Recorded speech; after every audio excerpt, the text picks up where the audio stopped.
A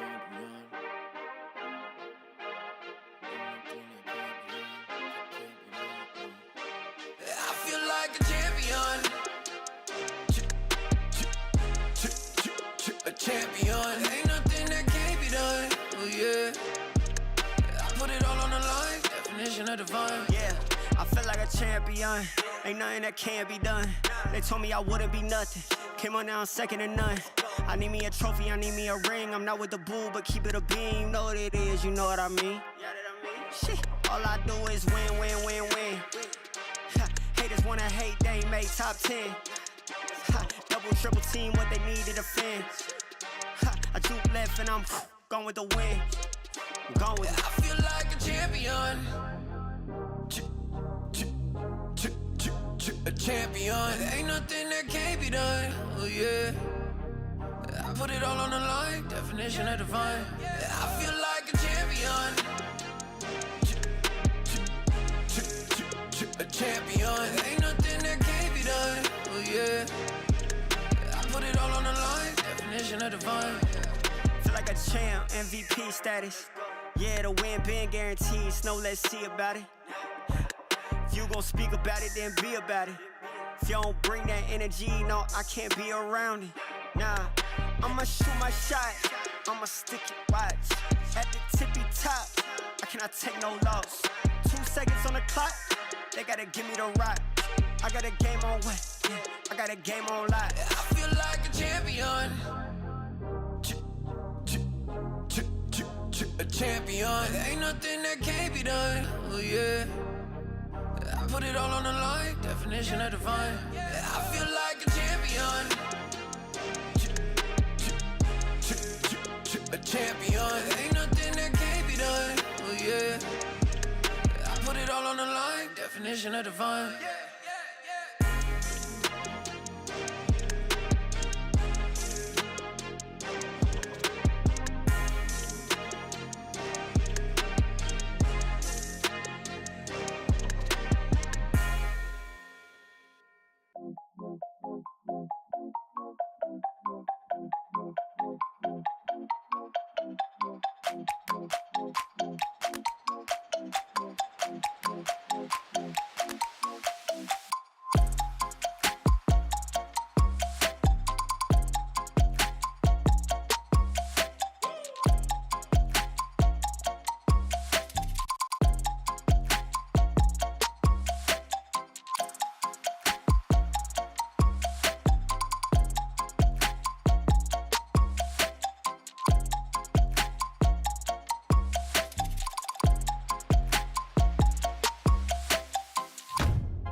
Are you ready?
something in these eyes.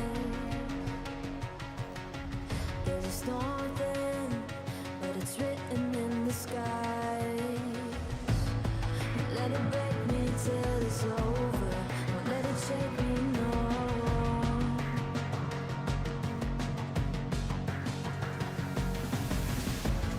Won't let it make me go under. Won't let it make me go under. So now it's time to fly. Nothing's gonna stop me now. Nothing's gonna stop me now. Nothing's gonna stop me now.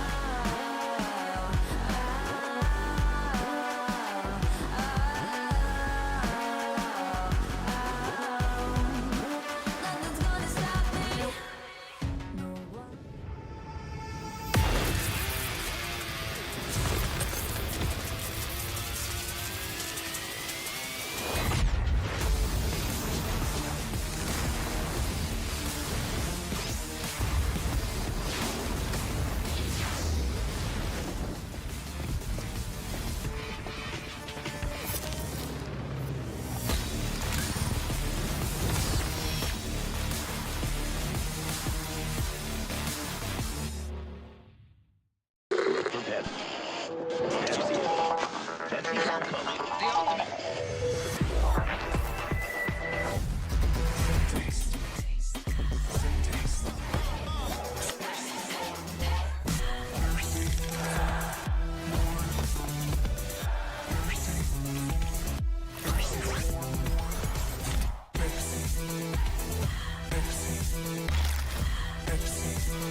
You ever wondered how a Hollywood movie is shot? On a Sony.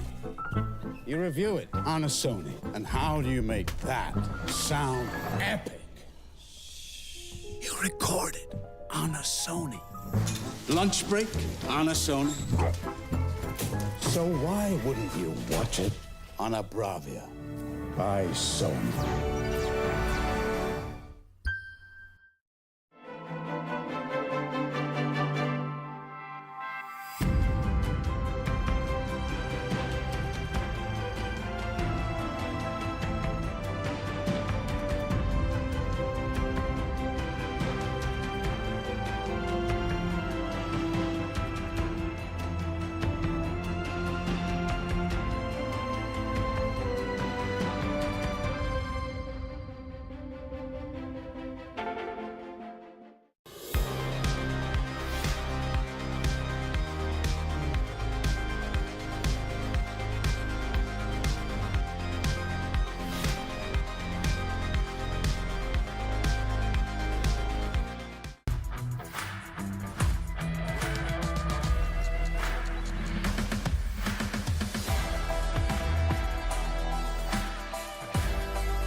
Hello everyone, super excited to be here today at the Esports World Cup. I'm Wardy with Cats and Artosis, and we have got the hottest topic in StarCraft II, the GOAT discussion, live on the round table.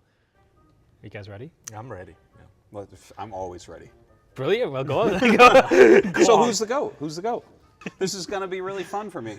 Okay, so here, first let's just get something out of the way. What makes a GOAT? I mean, you have to win, right? And you have to win a lot, and you have to win the big stuff. Definitely one thing that's holding certain players back, like Maru, he's not won a world championship. What would you say? You have to win consistently, and you have to do it over some long period of time. So. Okay, yeah, so the actual definition is it's the most successful and accomplished player. The greatest of all time, yeah. Yes, the greatest of all time is the most successful and accomplished player. Yeah, I mean, I could make an argument. against that to some degree, but yeah. Well, I mean, that's the definition in the dictionary. That's the, literally no, the it's the definition in greatest of all dictionary. time is the definition, right? Like greatest of all time. Yes, but Yeah. that has a definition in and of itself, which In is the exactly It, what I it just does said. kind of need a definition. Yeah. Yeah, go so with that. just to be clear, like we can just decide that your definition is better than the dictionary's definition, but I would prefer. to just go with I the mean, I dictionary's. haven't seen. I doubt there's a goat in the dictionary and Yes. that has the definition. Merriam-Webster dictionary. Do you Okay, have an look it up. up-to-date dictionary, Kat? I don't have The modern one, day no. dictionary I has don't, goat I in just it. don't. So anyways, the most successful and accomplished player, right? That is my definition of GOAT. That is the definition that I grew up with as a kid into an adult, and that's the definition that I use. Let's go with it. Let's go with it. That's the one that I use for this. So, and I would definitely agree with you, Wardy, that the GOAT would be a player that has won a lot over a long period of time, that type of thing. And so, I looked at the accomplishments and tried to weigh them reasonably. And when I did that, Rogue was the GOAT.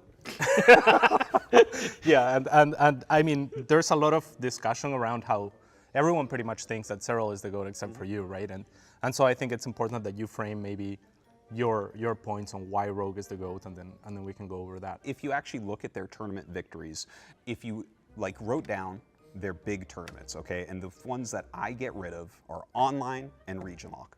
Looking at that, if you write down what they have both won, they have basically the same accomplishments, and then Rogue also has 4 GSLs.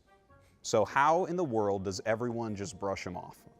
Rogue obviously got a bit of a hit because he had to leave for a little while, right? For sure. The last couple of years really hurt. I think if he was playing the last couple of years, he really would continue to rival. But my problem with Rogue is he's got the numbers, he's got the consistency to some extent, but sometimes his consistency isn't there. I guess this is also where it comes into kind of how they win events as well, because we've got two very different players when you talk about Rogue and Serral. Rogue wins on the mind games. He wins on a lot of the strategic stuff, whereas Serral wins on the strategy of how do I get into the best possible position to play that super late game macro. And those are two different kind of weighed options as well. Rogue and Serral's accomplishments are actually pretty comparable, like when you take out all of these things that you just don't like. But to me, it's like, why would you remove online play altogether, right? Like for me, there has to be a value allotted to something like the European tournament, which has some of the best players in the world, especially when you consider max packs. Like even Hero said, online max packs is better than I am, right?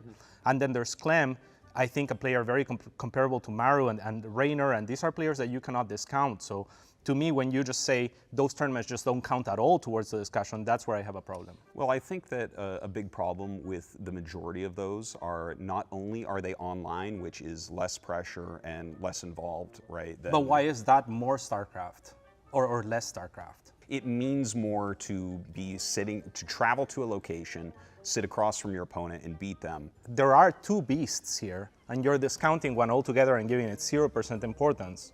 Whereas I think that maybe, it's a little more subjective where you should put a little bit of value towards online play, because in some sense, online play is where most of StarCraft happens, and it's probably even the highest caliber of StarCraft in some sense because you play without that pressure. The championships that matter are the ones where you're playing under the pressure. My point is not that one is not more valuable than the other. I agree with you that offline play is more valuable. I'm just saying you cannot allot 0 value to online play. So what if the online play is region locked?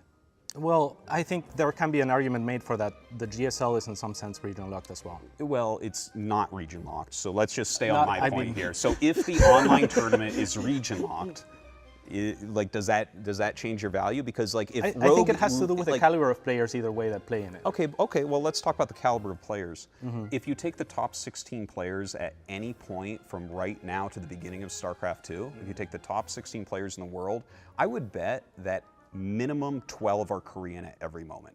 When you talk about the caliber of players, yes, there's great European players. I really respect those players that you mentioned there, but it's not the same caliber as Korea. It's not the same and depth. the Koreans aren't allowed to play. It's not the same depth, but in terms of caliber itself, I think you can make an argument that it's even higher caliber. I do think maybe though, because Serral is playing. Because Serral is playing, I mean, Reynor, Max Pax, and Clem, They're at their fantastic. peak, they have been as good as or better than the top 4 Koreans, the 4 of them. you guys put so much pressure on the European regionals, but Serral doesn't even do that well in Europe. Clem has won more in Europe than Serral That's has, true. right? Yeah. But I think Serral never mind the European stuff, but when it comes to the online stuff, still side continue is to the dominate. tail? And so Rogue definitely has those GSLs, and it's a big thing, but Serral has gone out to Korea and won in Korea as well. Serral, for a long time, has gone into the tournaments with the target painted on his back. Yeah. So all of the top players have to go into a tournament with a plan against Serral. Now, yes, you can't just commit all of your time preparation-wise as how am I going to beat Serral, but for guys like a Rogue, a Hero, a Maru whose goal is to win, they know they have to go through Serral, right? And yet Serral has continued to be so dominant despite these guys preparing against him, and he can't just play the same stuff, and he has played a wide variety of things over time as well. So I think there's a lot to be said there as well for Serral. I think Serral is better than Rogue. He's a better player, but that isn't what the GOAT is, right? Like, we don't just discount players that are retired or something because the skill level keeps going up. And Serral, if StarCraft II continues for 10 more years, Serral will not be the strongest, highest peak we've ever had. This is exactly what I was going to say. I think the more time goes on with things looking as they do right now, the more it goes to Serral. I look at Maru kind of in this way where it's like, well, you haven't won the World Championship. He's come so close so many of these times, but he hasn't stepped over that line. What about Serral? He hasn't won GSL. That's like one of the Grand Slams. He's never even tried, and that's fine, and he can do whatever he wants, and he doesn't have to travel to Korea. And people are like, oh, you know, it's hard to go to Korea, and like, Serral's a millionaire, okay? He can do whatever he wants, and he can play what he wants, and he can make the choices he wants, and I respect it, and it's fine, and Max Pax doesn't ever have to come on offline, but I'm never gonna call him the best Protoss in the world because he doesn't play in LANs, and Serral hasn't played the GSL. And the thing is, I agree with you that as we go forward, it's like eventually the GSLs won't matter. But like, at what point did we decide that GSL doesn't matter because Serral doesn't want to go to them? Your argument is that GSL has all this weight to it. It has weight to it. It has weight to it. It has a very big weight to it. It has weight to it. Okay. How much does this weekend count? It's the biggest prize pool of all time in StarCraft II. Does that matter, prize pool, money? No, no. Prize pool doesn't matter. Prize pool does matter, for example. So like, these are the metrics that you can bring in for Serral as well, right? That are quickly dismissed and discounted is how much money he has actually made from the game, for example, or his win rate against other players for that matter.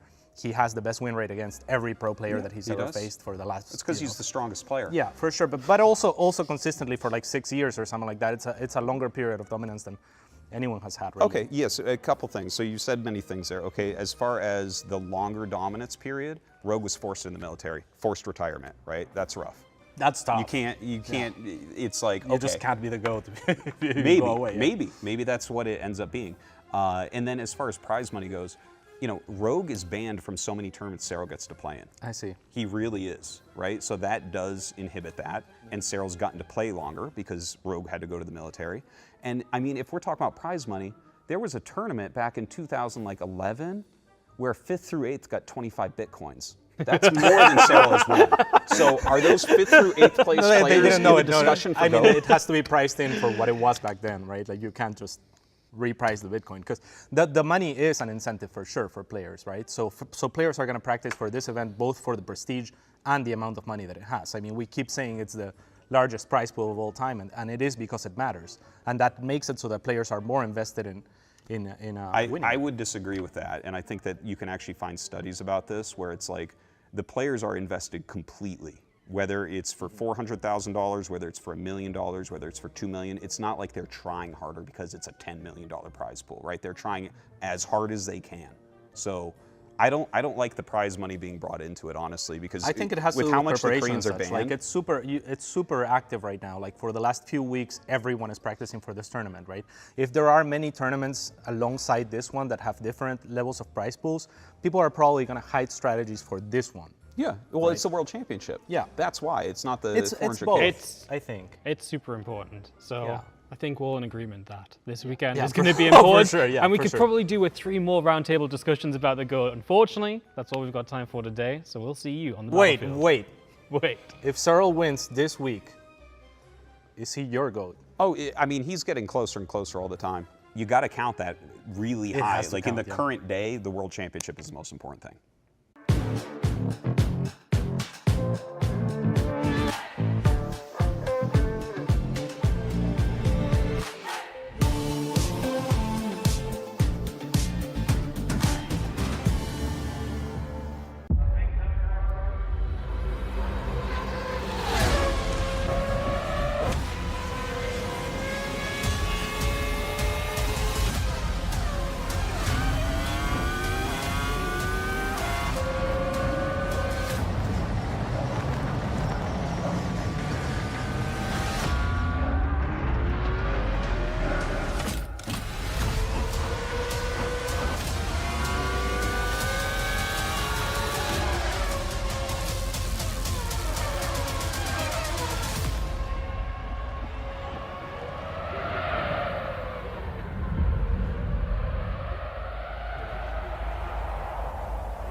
When it's been hours of grinding to the top and the world is watching, yet with a simple distraction, the moments can be lost entirely.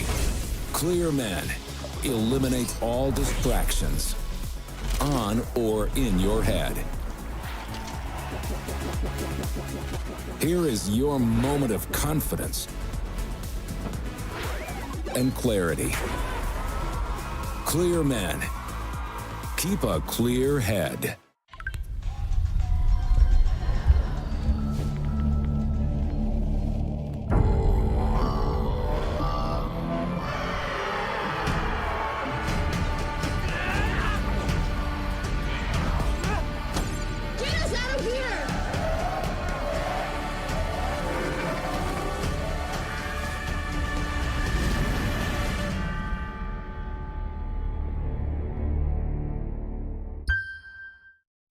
Have you got what it takes to get to the top? It doesn't matter how high you climb. To reach the top, even the biggest champ needs a break. So you can recharge, dive back in, and dominate.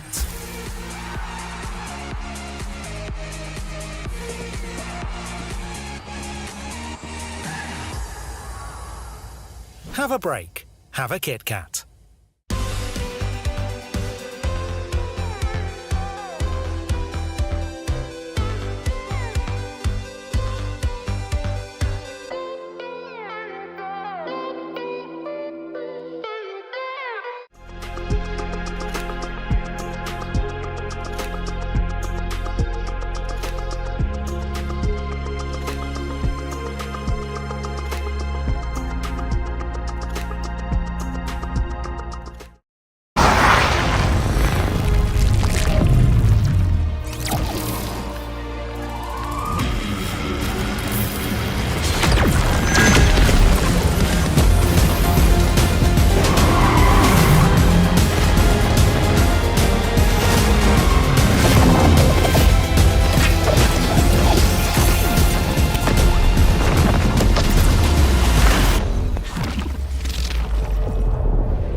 Ladies and gentlemen, welcome to the Esport World Cup as we have StarCraft happening this weekend.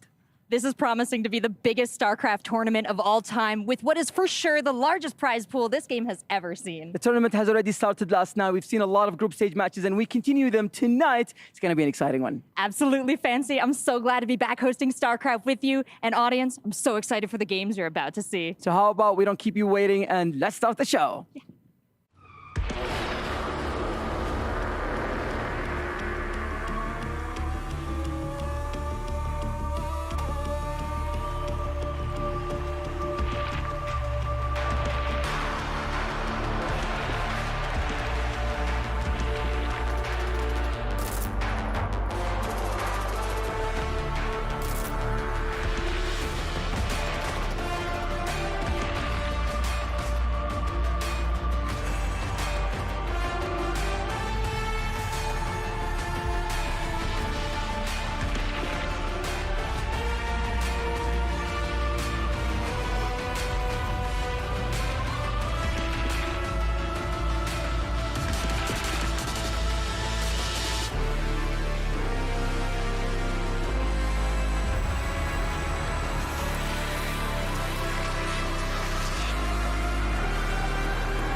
Yesterday, all of these players took their first steps to immortalize themselves here in the desert, and today they need to quench their thirst, to find themselves in the pantheon of greatness, one step closer to becoming the World Championship here for StarCraft II. The World Championship very much on the line here for the Esports World Cup. Welcome, ladies and gentlemen. My name is Kyle Aris, and of course, I really couldn't be doing this alone here, as I have got my lovely analysts to be bringing you the pre-show, the start of everything that is going to be going down. So without further ado, let's welcome to the stage here, as we have Rotterdam, we have Artosis, we have State. We are good to go. I am pumped, Rotterdam, because today we get things rolling really into these groups and figure out who is going to be able to advance on. Yeah, we had a fun start yesterday, obviously, and we saw a couple of very fun best of fives going down all the way to game 5. That's the way we love to see it. But today we've got matches that legitimately could be the finals already. We're looking at Maru vs Oliveira. That's an IEM Katowice final. Reynor against Clem, two of the fastest players that the world has ever seen. Today is going to be so good. Definitely so. Dan, very happy to have you here once again, and considering what we saw yesterday. To be fair, we saw a lot of 3-0s. Yeah. We did see some long 3-2s though, so there was kind of this weird juxtaposition of results yesterday. Well, even some of the 3-0s had great games in them, like classic Clem game 1. That was a crazy one, a nail biter back and forth. So even though sometimes it'll say 3-0, I don't think that does justice to how well each player ended up playing. Sure, some of them were more one-sided, but when you're playing against Serral, what can you do? Yeah, we have so much to go through here, but also what is important as well is, so we've kind of got, we're doing some experimenting. Yeah. We've delved into the lab. So State, kind of explain to me what you're going to be looking at throughout the day, alongside Lambo, actually. Yeah, so tech analysis here. At the EWC, I've got this tablet. We've got this incredible stage, very high tech. We're going to be breaking down the games, the top plays right here after each match. I cannot wait to get into it, man. These games are going to be spectacular. Yeah, we've got so much coming at you for today in terms of like what we're going to be doing, where we're going to be looking at locations, and all the games that are coming at you here throughout the day as well. Let's talk about the prize pool as well, because as we mentioned, it is the biggest prize pool in StarCraft II history. $1 million, 14 years deep. Rotterdam, the first place, 400,000. I get goosebumps when you put it like that. We have been watching this awesome game for over a decade. We've been playing it, we've been casting it. But if you would have told me in 2010 that 14 years later, we would actually be playing the biggest tournament we've ever done, I would have said, like, yeah, that sounds like a pipe dream. That's amazing, but that's probably not going to happen, right? Yet here we are, and you can feel it, man. You know that all these players have been working towards this moment throughout the entire year. Yes, they play against each other pretty often online, but that is not the same. And we already saw that yesterday. People are flying around with 1 medevac and 4 Marauders against a maxed out Protoss. It's like, it's over, mate, but these guys are really going for it. Yeah, some fancy GG timings coming out. I mean, even if you've just qualified here, Dan, 15,000 for just qualifying is nothing to sniff at, but that road was also quite grueling. Yeah, I mean, everyone that's here absolutely deserves to be here. Everyone has been playing just so hard to actually make it into this tournament, and with a prize pool this big, you can see why. All right, well, before we actually get to the nitty-gritty of StarCraft II in particular, let's talk about the club championships here at the EWC. Welcome to the Esports World Cup. Get ready for 8 action-packed weeks of competition featuring the world's leading games, where the world's top esports clubs and over 1,500 players compete for a life-changing prize pool of more than $60 million, the largest prize pool in esports history. This prize pool will be divided into 4 categories: game championships, player bounties and qualifiers, with the remaining 20 million up for grabs in our cross-game competitive format, crowning the best esports club in the world. Introducing the Club Championship. Here's how it works. Each club will have the opportunity to field its rosters across multiple titles. The clubs finishing in the top 8 across each of the 21 titles will receive points based on their placement. For a chance to qualify for the Club Championship, a club needs to place in the top 8 in at least 2 competitions. For a chance to win, a club must finish first in at least 1 competition. Once the tournament has concluded, the top 16 clubs will take a share of the $20 million prize pool, with the first place team claiming the title of the first ever Esports World Cup Club Champion, as well as receiving a staggering $7 million in prize money. The action doesn't stop here. In addition to the competition, the Esports World Cup will transform Riyadh into the epicenter of esports fandom and gaming culture, with a massive immersive festival featuring gaming activations, community tournaments, pop culture celebrations, international experiences, and much more. This will be a historic event, so make sure you witness the action and see who will rise up and conquer the world. See you in Riyadh.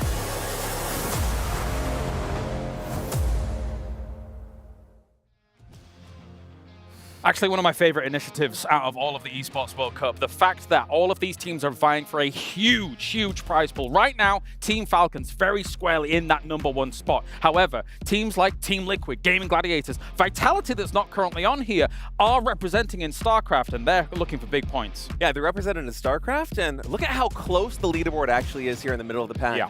I mean, we talk about all these different teams across games, all these different players. Well, in StarCraft II being a 1v1 game, we have a situation where a player like, say, Maru could go deep in this tournament and could be a massive difference in the amount of prize money that his team wins. I think it's so cool. Not only do we have the biggest prize pool in StarCraft II history, but even more is on the line. Looking for this trophy right here. This may end up in the clutches of Falcons, but there's so much more money to be won. And again, there's so many good prospects, Roddy. And it's so cool because we already had it last year where Clem made it into the semi-finals and he got a couple of very valuable points for Team Liquids, which is why they were eligible to win points. They are already eligible to win points right now, but Clem can go very far, so he can increase their ranking. But Vitality, you mentioned them, they're currently 16th, so they would get $150,000, which is great. Yeah. But if Maru just finishes top 4 in this tournament, which we all know he's capable of Solar, of course, because Solar is also a Vitality, they would go from 16th all the way into the top 5, and they would suddenly win over $1 million. Like 150K is great, but over $1 million is massive. So I'm sure that all those Counter-Strike guys of Vitality are absolutely rooting for the Korean boys. Shin from Gaming Gladiators as well. I call him the Hope Ender sometimes, Dan. But like he qualified through the grueling qualifier stage, and he's representing a high roster currently. Well, he's got a long way to climb to be able to win them a lot of points. But I got to say, like, I love this being a part of what they've done in EWC. It makes it feel kind of like old esports, right? When you had all players from different games on that same team as a functioning team together. We had a long period in the middle where everyone kind of went their own way in their different games, but it feels like we're bringing it back to that old esports vibe that I always loved. All right, well, of course, we need to know how exactly the players got here. So Kalaris delved into the players' roads to figure out exactly where they went. The game that defined modern esports now enters the stage here in Riyadh. The time has come to crown the new StarCraft II World Champion, so let's delve deep into who our contenders are and how they got here. We start with a player that needs no introduction, the man, the myth, the Finnish phenom, Serral. He was the first player to qualify for EWC after his win against Gumiho at the ESL StarCraft II Masters Summer 2023, but that was just the beginning. Later, he was joined by Clem, who booked his ticket after his first ever major offline win at the ESL StarCraft II Masters Winter 2023. Finally fulfilling what StarCraft experts had been touting for years, it was just a matter of time before Clem owned the stage. With 2023 wrapped up, it was time to kick off 2024, and is there a better place than the Intel Extreme Masters Katowice? In Poland, there were 4 spots up for grabs, but only 3 more players earned their spots at the Esports World Cup. Thanks to making it to the top 4, Cure, Dark, and Maru made it through the very best. And the last name? Well, it was Serral, again. Next up was the ESL StarCraft II Masters Spring 2024 in Dallas, which meant that once more only 4 spots could be claimed. But with a repeat of excellence from Serral, Maru, and Dark making it to the semis, we were down to just one invitation. The reigning world champion Oliveira bags his spot to defend his title after defeating Reynor in the quarterfinals. The good game well played comes out, Oliveira! Sweet victory. From there, it was all about the regional and global standings. How players performed during the 2023 and 2024 ESL Pro Tour would determine if we would see them at EWC, so the stakes were high. Let's take a closer look at each region and their top performers. From Korea came Gumiho and Beyond. Astrea secured his spot in the Americas, and with Oliveira already booking his trip, Coffee was the one to fill in the Asian slot. As for Europe, Serral's teammate Reynor joined the party, followed closely by MaxPax. However, due to the latter declining the invitation, the second European player to visit Riyadh would be Hero Marine. Now we move on to the combined global standings of the EPT. That path to the Esports World Cup was taken by Spirit and 3 players from Korea, Solar, Hero, and Classic. Only 2 seats remained and their owners would be determined via the closed qualifier. The battle was fierce, but ultimately it was Shin to punch the first ticket after his win against Showtime. He's done it! Shin is going to the EWC. But Showtime would not be deterred. After an amazing run, capped off by a convincing 4-0 win against Bunny, it was the German who became the 18th EWC participant. Now only one question remains. Who will lift the trophy, become immortalized as the next StarCraft II World Champion, Esports World Cup Champion, and claim the largest prize pool in our glorious 15-year history? That's right, the charming individual providing you all of the information there. And here we have groups A and B. So far, so good. We've already started these groups, Rotterdam, to get things really rolling. As I mentioned, quite a few 3-0s overall, but there's still everybody alive, everything to play for these players. Yeah, I think we had a lot of favorites showing up in a big way yesterday, but we also had a bit of an upset. Astrea getting the job done over Gumio. I mean, a lot of us did think that was going to be close and competitive, but you still lean a little bit more towards Cloud9 Gumio normally, but Astrea was fantastic. Yep. And today, man, these fixtures once more, if you'd have told me that some of them are going to end up being the final, I will believe you. Maru, Oliveira, we've seen that be a final. Reynor, Clem, that could always be a final. Serral against Hero, like, come on, these are not normally round 2 matches, but it just really goes to show that everybody here is amazing. I mean, the scary thing is, for just one loss alone, Dan, that means now you find yourself in the lower bracket. That means you can't guarantee yourself, unless you get second place with how the brackets work, a spot straight into that top 4. It is such a grueling format. Dude, the fact that it's like only the winner of each group goes to the top 4, and then you have second versus second, that's like going to be a finals match as well. And then the guy who gets 4th place overall there, right, they have to drop down and play again. All of the players getting ready to take to the stage here for today, as you can see. Everything very serious, very important. A lot of focused faces coming in from these players. State, when you think about the mentality of kind of coming to a tournament like this, obviously you were a pro for a long, long time. It has to weigh on you when you're playing on a stage like this. Yeah, and I feel like this even more so than any other tournament in StarCraft II history, because this is the biggest, it is the grandest stage, and you're not just playing, again, for that individual prize pool. All of your teams have so much riding on your individual performance here in StarCraft II. Yeah. I think that's one of the reasons why, you know, on day 1, we had a lot of series that perhaps could have been closer. Instead, there were 3-0s. We had a lot of series that went to 3-2, where you could see every single player like Astrea, Gumiho, giving it everything they got. Good point. There was no middle ground. Really, there was no middle ground here for day number 1, but I'm sure that that will be changing here today. Things are going to get very close. Let's talk about the highlights from yesterday, just in case you're tuning in today and see what was going on. These are highlights brought to you by Aramco, speeding on in here as we start with number 5 with Clem versus Classic. Oh, a bit of a painful fight for Classic, right? The game was actually looking really good for him. He had a difficult start, and at one point, I think he just got a bit carried away. He's like, man, I've got such a sweet army. I'm going to go for it here. I'm going to walk up a ramp, something that's always scary in StarCraft 2, and it backfired. Clem analyzed that situation perfectly. Number 4, we're coming in with Reynor versus Cure, Dan. Oh my gosh, yeah, Reynor versus Cure actually turned out to be an absolutely amazing series. It really looked like Reynor was going to run away with it. He knew what Cure was up to, but at the end of the day, like, Cure fought back very strongly. Reynor still edged him out, though. Number 3, the Mothership. I thought this was going to make number 1 stage. Yeah, it really felt like it might. This is one of the coolest plays. I mean, how often do we see a Mothership recall offensively to set up a flank on an army sieging your 3rd base? I mean, as a Protoss player, I had goosebumps watching this thing happen. It was so cool. The fact that Astrea was able to deliver this in such an important match, I mean, just spectacular. And you can see exactly how much it means for these guys to give everything they got, because in practice, he only tried this once. This is the 2nd time he said he's done it. That's nuts. I mean, it's just absolutely insane. Yeah, I'm going to call this a Bobby Dazzler of a series already. The first Bobby Dazzler of the day of the tournament. But we've got number 2 coming in as we have Spirit versus Maru. Maru took this in the end, Roddy. Yep, and Maru did take this. You can really see that this was not going to be necessarily easy. He had to come in from different angles as well. But Maru once more showing us he's an absolute legend in TVT. Yeah, definitely so. And of course, now that leads us to number 1, which we're going to actually take a little bit more of a deeper dive into. So, State, what have you got for me? Yeah, so number 1 here was the actual very first map of the series. And you look at this position right now between Maru versus Spirit. Until this stage, Spirit's been playing a great mid-game. We thought the series was going to be maybe a fast 3-0, but Spirit was looking so strong. And the position that he's set up in right here, actually, hold on a second. That's a big line. Carried over.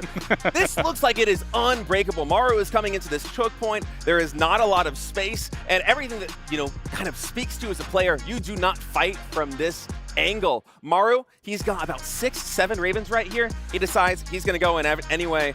And in one of the fastest micromanagements I have ever seen, look at how many siege tanks here for Spirit are instantly disabled. Yeah. This position is broken in a moment. Maru, he stims forward. The Raven, the air superiority, it doesn't matter there for Spirit because Maru just has so many units on the ground. And in a fight that looked like it should never in a million years go Maru's way, he breaks the game open and he is able to ride this momentum all the way to a victory. It was really fantastic. Shows why we've known him as one of the masters of TVT for so many years. In this matchup, he is nigh on impenetrable. Thank you very much for that breakdown. Now, before we really kind of dive deep into the brackets and how all the results have shaped up from yesterday, as well as what's coming up today, we can take a look at the tournament as a whole, explain to you how anybody could potentially become the world champion.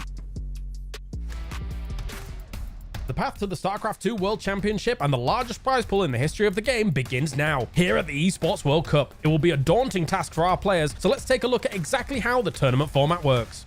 Such a milestone event for StarCraft II is something to be celebrated. Therefore, the tournament features a unique format. With 18 players total, the tournament is divided into 3 phases: the group stage, the knockout bracket, and the final 4. In the group stage, 16 participants are divided into 2 groups. They play a series of best-of-5 matches in the double elimination format, at the end of which the top player from each group advances straight into the final 4. However, the 2 players that finish second in their group play an extra relegation match, with the winner also making the final 4. All the other contenders move to the knockout bracket, where they are joined by 2 players from the last chance qualifier. Here things get really spicy, as a single mistake means you're out of the biggest StarCraft II tournament ever. A single elimination bracket with best of 3 matches leads us all the way up to the final clash. Here the last final 4 spot is claimed in a thrilling best of 5 spectacle, so our players really need to watch their backs. In the final 4, our top contenders will play a best of 7 semi-finals. From there, for the first time ever, the new world champion will be determined by a best of 9 grand final, and as if the title of world champion wasn't enough, he will also earn the first place prize of $400,000, the largest in the history of StarCraft II. Make sure to tune in and follow the player's path to glory.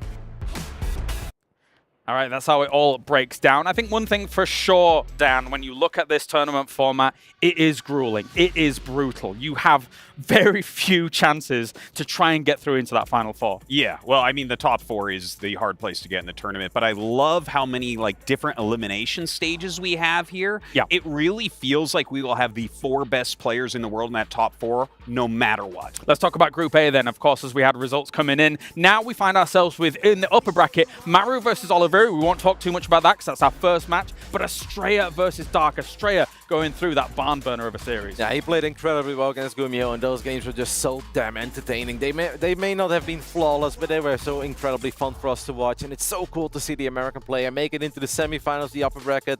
Dark, however, is the ultimate big game player. We always said that Dark has been here, has done that. It's going to be very difficult, but word on the street is that Astrea, who's recently gone over to South Korea for a month, has been working on his PVZ. Oh, nice. I like it. All right, let's take a look at Group B quickly then. Serral, Hero, Reynor, and Clem find themselves in the next round. Again, it's only the second round in the upper bracket, and every single match could quite easily be a grand final stage. It's ridiculous. It is absolutely insane. And I think for Serral right now, trying to establish himself firmly as the GOAT, he's going to have a gauntlet to get into that top 4. Serral versus Hero.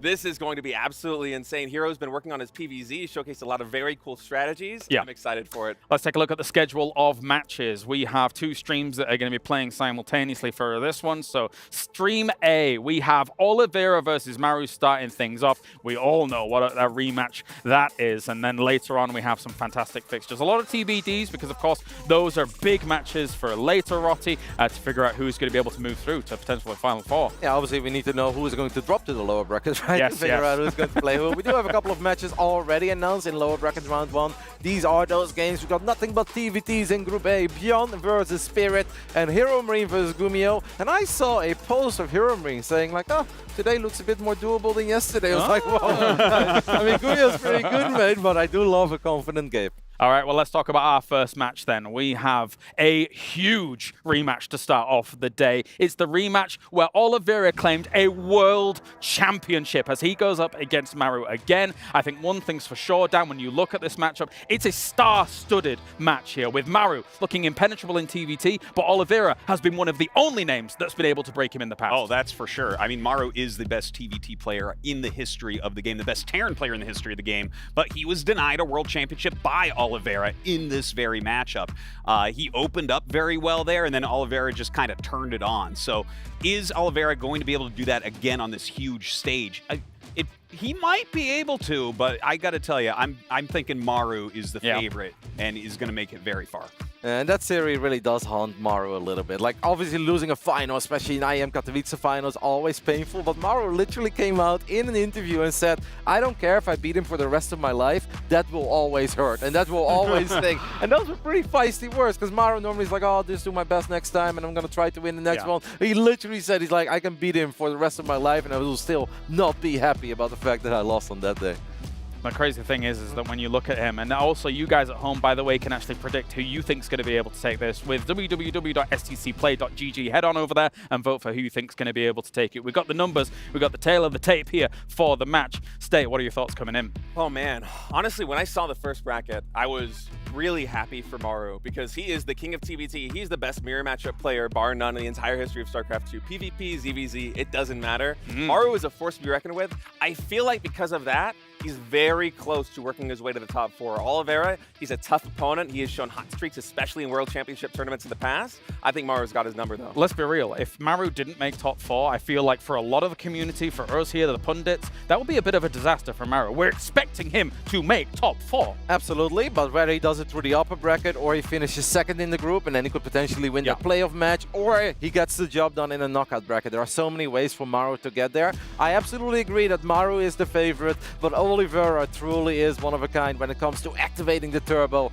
and going Super Saiyan, man. And if he finds that rhythm, that confidence, that mojo, we could really see a repeat of Katowice. I just love Oliveira. He's so damn fun. Yeah, because the crazy thing is, it's not just in Katowice where he won that. You think about the way Oliveira got to this tournament. Yes, technically he could have taken the Asian spot, Dan, but then all of a sudden, over in Dallas, beats Reynor. He's able to take one of those spots as well, so he can turn it on in a moment's notice. Yeah. I mean, he played really, really well in Dallas. In fact, many people may say better than Maru in Dallas, right? But at the end of the day, I mean, he won 2 maps against Serral. That's what that's more maps than Serral lost, winning Dallas and Katowice together. Exactly. It's ridiculous. Somehow this guy has the ability to go turbo, be able to flip the switch. Final quick thought, State, what do you think in terms of a prediction? Prediction, I think it's going to have to go to the final map, no matter what. I do give Maru the edge. This guy, I think, over the entirety of 2024 has lost maybe 2 series of TVT. Yep. He's going to be a very tough opponent to stop. All right, let's get it done. It is day number 2 for the Esports World Cup. We are going to be going into Oliveira versus Maru, but before we do that, it's time to go to the stage for all of the festivities to begin here in Riyadh.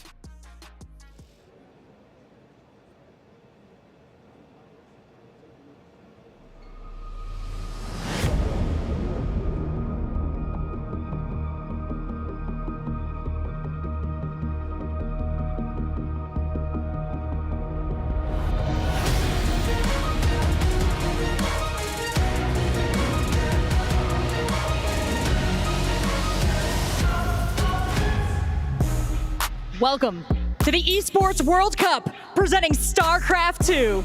We're here in Riyadh, and I'm back with Fancy, and we are about to have an incredible tournament filled with 18 of the best players you've ever seen play the game. It's gonna be an exciting one. We have $1 million on the line, the biggest prize pool in the history of the game, and 1,000 points toward the Esports World Cup Club Championship. Whoever wins this tournament will be the first ever Esports World Cup StarCraft winner. It's gonna be an exciting one, Seltzer.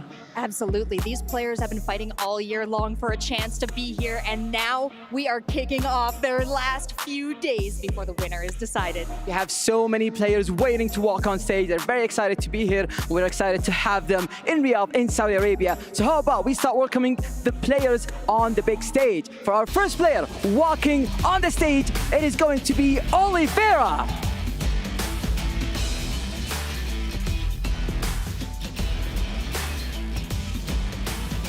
A Terran player from Weibo Gaming, currently holds the throne for the last World Championship. Qualifying from ESL Masters 2024 Spring, ready to showcase his skills on the big stage. Next up, we've got Maru. Representing Team Vitality, he's the #1 player in South Korea. Qualifying from the top 4 of IEM Katowice, he's a terrifying player to go up against. Cannot wait to see what he brings. For our next player, please welcome Spirit. He's a Terran from Nave, known for his 3 command center into turtle play. A very passive player and looking to prove himself at the Esports World Cup. Please welcome Byun. Representing Shopify Rebellion, Byun qualified with EPT points from the Korea standings. He's here, he's in great condition, and he's ready to take his shot at that prize pool. For our next player, please welcome Astrea. He's a Protoss player from Virtus Pro, carrying the hopes and dreams for all American fans. He might be an extremely unorthodox player, but he has a lot of regional NA wins under his belt, with a lot to prove here in Riyadh. We've got Gumiho next. A Terran player from Cloud9, also qualifying from Korea with his EPT standings.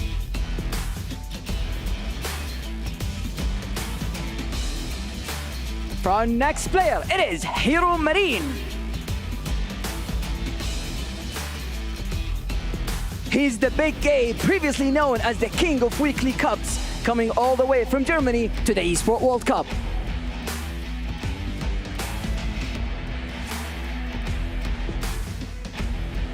And rounding out Group A, please welcome Dark. A fearsome Zerg from Talon Esports, qualifying from the top 4 of IEM Katowice. Dark has come so close so many times to grabbing that championship trophy. This could be the game. That's it for our Group A. So let's welcome our first player from Group B. It is Coffee. A Terran player from AG Global, hailing from China. He may be the underdog for this tournament, qualifying from EBT Asia standing and looking to prove himself on the international stage. This next player needs no introduction to StarCraft II fans. It's Serral, currently #1 in the world. Serral taking a break from his military training to be here. Is the time away from the game going to affect his play? I don't know. He's a scary opponent, and he's ready to go. For our next player, it is Hero. Representing Weibo Gaming, he's the smiling assassin known for his creative Protoss playstyle, coming in as ranked 13th in the world standing.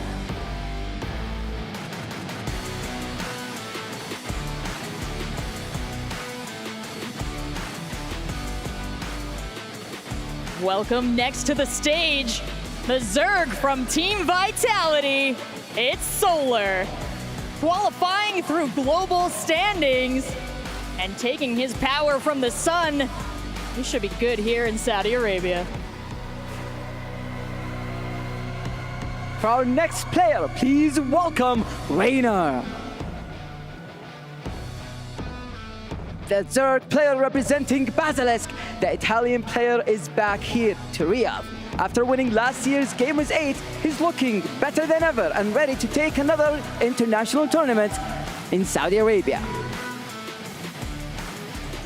Next up, we've got Cure, the Terran from Team Vitality, also qualifying from the top 4 in IEM Katowice.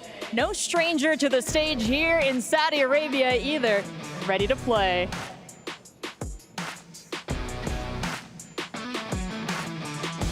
For our next player, it is Classic.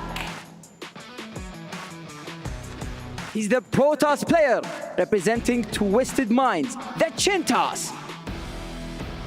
Known for his love for robot units and hard to predict. And rounding out Group B, please welcome Clem, everybody's favorite Terran from Team Liquid. Clem qualified in an emotional finish at the ESL SC2 Masters Winter in Atlanta and has been looking forward to this tournament ever since. That's it for our Group B players. So how about we welcome the Group Challengers? And for our first player, it is Shen. He's a Zerg player representing Gaming Gladiators. Always manages to pull off wins versus the best. Coming in from the Esports World Cup close qualifiers as first seed into the big stage. Also arriving from the qualifiers, and with the perfect name to get this show on the road, it's showtime! Our Protoss from Big rounding out our 18 players and joining them on the stage here with key in hand. StarCraft II fans, I present to you the 18 players of the Esports World Cup StarCraft II tournament.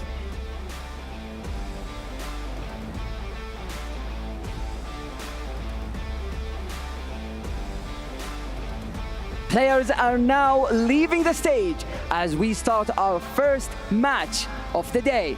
It is going to be Oliveira versus Maru, and it's going to be an exciting one.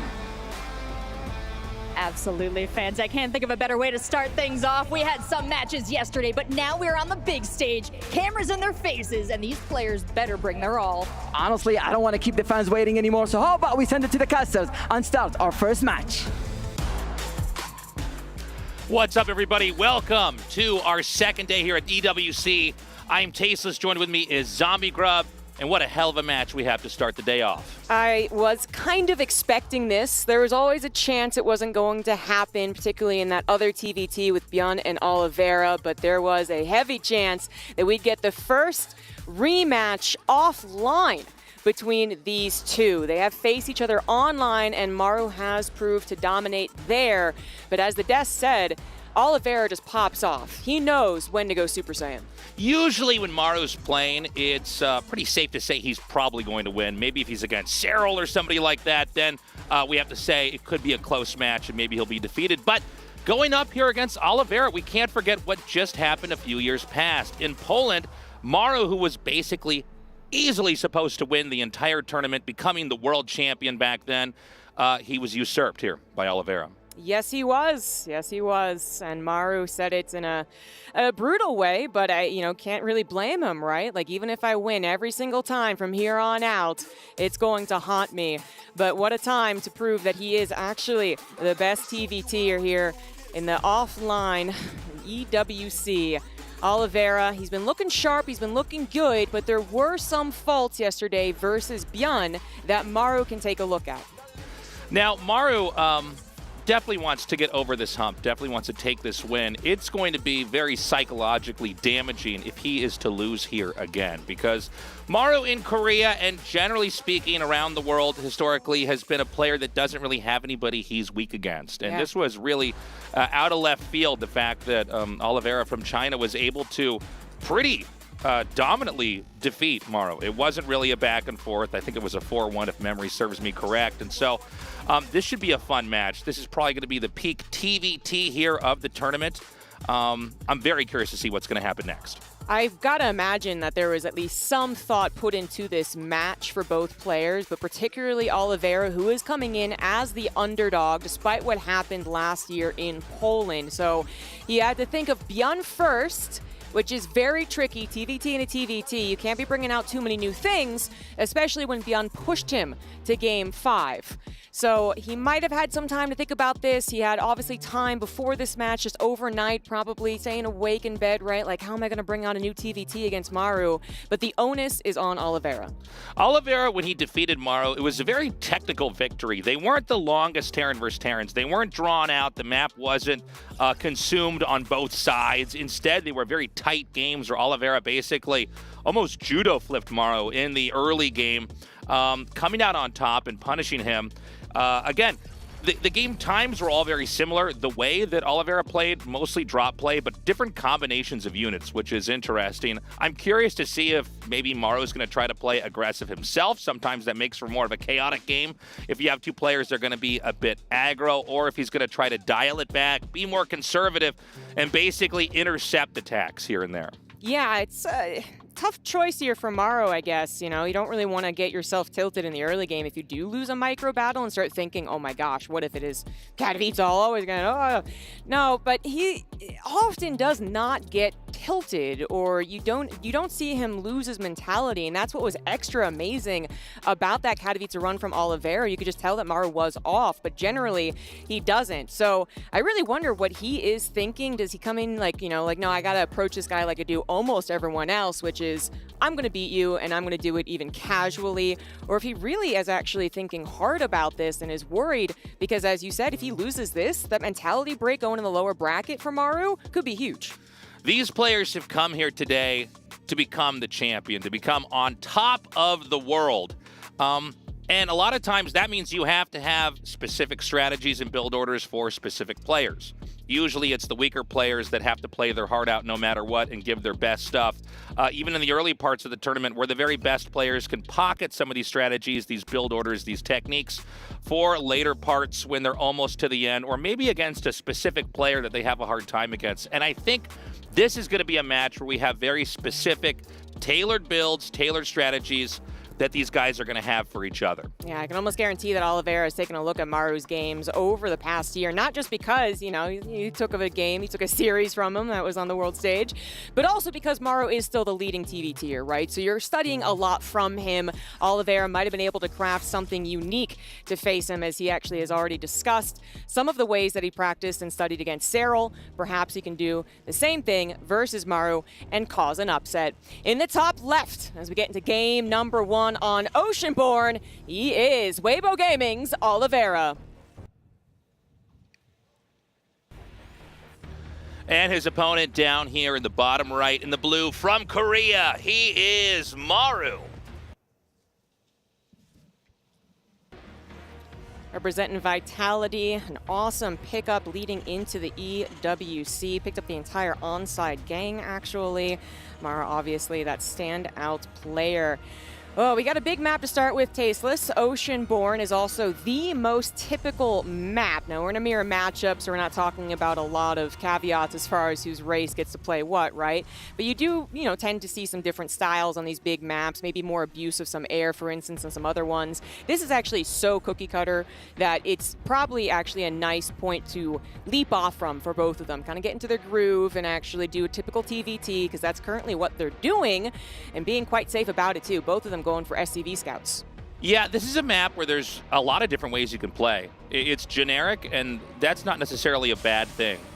So with different play styles, and by the way, both these players have a really big range of play. I would say Maru might have the widest range of play in Terran versus Terran. We've had seasons at GSL or even esport years in StarCraft II where he has mostly rushed and made for some of the shortest games ever. And then he's been inventive, not just in TVT, but in other Terran matchups where he'll have that kind of exhaust play where he never fully engages the other player. He'll drain the map and usually fight over the last resource base here. So in this game, I think it's not clear how exactly they're going to approach it. We might get a little taste of how they're viewing the matchup right now and maybe what's the optimal way to play against each other. But for the builds, it's pretty basic. Just both sides fast expanding. We've got one player teching into a few more Reapers. Oliveira a little bit more focused on development, his factory already about to finish, whereas Maru's has just started. Yeah, the factory timing is really the important thing here. Both of them went for a 1-racks expand. That was very safe because they added an SEV scout. If you are proxy 2-racks with this opener and you don't scout it, you're in a heck of a lot of trouble. And that could come out in one of these games, absolutely, by both players, just to make each other honest, right? But not this game. So the SEV scout kind of just revealed everything's okay for the beginning, but then what is that post plan? And the factory coming out faster for Oliveira gives him a little bit of that mobility, kind of like a better unit in general, but this fast third CC from Maru is very interesting. A little bit of a tussle right here, but overall, the context of this game, unimportant. Maru, not getting a lot of gas in the early game, is going into extreme greed. Oliveira not going to know about this unless he harasses or scans. Terrans don't like scanning, so he's got to get something over there and understand the pace of this game. Now, I'm just going to throw this out here. It might not happen, but this is already starting to size up to be a game that could have been one from Katowice, where Oliveira won. We're going to have Maru going for econ play, right? Like you were saying, Zombie Grub, going for a third command center. So he's being greedy. This does open up an opportunity for Oliveira to try to attack in with drops. We'll see if that's actually going to be the case. He doesn't have to. He could play more conservatively, but That is a reality that could happen here in the next couple of minutes. He definitely has a drop already. I don't think he added a Cyclone. He went right into a tank, if I saw correctly. That is correct. So a little Hellion just to kind of help out and get a little bit of scouting. But then really, it's that next factor unit. So the Cyclone is the ultimate safety move. It's also more of a harasser, kind of an all-utility type of unit, where that tank, if you use it as a, offensive, you really have to be dedicated to it, right? Because it's an anchor. It has to siege. So he actually goes tank first, then into Cyclone, which is quite interesting. Picks up the drop, going into Ravens. Both of them probably going to grab that interference matrix. The first drop is on the way, and this is probably not going to do a whole lot of damage. We have some Hellions from Maru that can take care of this, but it will get a scout, and at least that will give Oliveira the knowledge of what he has to do. Unfortunately, I think he's going to be kind of bummed to see the third CC already finished, because how exactly does he punish that? Yeah, he comes in here now. There's enough Hellions he's going to have to pick up immediately. Now, without any Marines or auto turrets thrown down on the ground, there's no way to punish that medevac. So there's going to be this looming threat. That's not like a huge threat, but you can't really leave your base either, so you don't really get much map control. He's going to be staying out there for the time being, trying to look for openings, and if Maru does move out, he'll hit him. There's a second starport on the way. Oliveira has chosen how he is going to deal with his 3CC. If he tried to play a normal game out and go for his own third CC like he had plans to, or perhaps in the beginning of the game and was willing to shift gears, he does have that fourth gas, so this might have been his plan all along. It's kind of shocking to see it on the huge map. Which might have been the trick, but it is going to work against this 3CC. I think this is actually a great chance for Oliveira. Maru has not seen it. It's not as obvious as it is on Site Delta, and Oliveira, this is his time right now before Maru benefits from the third CC. He's got to get in there, delay it, deny it, and possibly push into Maru's natural. Okay, we've got a push coming in here right now. It's going to be that Oliveira aggression coming in and hitting the third base, and there's no tanks, at least in range, to defend this right now. For Maru, he doesn't even have his sieged up. He's going to be trying to fire down on the command center. It's in the red. It's burning. Being repaired. It'll barely be saved. But punting the command center away. Oliveira now taking his own third base. I got to say, history seems to be repeating itself, Zombie Grub. This is a really nice strategic decision right now. Maru is going to be in a lot of trouble. He does not actually have any forward position, Now he's in his own choke, while Oliveira continues to rally forth freely. There's nothing that Oliveira has to worry about back at home. Yeah, the command center is going to be chased back even further. It looks like he's going to land it up here. He needs to repair that and start cranking out SCVs. A scan comes down, and Oliveira is going to inch forward. Now, this could backfire. That being said, it seems like mid-game aggression has served Oliveira very well. If he can crack this position open, this game will probably end. Is he going to go for it? Let's see. Got to be very careful. Liberator. Yeah, that is a powerful position. There's only so many spaces for the army to retreat to. Oliveira taking maximum gains too on the position. SCVs are getting pulled tasteless. He pulls them and he throws down some auto turrets here. It looks like Maru might be feeding into this. The command centers, it's still just barely going to be broken here. And it looks like Oliveira's going to be able to stay around. The push is still here. The SCVs come out. Now, that being said, Maru, 28 SCVs to 53 SCVs. So not only did Maru not quite break the contain, but he has lost a considerable amount of workers. This is where Oliveira is on 3 bases. You can see it right here, SCVs being transferred. Effectively, Maru is behind in every metric. Yeah, exactly. That's the way you got to put it, guys. Oliveira with the successful contain, saw the third CC, knew that he already had, even an extra tank kind of with that early one. And the second starport was just a really nice addition to what was probably already going to be some nice aggression, but then it just confirms that it's going to be so difficult to break out. Those extra few units really do matter there. And he gets all this damage done while having a third CC building on location back at home. And the only thing that would have been a deficit would have been his Marine upgrades, but not for very long. And I certainly believe he's gotten enough damage to make up for it. Maru's going to inch out here, and I think Oliveira's been smart to just inch back. He doesn't really need to fight this anymore. Okay, now this is such a pro move when he just bails. I think Maru might be able to come in here with the Marines. He's basically leapfrogging backwards with the tanks. And I think Maru has actually maybe made another mistake in trying to come in here, but he's going to go for it. I guess he has to be decisive right now. Yeah. He does wipe these tanks out, so there's a small counter push that can come in here. I do like the idea of what Oliveira was trying to do, which was basically to run away and maintain his lead. It looks like Maru will scoop up a little bit not an advantage, but at least he's catching up, so to speak. He wants to chase everything down so that maybe Oliveira makes the mistake by rallying, right? So if he had busted through that kind of tank unsiege backwards, if he had actually busted through that third tank wasn't sieged, Oliveira had made a huge mistake rallying, but that's not what happened, right? So it was more of a scuffle, it was more of a wash, and so Maru doesn't get that momentum he was looking for, that one slice of time to which he can chase out on the map, kill reinforcements, and potentially get into his own good position on the third. He wanted to, it didn't work, and he still just remains behind by 15 workers. He does have those faster upgrades, but like I said, I feel like the damage was done to make up for that. We'll pay very close attention to the timings of those upgrades. One going to be complete for both players, both of them on the track for the armory. Probably not going to be the difference that Maru was hoping for. Okay, the tanks are going to be sieging up here. They will be able to hit this command center that's actually under construction, a stim and a dive in, but there are some tanks here from Oliveira to make him think twice about stepping into that no man's land. In fact, some of these tanks kind of fishing out the Marines. Yeah, this is kind of a funny moment. You could technically consider this a denial on a fourth base. Yeah. The command center was never floated to the fourth base, but I guess that was kind of a cavalier place to put it, right? It was. Where the tanks would have pushed. So that's a pretty big win from Maru. Again, he's still behind. He's down by about 7 SCVs. But, I mean, Maru kind of powering his way through a disadvantageous position. Yeah, he absolutely is. And, you know, we know how Maru can make comebacks happen in TVT, Tasteless. This is actually where he starts to as well. So he did manage to cut into the army a little bit. Oliveira didn't retreat entirely and then wasn't in position to defend that fourth. And that itself already is a huge bridge to coming back in this game, making the fourth command centers a similar time, 2-2 a similar time, and their army compositions obviously going to be similar as well.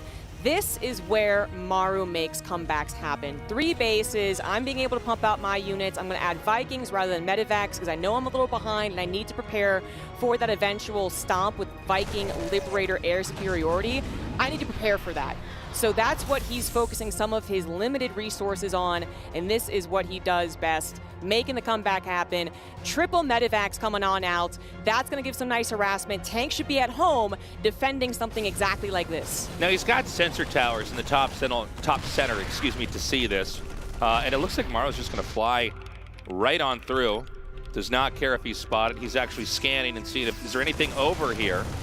Going to wipe out that sensor tower, kind of tighten up the perimeter there for Oliveira. Oliveira, by the way, is close to maxing out. When we see that max out, he's going to start to really amp up the number of bases he's got. We'll probably see him start to try to push out. But Maru's not too far behind either. No, so Maru is doing something again that I really feel like this is what he pushed back when everyone was like, how does he keep doing this? He's able to defend with a limited number of supply because he invests in the starport play. The real killer move in TVT is air superiority, so you got to keep that in mind when you're trying to make the comeback happen. That's what Maru's doing. But Oliveira, he is maxed out. He absolutely has a time to break Maru right here, right now. Looks like Maru's going to be chased back here. There's a lot of tanks up in the front. It's not clear who has more Vikings. Actually, yeah, it's going to be Maru. It looks like he drives him back just slightly. And I don't know if he can get much further in here. So right now, Oliveira setting up shop in the middle of the map, but he's pretty far out of reach from anything that's important. There's a line of tanks down here from Maru. And Oliveira, trying to be pretty fluid in his position, just abandons this. I think it's a smart move. I think a weaker player would have tried to force this or just kind of stagnate in the middle of the map. So he's going to relocate. I don't think there's another spot on the map he can really attack into, but the further along the game goes, the more bases Maru will have. And for now, center of the map control is going to stick with Oliveira. Yeah, he will have map control for a while, but when Maru pushes with a superior army as he gets to Ravens much faster, it will be a very scary push. I gotta shout out these missile turrets, by the way, Tasteless. They are in prime position. Maru is reading the Liberator harassment like a book, because that was, you know, okay, maybe that's a turret ring. He had one exactly, wonderfully positioned for the first Liberator that tried to harass. He really knows how Oliveira plays. Oliveira trying to shark around the map a little bit more. We've got a small counterattack here with Marines. There's a tank to intercept this. How much damage is this really going to get done? You know, it's funny. A small number of Marines actually does quite a bit. It looks like he's barely going to be held off, but that was some real value. In fact, Oh my God, he killed that last Viking. Okay, so that was pretty good. You know, Marines are obviously extremely expendable, but hold up, a big counterattack comes in here from Oliveira, realizing there might be an imbalance over here on the other side of the map. Oh my God, he's actually just stimming in. He sees the opportunity. The Marine concave might be good enough. The tank depth might have been a little bit of a problem as far as defending that planetary. It will, of course, defend the 3rd CC. We got ourselves a little bit of an SCV trade going on here. Not a good time to be a worker in this game. 3rd CC from Oliveira looks like it barely will survive. Things have gotten a little more chaotic. Both of them starting to miss macro a tiny bit as well, but it's really a very close game still. A bit of a wash there. Command center got destroyed from Maru. Oliveira kept all of his alive, but they had already started to add on more command centers, so it could be a temporary loss. Oh my God, he's continuing. Maru seeing an opportunity, or at least thinking that he was, but that was maybe not it as much as he was hoping for. It's, again, that was a little bit favored to Oliveira, actually. That was hard to track. I can't believe both of them took so many fights in that area. Yeah, it's funny. It was a very slow positional game for a few minutes, and then it was just them pounding each other. Yeah. We saw both supplies drop to 120. They're now slowly going back up into about 145, 150 here. Tanks were traded on both sides, and so I think it's going to be a little bit more of an open game as far as where you can go positionally. Oliveira still trying to set up, you know, for counterattacks, still checking for bases. It does seem like Oliveira is maybe just like maybe 5% ahead overall, but it could go either way. Again, let's not forget that Oliveira actually has had a pretty good lead for most of this. We've really seen Maru kind of power back. It's almost like, you know, watching two guys arm wrestling, and one is slowly pushing the other one back. Yeah. His arm to the other side of the table. It's been impressive to see Maru kind of fight back and push through this. He's not out of it yet. He's not even really evened it out quite yet, but he's almost there. Yeah, I think your assessment's kind of spot on, like maybe 5% lead for Oliveira, but even that I'm not even sure of, you know, because the economy has actually been a little in favor of Maru. I've been watching that arrow point down to Maru a little bit more. I think the SCV transfers hadn't happened for Oliveira for a little while because he had more workers. He still does. But I think what Oliveira was at least able to do was able to equalize the late game composition, right? I was saying Maru was getting faster to those Ravens. His push was going to be scary. All that chaos just kind of balanced it out. He's going to try to push through here. This doesn't look like a good angle here for Oliveira. It's going to backfire. Well, it's such a narrow area. It looks like the tanks are going to get shaved off. The rest of the tanks behind the seaweed are kind of stuck back there. And that might have been an overstep. There's no Marines here to cover this either. Right now, Maru using the Vikings to basically spot for the tanks. Oliveira going to try to rotate up here again. You got to be careful here. Sometimes aggression like this really can be a double-edged sword where you think you can get in there and do some damage, and instead you're just shaving off your own army over and over again. Yeah, I think it's easy to take miscalculated fights. You know, there's so many tanks that the depth can't even necessarily be scanned. You know, you scan, you say 6 tanks, there's actually 10 because there's so many more behind that, right? Right. Yeah, it's crazy how balanced this game ended up being after that opening. The observer showing us the resources lost are crazy even, despite what is a lot of chaos now after the minute 15, I want to say. Now it's just like go, go, go. Oliveira wanted to be on the push, ended up actually taking an okay fight, but it's now just more and more into almost a mech game, man. It is going to be starports and tanks, a Banshee coming out. I wonder if that was on purpose, maybe just a little scout, little harasser. You know, you don't build missile turrets like that. Anti-Banshee missile turrets 17, 18 minutes into a TVT. That's kind of cute, but it is a lot about the Raven usage now. Who has the better Raven usage? Historically, Maru. Maru's supposed to be the best in this game, in this type of game, but that didn't necessarily happen at Katowice. Yeah, Maru finally out on the middle of the map roaming here. He's been really patient. We're at about 18 minutes and 30 seconds. And, you know, we're getting to the point in time where there's not that many more bases left. There's also no shared expansion on this map to fight over. And so it's going to be about these 2 bases in the top right and the 2 bases in the bottom left. Meanwhile, in the middle of the map, we got a stim in here. Oliveira going to lash out, but it looks like Maru narrowly escapes, not really suffering any losses. Yeah, both of them so well matched in the upgrades too. You can see that Maru's going to go ahead and grab +3 tank attack, which, you know, it affects the AoE as well. So it's a good upgrade, but they already have +2, which is the kill shot for the Marines when they stim. So Oliveira's like, I don't need to upgrade my tanks anymore. Let's really focus on the air upgrades. So he's grabbing ship weapons. Is that better? Hard to say, because if it was better, you think Maru would do it. So, you know, I'm going to trust that they're both just kind of playing a little bit differently. Eventually, we'll see more ship weapon upgrades, I suppose, for the Maru as well. We did have extra barracks added on. You know, if you do have a clash of these armies and all those tech units go down, it might be up to who has the mineral bank to spam Marines more to get that momentum. Tanks are going to siege up over here. Another scan comes down. It's been this plateau over and over. They're going up and down this, but now Maru's going to try to dive in. Oh my God, beautiful disable on literally every tank on that side of the map. Unbelievable. Maru going to try to come in a little bit further. He's going to take out every single tank.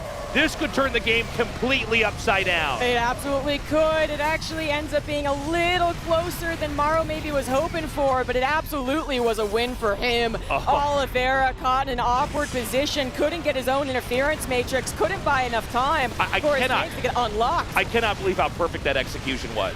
It was even up to that point, and suddenly I think we may see Oliveira tap out here because he's lost all of his tanks. Maru is able to now tear through the map and wipe out these expansions, basically knock out the north position, which will also take out the position in the north east here. It was such a good fight that I actually thought it would just be GG. You know, yeah. Oliveira looked like he was going to die. He ended up like buying a little bit of time for himself, and then he's going to sacrifice bases to buy further time. But yeah, that was a potentially game-winning move. Oliveira certainly on the ropes, down 50 supply, tank count in the dumpster, Raven count as well. He does not have the tools, and he will tap out. Maru proving to be better in that supreme late-game TVT. That is what he is known for. That certainly goes to him. Whenever we talk about Maru's playstyle, best in that late game. And I think Oliveira would have been kind of preferring to have won that game when he had that 40 supply. After the chaos of the early game, he was in a good position. But the problem of any Terran versus Maru is letting him get to 3, 4, 5 bases and getting to that late game. You know, it's funny, ZG, the game did start out like the previous games historically have, where Oliveira is the one to take the initiative. He tries to take a fight on the map. As Maru's taking his third base, he drove that back. But the longer the game goes on, Maru kind of wills his way through it. He basically played from behind for, you know, maybe 75% of that game. But when he started to take the fights, and especially that final fight, the execution is so perfect. I mean, that's like probably, what, 20 very specific actions that you have to have done perfectly. And if you make 1 or 2 mistakes in that, you will lose. You do have that attacker's disadvantage, but he was actually able to split that position wide open. And I gotta say, just a real masterclass in TVT. Yeah. You know, a lot of times when you get behind in an RTS, there can be that kind of compulsion to do something dramatic. And sometimes that's the right move, right? To do some kind of all-in to try to completely turn the game upside down. But not in that game. Instead, he just sort of stayed low, took his beatings, took his lumps, and when he was in the position to finally, in one moment, unlock the victory, he did it. Yeah, yeah. There's actually so many moments that could have really swayed the game a different direction all the way from minute 5, honestly. But it was a matter of fact that that last fight was more likely to go Maru's way, and the positioning was a big reason as to why. We'll get into that a little bit after we introduce the players here coming into the second map. In the bottom right, down a game, he is Oliveira.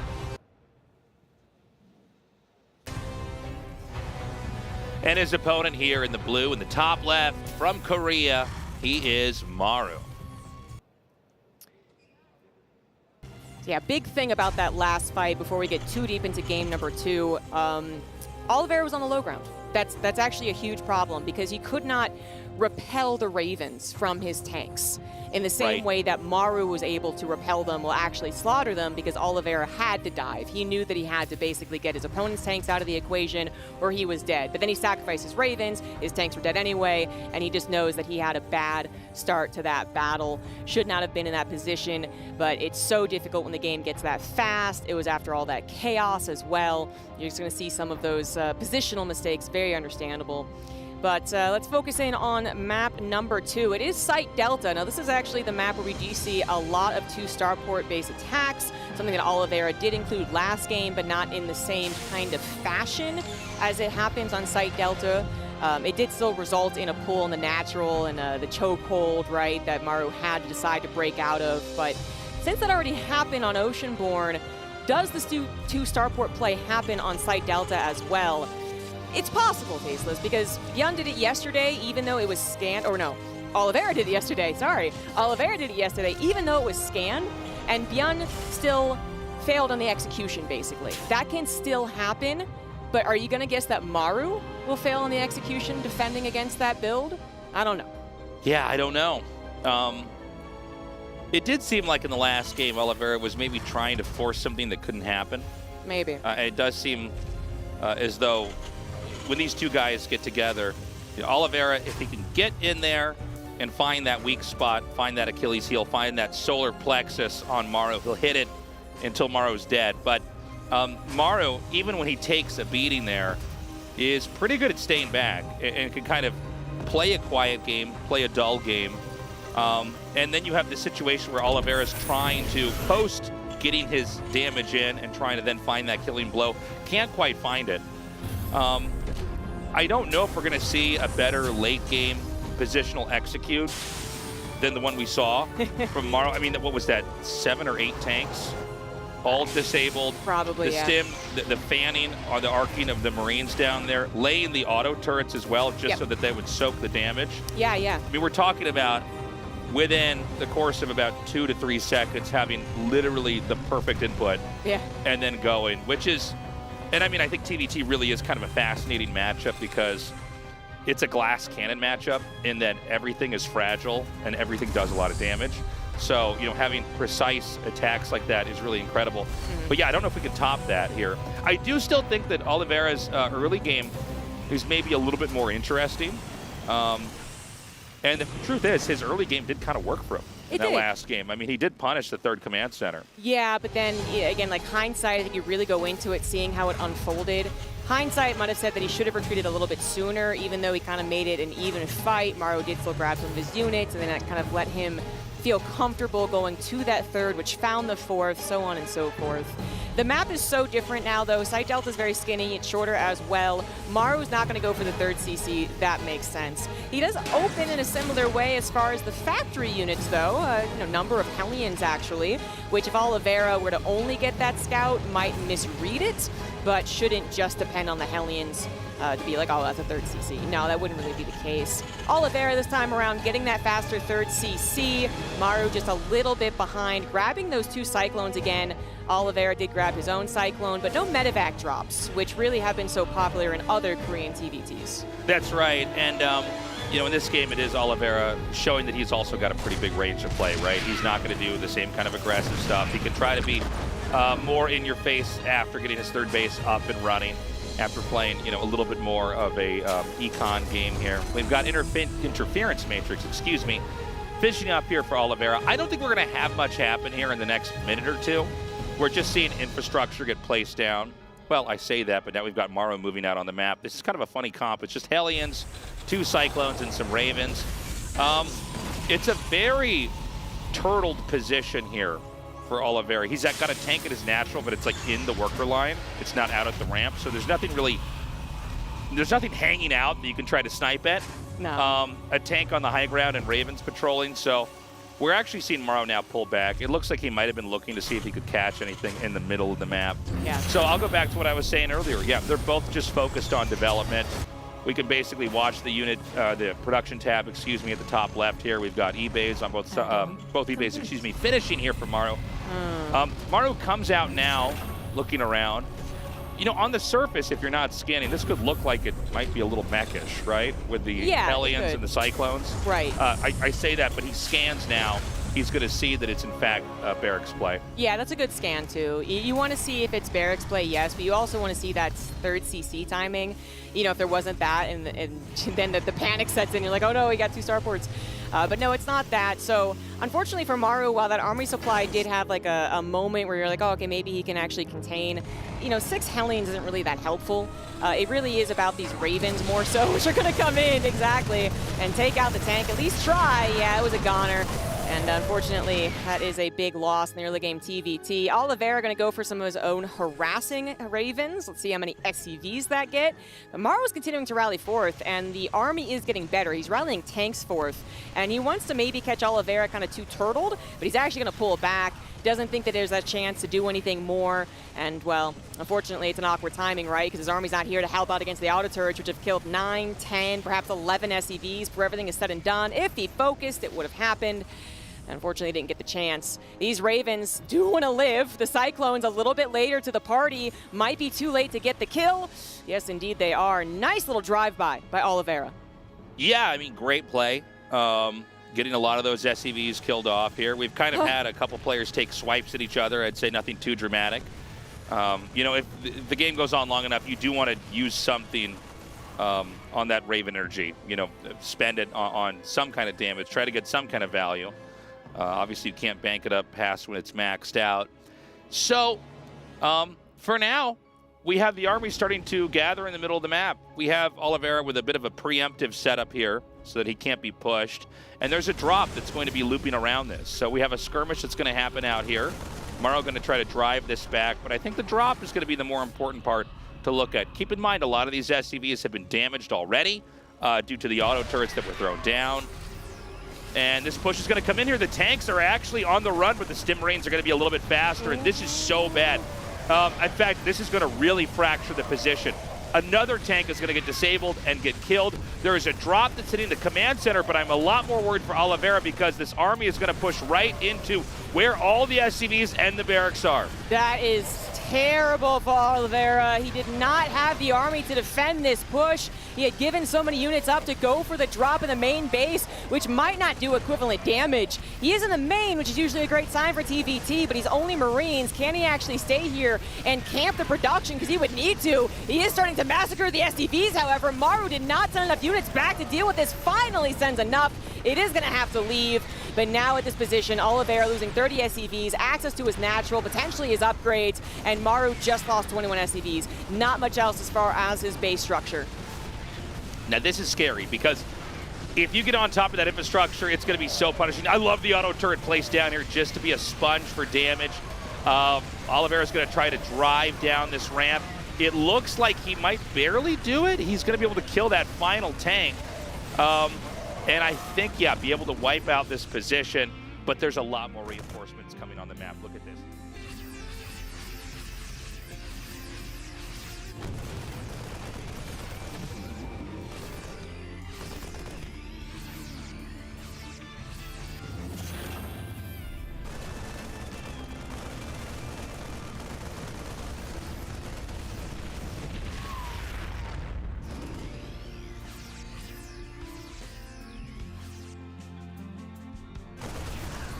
Maru's coming in for the kill. This might just be it. Oliveira going to try and have his hold, but while good interference matrix come down, I think the numbers might just be too great. Maru still with a about 10 army supply lead.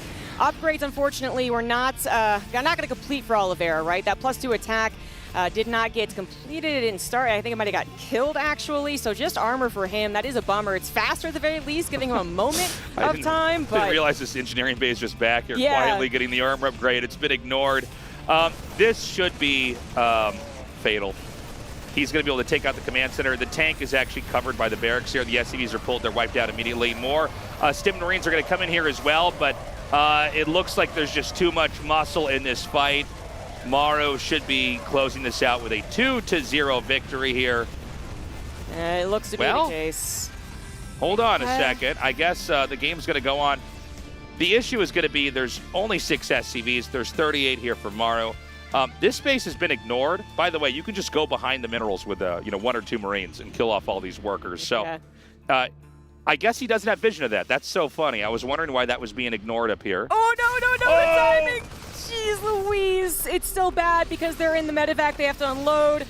It looks like it will just be in time. Maru can't find the advantage there, but it's 40 SCVs to 19, despite having that cheeky planetary hidden, basically, and that's going to be hard to break with only Marines from Maru.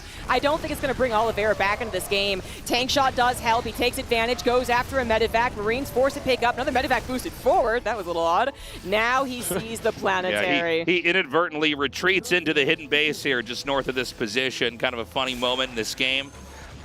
Oliveira is going to try to have his own harass here and deal with this. This is actually a pretty well-placed Liberator. Kind of hard to handle.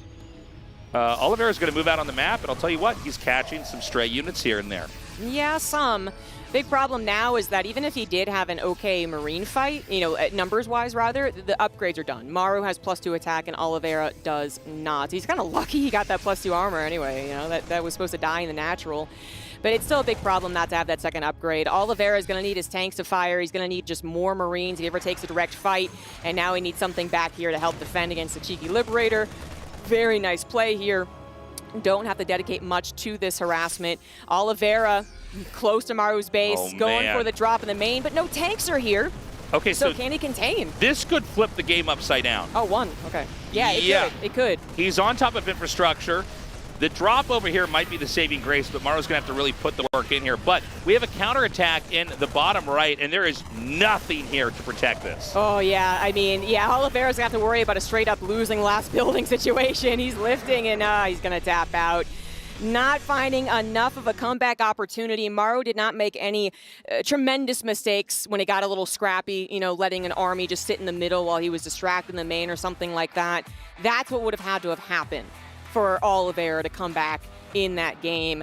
And it was all a lot to do with the attack down the middle of the road. When Oliveira had 2 medevacs worth of units in the main and not enough protecting his tanks, Maru pounced on the opportunity and it snowballed from there.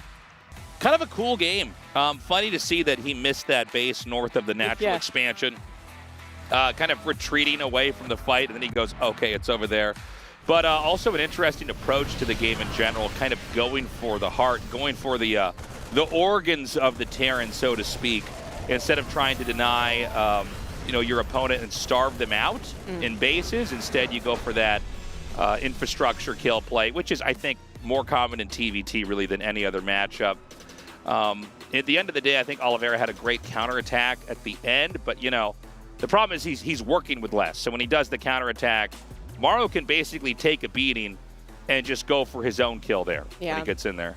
And it's very important that Maru did start to win when he did, because 4 CC from Oliveira would have been problematic if he hadn't kind of gone for the throat, especially if he had been, for instance, denied at the natural, so he doesn't even get into a lot of the SCVs or the upgrades, which it looked like +2 attack didn't actually even start because the game got so chaotic, but it would have died anyway. So this is where, the first fight outside the natural had already happened, put Oliveira in a terrible position, and it really was a bad game from there. Oliveira not quite getting the, I don't want to call them miracles, but the same type of momentum that he did versus Maru back at Katowice, and certainly he's not coming off that same momentum either. Fresh day, he did win yesterday, but not quite the same as winning back-to-back-to-back-to-back. So he's going to need to dig deep and then just kind of take Maru down on his momentum, reset the series at the very least. Now, we got to point it out, Maru up 2-0. We're talking about the fact that Oliveira is maybe, the poison that, there is no antidote for Maru here, but not today. Maru is redeeming himself. He has reconfigured his play. Oliveira staying true to the way that he has played before, but right now unable to get any wins here in this best of 5 as we go into Game 3. And we're in that game right now. In the top right, in the red, he is Oliveira. And in the top left of Ghost River, we do have Vitality's Maru.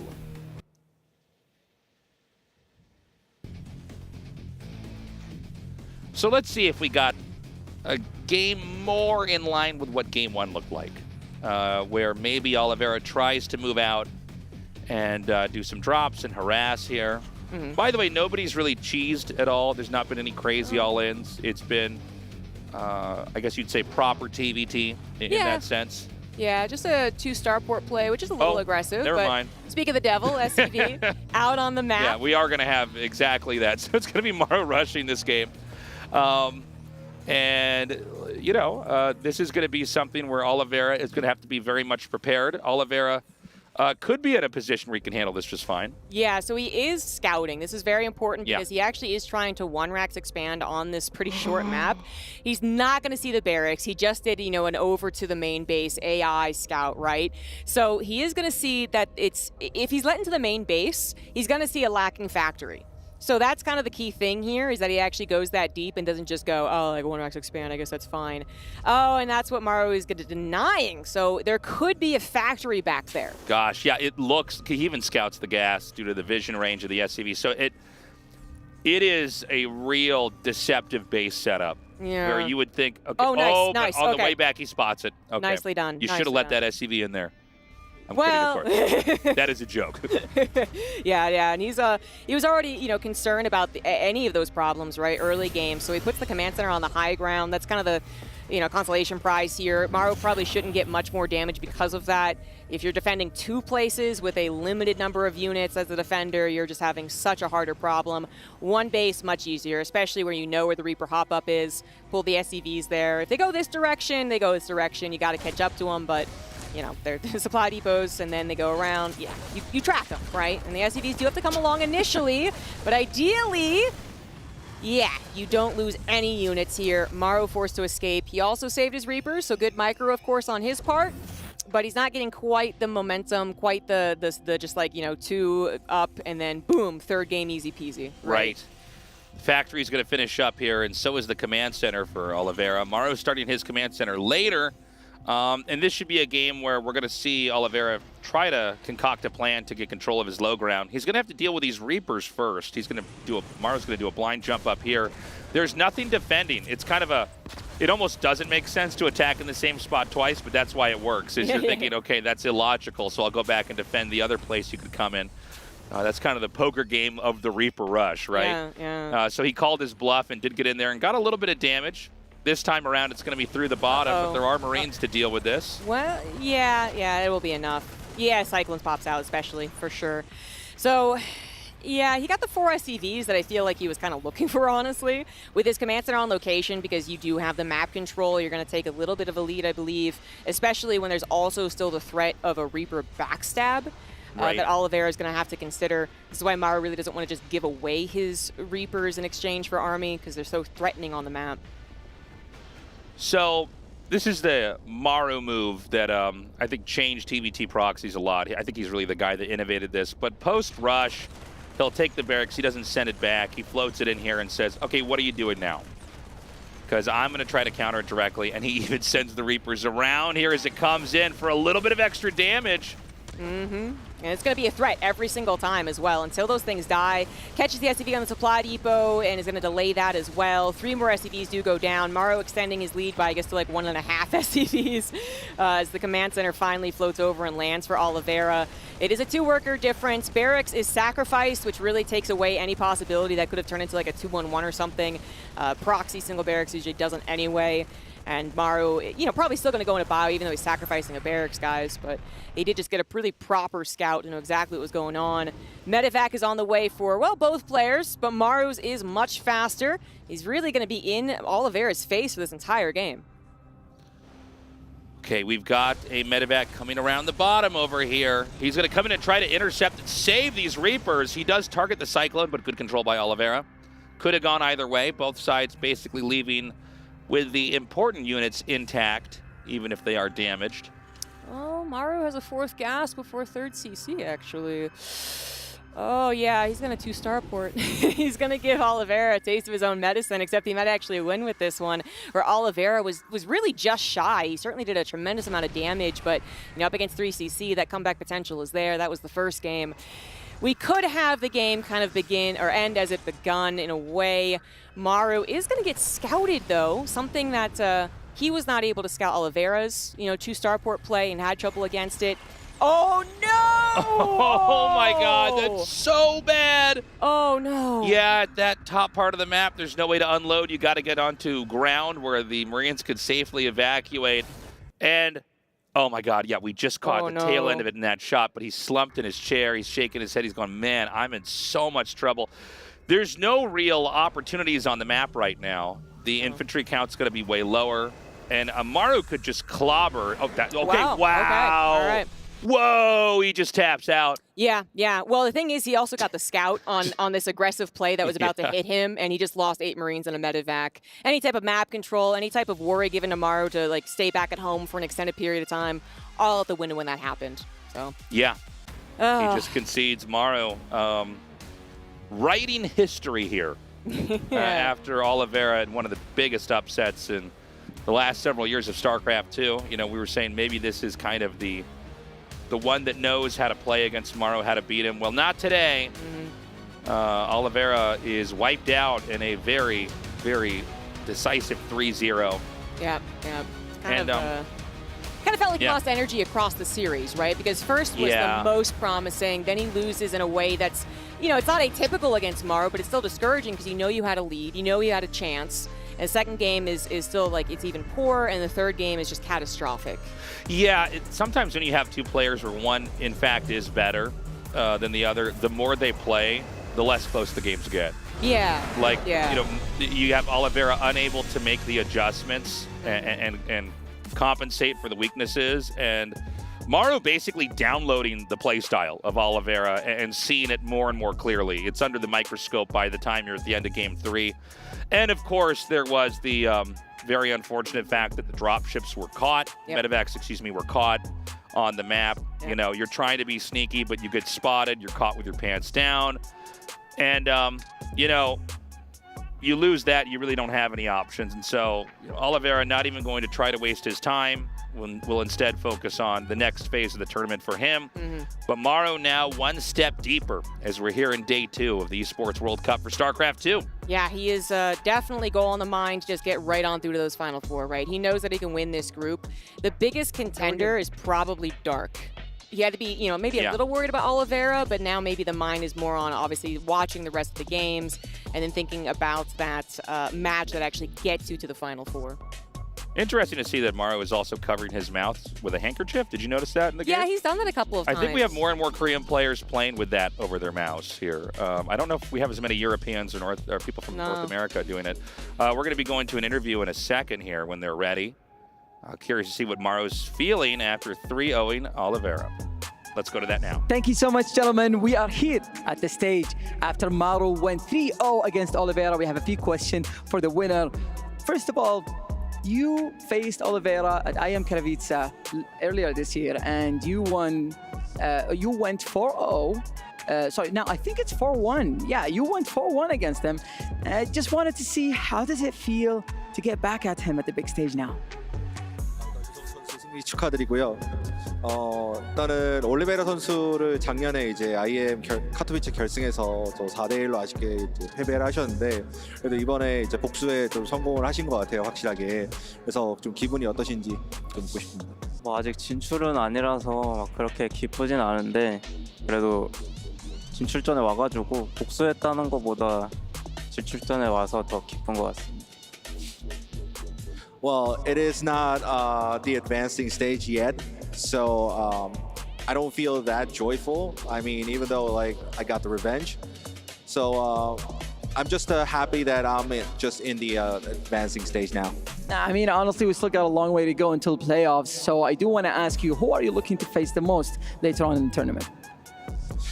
이제 또 앞으로 이제 진출전에 가시고 또 앞으로 만약에 또 다른 이제 기회가 있으면은 또 다른 선수들 또 만나게 되실 텐데, 일단 이번 대회에서 가장 만나고 싶은 선수는 좀 누가 있을까요? 만나고 싶은 선수? 예. 만나고 싶은 선수는 딱히 없고 다 잘해가지고 만나기 싫은 선수는 좀 있는데 뭐 그 선수들만 안 만났으면 좋겠네요. I mean, everybody's good here, so I have no favorite in particular.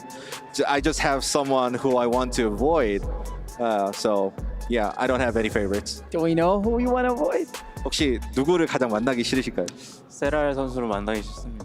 Of course, Serral. Yeah, I mean, I think we all got that, but we still have so many more matches to get to for StarCraft. So how about we send it back to the analyst to continue talking about the match? All right, well, welcome back here. Of course, we've got ourselves quite the victory. Taking a look at the highlights coming in from this game as well, as we do have a brilliant victory for Maru. Dan, talking about this game, it really felt like this best of 5 really hinged on just a big moment in that first game. Yeah, Oliveira played amazingly in the first game and really did get a big edge there, but wasn't able to finish it out, right? So, you know, when that happens and Maru gets that type of tempo advantage, I feel like you could see from even that third game where Oliveira left, where like he kind of lost his motivation.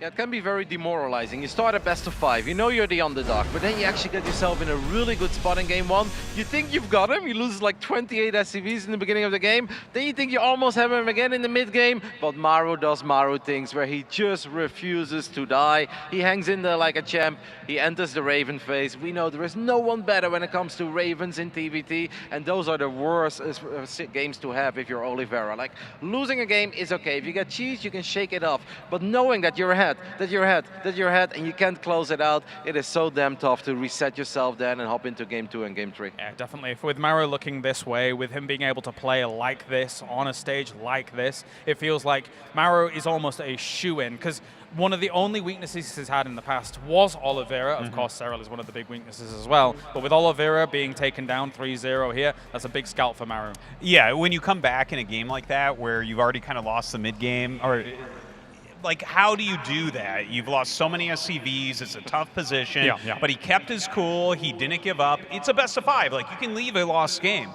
But the fact that he comes back against a world champion, I think he's got it, man. He's going to go far in this tournament. Any final thoughts, Roddy, before we finish it? Yeah, there really is only one Terran that wins games like that, and that is Maru, and he has shown us time and time again, and that is just such a difficult way for Oliveira to start a best of 5. Like, this entire best of 5 came down to that first game. If Oliveira does win it, we get a completely different game 2, 3, 4. Maybe Maru still wins, don't get me wrong, because Maru can always win, but Oliveira will have wings, he will have confidence, he can activate that turbo that we know that he has, but losing that first game is so tough to get over. All right, thank you very much, boys. It is time now to head over to Tech Analysis to break down a few more of those moments here before we get into our next series, as Maru is the first player to find himself in a qualification match for the round of 4. All right, thank you very much, James. And you guys are really wrapping up what we want to say, which is that first game has set the tone for the series, and we've got State here to break down a couple of the key moments in that first matchup. Yeah, really, that first map had so much to do with the full momentum for this series. Now, going into the game here, right, in the replay, we have Maru holding off against Oliveira. Oliveira just forced the third command center to lift. He's getting ready to breach into the natural expansion. We're watching this one upstairs. We think that Maru is completely dead. You see him unsiege the tanks. The Liberator is coming forward. He's trying to breach this position. And in one fell swoop, very reminiscent of day number 1, Maru, he pulls all of the SCVs. The auto turrets come down, and he sacrifices his economy. He sacrifices his army. He is barely able to hold on in a miraculous hold in this position. And in typical Maru fashion, from exactly this spot, we're going to go into later in the game, talk about deja vu, the disables once more. Come into this angle, you see that Oliveira has this massive line of siege tanks set up right here, and just like the first series against Spirit, the Ravens for Maru, he is playing this late game tech so well in the mid game and TVT. He's going to drop disables on pretty much all these tanks. Oliveira does basically the exact same thing, but notice how all these Marines, they're basically forced into a bottleneck. Even the turret dropping there is no room for them to maneuver. Maru able to take the concave on the high ground, and it is just a complete domination. Maru, it looked like Oliveira was in a winning position in game number 1, but the fact that Maru was able to survive that push, deliver that hold, and then win this big fight set the stage for the entire series. And that's how it ended up. Maru takes the 3-0 over Oliveira to begin the day here at the Esports World Cup. We're going to be heading into more awesome StarCraft 2, as coming up next we have Dark versus Astrea in just a few minutes.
2, 1, go.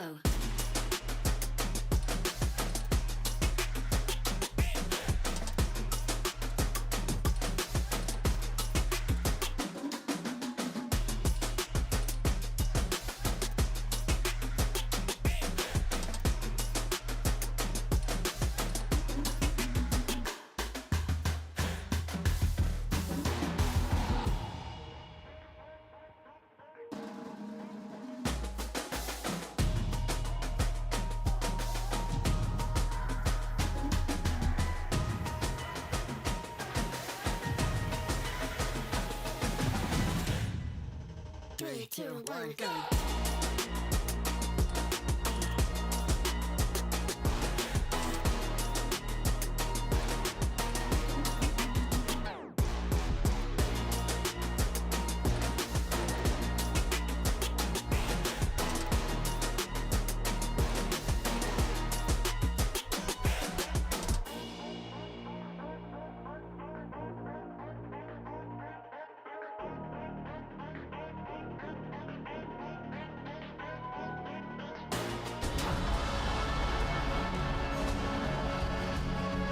I think maybe Protoss can get a good standing. I still think it's unlikely for anyone to win, but I think maybe we have a good chance of making a top 4 this tournament at least, because I think the Protoss players we have representing us at EWC are really strong. This time around, Hero and Classic and Showtime are doing really well. And you know, I'm not bad. I mean, we're like the lagging region, or we're a little bit lagging compared to Europe and Korea, of course. I feel like only a few of us really have a chance to make it big. The people who are willing to put in full-time effort for a few years or whatever. If I won this tournament, it would confuse me a little bit, but you know, it would be obviously very cool.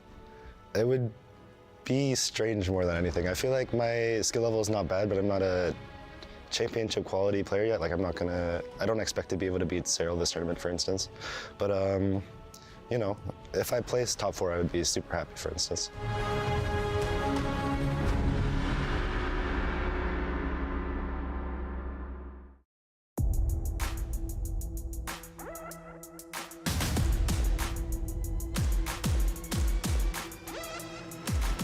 This done and dusted. Maru has been victorious and, of course, has moved through into what is a qualification match, moving potentially towards that round of 4. What a great series, EG. You were commentating this. I mean, Maru, though, looked like Maru in TVT. He did exactly what we expect of him too, because game 1 was that question mark, like, hey, is Oliveira doing the same thing? That'd be so cool. But Maru did the Maru thing. He made the comeback look almost easy, and his late game is just superior to most other Terrans. Yeah, I mean, we'd be begrudged if we didn't expect Maru himself to be in this position already, considering the scale of the tournament, Tasteless, considering that if he does not make it the round of 4, as I say, I think it would be a bit of a catastrophe for people. Yeah, I think he's righted the wrongs of the past, so to speak, recovering and beating Oliveira in a very decisive series, very different games. And so Maru, again, you know, we're always talking about Serral, but Maru, a real threat in this tournament, definitely somebody that you want to watch for. All right, well, of course, here, let's talk about the next series that is on the way. It is in the same bracket. It is in the same group as we are going to have Dark going up against Astrea. Now, for a lot of people out there, they might not have anticipated Astrea to be able to take down Gumiho here. It was a bit of a barn burner match, let's be honest, ZG, in a 3-2, and Astrea now finds himself as a potential Protoss moving into a prominent position. Potentially. I think we're all getting a little giddy when we think about that, but Dark is quite a guy to be going up against. Oh, yeah. This is actually probably going to be a very fun series, because I think Astrea, I feel like he's actually mentioned kind of being weirdly comfortable. Like, they're both kind of a little off. Maybe they're like both aggressive players, and so they make really fun matches against each other. And it's not maybe as dominating as you would expect when you see the two and their history, but overall, Dark has only lost like 5 times to Astrea in the history of their careers. So it is very difficult for Astrea. Yeah, for sure. Dark on the opposite side of this, Tasteless. You cover him so many times over in the GSL. We see him able to come to international tournaments and also carry that on. He is a previous world champion. He is an absolute killer, is Dark. Yeah, I think Dark, if you look at the results, obviously he should be taking this. I think he is like a better player. Astrea, though, a guy who's never really phased with live events. Out of all the pro gamers I've met, I put him in like top 3, top 4, just most comfortable under pressure. He's very relaxed. He doesn't take losses. He kind of takes losses on the chin, so to speak. So, you know, if Astrea can play the game that he prepared for, and let's not forget, there's been a lot of prep leading up to this. Yeah. All these pro gamers have been quiet. They've been grinding. They've been concocting strategies. He's only got to win a couple games to take it, right? Yeah, and really importantly, Dark now has dad strength. ZG. Exactly. And what can beat dad strength? Nothing. Nothing. Nothing. Nothing. He is, yeah, I've described him so many times at this point, you know, I'm picking analogies out of every which way, but basically that dad energy means something, you know. You keep expecting him to maybe start to falter a little more because we do talk about like some supply blocks that are really odd for pro gamers at this stage. And it's because he just has like a very intuitive feel to the game, but it's just gotten stronger, actually. He will not care. You're kidnapped his daughter and he's going to go Taken style on you, all right? In every single StarCraft game he plays.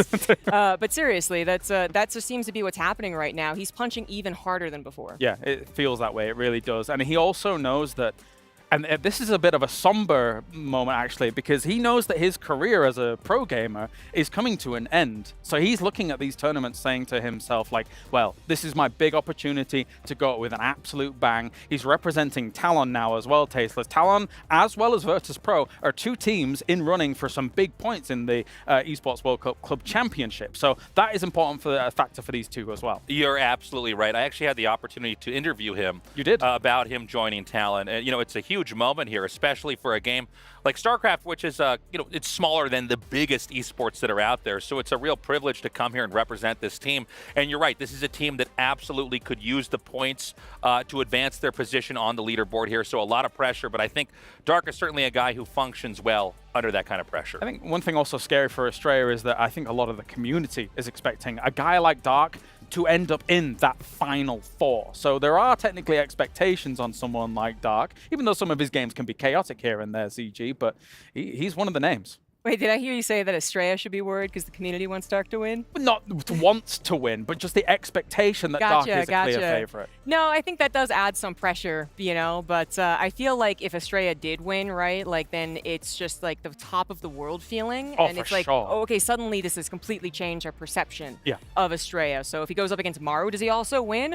That'd be super weird. But absolutely, you know, I think Astrea might be kind of used to it though. He's often going up against players that, you know, people don't give Astrea enough credit, and then he causes chaos. He gets a couple of victories people don't expect. So he might be used to this type of pressure. Chaos Maker versus Chaos Maker. I Yeah. mean, when you think about Astrea, we've seen so much of that. Even the slight move that we just saw yesterday of him doing this ridiculous mothership recall into Time Warp. He's like, yeah, I only did that once in practice. So he's not scared and not afraid, Tasteless, of pulling out some of these wild moves that would happen and work once in every 100 times. Oh, 100%. You know, he's one of these guys where when you say this guy has a crazy play style or he's very creative, a lot of times people will attribute that to early game, but it's not necessarily true with Astrea.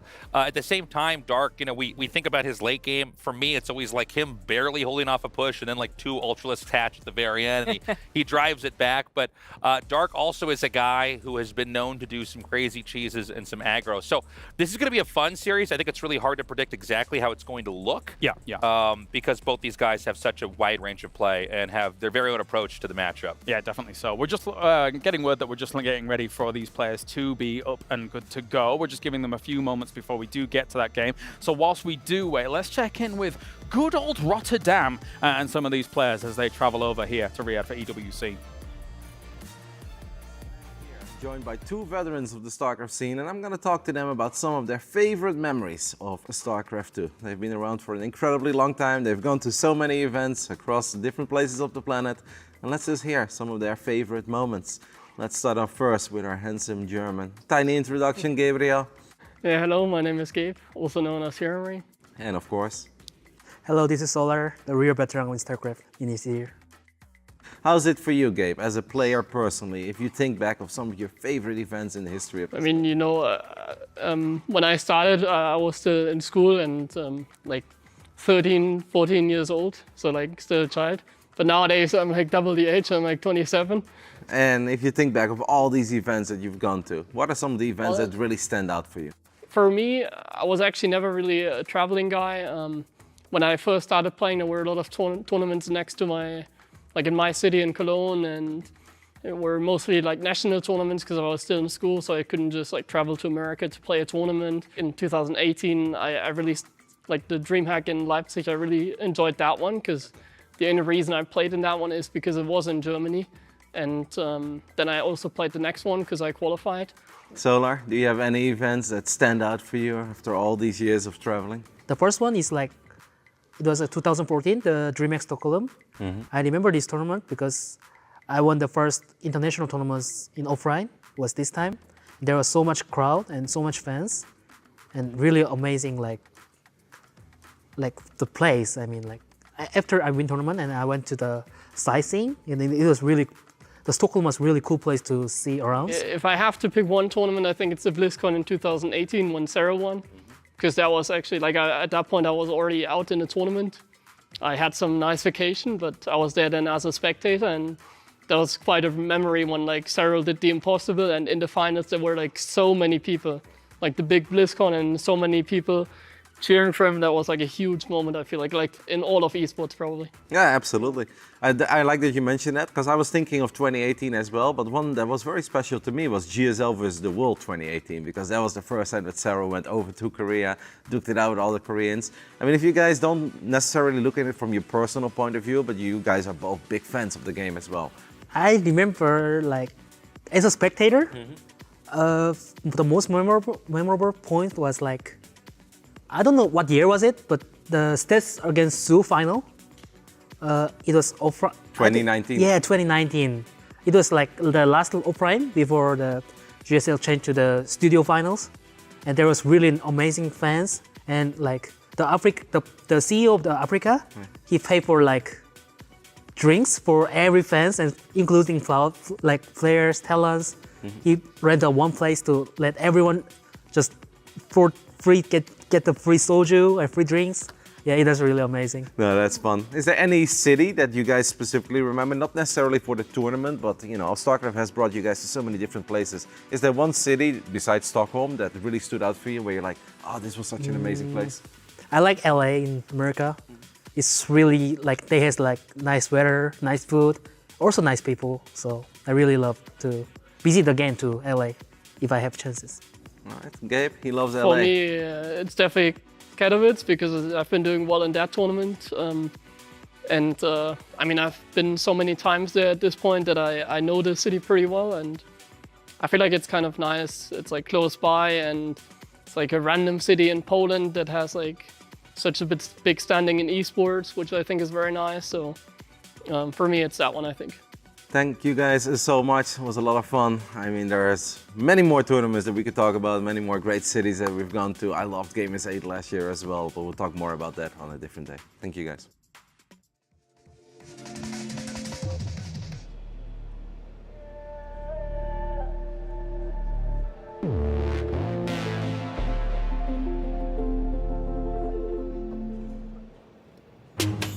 Welcome back to the Esports World Cup StarCraft II stage. We started things off with a fiery TVT, but now we're about to head into the matchup between the only Zerg and the only Protoss in Group A.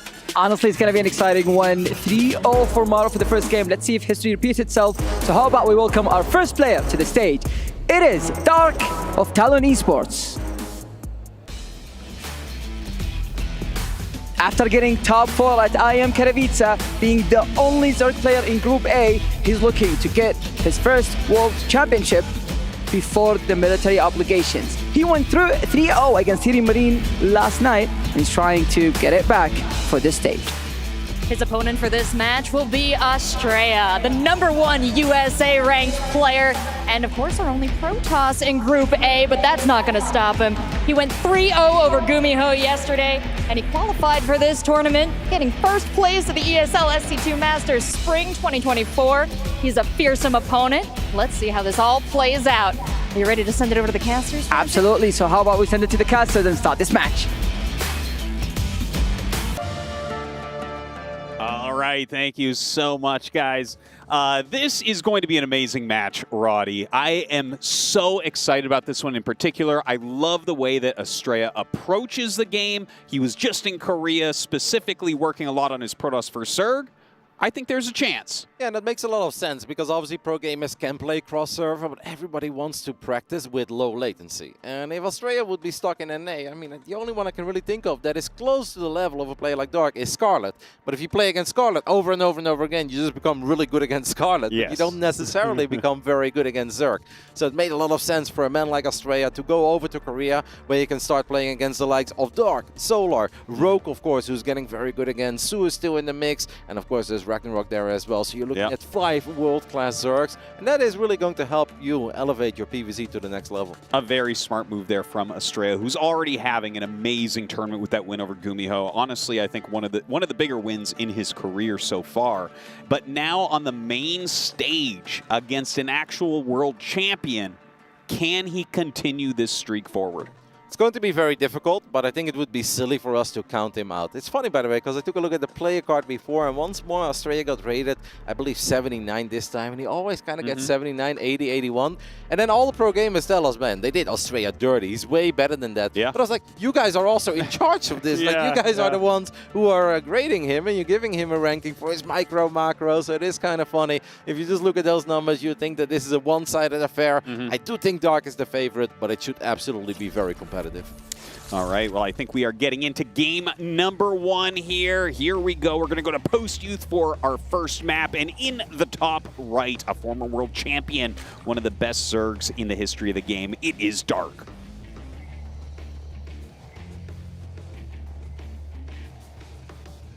Throughout this very long history of StarCraft II, 14 years, we've had a whole bunch of great North American Protoses, but this is absolutely one of the very best to ever do it. Representing Virtuous Pro, it is Astrea.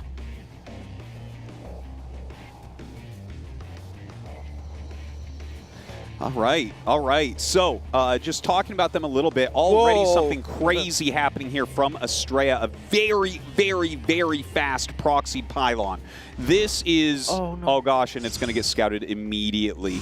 But it's 2 gates. It's 2 gateways. He sees them, though. This is the big problem. I'm a little bit nervous for him already. I think Dark is going to be able to come out here and hold this pretty easily. Yep, he's going to actually build the spawning pool at the top of this ramp, which means that Astrea could eventually have to deal with a full wall, but I wonder if that's the right approach, because that obviously does mean that your spawning pool is going to be a relatively easy target. I'm incredibly curious how Astrea is going to follow this up, because we do see that he's building a gas, so I expect a couple of Zealots into a quick cybernetics core. Yeah. And is he then looking for Adepts to just shade around the main base, or does he actually want to go all out and maybe make a couple of Stalkers? Stalkers have like more micro potential in the straight up fight, but Adepts have more chaos potential. Yeah, I'm not so sure, but I did see him shake his head as he went up the ramp and saw the placement of that spawning pool, so I think that is part of his plan there. We'll see if Dark is able to just parry this very easily. The thing is, Astrea has strategies no one's ever seen. Like, I would easily put him as top 3 strategically at this whole event, and in the whole world, in fact. The man is very fun and he's incredibly creative as he is going to work on this spawning pool. There is a spine crawler coming online though in that mineral line, and the 2 Zealots can't really do much about it. That probe is actually very important because it normally takes a Zealot 3 hits to kill a Zergling, but if the probe gets a single hit off on one of these probes, Zealot will be able to 2-shot Zergling. So that probe could have been very useful. Unfortunately for Astrea, he's lost it rather quickly. He's got 4 Zealots now. 2 Zealots still pushing out a lot of damage on this spawning pool, and it does seem like this spawning pool could potentially fall. With 2 more very healthy Zealots showing up, and we've got these 2 Adepts popping in the near future. I believe he can get the pull. The problem is the Queens are already out, the Zerglings are out, and there is a spine crawler. Well, you know, he's got the Adept now. I think he might still be able to push and get the pull, do you think? There's no transfusion energy as of yet.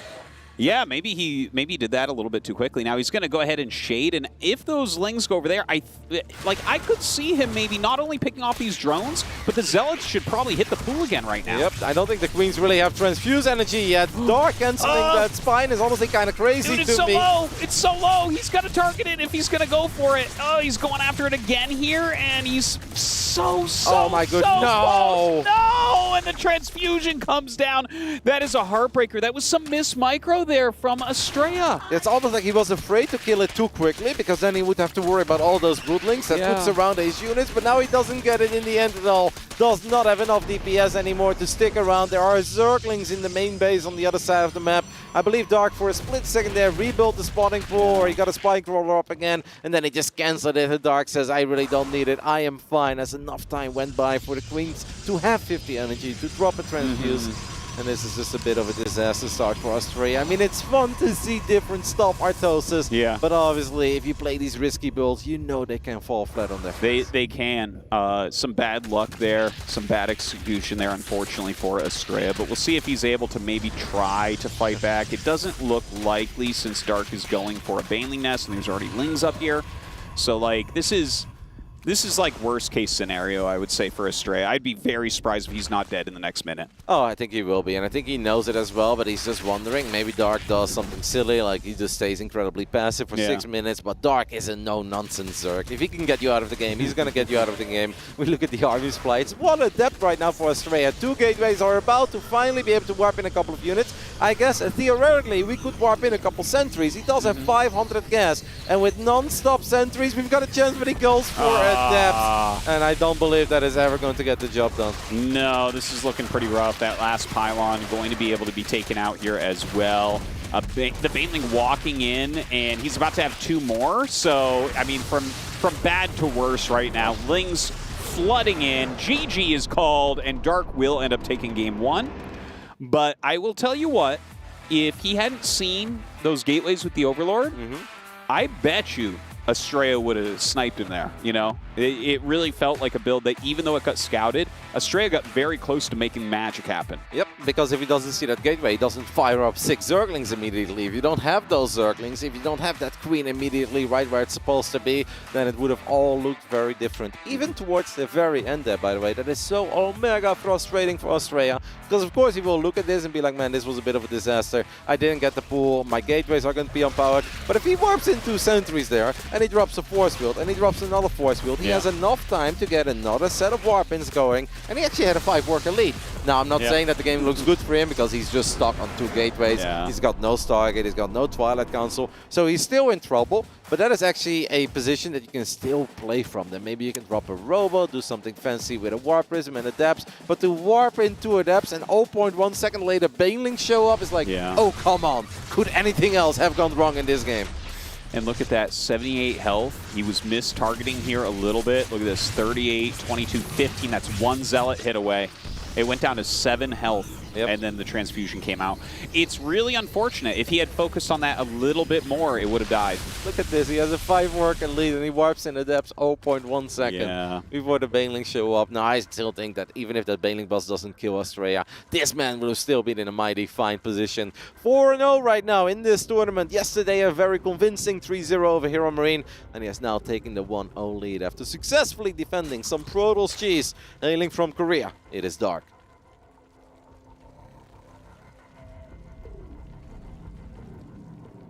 And his opponent showing us some very original play in that last game, but falling a little bit flat in the execution. It is America's #1, Astrea.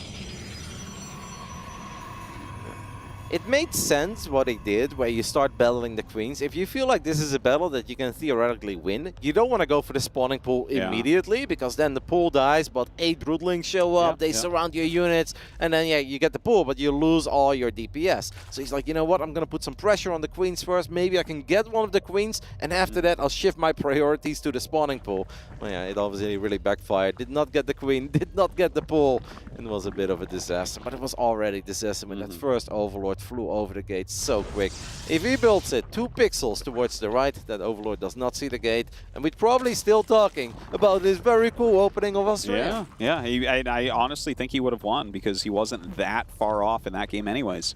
So we'll see what he has planned for these other maps, but you know, as we were talking about before, Astrea probably plays most different from everyone in the tournament. Like, he's really got his own style, you know, as far as, like, I'm always shocked when he doesn't have 100 on strategy. I feel like no one's paying enough attention to give him the right grade, because there isn't a player that comes up with more original strategies and uses more original strategies than Astrea in the pro scene.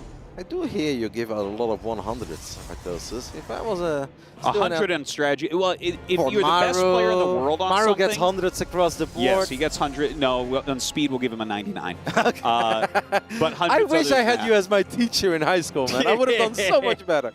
Oh, man. I don't grade on a curve, Roddy. But I think if you are literally #1 in the world at something, you should have 100 points on it. I agree. And I would absolutely give Astrea a few more points. In general, I agree with the pro gamers, but it is funny because they are the ones that are rating their colleagues. And, of course, we get a vote as well. And the community gets a vote in there. But across the board, most people do feel that these numbers don't really do Astrea justice. He deserves a little more, especially for his very creative approach to this game. We've got a much more normal setup here on Golden Aura.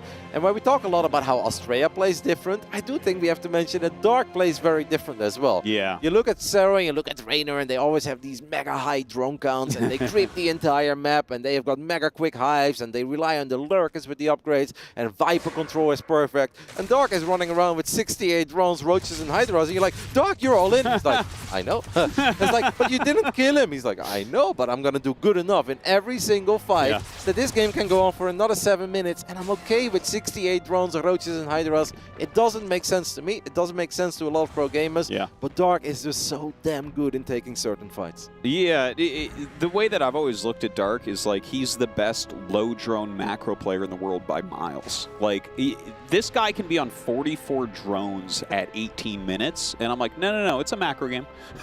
Don't worry. Like, yeah, he'll be on Hive, and you know by then he'll be on 60 drones, and like it's gonna be fine. But yeah, definitely stylistically very, very different from a lot of the other top Zergs, but not really weaker. Absolutely not, and he can macro. Like, if you give him time, and if Dark one moment wakes up and says, you know what, I do want to go up to 90 workers and get an off clip going and get an incredibly quick hive, he can do that, and he's going to look damn good with that playstyle as well. But he just loves living on the edge, and he just takes phenomenal fights. Let's see if Astrea can find some success with the Oracle. Spore Crawler is done in the natural. This is very risky by Astrea. He's going to take a lot of damage on that Oracle, and there is no wiggle room in the main base. We've got a Spore Crawler there too. There is a tiny opening though in the third base. Grabs 2 workers. Would have loved to get another one, but Dark even dropped the transfuse. Now I don't think the Oracle would have committed to it. Overall solid defense here though by Dark. Only losing 2 workers while dealing this much real damage to the Oracle, not just shield damage. And Dark is going to be happy with this. Definitely a little bit painful there for Astrea. You know, 2 is like the minimum amount you can get with the Oracles. Like everyone in the world gets 2 drones when they fly in, but yeah, but I also lose my Oracles like those. Yeah, no, me too. I still get those 2 drones. But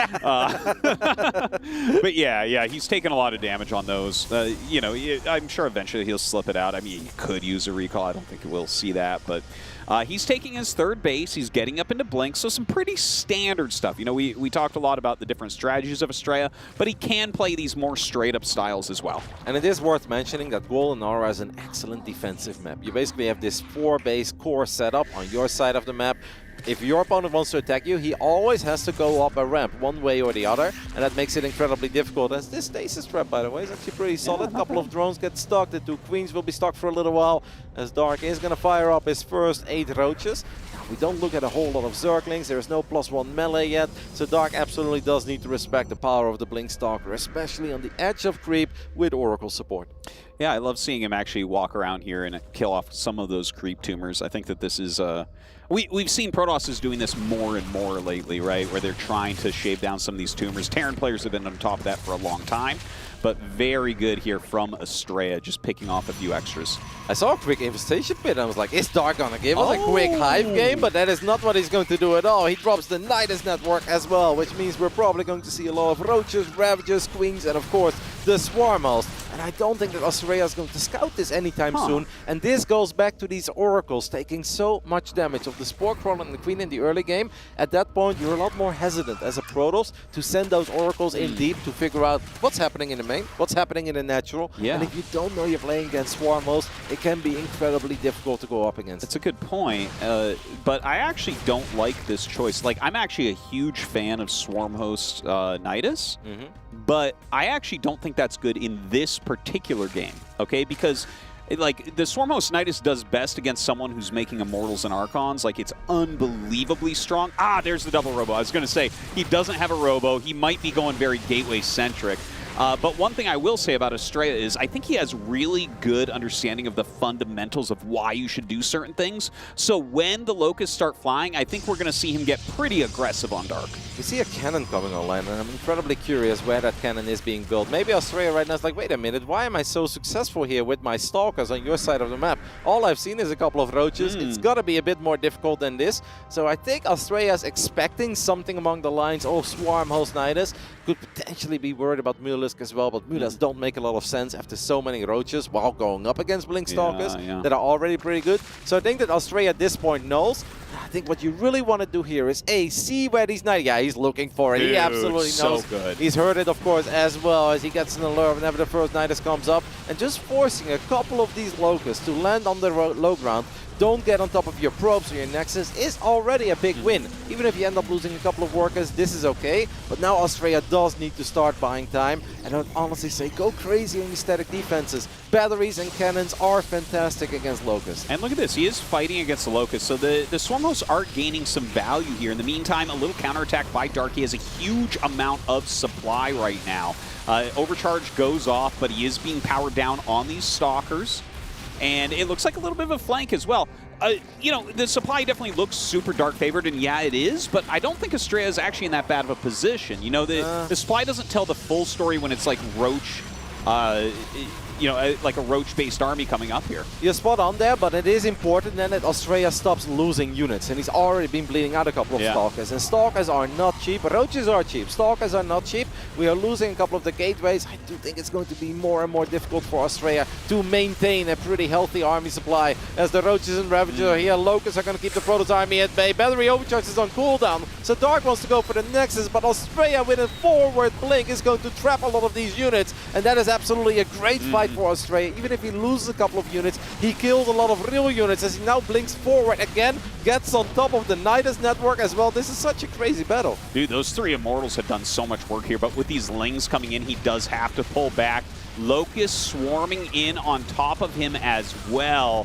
And it feels like Dark is just about to break through here. If he loses those Robos, I can't see him winning this game. What a brilliant call by Dark to show up there with 20 Zerglings, because the Zerglings getting on top of the Immortals is what allows him to finally kill those units. If he just had 10 more Roaches show up there, you don't get much done. The only thing you can do is fight with support of the Locusts, but the Zerglings, they show up quicker and they are able to surround those Immortals. Astrea had a pretty good idea, I think, of what he was going up against. Took a good fight on his ramp, but maybe he got a tiny bit carried away going all the way down that ramp. It is a strong defensive map. Why don't you rely on your static defenses? It's a good point. I think that, you know, you want to push and punish the player that's going for the Locust because they aren't always ready. So I think he was thinking to himself, okay, it's off cooldown. Let's get down here. Let's kill the Niduses, force the Locusts out of here, or the Swarm Hosts out of here, rather. I think that that's the idea he was going for, and it just didn't quite work out. Dark is having one hell of a run so far. 5-0 at the Esports World Cup 2024 as we take another look at this blink. I love this blink, and this is absolutely a good fight. Even if you're going to lose a couple of those expensive Protoss units, you take out so many Roaches and Ravagers. And I think the forward blink to the low ground would have been okay if Dark wasn't Dark and wouldn't show up with Zerglings at a picture-perfect moment. They ruined that. They really ruined the whole engagement. You can't really do anything with those Immortals against that. But against the Roaches, you could see the amount of value he was gaining, and you know he's making 2 Immortals at a time, but you know this is where Dark makes his money, man. He makes those Zerglings, sends them down, and what can you do? At this point, the man has played 5 games, has won all 5, and I would only say in Game 2 against Hero Marine on Dynasty, he was perhaps in a tiny bit of trouble where Gabe did have a powerful army, but in the other 4 matches, it really has been all Dark from the beginning till the end. Speaking of which, up here in the top right, leading 2-0, it is Dark.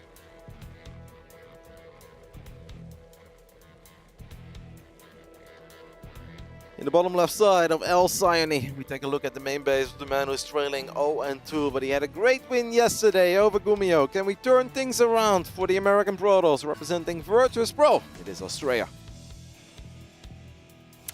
You know, he's 0-2 right now, but Game 1 could have gone his way, and Game 2, like, he lost and it looked convincing, but he was close. Like, he was starting to block everything. He was making very good moves in general, and Dark just kind of outplayed him.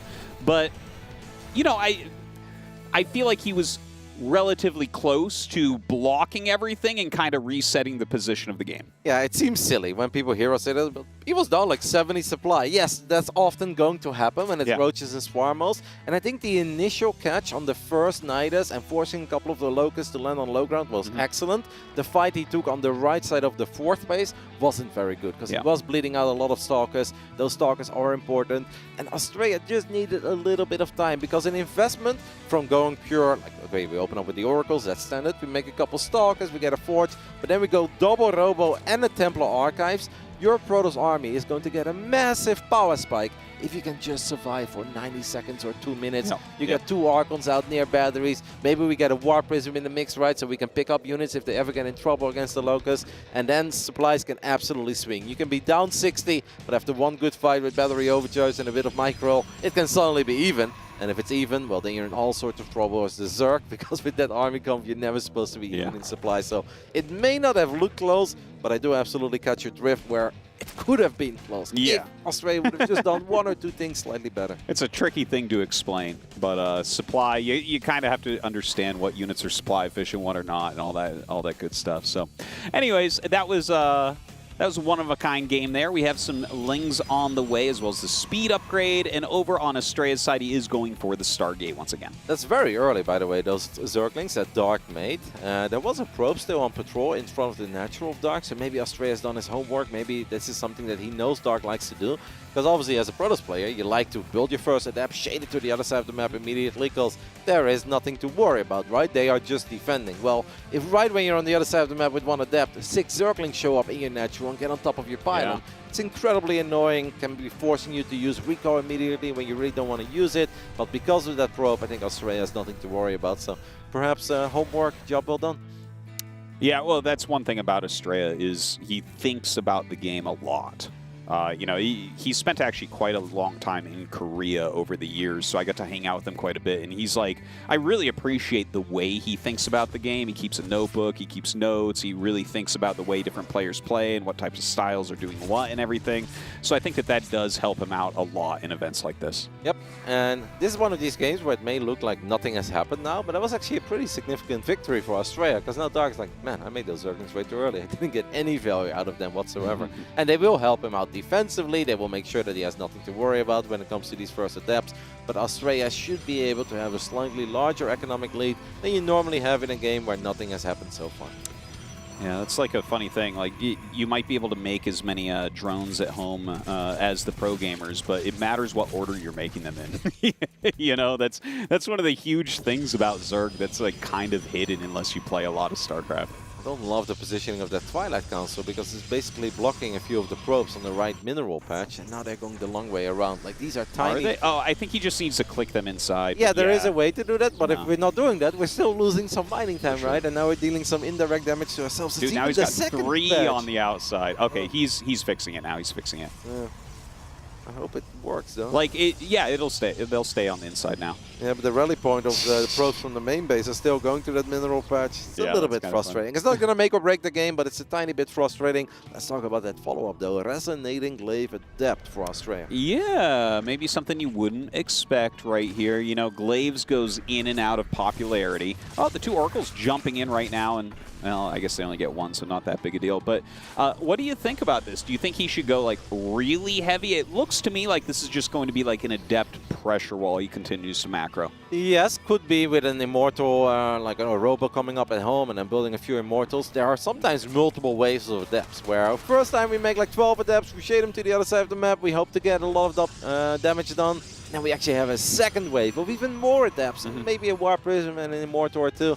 I have the feeling that we're pretty committed, because it is really hard to justify building 14 Adepts with Resonating Glaive, because we're obviously using the Twilight Council to research this upgrade, and it also means that Blink or Charge is going to be a lot later. So you can't just make 12 Adepts and be like, oh, I hope I get like 5 drones, and we'll take the game from there. No, this is a pretty significant investment on the side of Astrea, and he really needs to get a lot of damage done. The Roach Warren of Dark is damn late. It is still not done, and we already have this many Adepts shading to the other side of the map. There is a lot of potential here for Astrea.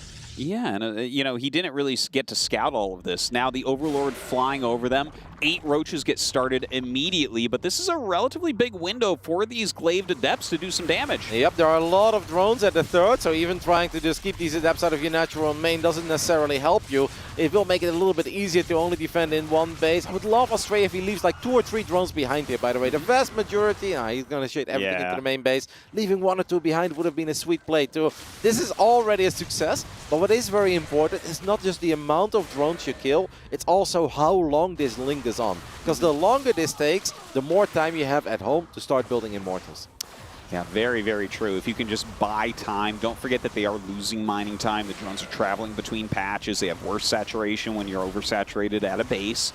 And he's still shading around. He's still keeping pretty busy. 4 Adepts coming in here towards this third.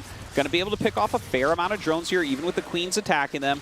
A lot of the Adepts will make it out as well. Yep, that's actually very cool, so he hasn't even lost everything.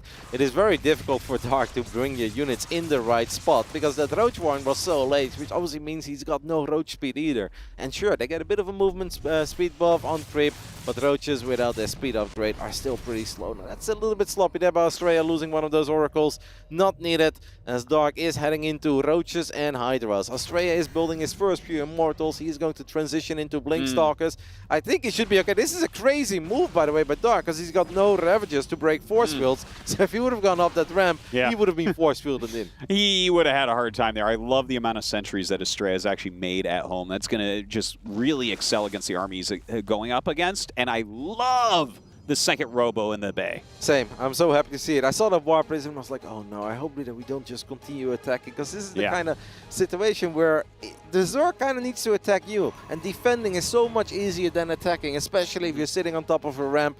And if it's a Templar Archives, I'm also fine with it, right? Storm is incredibly good too against Roaches and Hydras, but I love the simplicity of the second Robo and the Robo Bay. More Immortals, great. Colossus against Hydras, great. Disruptors against everything that Zerg has until Vipers are out are fantastic. And just the accessibility of an extra Observer, an extra War Prism. I really love the second Robo and the Robo Bay. Dark, however, is making the correct call for his side of the map, as he's like, basic Roaches and Hydras are not going to cut it. So let's fire up a hive and let's build some Lurkers. Okay, so I definitely agree with you. Like, literally, he could choose to make any of the attacking Robo units, and I'm pretty happy with that decision. Although I did find myself, when he started the Colossus, a little bit sad. I kind of want to see here a Disruptor play, but it could be one of these singular Colossus into Disruptor. I guess we'll see. No, the second one does get started. So now an attack coming in here from Dark, but very good force field, saving the day there for Astrea. That was a very high DPS army coming up for Dark, so good save. Yep, we've got a couple of Adepts in the main base as well, looking for damage, and it's already lost mining time and -4 drones. Astrea's not done yet as he gets the 5th, perhaps can get a few more in the natural. I'm with you. I do like a couple of Colossus, because that keeps you safe against a lot of random Zerglings. We still remember our Golden Aura Zerglings, of course, a very different game. But it's always nice to have a Colossus or two, because it gives you a little more confidence to be out and about on the map. And even if the Zerg jumps on you, you're like, well, I've got a great army. But if the Lurker count increases, we can't be too Colossus heavy. Yeah, yeah. And, you know, as Vipers are coming out right now, I am a little bit nervous about how high quality that's going to end up being. Now, Astrea is pushing. The Vipers are not out. The Lurkers are not out. So, in a way, this is a very good timing. And that Colossus is doing great against all these Lings coming up. A few extra force fields go down. The Hydras actually target down that Colossi. Another one going to go ahead and join up. Some slow Zealots coming in here as well. And while all this happened, the War Prism got picked off as well on the main base, so excellent defense by Dark. We don't have extended thermal lens. The #1 upgrade that Protoss players really like to forget. Now, we only want to build those 2 Colossus, and after that we want to build different units. Perhaps we don't need it, but it always feels like it is worth it. Sure, it's a little bit pricey, but we're on 4 bases. We've got double Robo. If we like those Colossus, we should absolutely get that upgrade.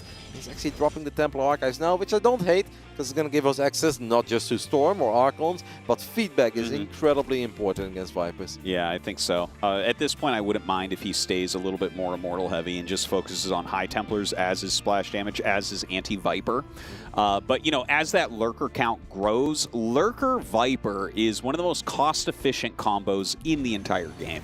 So I am a little bit nervous about Astrea trying to break that, and he may need to go up into Sky Toss to do so. We used a recall, but we are still not getting on top of this Nidus. I don't think he's seen it yet, so he has recall towards the left side of the map. Now the first Nidus comes online, the lurkers come out immediately, and this is terrifying. Now there are Zealots on the other side of the map creating a bit of chaos, but what a moment for Dark and his first Nidus to come online as he gets on top of the 2 forges and the Stargate immediately. Man, already having utilized that recall makes it extra painful. I love how Dark has just set up at the top of this ramp. It's so hard to actually attack up there and do anything.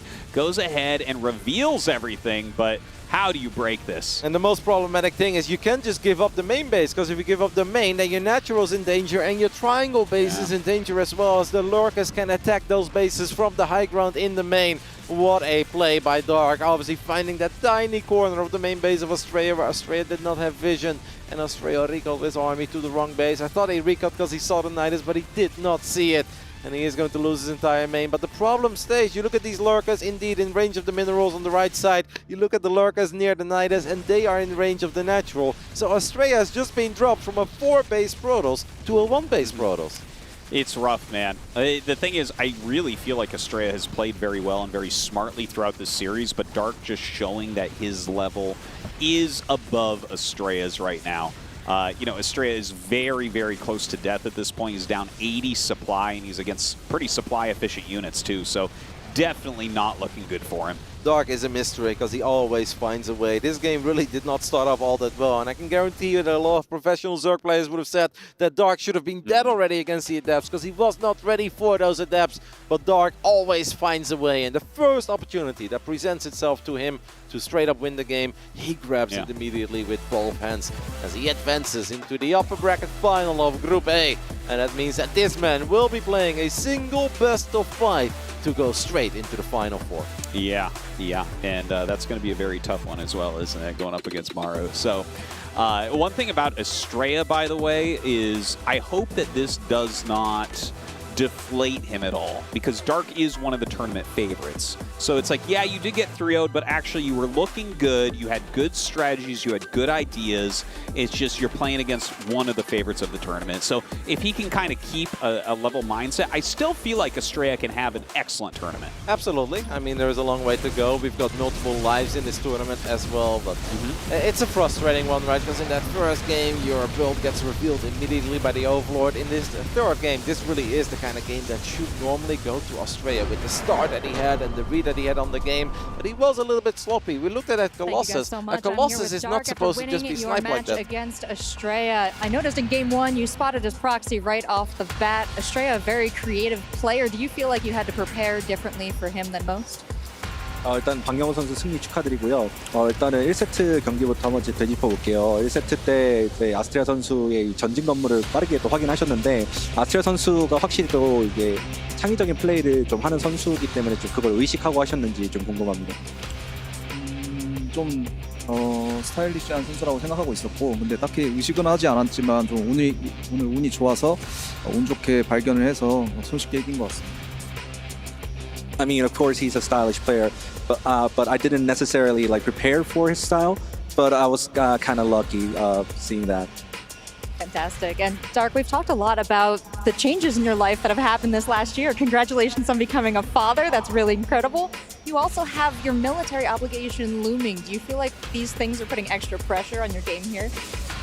이제 또 최근에 또 가장이 되셨으니까 굉장히 축하드리고요. 또 가장이 되시기도 했고, 또 이제 군입 때도 좀 앞두고 있다 보니까 확실히 좀 뭔가 그런 부담들이 많을 것 같은데, 그런 부담감이 좀 느껴지진 않으시는지 궁금합니다. 우선 감사드리고요. 확실히 뭐 가장이 됐다는 그런 무게감도 좀 많이 느끼고 있고, 마지막 대회다 보니까 다른 사람들은 좀 더 여유로운 것 같은데 저 혼자 약간 목숨 걸고 해야 된다는 생각을 갖고 있는 것 같아요. 그래서 경기 중에 실수가 좀 많이 나오는 것 같아요. 그런 부분들에 있어서. Well, of course, first of all, thank you, and second of all, well, the pressure is kind of on because I mean, there's a lot of changes in my life happen, so that's definitely on me. And that being said, I'm kind of making those mistakes because like everyone else is just chilling. But I think thinking that it's going to be my last event here, so that pressure is on. So I tend to like try to be more focused than ever. So I think that kind of like brings some mistakes over here. Well, hopefully you can shake that off a little bit. I love seeing you play, and we're really rooting for you to make this a huge tournament for yourself. Your next opponent going to be Maru. How do you feel about that? 이제 최종전에서 이제 조성주 선수를 만나게 되셨는데 조성주 선수에 대해서 좀 어떻게 생각하시는지?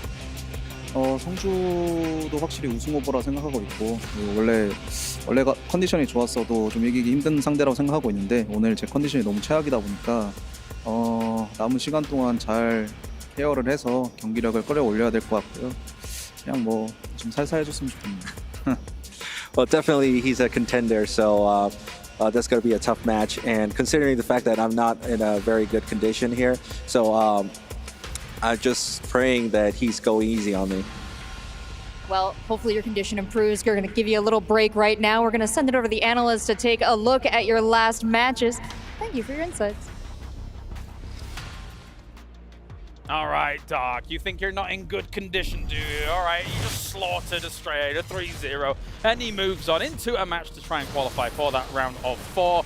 What a win it was here. ZG, Tasteless, State joining me to talk about this one. ZG, this was just a masterclass from Dark, looking great. Yeah, I want to give Astrea, credit for some of these games, and certainly give him credit for some of the build ingenuity there, bringing something out. But I just want to talk about how much Dark is just like pounding on people, right? Like he is obliterating them. It's like he wants to prove not only that he can be the finalist and the winner, but that he's going to do what Serral did, and maybe even better by not losing a single map. Like in Katowice. It seems like he's really out to prove it. He is definitely one of the names that we're kind of expecting to be challenging for that top 4, if not at all Tasteless, considering what we've just seen as well. Like, okay, yeah, Astrea starts things off with a proxy, tries to go for that, instantaneously spotted. Game 3 comes along. All of this pressure, Nidusworm to cap it off here. Dark looks so solid. I mean, 3 very different games, 3 very different wins. I gotta say, I did think that was going to be a close, long series. It turns out I couldn't have been more wrong. Astrea, I think he came with some cool ideas. Unfortunately, none of them panned out, especially like the Swarm Host play there in Game 2 as well. Again, a lot of range here from Dark. Not a lot of people say they like the Swarm Host play, but they are. Well, if it's not only Swarm Host playing, it's other stuff, then it is, right? So. Yeah, no, indeed. It's long gone are the times of Heart of the Swarm, let's be real, when it comes to it. But State, what was your impression of Dark when it came to the series as a whole? It felt like Astrea was trying to throw him so many different curveballs, and he was just able to parry every single thing. And then also, I was almost reminded of the GSL finals that he played before, where it's like, how is he always able to find the one spot in every pro gamer's base where there isn't vision for a Nidus? I mean, Dark is the best in the world at doing this. Just absolutely dismantled Astrea. I'm a little sad because Astrea's PvC has been getting a lot better. Yeah. I think he's better than he showcased here, but Dark just on another level. No, for sure. Now that means here in this bracket, basically, we find ourselves in a scenario where either Maru or Dark is going to guarantee themselves a top 4 finish already. Bear in mind as we take a look at this bracket as well, if you qualify, if you win that match, you already guarantee yourself $80,000, ZG. That's insane. And you get to chill and watch, You just get to chill and watch everyone else in this bloodbath. So whoever ends up victorious, you've just watched all their games, whatever matchup you're going to be playing against them. It's an incredible favor to be in that top 4 so quickly, but obviously it's difficult to get there because Maru versus Dark really can't call that precisely. You can give a little bit to Dark as a GSL, but Maru's looking really good too. It's supposed to be one of the toughest best of 5s in the bracket, I guess, but the reward is very well worth it. Yeah, Dark's again, when it comes to Maru, not many people look good against Dark, but Dark has looked good against Maru in recent memory. It's great. Anyway, I'm getting ahead of myself. I'm a bit too excited because we've never been this early in a tournament saying somebody could already win $80,000. But anyway, State, let's check in with you. What have you got for us from this series? Yeah, well, for that series, I was really keyed in on game number 1. I love the play that Astrea went for there in game 1, but everything just went off the rails. If we look here at the replay, I mean, the fact that Dark was able to just barely see these gateways warping in, and then the fact that coming in right here, this spotting pool is so low on HP. A little bit of missed micro coming in from Astrea. He wasn't able to get that final killing blow, and the entire game turns on its head. As soon as speed is done, let me tell you, this wall in right here with 2 pylons, this does not stop the bailing bust that Dark has coming in. It's a very clean win, and I feel like for Astrea coming in with these sorts of game plans, it's kind of hard to go into game 2, game 3 with another winning mindset. I mean, he was able to shut it down so quickly, but that said, I love the play that Astrea made here in game 2. He eventually did fall flat because, of course, this Swarm Host play just brilliant from Dark. But the fact that he went for the Hail Mary forward blink right here in this moment coming up, was just so impressive for me. You see Dark absolutely pummeling this position as soon as the walls go down right here. You see that Astrea comes in, he tries to basically set up a force field on this so there's no escape, because if he can isolate the army from Dark, if he can clear the Roaches and the Ravagers, then suddenly there's a chance for him actually to win the game. He can stop the bleeding from the Swarm Host, but unfortunately for him, just not enough muscle there on the ground. Dark is able to basically converge once the Swarm Hosts pop back out, and that is Dark really cleaning up Astrea in Game 2 and riding the momentum to a Game 3 win. Very nicely done. It's Swarm Hosts in these scenarios are so scary because if you are slightly ahead as Dark, it then becomes a death nail for your opponent because they just are so constricted tasteless when going up against that kind of strategy. Yeah, I mean, it's a great way to kind of snowball the fight, right? To just get that momentum going. It's the unit we don't see that often, right? It's kind of like you can forget about it until it finally comes into play, but I feel like Dark uses them more than maybe any other pro that we see, at least in the Korea scene. Yeah, of course, now we have to turn our attention to the idea of a lot of us have predicted, you know, who's going to be able to win this thing out, Serral and all these people. Dark is definitely a contender for this whole thing, considering this kind of form, ZG. Yeah, you know, I put Serral, you know, I kind of the logic, but I feel like I really should have put Dark, you know. I've been hyping him up as well, just kind of like leading up into the tournament. And again, he's proving that not just winning the tournament is like enough, apparently. You got to really demolish everyone, just make them feel feeble and weak, and then reduce their chances when they get back into the lower bracket. Yeah, exactly.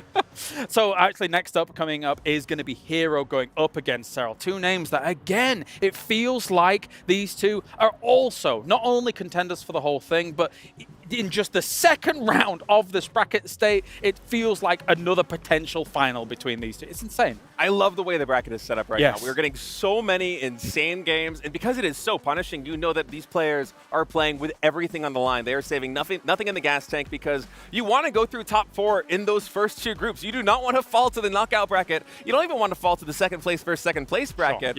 I think this is going to be a really good match to watch. If there's any Protoss in this tournament that can stop Serral, I think it's Hero. Maybe. He's been able to at least take some games off of him in the past, for sure. And if Protoss fans are out there, some hopes rest on maybe this man's shoulders. Thank you very much, guys. It's time for a break here at the Esports World Cup. When we return, you do not want to miss this. Serral going up against Hero here to figure out who moves through into technically a qualifying match for the round of 4.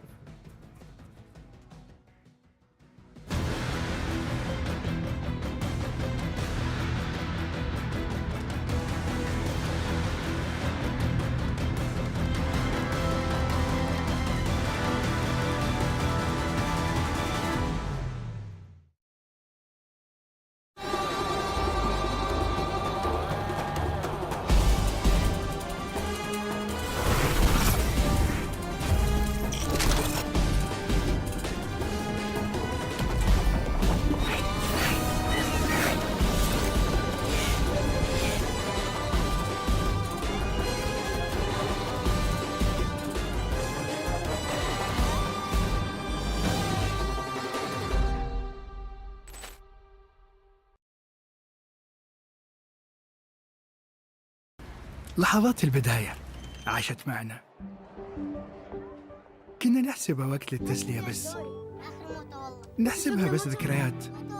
عبود أعطي أختك اليد يا ولد. ابتكرنا فيها ابتكارات، وإذا بغينا قلبناها خرافات.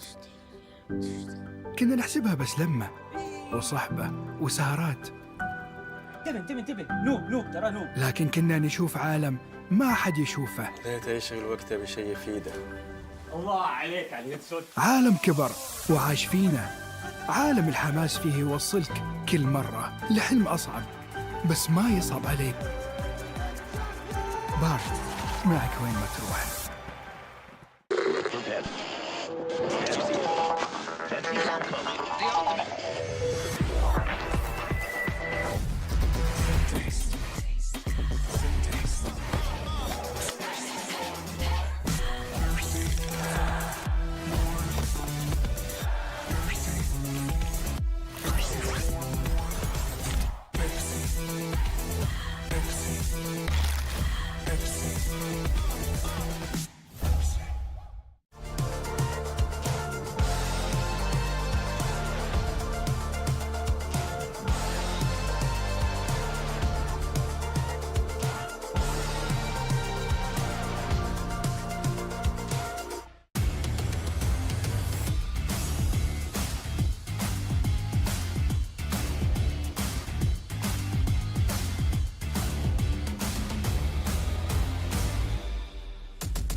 Welcome back to StarCraft II at the Esports World Cup. We've been whizzing through the first couple series today, but now we've got some absolute bangers coming up. Serral versus Hero, then Reynor versus Clem. Important matches as we continue through the upper bracket of these group stages. These players all still playing for that top 4. And Ben, players like Serral and Hero, they want to go straight in the top 4. They're not messing around in no lower bracket. No, I mean, like, these guys, I mean, especially Serral, right? Like, he's looked at as the big favorite for this tournament. I know those guys like Artosis, they would absolutely love to disagree and what have you. But, I mean, going up against Serral this early feels bad for a guy like Hero. And Hero has not had an easy road so far. Like, Solar, very tough opponent. But Serral, he's the big boss. And big boss on round 2 just feels bad. He's the final boss of the whole show. Look, I mean, if Hero can win here, then he can go and beat anybody, right? He's got the matchup solved. Obviously, if you're a fan of Protoss and you're rooting for a Protoss, this is kind of the guy to watch. I think the odds are very low. This is maybe a 7-3 matchup, something like that. But, you know, never count him out. He's got a very creative style, a very different style. He's put in a lot of prep. We know all the players have. But, you know, Serral, he's got a lot of stuff out there, a lot of data out there. Maybe Hero will surprise us. Yeah, talking about prep, Hero is one of those prep players, Demu. And he's, yeah, I just had to throw it back. Just had to. A little bit. But Hero is one of these prep players. Now, a lot of the time in the past, prepping against Serral has not netted you anything. But what sort of things do you want to see from Hero if you think he's going to have a chance to take him down? I mean, if there's any one thing that Hero really excels at, it's his killer instinct, isn't it? Like, he just knows when to throw it all. And it's sometimes earlier than you'd expect, because he's not even ready for it himself, but he's just going to go, go, go. And already we've seen a lot of the Tempest openings from him, so kind of weird and wacky. But we do know that, like, fundamentally, micro-wise, he's very, very strong. So I think one thing, if you are a Hero fan, you try and avoid the late game as much as you can, but it doesn't mean that you can't go there. You just have to get there with your opponent fairly damn wounded, especially if it's Serral. That's absolutely true. Getting damage done in that early game is going to be pivotal, I think, in this series. Our vetoes are in, our maps are there. Of course, we would like to hear from you guys as well and who you think is going to win this series, because I think we've got a lot of Serral fans out there, but maybe the Hero fans can show up as well. You can do that over at stcplay.gg. Nick, just before we go over to the matchup, again, what is it that you would like to see from Hero? Give me a build or two you want to see from him. I think he's got to do something decisive. He's got to get in there, go for that Achilles heel, go for that solar plexus, do something to trip him up. Don't let him get in a late game. But this is a matchup where we kind of have like the ultimate defender, Serral, who never seems to be behind in any such way. He knows exactly when to cut workers. He knows exactly when to cut attacking units. But if Hero can get in there and do that damage and maybe start to snowball that, maybe he can do it. Maybe he can get a win. All right, sounds like we've got an amazing matchup on the way. We know that it's going to be some of the best ZVP that we have got in the world. So let's go on over to the main stage for Hero versus Serral. We're heading on into Group B now, and it's time for Hero versus Serral. Another banger of a matchup. It's gonna be a great one, so how about we welcome the first player on the stage. It is from Weibo Gaming, Hero. He started his journey against Solar last night with a strong VO, but now he's about to face his biggest challenge yet. Not only his biggest challenge, if you talk to the other players in this tournament, Serral is the biggest challenge for anyone here. The #1 ranked player in the world, but that's a lot of pressure to work under. So we'll see just how it affects him in this matchup. It's definitely gonna be a banger of a match, so how about we send it back to the casters for our next match.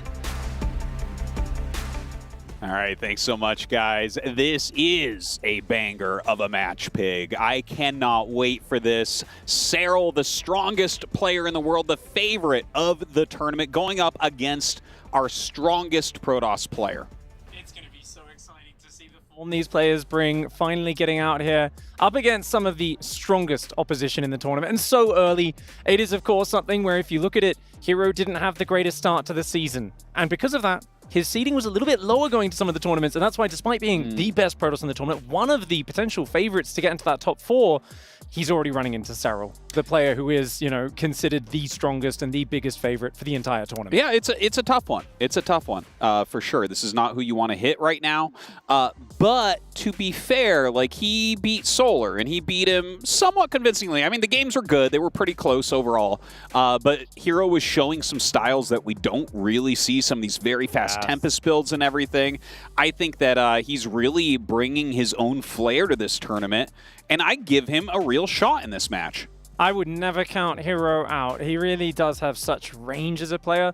He's always got a cheeky grin after he pulls out one of these builds as well. Like, you'll see him after, and he's very aware that his whole goal is to sow chaos in the game. It was last year here in Riyadh, an interview he had, which will never leave my mind, where he said, my goal isn't to play optimal StarCraft, it's to harass my opponent and make them angry and get them upset. Yeah. And I'm like, that sums up your entire playstyle. You're just throwing crazy curveballs at your opponent. You're not trying to do things perfectly, but you're basically a very complex problem to solve. So we basically have yin and yang here, right? Serral Yeah. strives to play perfect StarCraft, and Hero strives to make his opponent not play perfect StarCraft. So which one will come out on top there? Drag him into the mud a little bit, maybe. Make it a bit of a sloppier match is what Hero's going to aim for. Historically, Serral has dropped a lot of maps to Hero, but in the bigger series, he's always come out on top. You know, he's dropped a best of 3 before, 1 or 2 best of 1s, but in the big best of 5s, the best of 7s, the best of 9s, Serral has historically been able to drop a map, make a few comebacks when he's behind after a few of these tricky Hero openings, but not quite fall out of it. We'll see if that picture and that story does repeat itself here. Looking to make a mark for the Protoss fans and players around the world. Representing Weibo Gaming in the top left side of the map, it's Hero.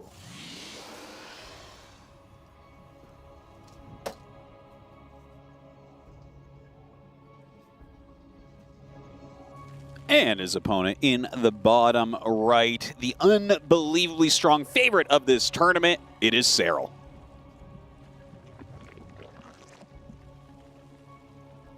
So, Pig, I'm going to put you on the spot here. What do you think the score is of this? Oh, that's a good question. I think my instincts would say a 3-1 to Serral if I was just kind of taking the safe bet. But I'm an unashamed Hero fanboy. I famously predicted him as the dark horse to win Katowice when he first came back out of the military, and he bombed out before he even got to the group stage. He went winning a bunch of tournaments a few months after that. But, you know, I've historically not been great at him, but I always love watching Hero and just kind of seeing what he brings out. That being said, pretty good opening advantage to Serral, doing the 15-15 here, squeezing that hatchery in so early that Hero's early probe, you can harass the minerals, but really you wanted to block that hatchery from going down. Yeah, and that's always going to be frustrating if they do throw down the hatchery that quickly and you've sent out such an early probe before you even have to make that pylon. So very well chosen there from Serral. I think he's done his homework. You know, this is, I mean, it's such a common thing, especially from Korean Protosses, man. They always love to try to block that hatchery. It's always a little bit more awkward. You know, I know guys like Reynor and a lot of the other Zergs Dark, they're just happy to take that third base every game. They say Ling speed, being out early is what is vital. But there's still no gas, Artosis, and that is fascinating. Because you can technically defend Adepts and Oracles without Ling speed, but it is very tricky to pull off.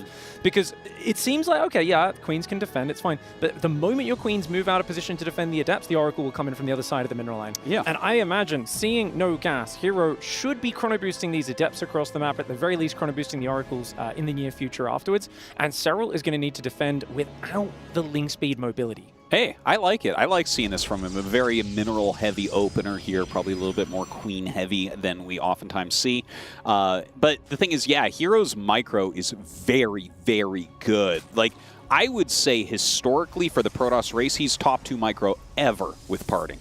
It's fascinating because he's kind of like got this chaotic technique where he won't really set things up ahead, but he'll see an opportunity and he'll dive on it. It's just like a snap of the fingers, no hesitation on committing. Sometimes he does overcommit, of course, because he's a high-risk, high-reward player, but that's what you're looking for with Hero. Just no hesitancy and diving. Now, interestingly, his Adepts are not being very aggressive. He's checking for the gold base because he's like, hey, what are you doing with this delayed gas? What's going on? But Serral's just taken a third. He's only now going for the gas. And because there's no early Adept pressure, it feels like Serral's getting away with it quite easily. And I think this is the scary thing about Serral. He showed this in Dallas in ZVT. If you don't mess with him, he's been just skipping Ling speed, getting a few more workers, and by the 6-7 minute mark, he's in a nearly unstoppable position. Hero is going to need to make some damage happen in the next minute. Yeah, I don't know if he's going to be able to, right? We have one Adept that's already lost his shields over here. Looks like he's getting ready for that third base, but a Ling is going to be blocking it, which is going to be a bit annoying as well. Oracle going to be flying across the map right now as well. But yeah, it does feel like Serral in every way here has gotten a slightly better opener than Hero has. It's interesting to see Hero play so conservative against this. I think sometimes players see that lack of gas and they think, oh, you are going to build 4 queens very early. And we can see it's even 6 queens exceptionally early for Serral. So, you know, yeah, you're light on Zerglings. You've got 1 slow Zergling, but you've got abundance of queens so far. Oracle cannot find its way into the base.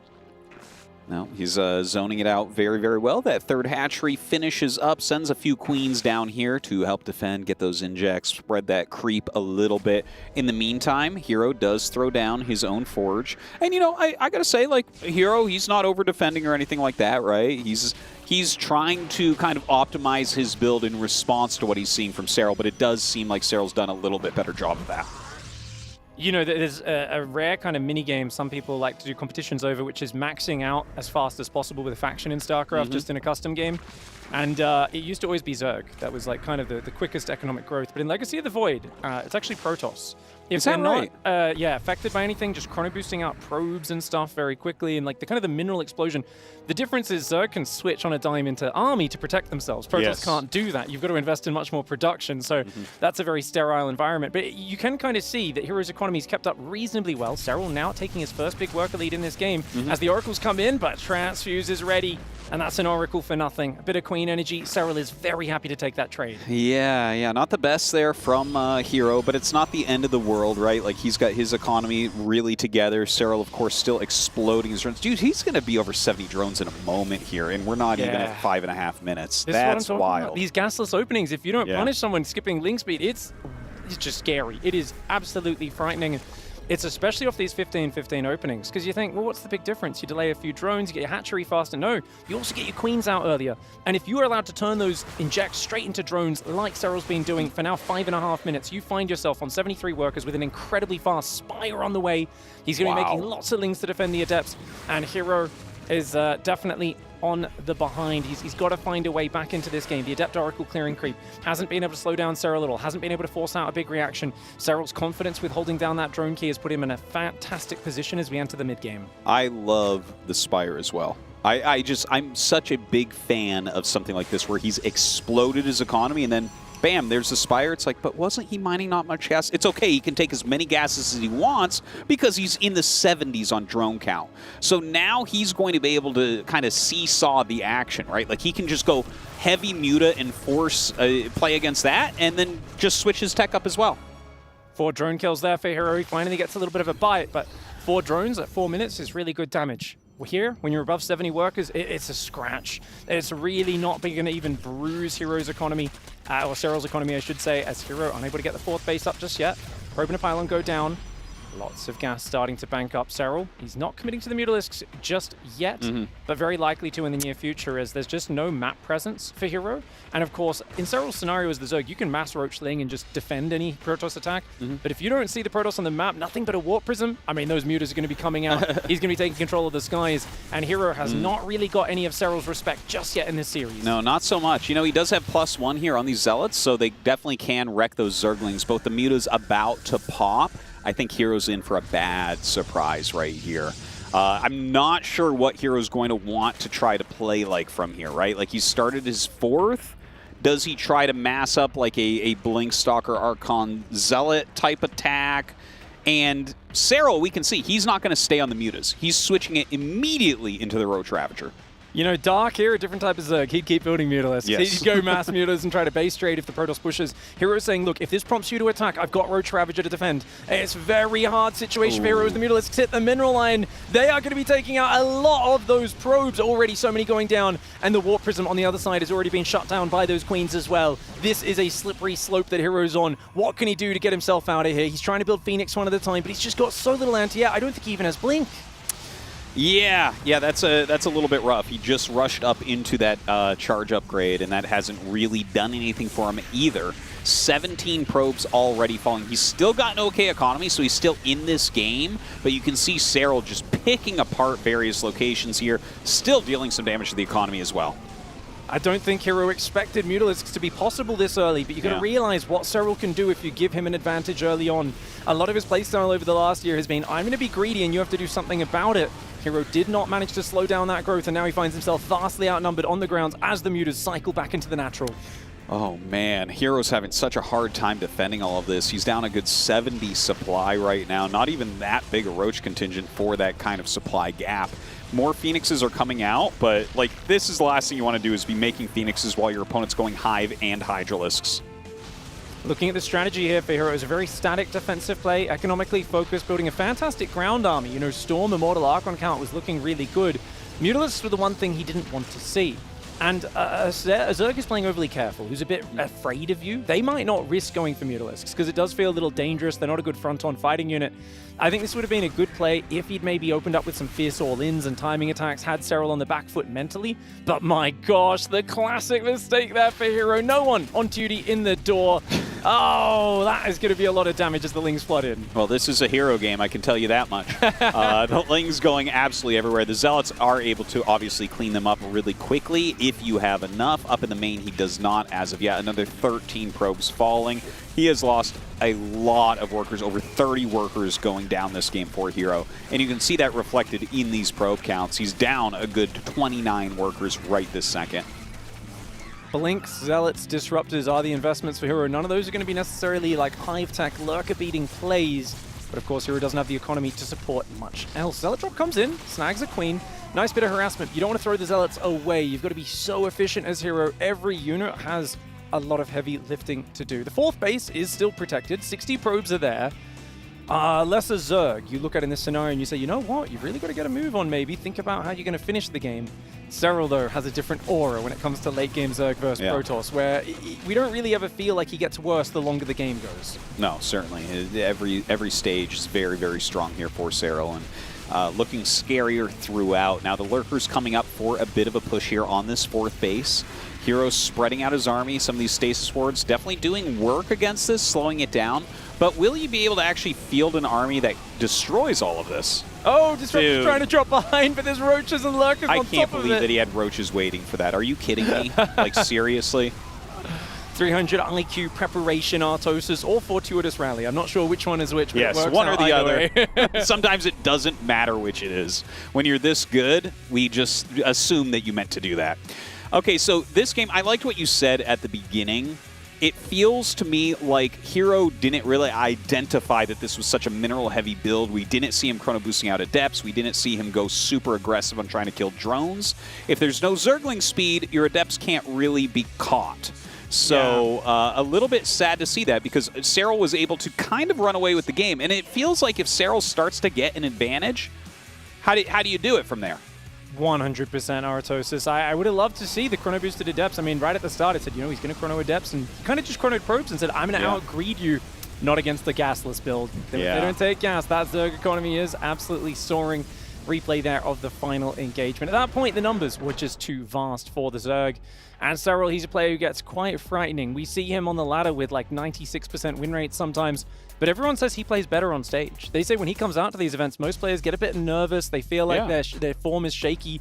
Serral's just like this rare freak player. He just enjoys being up here on the big stage with all the importance of that moment, and he brings an even better play than normal. Well, he's won so many times at this point that it's like this is a second home to him being on the main stage, right? Yes. For real at this point. It's like, hey, I'm reliving my greatest moments up here and making new ones at the same time. Have his greatest moments already come? I don't know. All right, we're going to get into game number 2 now. Down here in the bottom left of Crimson Court, we have Hero. Hoping for some more aggression from the Protoss player in game 2.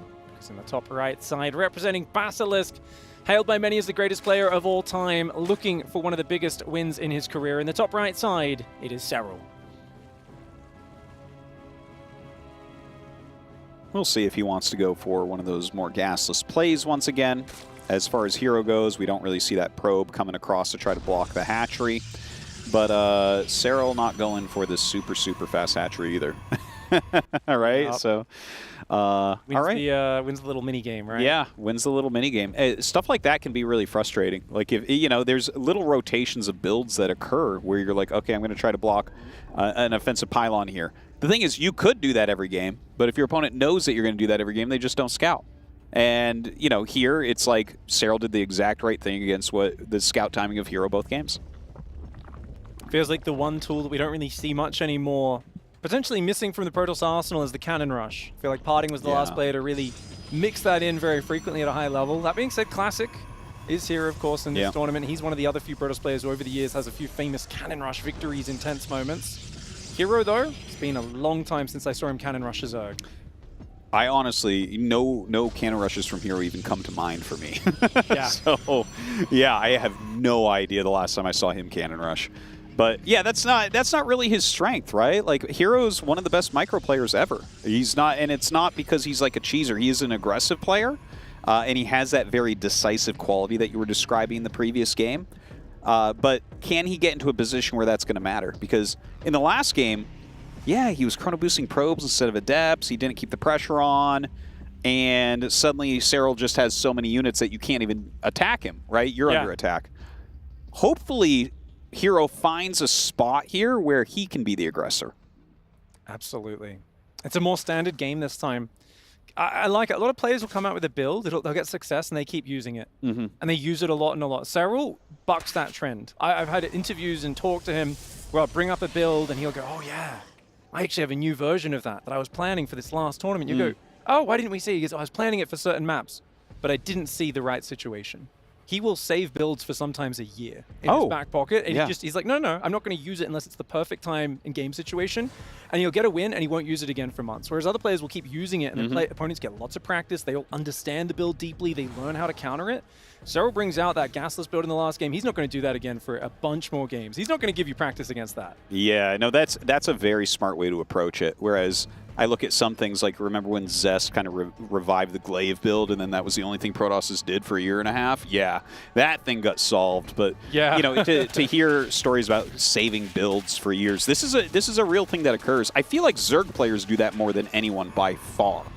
I don't know if you would agree with that.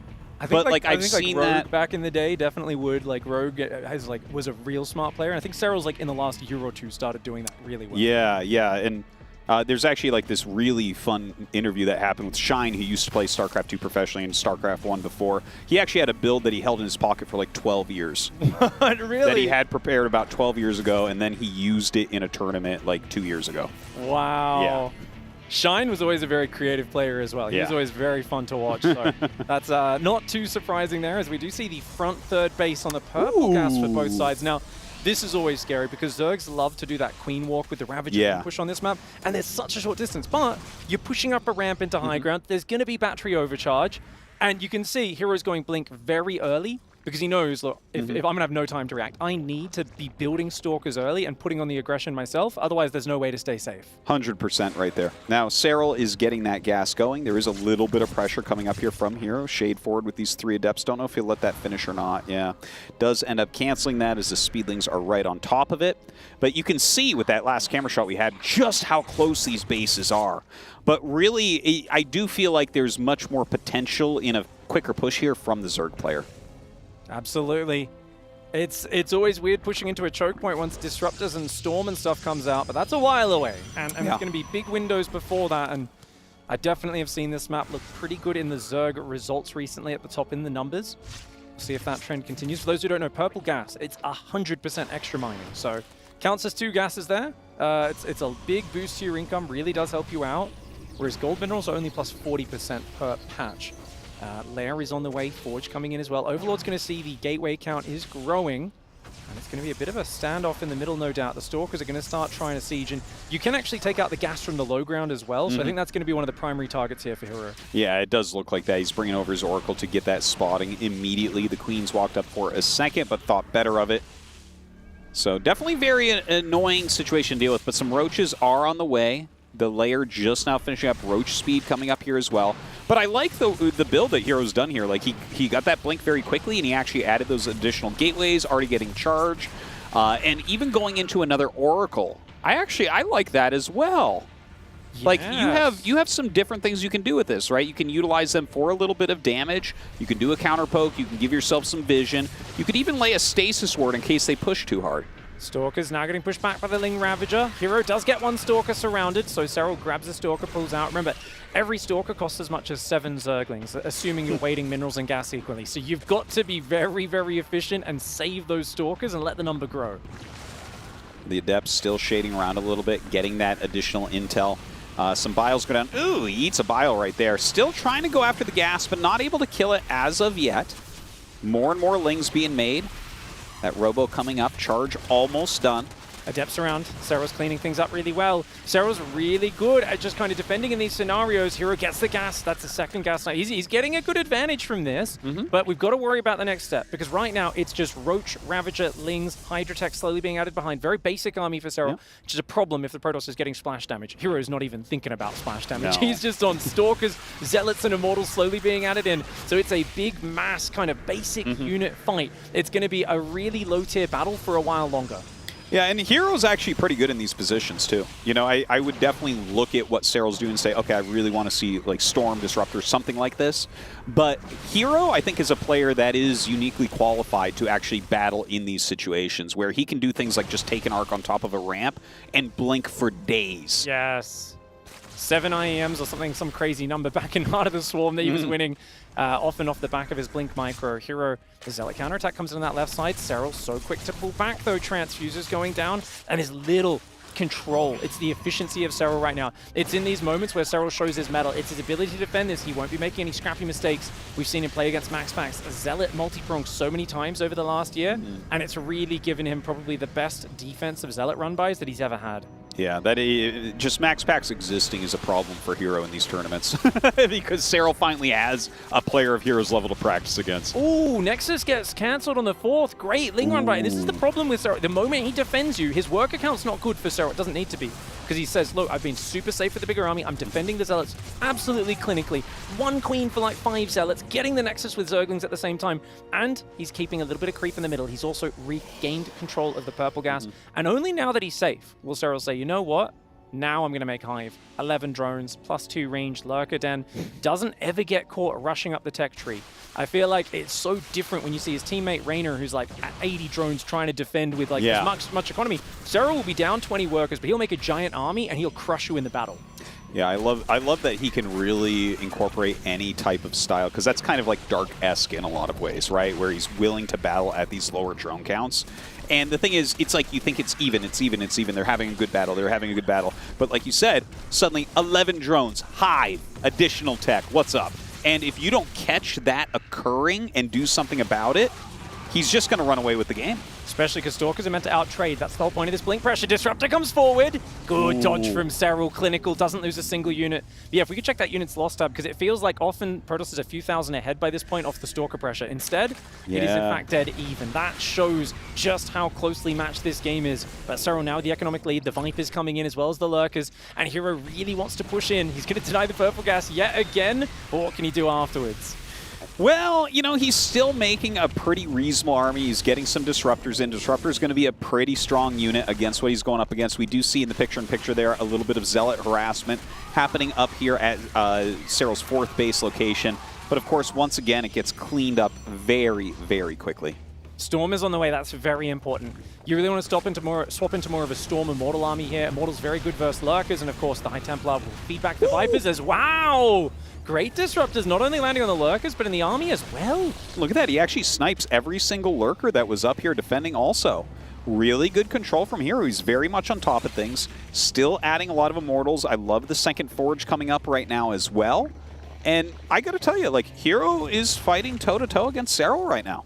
He really is. It's not a big, I'm just doing a big YOLO, I'm not diving in your main with an all-in. It's just a protracted, picking off harassment sort of style. He's macroing behind it excellently. His 4th got cancelled, rebuilt it, has the gases there, got the Storm, the armor upgrades. Does feel like he's doing very well to maintain pace. Got to be careful of those Lurker spines though. Those High Templar are very fragile.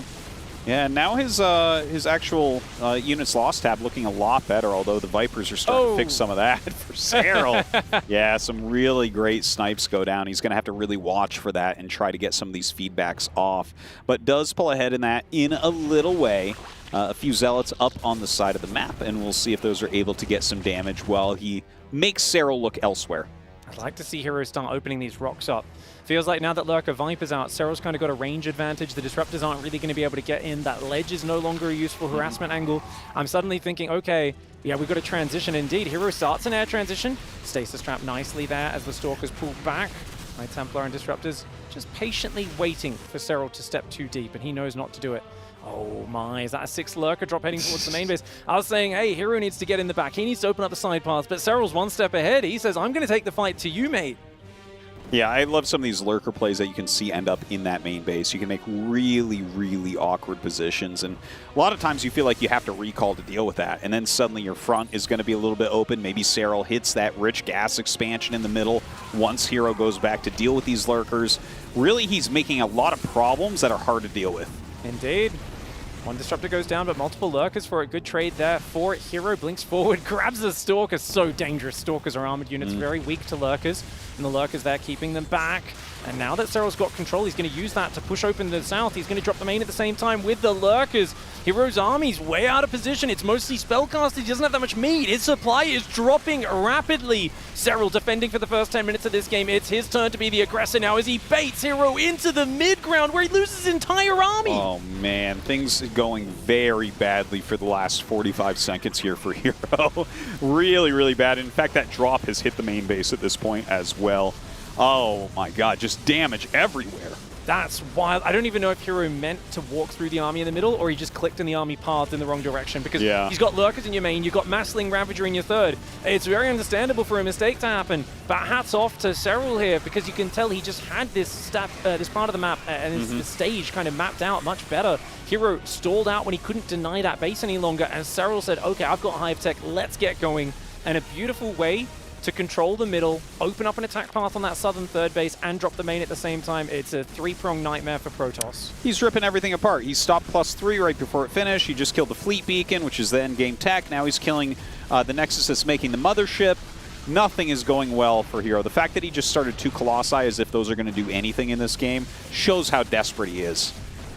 There's a lot of people who've been talking leading into this tournament and over the last few months about how the military service that Serral's been doing will affect his performance. Turns out doing push-ups and whatever else they get you to do in the military doesn't seem to impinge your play at all. I feel like Serral, he showed us in Dallas and he's showing us once again his form is absolutely immaculate. He's looking so in control. Hero put him under so much pressure for an extended period in the mid-game, and there were very few mistakes for him to capitalize upon. Yeah, it really was that moment that you called out, Pig, where suddenly Serral felt like, okay, I've absorbed enough.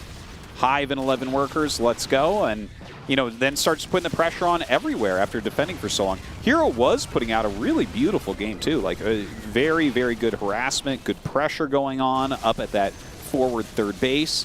But at this point, he's all but dead. Yeah, this is such a good map, I think, for Serral style as well. Calm, cool, controlled, little space between you.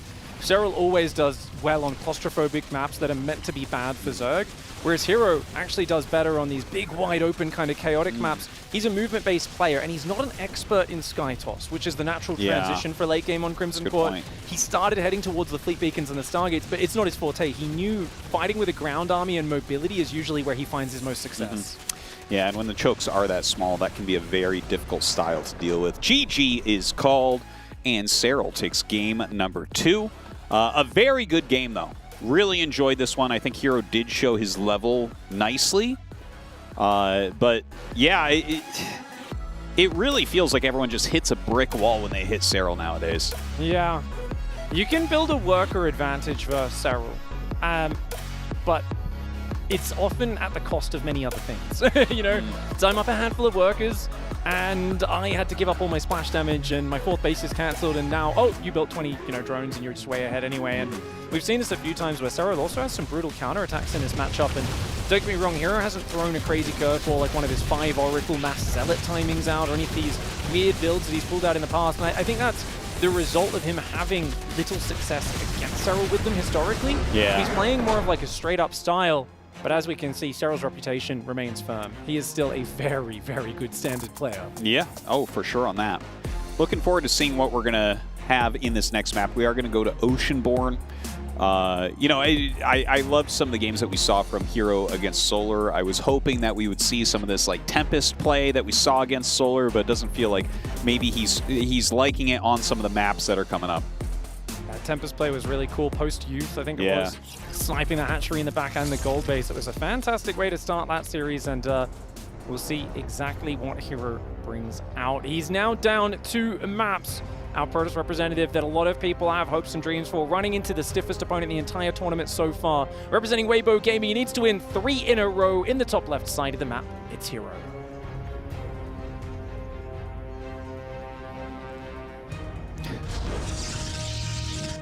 And of course, his opponent just looking completely unstoppable. The brick wall himself. It is Serral. Look at that, sitting on 14 supply. And he sees no probe coming in, so he builds extra drone and then the hatchery on 15. Now, Hero actually didn't send a probe out to block that. So he'd be happy if he knew this, because he knows Serral's kind of slowing down his drones a little bit, being extra safe. Serral is basically saying, I just do not want to fight with a 3rd hatchery against Hero. And I think this is just, it shows Serral's preparation, because he's basically said, look, I don't know if I can actually get ahead or even end up even off the Adept Oracle pressure if I have to take that 3rd base. I know it's sketchy at the best of times. It's very difficult. And I am going to take 15 hatchery game 1. Game 2, I'll risk it, get the 16 hatch. You didn't scout, I get away with it. Game 3, once again, very, very safe trying to get the hatchery down. And I think this is just very smart, because a lot of players, sometimes they kind of go, I don't like taking the 3rd base, but I have to do it. And Serral will go, no. I think my win percentage goes up drastically if I get my natural expansion. I think against Hero, he's completely right. Yeah. Hero is a early and mid-game Protoss player in this matchup. You know, like you mentioned, he's not all that great at Sky Toss. He doesn't go towards there. He wants to pick you apart before that even occurs. You know, if this was a player like Creator, who's just excellent at Sky Toss, I would say, yeah, Serral, take the 3rd, it's fine. It's like, he's not going to kill you in the early game. His control is not his forte. But yeah, against Hero, like, you got to button up a little bit in the early game. Hero going for that famous Hero wall with the choke on the inside there. The exposed pylon at the front. Looks like a weak spot, but very easy for him to wall off behind it. So it's actually quite secure there. And if you do try to run by the choke point, you're so deep in the territory. It's like kind of hard to run. If the opening's on the outside of the wall, it's much more dangerous there. So there is a form to the madness. It's an early warp gate though. One has to wonder if Twilight Council's about to go down.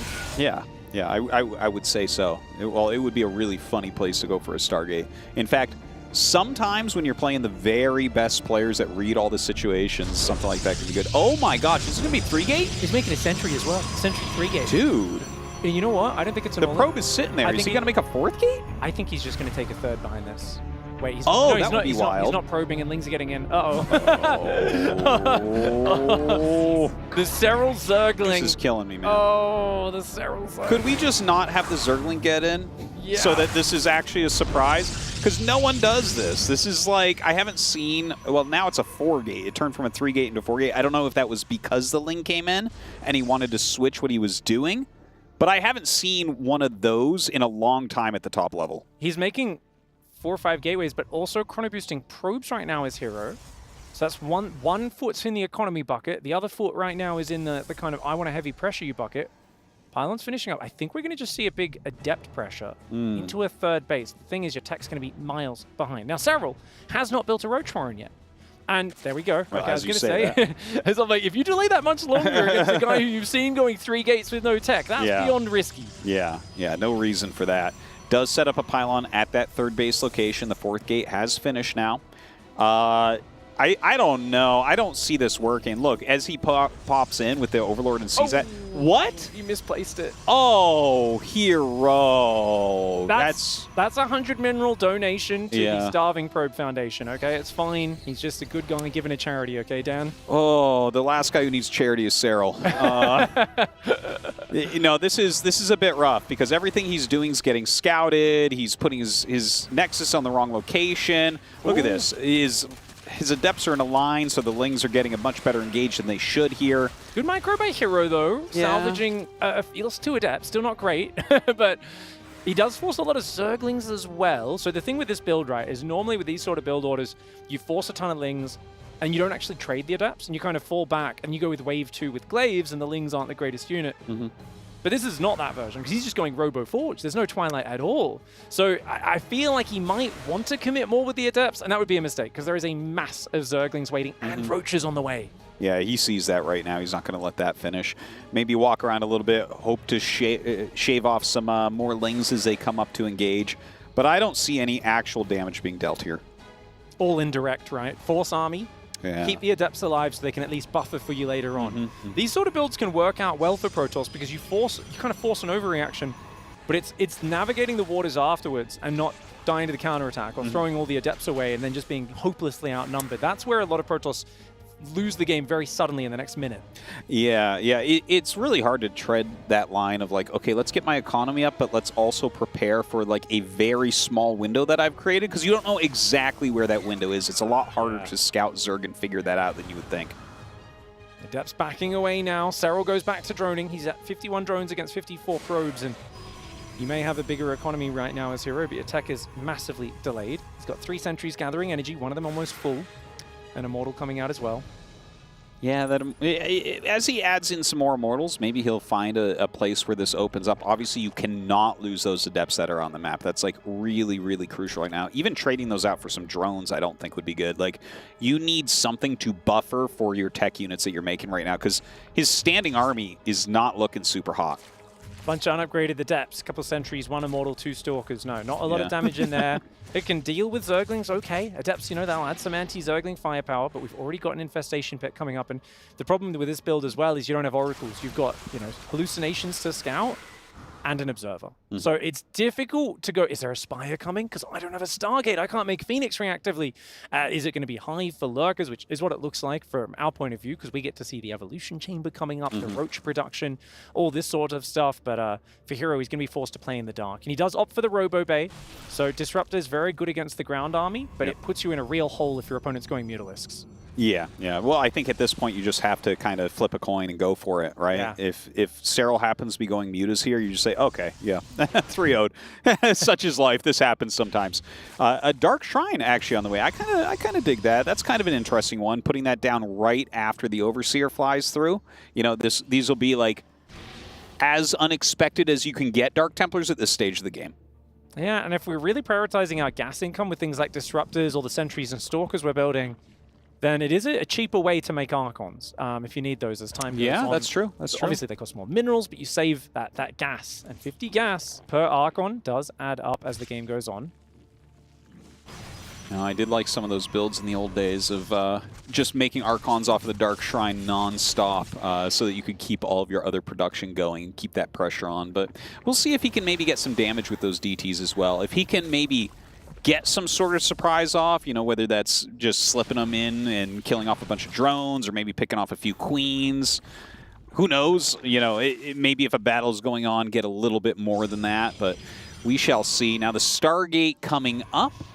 Of course, Disruptors on the way as well as those Zealot legs. And yeah, you know, Hero getting ready. Indeed, trying to work his way back into this game. With the Stargate now on the way, preparing for the eventual next step. But I really do think, you know, if you're very calm, cool, and collected on Oceanborn, unlike Crimson Court, you're not going to get taken out if there is just one big kind of move around and a drop in your main where you get out sieged. Adepts actually going to trade out nicely here. These Adepts aren't a good unit the longer the game goes. So if you can trade them out for some workers, that's going to be a nice way to slow down the pace and find a bit of value. And I do wonder with that Stargate, will we see the Fleet Beacon immediately and go for Mothership? That's become more and more common recently. But for now, it's just Oracles. Ah, okay, that makes sense. So the Oracle is basically one of the most effective kind of mobile ways of getting detection. Observers get sniped just way too easily later on. So having a few Oracles, he's preparing for the Lurker stage very well. And these force fields are actually amazing. Ooh, yeah. He actually shaves a lot of that army down. Of course, Serral maintains his max. He's up at 82 drones, so it's not the end of the world for him. But we're building towards a very nice army here for Heroes still. Charge is about to finish. More Disruptors coming. That Fleet Beacon coming up as well. And DT time. Let's see what he can get done. Oh, here we go. DT's coming in, Overseers on top. 2 drones. Let's see if we can get 3 and 4 before they go down. Definitely not good cost for cost. That's a happy trade for Serral. This is why I think it's going to be more about the direct army. That's what matters. And oh no! Oh, Serral catches Hero out! Losing those ever so valuable Immortals and Sentries. The Disruptors aren't there, doesn't have the Storm and the High Templar yet. I think the Stargate is not the tech that really is the highest priority. I really feel like we just needed Storm and Immortal count up. Hero trying to rush to the late game because he's so paranoid about Serral. But look at that blinding cloud, just to add insult to injury. I mean, Serral. Perfect split, perfect micro. The way that he was baiting with the Vipers to try to get the Stalkers to blink in. Oh, even trying to get the Prism at the end. Doesn't quite get it, but going pre-lurker as well. This is the last thing Hero expected. He's like, you're going to wait for lurkers. Serral's like, you know what? Your army doesn't look that good. You're spending money on fleet beacons and motherships right now when you need more Immortals and High Templar. I'm just going to go. He reads every position so perfectly. It's really amazing. His understanding of the game is just on another level. You know, Hero has talked about this in interviews as well. When he plays against Serral, it's just like, how do you beat this guy? Yeah. how do you do it? Hero's putting out excellent games. He 3-0's Solar, and here he is on the brink of being 3-0'd by Serral. Well, it's funny because he's such an intuitive player, Hero, who can kind of get in his opponent's head and put them off balance and start to toy with them a little bit and play around their expectations. And it feels like Serral's never reacting emotionally or by feeling. He's just scouting exactly what you're doing. And every time there's a secret, there's a Ling that walks into the base 3 minutes in and sees your 3 gateways. There's an Overseer that comes in the moment you go for your 2 Stargate Tempest rush. And that scouting of Serral, really, it was what catapulted him to success in 2018, and it's what he's continued to this day. And it gives him, even when he's being aggressive, he always scouts what you're doing before committing to said aggression, and that is why it's so difficult to play against Hero trying to get Tempest out here now on the defense. They're a very good unit for like slowly sieging down lurkers, especially if you can protect them from the Viper Abducts, but he is still outnumbered quite heavily. Yeah, and you know, they give that consistent damage, which can be very nice, so I hope that he can make something happen with them. I don't feel like he quite has the right army to do it, and I gotta say, I love this double Spire play here from Serral, going Greater Spire and adding a Spire as well so you can get those upgrades going. Kind of wild to see, but that's going to be a very good counter against these Tempests that are coming out now. Roach is still alive in this game. You can tell the Zerg's being efficient when they've still got a pack of Roaches at 12 minutes, but just kind of looking for their moment to trade out as cost efficiently as they can. Double upgrades on the melee carapace for Serral. It's going to help out potentially Broodlings later, Zerglings, Ultralisks, all those units that we see Zerg out a lot of in the late game. And Hero just now starting his air weapons upgrades, his plasma shields. Hero's hanging around, he's hanging in there. And a lot of Zergs get over-eager and take sloppy fights, the biggest scales EVP gets. One can't rely on that against Serral. We're going to need to force those fights to be in our favor. Cannon Battery, though, nice defensive spot. Yeah, pushes Serral back there at least. We do have those High Templars and Tempests going to be joining up here shortly. Psystorm just about to finish, which is going to be very, very nice. Of course, Serral getting all sorts of upgrades right now, really pushing forward into this end game. And, you know, as far as Hero goes, like, I really do love the composition that he's trying to make here. Like, I think Storm Tempest is just so fantastic. You have some disruptors there, so it's hard to dive on them as well. So, like, I love what he's making. It is so grindy. It is definitely something that even in a bad position, you can fight back for a very long time and maybe grind out enough value. It's just that Serral is very good at this part of the game, and this is a part that we don't see Hero enter into as much. If he could sub Showtime in for him maybe right now on stats or something classic, even one of these guys that likes playing these late game. We need Peak Trap here right now. Yeah, Peak Trap would be perfect. Give us that 2021 Trap, 2020 Trap, you know. Hero is not as grindy in these situations. He's also, like we said, a more intuitive player. He's more chaotic. When you get to managing these armies, usually you see the guys with like 7 different army control groups for kind of managing Tempests go forward, Oracles go back, High Templar zone forward. Hero, on the other hand, is a guy who wants to dive. That's what that mothership's about. He wants to recall and snipe this hatchery. Time Warp goes down. He's going to dive on top here and does cancel that hatchery. I mean, that's a nice little poke there for Hero. But this sort of move is more of a mass carrier into the main base move. Yeah. Tempests are more of a don't ever leave the cannons in battery. Slowly poke out, chip at the Zerg, pull back, chip, pull back. He's going to poke forward really far right now. Wow. Hey, I'm down for aggressive Tempest play. Let's go. But Serral, of course, with a counterattack during this, just always busy somewhere on the map. Going ahead, diving in. Looks like he will end up killing a base there for Hero, and that is unfortunate because Hero's like doing good things with his army, but not as good as what Serral's doing. He just walked in about 8 Dark Templar to defend that, and as he clicked the button to warp them in, 2 Overseers flew in. It's one of those things you go, oh, there's no Overseers. Great recognition from Hero. Unfortunately, got the information 1 second late and commits to a massive amount of resources down the drain. Corruptors take out the mothership as well as a few Tempests there. Lurker Sport, Queen defending so well as the Roachling goes in. And Serral barely getting scraped in this matchup. He is just rolling over Hero and just looking nigh unstoppable. Really, Hero could not get anything going in this series. Hero's made a lot of good moves. He's actually played a very good series. He is playing well this weekend because I know that's a thing with Hero where occasionally you have a weekend and you're like, He's not on top of things. He's not going to finish as high. I actually still think Hero has, based on what I saw against Solar, a very good chance of going into the top 4 here. But, you know, you see him go up against Serral, and it's just like nothing's working. Serral's specialty has always been to take momentum away from his opponents. I remember when Beyond was having a hot streak for about a year there, and every time he played Serral, it was the one player he just could never get his mojo going. Because Serral would be like, no, just I'm going to shut down every push. Other players try to play greedy against these aggressive players. Serral he's a master of taking away your specialty as a player. If he knows you like to excel at aggressive momentum and tempo, he'll just overcommit to army and not let you get started. We saw that especially on like Crimson Court. I'll be down 5-10 workers in these games as long as I shut down your aggression completely. Yeah, Serral's very good at putting out various fires as well, right? Like you start attacking him in multiple locations or anything like that, and it's like it's not a problem. He jumps over to the screen, micros a little bit, makes sure that that's cleared, and he keeps his cool the whole time. Fungal has come out now here for Serral as well, going to make it a bit harder for Hero to retreat.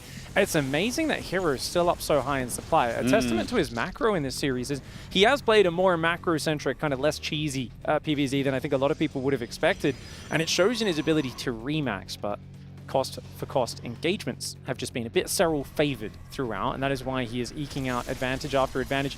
This army is not really a super late game army. There's a lot of Zealots in there, a couple of Archons and Immortals that are not going to be useful against this Lurker Broodlord Corruptive Force. If those Corruptors can get rid of the Tempest, it's going to be great. Oh, the Fungal is massive. Going to be hard to retreat out of there. Chaining it. Infestors coming forward one at a time. The Corruptor's going to dive for the Tempest. There aren't even enough Corruptors to kill these Tempests, I don't think. And yet, despite that, Hero has to back away because the Broodlords are just so fearsome. This is really tough right now. The fact that he chained that many Fungals together is quite impressive. I thought that Hero was going to be able to get out of there a little bit quicker. In the meantime, a single Lurker over here harassing, and look at that. Like, he takes stock of the situation. Most people would have just left that there, be like, yeah, it's fine, whatever. Just go do something else. But he's like, no, this can get away. It's okay. But, of course, as he chases that down with the tag on it, it will eventually fall. Now, this army, of course, that Serral running around with Broodlord Infestor. One of our favorites of all time, of course, by the way. Shout out to Broodlord Infestor. Well, I mean, it is 2024 Broodlord Infestor, yes, Dan. Very, very different. It does about half the damage. Yeah. It moves a little bit faster. The Broodlings are way slower, so they don't block you as much as well. It has been heavily nerfed. Still beats, still wins. That's really makes you wonder how good those Zergs were back in Wings of Liberty. 2028, Serral is going to be working with like 10 hit point Zerglings, and like everything's being nerfed, and he's still winning. And we're like, I think we need to take away the drone. The drone is really the thing. The drone is a problem at this point. Creep, Queens, what are we doing? Larva? Inject? No, man, it's like any tool at his disposal here he's using so well. I love some of these very entrenched positions that he has as well. Serral sitting up here at max, building a big bank, insane upgrades across the board, working on 3-3 air at the moment. I feel like just minutes ago we were talking about the Spires being added, and here he is surpassing Hero in upgrades in every way. Here we go, going to try and outposition him. If you can't beat in front on, use the old teleport to the other side of the map. Sniper hatchery. Serral now has to come to you. High Templar are there zoning. Oh, Infestor's derping in a little bit, but he misses the feedback opportunity. Both players caught sleeping a little bit. Oh, I'm really surprised he didn't nail some feedbacks right there, unfortunately. But I think he'll end up getting that hatchery, but actually most of his army running away right now to go clean this up, perhaps, and he does not end up getting the kill on that hatchery. A little disappointing. I would have loved to see just click the hatchery and then run away, right? Yeah, you need to spend the extra 5 seconds and kill the hatchery. That was definitely a mistake there. He also hasn't replaced the Templar Archives that went down. That's a problem for Hero. He might not have noticed it in the chaos of what we just saw. If you lose these High Templar and you can't replace them, it's going to be a massive problem in the long game. Hydra's being built for Serral. That tells us he wants to not only have mobile anti-ground units, but also can morph those into lurkers. Flux Veins, the Void Ray speed upgrade. Oh my lord! No. The Wombo combo comes down. Parasitic Bomb in the midst of the Tempest. The Fungal holding them in place at the beginning of that fight. The Corruptors take out the Mothership. And that is a massive trade once again for Serral. The Zealot counterattack comes in. The Zealots have been not finding the mark at all in this series. And finally, for the first time, Irunbai actually takes out a base. Well, not the most important base, to be honest. A lot of the patch is already dried up. I do like the Flux Veins. You know, I like this as a possible opportunity to switch over into something that can counter the Corruptors really hard, maybe kill off some bases, something like that. I don't know if he's going to find that opportunity. You know, there's a lot of Vipers, there's a lot of Infestors in here, and as we just saw, you know, Parasitic Bomb plus Fungal, unbelievably strong. Thousands of damage just almost instantly. Oh, Tempest caught out again. Corruptors snag one of them. Fungal is big, as always, holding him in position. Broodlord starting to land hits. Corruptors coming in on the left flank. There aren't that many Corruptors, though. Maybe not enough to overwhelm, but it does force the recall and just so much going down on the ground. Units getting left as well. The stragglers will get hunted down. Serral's value is just out of control. I dare say we need to take a sneak peek at the thing the Protoss players don't want to look at. Artosis. I think we need to see the units lost. Oh gosh. Oh, don't look at that. No, close your eyes. Don't look. Oh my gosh. Oh, it's just gross. 35K-ish to 27K-ish. Oh man, Serral just meant being... to be the other way around. Oh, yeah. Serral's just being way too efficient in this game. The fact that it looks like that and the bases look like this and that Hero's still in here battling with a good army goes to show just how well he actually is playing in this game. Yeah, he's really macroed up his bases, and Hero's doing just such a... You know, we say macro play, we mean doing everything, doing economy, building tech, building upgrades, managing everything at once, and that's normally not Hero's style. Hero's the sort of player who he will see an opportunity, drop everything and focus on just one move to try to kill you, and micro is harder, but he's been trying to focus on everything, and there we go, cute recall, but oh my gosh, he gets one Broodlord, instantly entire army fungled in place. Microbial Shroud even randomly goes down over there, and it just feels like the spellcaster usage is punishing Hero so very much.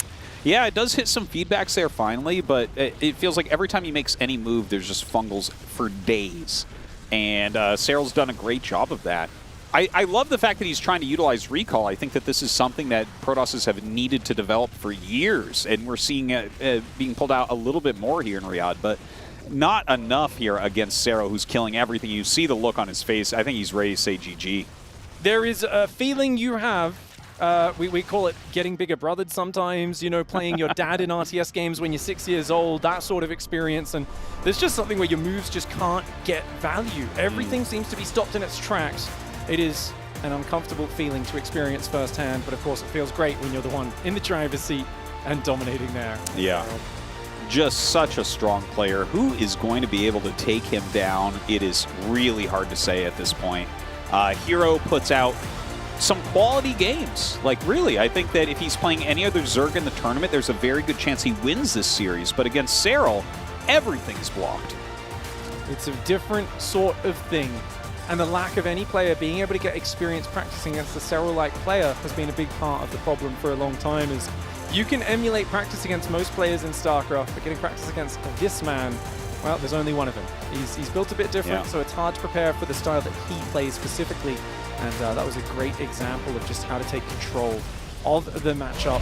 And we could see just fight after fight, so clinical. The late game, I really feel like this late game stage, optimally, because we have seen players take Serral down to the wire, is just a very, very hard thing. Let's go over to the stage and hear from the man himself. Thank you so much. Thank you so much, gentlemen. We have Serral here after a quick 3-0 against his opponent. We have a lot of questions for you, Serral, but let's start with a simple one. So Hero always says that he thrives on intimidating his opponents. Were you at all intimidated during that match? Yeah, I'm always a little bit intimidated. I think he's a very scary player, and I think I had some lucky breaks in these games, but played very well as well. Absolutely. I mean, on game 2, you had a chance to punish him with his rich base, but you decided to play defense instead. What made you do that? Yeah, I'm not really sure if I can punish the rich base. I have played against it multiple times before. I had like a 50-50 success rate, so I didn't really want to risk it. I don't think that game was going too well. Well, I didn't feel like it was going too well, so I was regretting the decision a little bit, but in the end it was fine still. I mean, it worked out for you at the end, but we do want to ask, is there an opponent that you're excited to face for this tournament? I think the next one's going to be pretty exciting. It's one of my European friends, so I think that's going to be a fun one. Yeah, absolutely. Let's see if you guys win that match. But for now, let's head back to the studio to talk more about the match. Welcome back to this, guys, as we have just had a dominating performance here from Serral. Games 1, Game 2, Game 3 was just all about him. No matter what hero tried to throw at him, Ben, it was just Serral deflecting, defending, and controlling. I mean, this was the kind of series you sort of didn't want to happen if you're a Hero fan, but it's the kind of thing that you expect from Serral. Just dominating. He's just so damn good in all these situations. Any of the tricks didn't work. He just knew exactly what to do. And it really has just been continued domination from Serral in this matchup. He's lost 2 ZVPs in 2 years now. What do you do to beat Serral in this matchup? It's a bad day for Protoss in general, my friend. I mean, you know, Serral, it's kind of hard to even figure out like where Hero goes wrong in some of these games. I guess that's a testament to how good Serral really is because, yeah, I'm not sure. I mean, he's really kind of perfect at that balancing act of being a Zerg player, kind of getting ahead, knowing when to pump the brakes, when to get the right defending units, when to attack in. Never overextending. I think Hero, you know, I think if you look at the results by themselves, the 0-3, I think it doesn't speak to the fact that Hero played really well. I think he put up a good fight in each of the games, but at the end of the day, I mean, Serral was just too good. A good fight, but just not good enough, Lambo. The little things just don't really get there from Hero to break Serral down. Yeah, it was not really the Hero that I expected. He played pretty straight up against Serral, and he tried to bring the fight to him there, and it's just so difficult to get rid of Serral's economy in the early game and then beat him later on. Trying to beat him in an even game in late game is almost impossible. And Hero tried it, and I respect it. I think he played quite well, but against Serral, it's just an uphill battle. So, Serral's obviously already talking a little bit about his European counterparts. That's coming up soon. Reynor and Clem, do you think they might be the one to finally put some challenge on Serral here, Ben? I mean, we all remember Clem from earlier this year, right? Like, Clem was an absolute beast. When he won Atlanta and then the WTL afterwards, it was just like, he's kind of the best player in the world at this moment in time. Like, nobody can touch him. And Reynor, he's always been that wild horse that can absolutely tango with Serral, and it's like Serral's really good at reading his opponent, but then reading Reynor can be like, he doesn't even know what he's doing, so it's really hard for me to know what you're doing.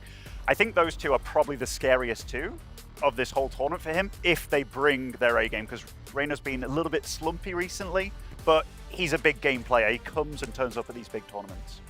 And it is these big tournaments, of course, which Serral has just been dominating. Is there anyone you see, Nick, maybe outside of Reynor or Clem, that could maybe challenge Serral based on what we've been seeing from this? I mean, it's hard to say. I feel like if anybody does manage to challenge him, obviously it's a bit of an upset. We've still got, you know, Maru in this tournament looking very strong. We always got a couple other Koreans who could maybe hold their own. We saw Dark look very good. But, I mean, that game you look at back there, it really just feels like Serral is kind of untouchable. And, you know, we were talking about Reynor a second ago. He looks good. He's just nowhere near as consistent. And certainly, even though Reynor's been one of the greatest players of all time, it's been a bad year for him. Even though it's been very successful, it's been a bad year compared to what he's done before, right? Comparatively, yeah. Absolutely. All right, let's go to Lambo. You've got some cool moments from these, especially Game 1 and Game 2 to go through, so talk to us. Absolutely. Yeah, we can go straight into the clip here. I have a clip prepared from Game 1 where the match started quite well, right? Serral did a lot of drone damage, a lot of probe damage with the initial mutas, and afterwards he followed it up with a lurker timing. I thought at this point, Hero's army was actually quite good against what Serral had, and Serral ran into a bunch of stasis traps. So if we look at it right here, Hero is going to come in from this angle, and he's going to try to get a good surface area onto the army of Serral, but instead all of his units are going to get bunched up because of the stasis ward that ends up working super hard against Hero, and they just end up not being able to fight. All the power units of Hero end up dying for basically free. Not even able to fight with the Blinding Cloud, so good spellcaster usage, and even though it was an initial mistake, I don't know, Serral's just a golden boy. Everything ends up working in his favor. As we go into the second clip, I thought this was just such a beautifully orchestrated attack. He sieges the lurkers in the middle, which Hero needs to respect because he needs to defend his rich gas base, and then goes into the fort base of Hero. With all the Zerglings and the Ravagers, Hero slightly out of position, and then at the same time he comes into the main with the lurkers. So it's not just Serral playing the defensive game. He doesn't just try to survive into the late game. He knows how to set up all of these fights in the mid game and in the late game. And I don't know what to do against him. If I'm going to be honest, as a Protoss player, it's looking rough. It's truly terrifying when you've got someone who is so good at every stage of the game. You've got someone that can attack, defend, play the late game, play a few tricks in there, and just get everything done in so many different ways. Serral, as always, has been an absolute treat to watch. Coming up next, we are going to have Reynor versus Clem. So we are going to have a couple of moments before we get into that. Very quickly, what do you think is going to happen in Reynor Clem? Do you have a favorite for this? You know, I just remember last year, like Riyadh, when it was a game as 8, and it was Clem, he just beat Maru, which was like a big nemesis for him, and then it was Reynor looking really sharp as well, and they matched up, and I think Reynor just absolutely bonked him on the big stage. Like, if there's one player that I think is more consistent on the big stage, it is Reynor. So I think if Clem gets off to a good start, we're going to have a good close series. If he doesn't, it could be a big slamming. All right, well, a good series coming up. We're super excited for more StarCraft II. When we return, it's Reynor versus Clem.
some action. Enter my zone, shut down the competition.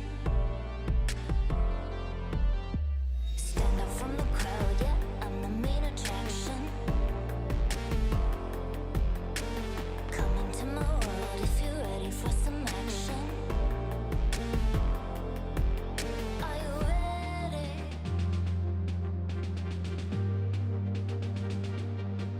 Are you ready?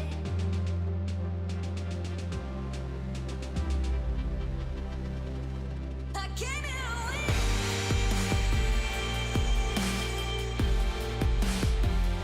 I'll never give in.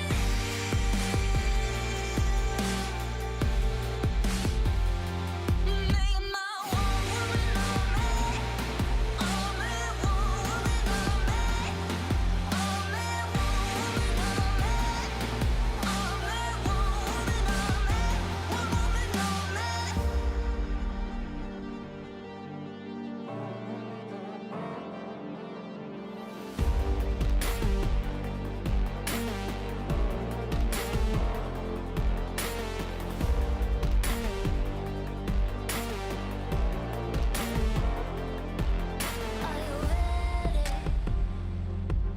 on me. Are you ready? Are you ready?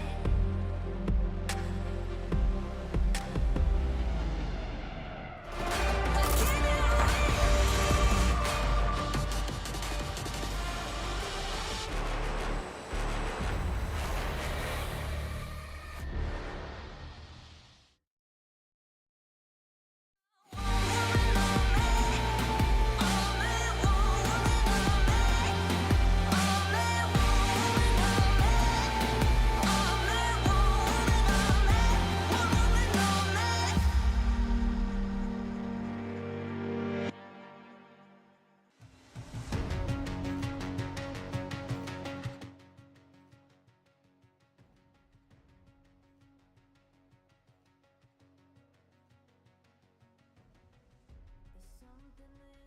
win. There's something, but it's written in the skies. Let it break me till it's over. Won't let it shake me, no.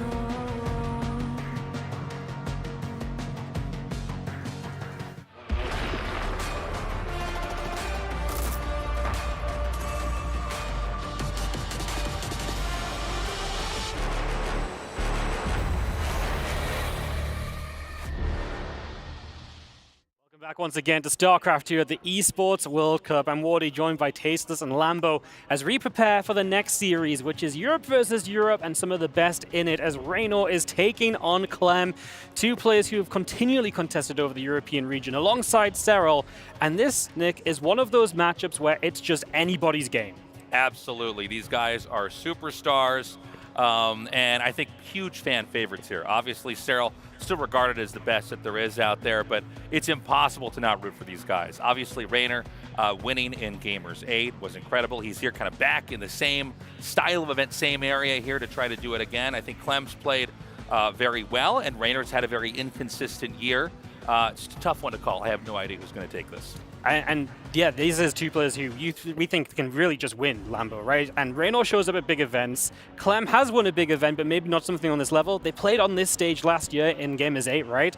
Does that have any impact, the size of this event, do you think, on who's the favorite? I think it does for sure. This is what gives Reynor the confidence. When I talk with him, he says, on this stage, I know Clem is a really hard opponent, but on this stage, I'm going to smack him.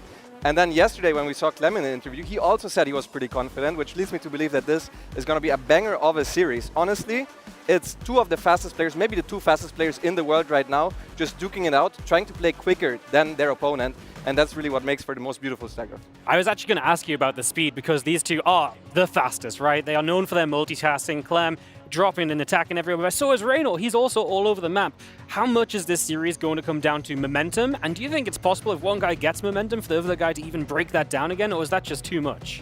I think it will come down a lot to momentum, but also a little bit to preparation. This is not a tournament like in all the other ones. I'm very certain that Clem has stuff prepared for Reynor, a couple of new build orders that he maybe hasn't shown before, and I know that Reynor has a thing or two up his sleeve as well. So it's not just execution and pure speed, but it's also strategy, which we're maybe not used to from seeing those two battle.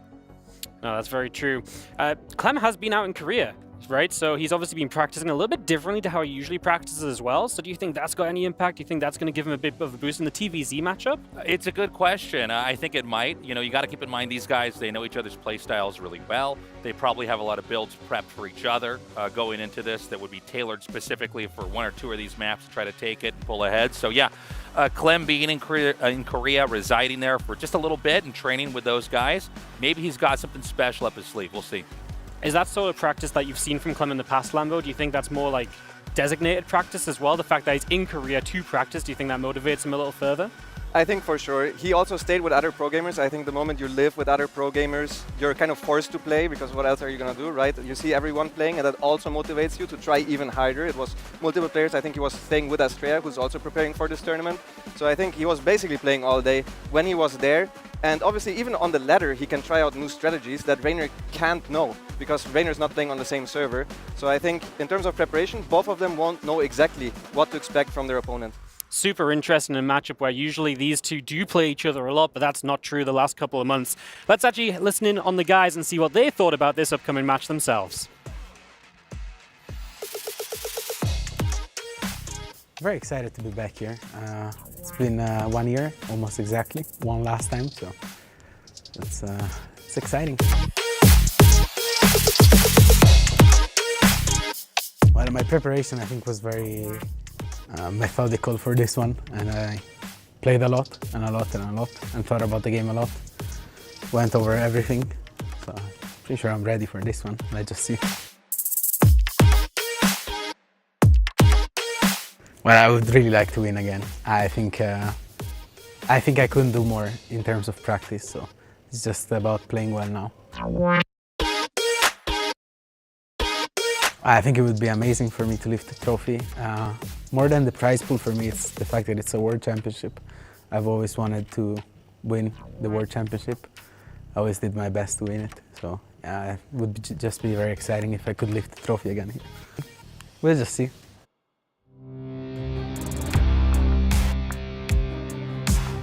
I feel pretty good. Was there already last year. So yeah, I feel pretty good. It's the biggest StarCraft event ever in terms of prize pool, so I would love to win that. And yeah, my goal is to win like everyone else in the tournament. I think I gotta play my best, and then I have a good shot.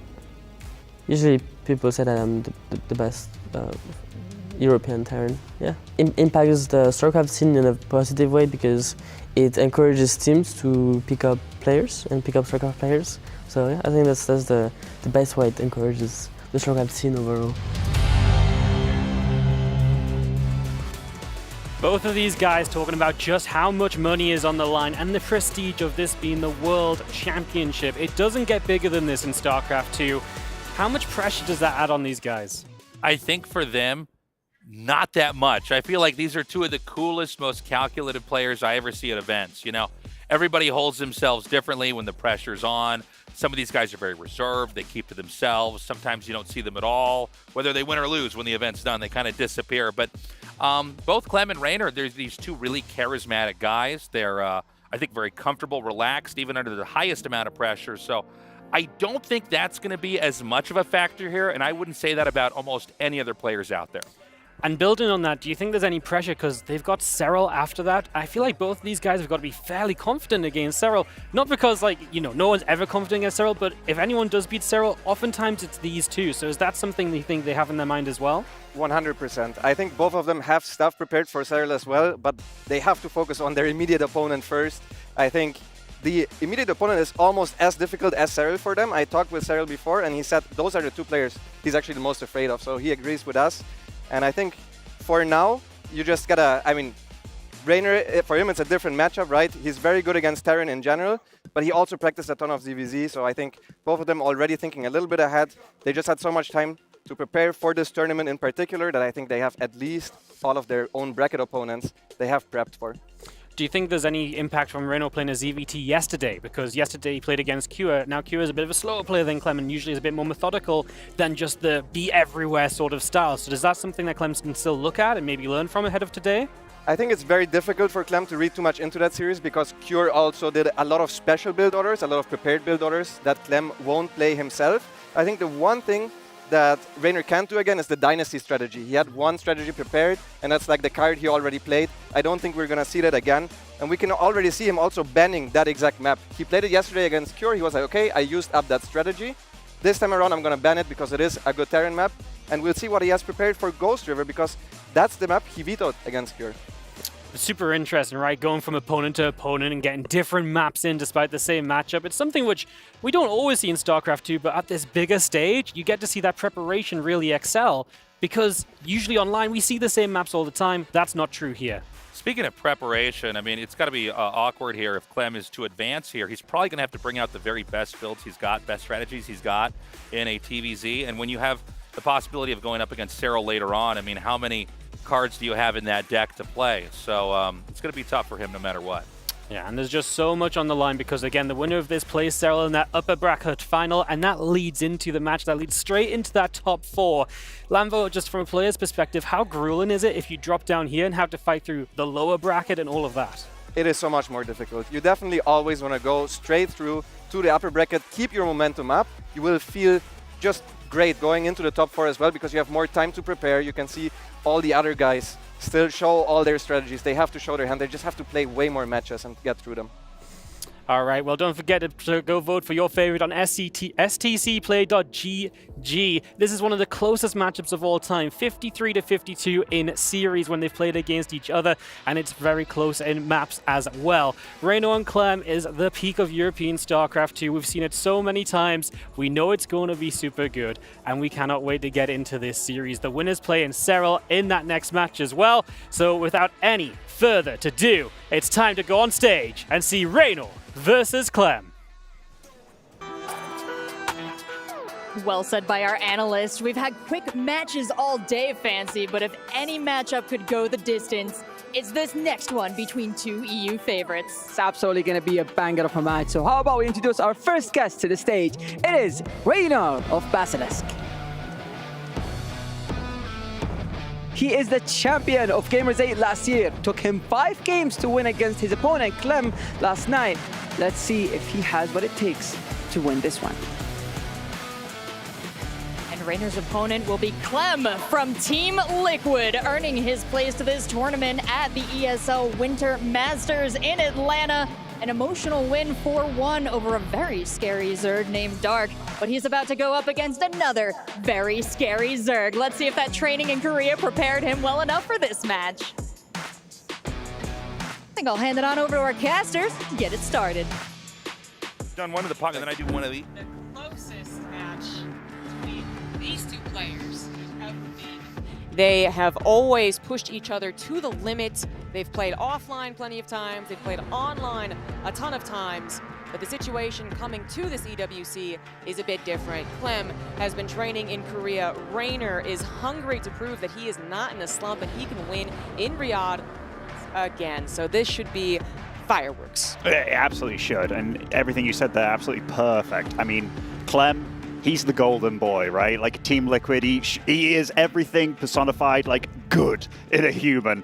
Whereas Reynor, the other side of things, he's kind of the bad boy, especially of like the EU scene. You know, he's been called cocky in the past, but in these interviews and stuff, he doesn't seem even remotely as much of that. I think he's really been humbled a lot in the past year. And he's still been doing very, very well, but he is, when he's on form, one of the absolute best players in the world. One of the players that goes toe-to-toe with Serral when they're both peaking. And they're both very unfortunate they have to run into each other right here, right now. But first map, getting into it. Golden Aura to start things off. Spawning on the top left-hand side, representing Basilisk, it is Reynor.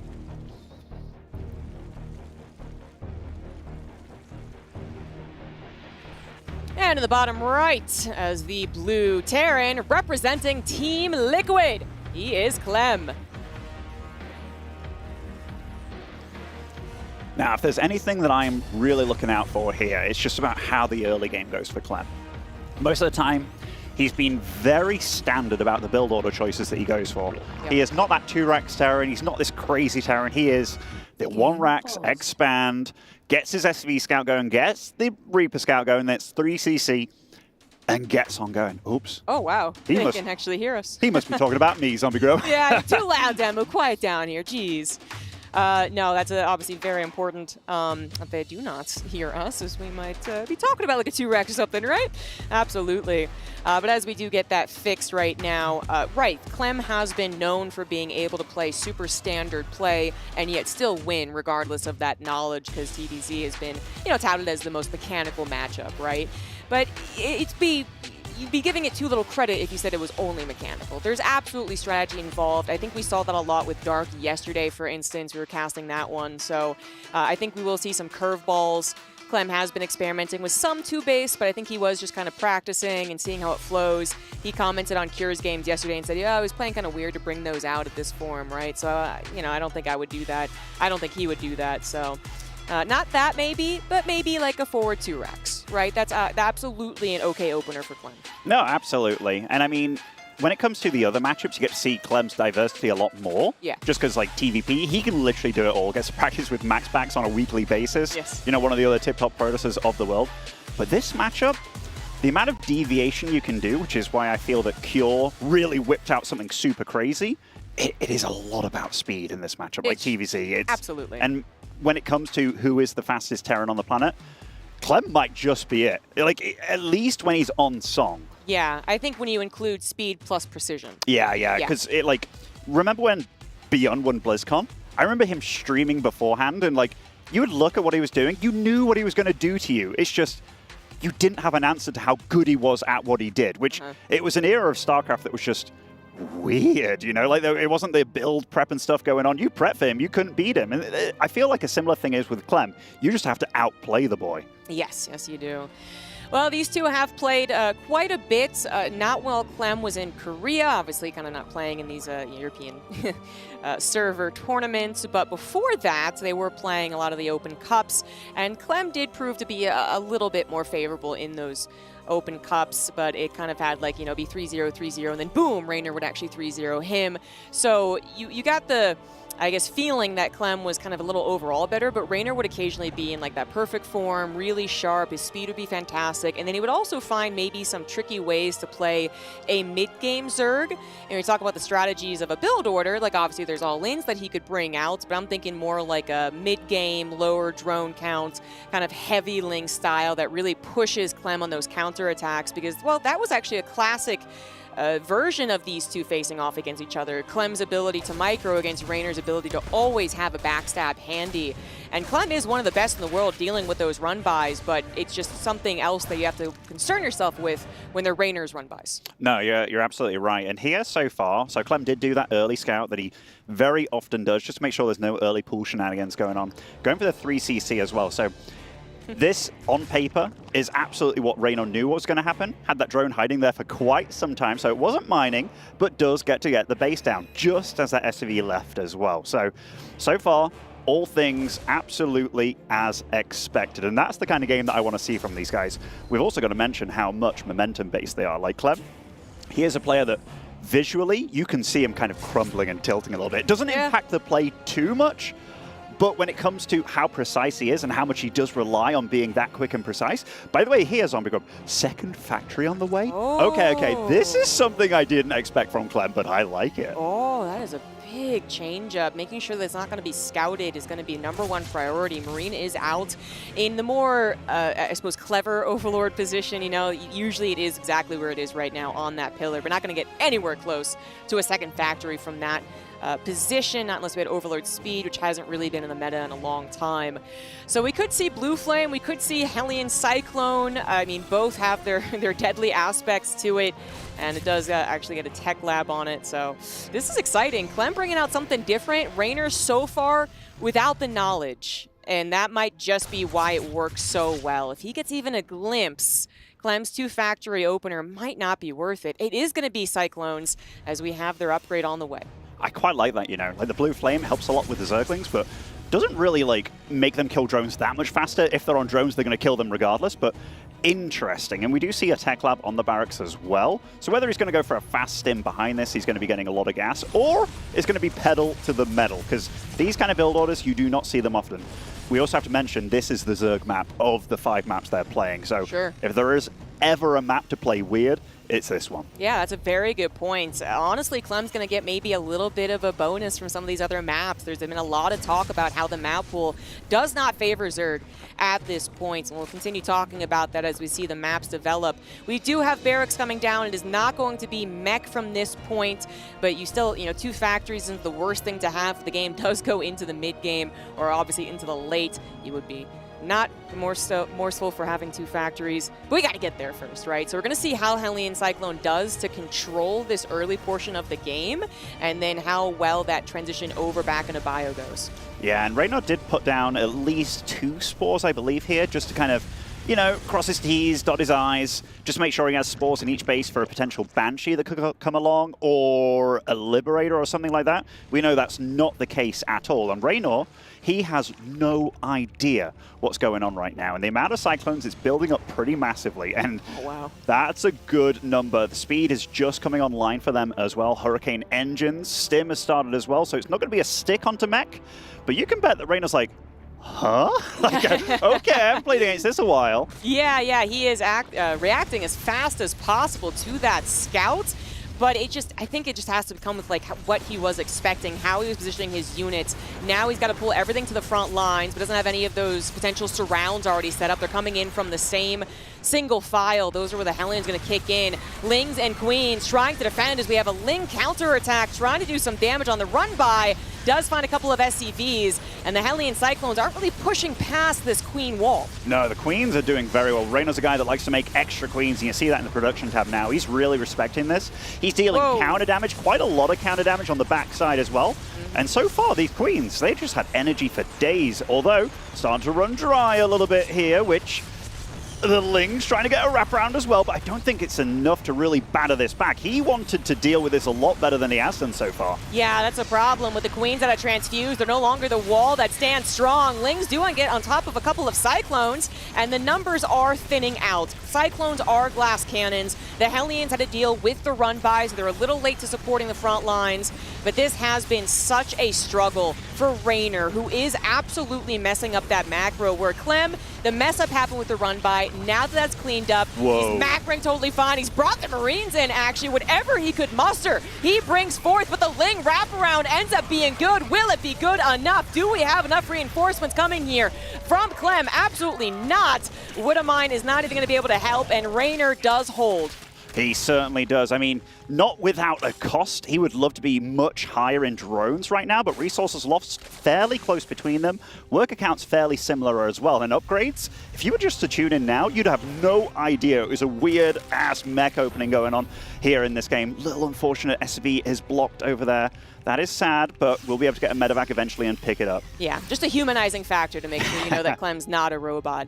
4th CC is already on the way with the 1-1 finishing up. Armory is going to be timing out pretty well on that too. We are going to get ourselves into certainly a mid-game or perhaps a late game, as Golden Aura does often request that. It's a large map. It does split itself until the corner bases are necessary, which would be pretty cool if we got to that point, but we'll see. The aggression has now started with the bio. Combat Shield's only just now started, so we're going to have some weaker Marines. Reynor coming in with a decent amount of units is certainly able to defend. He just pumped his drone number up to 78, so that was kind of the important part, is that he certainly had enough army, and he does, protecting his 4th base thus far. It's a really nice transition, actually, having the 2 factories already ready that you can make both tanks and Widowmines, which he's been doing. You've seen the tanks in defense being very decent.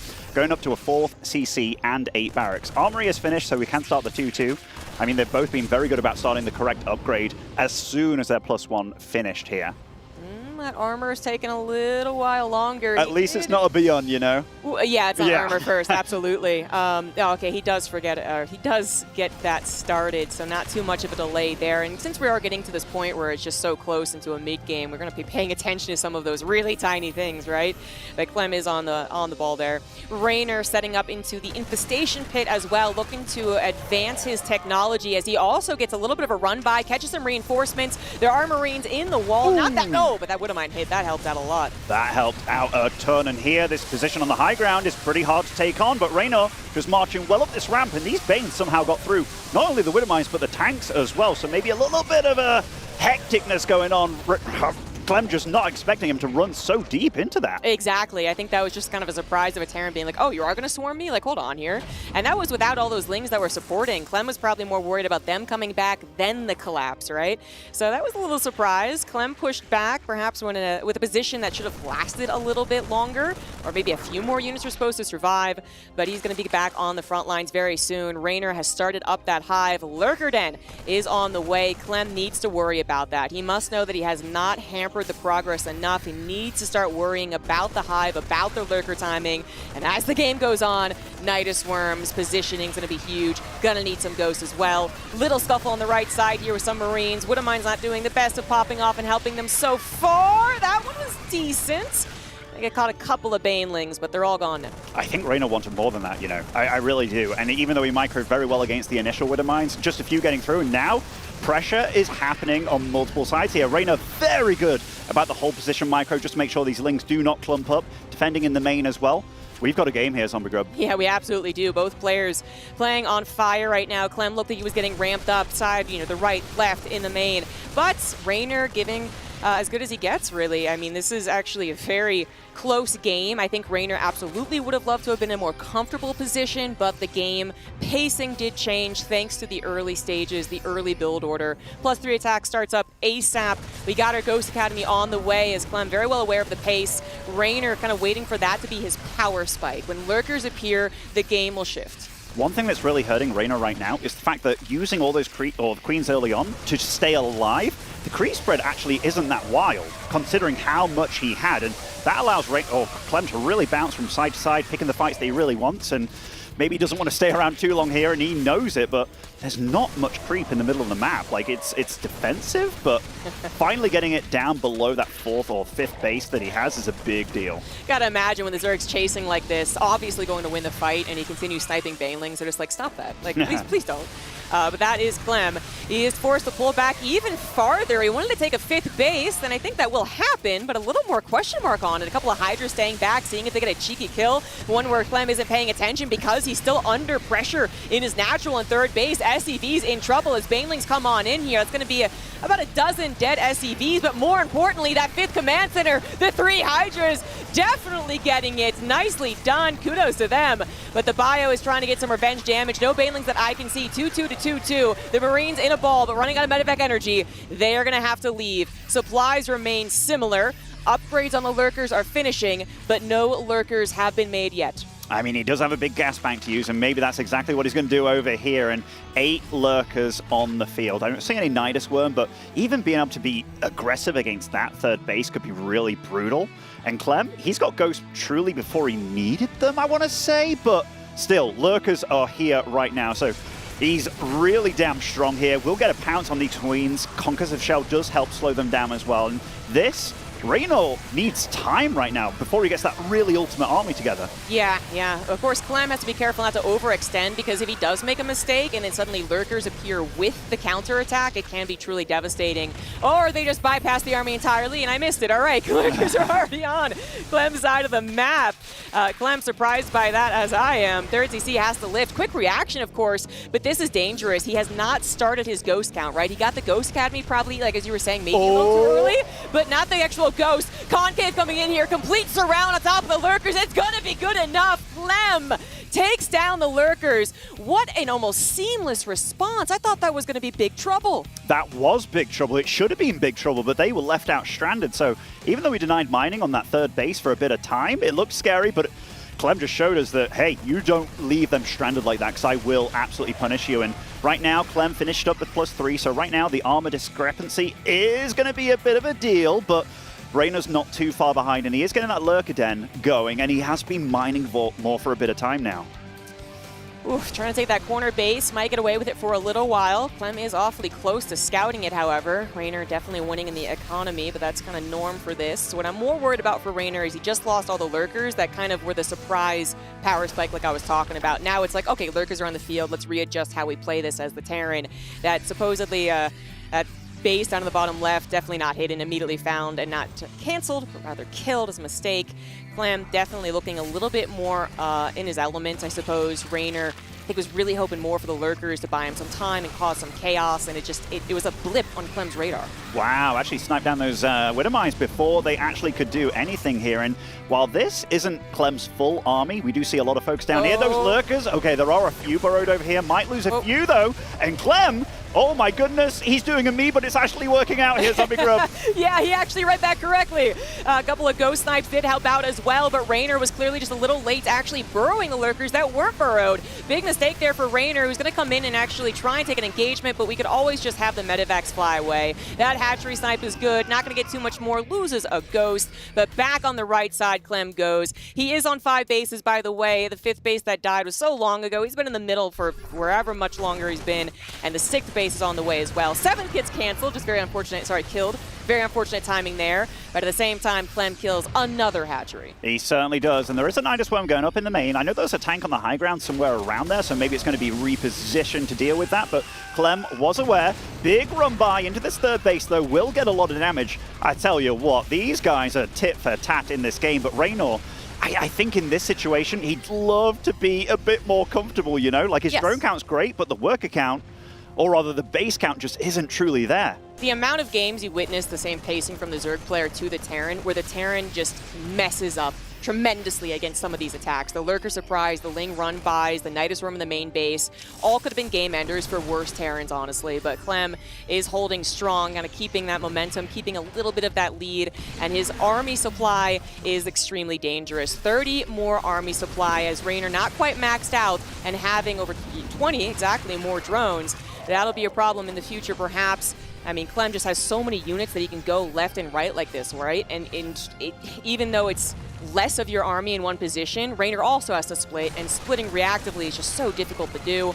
Nidus Worm attempt number 2 in the main base. Does Clem see that as he gets another hatchery snipe?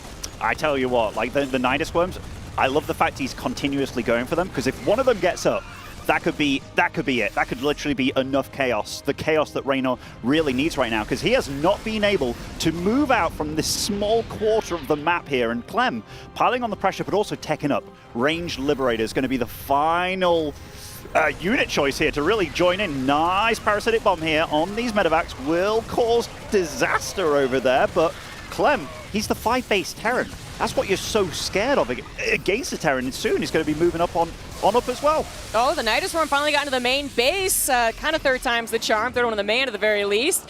Clem eventually caught not having enough units to tear that down. Has a Liberator in a nice position. You can kind of use your own Sim City with that Liberator to stop the Lurkers from advancing if you're also constantly scanning, of course. Which with all of the action going on the map is going to be difficult to do. I'm having trouble tracking it as a Ling Run-By hits the 3rd of Clem. We also have an attack over to the left from Reynor on Clem's 6th base, and Liberators were sieging up, and the Nidus Worm, I guess, got demolished in the main base. Everything happening all at once. Reynor sending literally everything as drones come in. The Fungal hits the bio. Some of it will escape.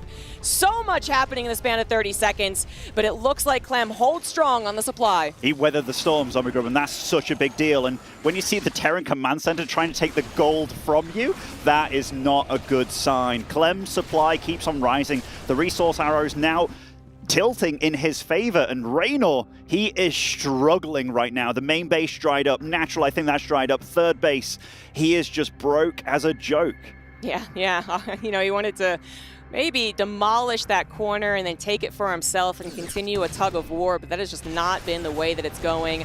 Little Widow Mine blocking from taking the base. Nidus Worm attempt, it does not work out. Reynor struggling to get above 160 supply at a stage of a game where you would actually prefer to be maxed out with some bank as a Zerg. Yeah, absolutely. That Terran army trades more efficiently than yours, and you see that. The resource loss tab was actually very close for the first 10 minutes or so of the game, but now you see Clem absolutely eking out a lead and getting ahead economically. This is brutal, and he's got such good vision of the map as well. That creep spread, it's really not really left Reynor's half of the map.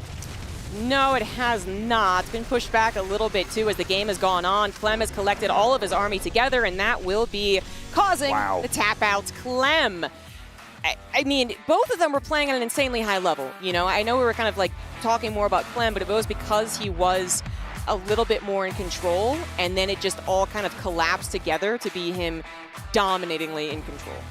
Clem just played an absolutely magnificent game. If it was to say like, oh, his build was strange, but it worked out massively. Like, that put on enough pressure to not only force out a lot of units, and yeah, he lost the army and like moved out with the stim, but that was potentially like a killing blow to a lesser Zerg, which is scary. But the follow-up, the transition afterwards was really seamless as well. Like, it really felt after that happened, it was just like, well, he must have done a standard build order, right? Like, it was beautiful from him. Yeah, I have to agree. I really think the struggle, if you ever try and copy this, or if you see, again, a lesser Terran do it, is that there's going to be more of a division between those stages that makes the Zerg able to recover to a certain degree. And Reynor, I mean, he definitely recovered in the sense that he got to a stage where Zerg was okay, but as we were saying throughout really the entire game, he was never comfortable. And so, you know, the Lurker power spike was supposed to be one of the moments where he would maybe get some comfort. That didn't work out. That swarm of like 4 or 5 different locations was supposed to work. It didn't. He didn't feel comfortable. The highlights coming in here, maybe, perhaps. A little bit of a tech difficulty, perhaps. But yeah, I think you guys know that there's so many highlights in this game. It'd actually be difficult to cover anyway. No, I think that was maybe the real momentum swing.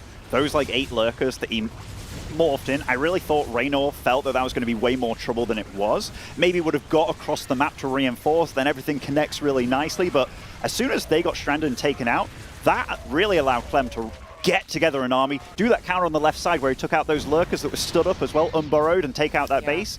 It was just... And I think we're going to see the little surround here, and yeah, I mean, it was absolutely gorgeous. You see the little Marines moving individually as well. It's like that old Brew War video. We got the 3 Marines killing the 1 Lurker. Yeah. They literally made a VHS tape or a DVD maybe at that time. I forget. It's old, guys, but they literally made a DVD of Slayer's Boxer's highlights, and now they got to do one for Clem, obviously. But seriously, the Lurker phase is, I think, really supposed to flip this script in this matchup. But the way that it was being played, Reynor was supposed to have a stronger time with the Lurkers than he did. Most Lurkers in this game are not impressive, because even though this also looked tricky, Clem dealt with it like he wasn't even paying that much attention, because he was doing 5 other things at the same time. So Lurkers just basically did not look impressive in this game, and trust me, guys, Terrans have frustrations against Lurkers.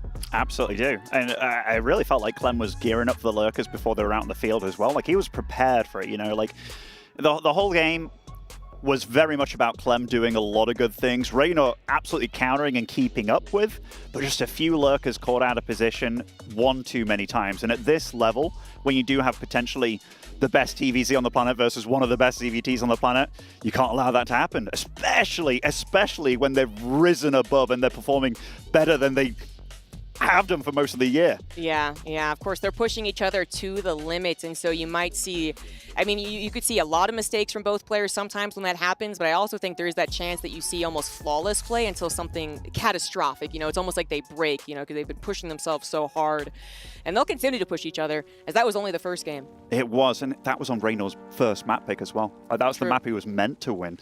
Anyhow, getting into it, now we're on Clem's map pick. Spawning on Ghost River, top right-hand side, as our Zerg player, it is Reynor.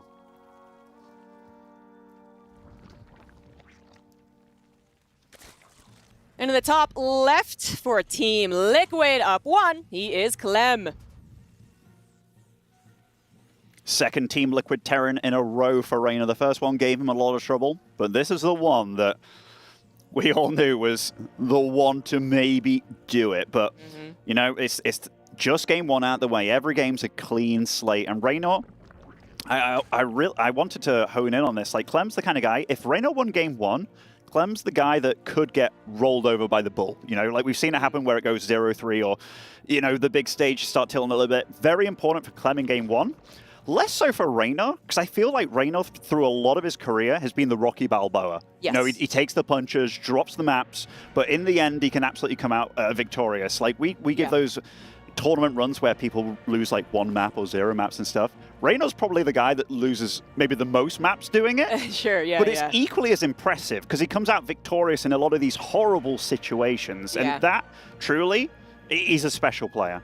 You know, I think if he had won Katowice 22, I believe, versus Serral, I feel like the nickname, the comeback kid, would have really stuck. Yeah. Was just shy of it, though, but also worth mentioning that he is already a world champion, you know. He did win in 21 when Katowice was the world championship, but unfortunately, you know, he was pretty much, you know, frank. He was like, I really wanted a crowd when that happened, so I wanted to do it offline, and he was so close in 22. They didn't get as close in the last few, but now he's back here at the stage in the city where he had that dominating performance actually at Gamers 8, and he would love to lift the trophy in front of an audience. Clem would just be his first time, actually, in the finals of a World Finals, if this actually does happen. But we're getting a little too far out of ourselves. These guys are building up a rather normal-looking game. I know there was a pool first. Hasn't amounted much. No, and he has kept the Reaper at home, kind of checked his third base just to make sure there was no like proxy hatchery or something going on, or where the Lings could be. He's been blocking the third with the SCV, gets to see it. So far, fairly standard, but Clem did go for the 2-gas opening here. Much smaller map. It is one of those maps as well where the Zerg, if they expand faster, they can dry out faster. You can definitely split this map and make it very claustrophobic for your opponent. So Clem, he's not about risking it for that economic lead, and a lair. That's very fast from Reynor. Oh, man, I feel like... Wait, is he going to... No, okay. What? All right, you know, I'm going to hold off on this. Like, I feel like I have seen him do a couple of these 2-base layers. I'm going to hold off and see exactly what it's going to be, but a rush certainly out of the... Yeah, okay, yeah, there's the overlord speed. So, cheeky queen drop, queen lane. Actually, as far as openings go to go up against, Banshee opening is quite good for this. As in, it's good for the Zerg. If you go up against like a Hellion Banshee, it's the one thing you want to be playing against, because the Banshees, they just don't do it against the Queens, especially given that he's got the Lair, so he can get the Overseer available as well. And that drone count, like Reynor's doing everything he can to deny vision right now, and Clem knows it. He needs to find out what is going on, but he knows something's going on that's weird here. Right, exactly. He sees no third hatchery, so you're going to start doing the checklist. You know, is it that? No. Is it this? Or I see roaches? No. So eventually he might figure that this is the build being used, Lings and Queens, the Queens inside the drop overlords, but does he figure it out fast enough? Because I think you're going to need some bunkers. And that sounds weird because not a lot of Marines put in them, but just like something to buy time or even some space occasionally can help. This is going to be very difficult to hold. His Reaper finally gets into the main. The Banshee even scouts the overlords. How does Clem respond? A bunker does start up, but it's also going to be about how he can get positioning. Can he avoid the Queens with the Banshees? Can he not get his Hellions surrounded? Well, that just happened, and you know that Clem is super disappointed because he needed those Hellions to help out. He certainly did. That is so catastrophic for him. And once these Queens land, this Banshee can't really do much. There is no Overseer here, but the amount of damage coming out from all this Zerg in the base. Creep being dropped as well. He can transfuse the Queens with that. The SCVs, they are just marching to their death right now. I mean, the Banshees are definitely dealing some damage and not getting killed by an Overseer. I mean, maybe a little bit of misstep. He's going to do some dropship micro with the Overlords as well. But I think Reynor's done it. He's dealt so much damage with this. He will be taking out the Banshees as well as time goes on, and what a build by Reynor. Yeah, unfortunately, without those Hellions to help take care of the Lings, SCVs don't do the trick. It was funny because for about 2 seconds, no SCVs died, and then all the SCVs died, but losing the Hellions is actually what killed him. I mean, that was a strong build. That's going to be scary. It went right into the main. That seems like the ideal situation, but I really believe if he had 4 or 5 Hellions helping those SCVs as they should have been, I actually think that's not, I don't know if it's a failure, but I think it's a real question mark game, not a, okay, Clem, like time to move on. No. It could have been one of those where they both took a lot of damage. Exactly. Reynor to himself indirectly by, you know, not droning up, but I think it would have been one of those games where you reset your opponent, but he absolutely banked on him going for some Banshee-esque play here. Like, absolutely did, I feel. And that's exactly what he did. And right now we've got a situation where they're 1-1, both winning on each other's maps.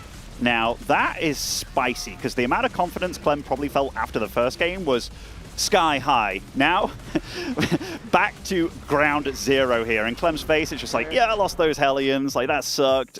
Let's move on. Let's see how you tango on the rest of these. Yeah. I mean, you know, that was kind of, it was a cheese, like straight up, not even kind of. It was a cheese, and it did reset momentum, which I think is really important. Took that map away from the person's choice, too. That's always good.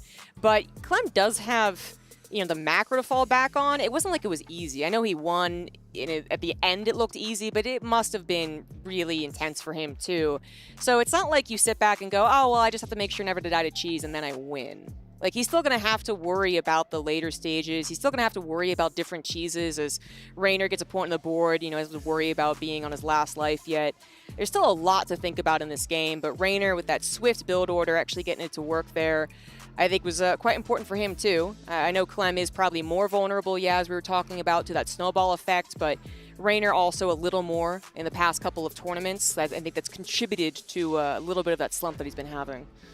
You see Clem, probably deep thoughts here, talking to himself like, oh, how could I have dealt with that? And that's a typical RTS player, right? And just thinking about what he's going to do. But no, I'm with you, Zombie Grub. I think Reynor getting back into the groove there with a quick, snippy win, a cheeky win as well.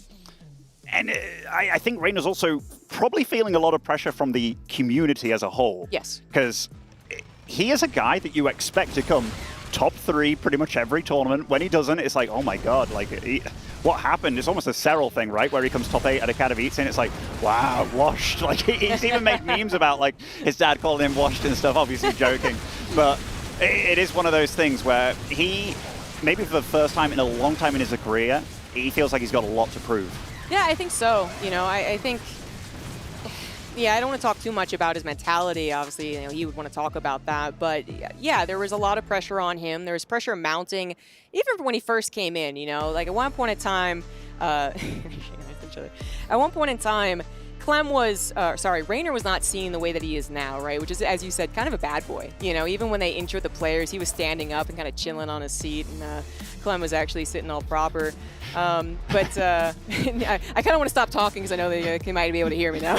No, I mean, this for those wondering what's happening right now, Reynor asked for some water, and then apparently one of the guys came over, gave the water to Clem, and Reynor's like, what? He got it, not me. I'm the one asking for it. So that's the kind of joke going on right now. And Clem in chat was just like, unlucky, bro. Yeah. So some nice fun in-between time for these players, and Reynor thirsting out of his mind right now, but at least has the most recent map win to kind of sit on, be a bit comfortable about. But Crimson Court will be the next map between them, Zombie Grub. And yeah, I thought this was more a Zergy kind of map. But statistically, yes. Oh, it is statistically. Absolutely. More Zerg map. Yeah. Because you were wondering why Reynor chose it? Reynor let it through. He couldn't ban it. He banned 2 maps. And Crimson Court wasn't one of them. I unfortunately forget the one that he did ban. But when I looked at the stats, I was like, well, technically Crimson Court is worse for Zerg than the one he banned. But again, you got to kind of take that with a grain of salt because these statistics are including a lot of, you know, not Reynor games, basically, right? So for all we know, Reynor is good on that map and has dragged that win down to the 69 or whatever it is from like a 90, right? Like, Reynor's the sole cause it's even as, you know, okay as it is. I don't know, but it is generally agreed upon that it's just not that pretty for Zerg. Some very difficult spots to take care of. You know, we might see some aggressive Zerg play on this to kind of take control of this type of map and flip the script to a certain degree, but then that's a little on the nose. The Terran expects it. I don't know. It is interesting to see him let it through, but we also have been seeing a lot of the Zergs let some of these maps through and then be fine. I'm just having the chat between them. Like, honestly, the chat, if the names were replaced, I think that was it. Because Reynor's like, hold on, let me hydrate, man. And Clem's like, you princess, come on, cold water or nothing, let's go. And it just, this is funny between them. Oh, gosh. Yeah, we're finally getting into game, guys. Just to finish my earlier point, I was trying to say the pressure on him when he was a 16-year-old, just getting back into the circuit, was different than the pressure that he feels now. But he's felt it all of his life, I think. And now it's coming to a point at the EWC. In the bottom left of Crimson Court, getting that last map with the nice cheese. He is Basilisk's Reynor.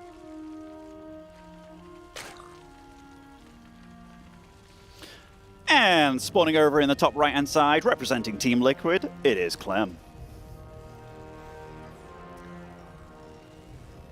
Both these guys had phenomenal results last year's Riyadh, Gamers 8. Clem making top 4, one of the biggest results of his career, beating Maru in the top 8. And the man sitting as the Red Zerg here was the one to end it all. And 3-0 Clem destroyed the finals as well against the other Team Liquid Terran. So kind of like a a bit of a back to front here. This time he starts off with Cure, then plays Clem right after. Yeah. Kind of fun to think about. It actually is funny. You know, Clem had just defeated his nemesis in the form of the Korean Terran, but also the best Korean Terran. And he gets kind of bopped by Reynor because Reynor was on fire in that tournament. He was playing so freaking good. And now we have the reverse where, you know, first Reynor does take care of Cure, although it was tighter than we expected for this year between the two. And now he's facing Clem, and Clem was obviously giving him much more of a fight. 2 Raxes coming down in the forward position out of the natural. It is a macro build. We've seen most of the time it is 3 Reapers, but there has been maybe a little bit of a change, some more 2 Reaper openings. You can out a 4th or 5th Reaper too and kind of guarantee a 3rd base kill should they get it without, I guess, properly anticipating that. And so that's the question, like, when does he stop making Reapers? Yeah, we've been seeing, like, stopping at 2 recently, right? Like, it's kind of weird what they've been going with. You might be like, why is this depot there? Didn't want to block the eventual tech lab, which Reynor can scout that and be like, oh, you're probably going to stick on Marines, or rather Bio here, because that depot is incredibly exposed. But if Clem's game plan goes his way, he shouldn't be fighting anywhere near his side of the map. He's the kind of guy that likes to be absolutely in your face, multiple screens at a time. And Reynor, he did play against a lot of the Reaper stuff against Cure, if I'm not mistaken, and handling it was a bit tricky actually for him, I feel. Second CC is on the way, but as our observer pointed out, the second gas is as well, so no quick 3C follow-up to this opener. We are going up to, is that the 3rd Reaper? Is that a 4th Reaper? 4th Reaper, yeah, 4th Reaper. So definitely quite some aggression coming out from Clem. Will be a little bit trickier to keep the 3rd base up or even getting it down in the first place. Link speed starts quite early here, I feel, for Reynor. Okay, you can still fit in the 3rd CC actually. With this build opener, we do have the 3 Reapers, 1 very injured. Yikes. Oh, barely out of reach of that Queen. So 3 CC it is on the backup of this factory, finally on the way for Reynor. That 3rd still not down, and a drone going to a forward position potentially for that 3rd. That would be... Is he gonna go for the rich gas base here? You know, you see him doing versus Protoss, but that's just a different pacing of a matchup. To do it versus Zerg, even if you end up going for Roaches, for instance, and you're the one that's kind of taking control of the mid-game, I don't know, that still feels very dangerous. I just, that is the only thing that makes sense with that guy staying there, and now he sees it going down. I think 4 Reapers is enough to cancel it. It is, yeah, absolutely. So I think the Queens wanted to be over there a little bit faster. Speed's not yet done. It's not the fast speed that you can get, so that is going to be a cancel. Clem, though, I'm sure counting the seconds. He knows that speed could be on the way. Absolutely does, and there's not a lot of jump up potential on this map. Obviously you have the 2 bases in the middle that you can, but then it's just avenues. You can't go to the exterior sides of the map here, but Stim does start up. The Overlord gets to see everything that Marines are coming out. Tech Lab as well. 3rd CC, obviously not spotted, but Clem doesn't feel like the all-in guy to me, like they're doing the crazy Cure stuff, but he has to be careful with these Reapers. They are in a pretty precarious location on the map here where they can get surrounded. And Reynor just looking for a little bit of pokey-pokey over here. Yeah, I mean, trying to get an idea of how many Marines could potentially be around, because he doesn't know the follow-up. Very nice Evolution Chamber. Blocks the Reapers from being able to dive effectively, because they are taking a risk doing this. Billings did not have to go up in the main base, so they are awaiting them on the low ground. Queen's still slow, however, we're going to buy as much time as possible, potentially get a couple of more drones. Reynor so far microing almost perfectly, and still continuing to do so. Yeah, absolutely. This was a lot of lost mining time, which Reynor didn't need to have happen, because his Lings were very much on the other side of the map trying to scout. True. But still, the amount of like crisis management there, clean out of Reynor. Absolutely clean. Only 2 Lings going down. Yeah, a couple of canceled buildings, which, you know, is some minerals, sure, but I'm still overall impressed with that one. Lair's coming on the way for Reynor. The run by here wanted again, maybe more so to scouts. Maybe it can get a supply depot down at this point, but the follow-up has not been scouted here from Reynor, and Banshees are on the way. I gotta say, the Banshee follow-up after this, with having so many Marines out already and Stims finishing, rather than it just being 2 medevacs, kind of strange to me. So yeah, actually, I agree. I don't think Reynor will anticipate this at all. Yeah, I think you're right. You know, the way that Bjorn would do this is that there wasn't enough Marines anyway, so he'd add like maybe a cloakless Banshee, but this build, actually being able to get both of them, then into the medevacs, that is that kind of extra step that a Zerg would not expect, and it is cloaked, so Yeah, sorry, drones, no mining right now. Lair not quite done for an Overseer. Spore Crawler not in the way. Transfuse to save that 4th drone. And now he sees the Overseers on the way. Spore repositions fairly quickly, but now out of the natural. This Banshee, it's going to live, first of all, I'm pretty sure. It's caused some lost mining, 5 drones too. It's already, I think, an effective first Banshee, and then we're eventually going to have 2, which do one-shot drones. Again, still denying mining from that 4th, or the 3rd, sorry. And the 2nd Banshee will also live. 2 Banshees with Cloak, killing 10 drones and living.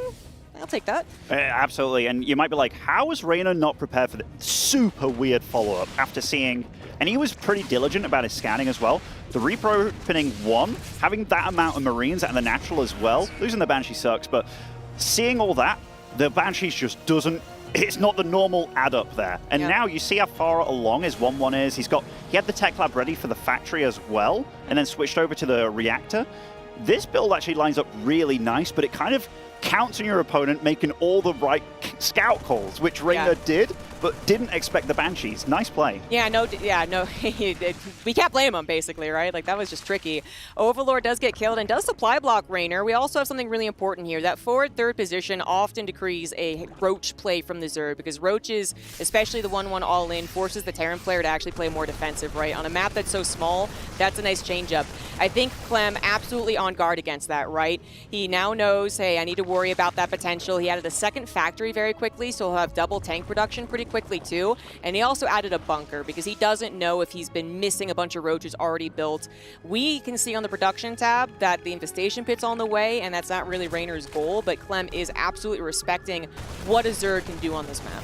Yeah, I like the scan in the main, because infestation pit, kind of strange at this point, especially how much he's got alive. Will kill that base. That's actually a big deal, and just enough Marines to be picked up, potentially going in the main. Does have 1-1 right now against not 1-1. Hive on the way as well. This is not the kind of Zerg that you normally see out of Reynor, where he's low on bases. Like, if I was to block out his name, I'd be like, okay, this is Dark's comfort zone, you know? I really think the Banshees messed him up. Massively, I think massively. so. I think, Dark might have just done it anyway. Yeah. And then surprised the Terran because he did it anyway. But Reynor may be thinking this is just throwing off my timing completely. It's thrown off the timing of which Clem can try to prepare, but he won't have enough units. And possibly with that being thrown off, he was like, no, he's going to have enough units. He also is going to be prepared. Not going to work. And I think that is fair enough. Clem was absolutely prepared for it. That 2nd factory is done, popping out tanks. 4th CC is finishing up now. 2-2 started immediately for Clem, so he is still continuing an upgrade lead for maybe like 30 seconds. And things are looking like another good macro game for our Terran. Reynor, small map, maybe that lurker spike, if he can get to it again, will be a little more effective just because he can get his lurkers and army across the map easier, particularly to the 4th. Clem is taking the 4th in the middle, which is not uncommon, but it's one of those situations where, yeah, it gives you the bouncing off point as the Terran when you want to attack, but if you're defending, okay, there's a planetary, there's also just so much Zerg in your face right away. Like, you do not want to overstep and then have to retreat because they're going to like bull you over, basically. Bull you over.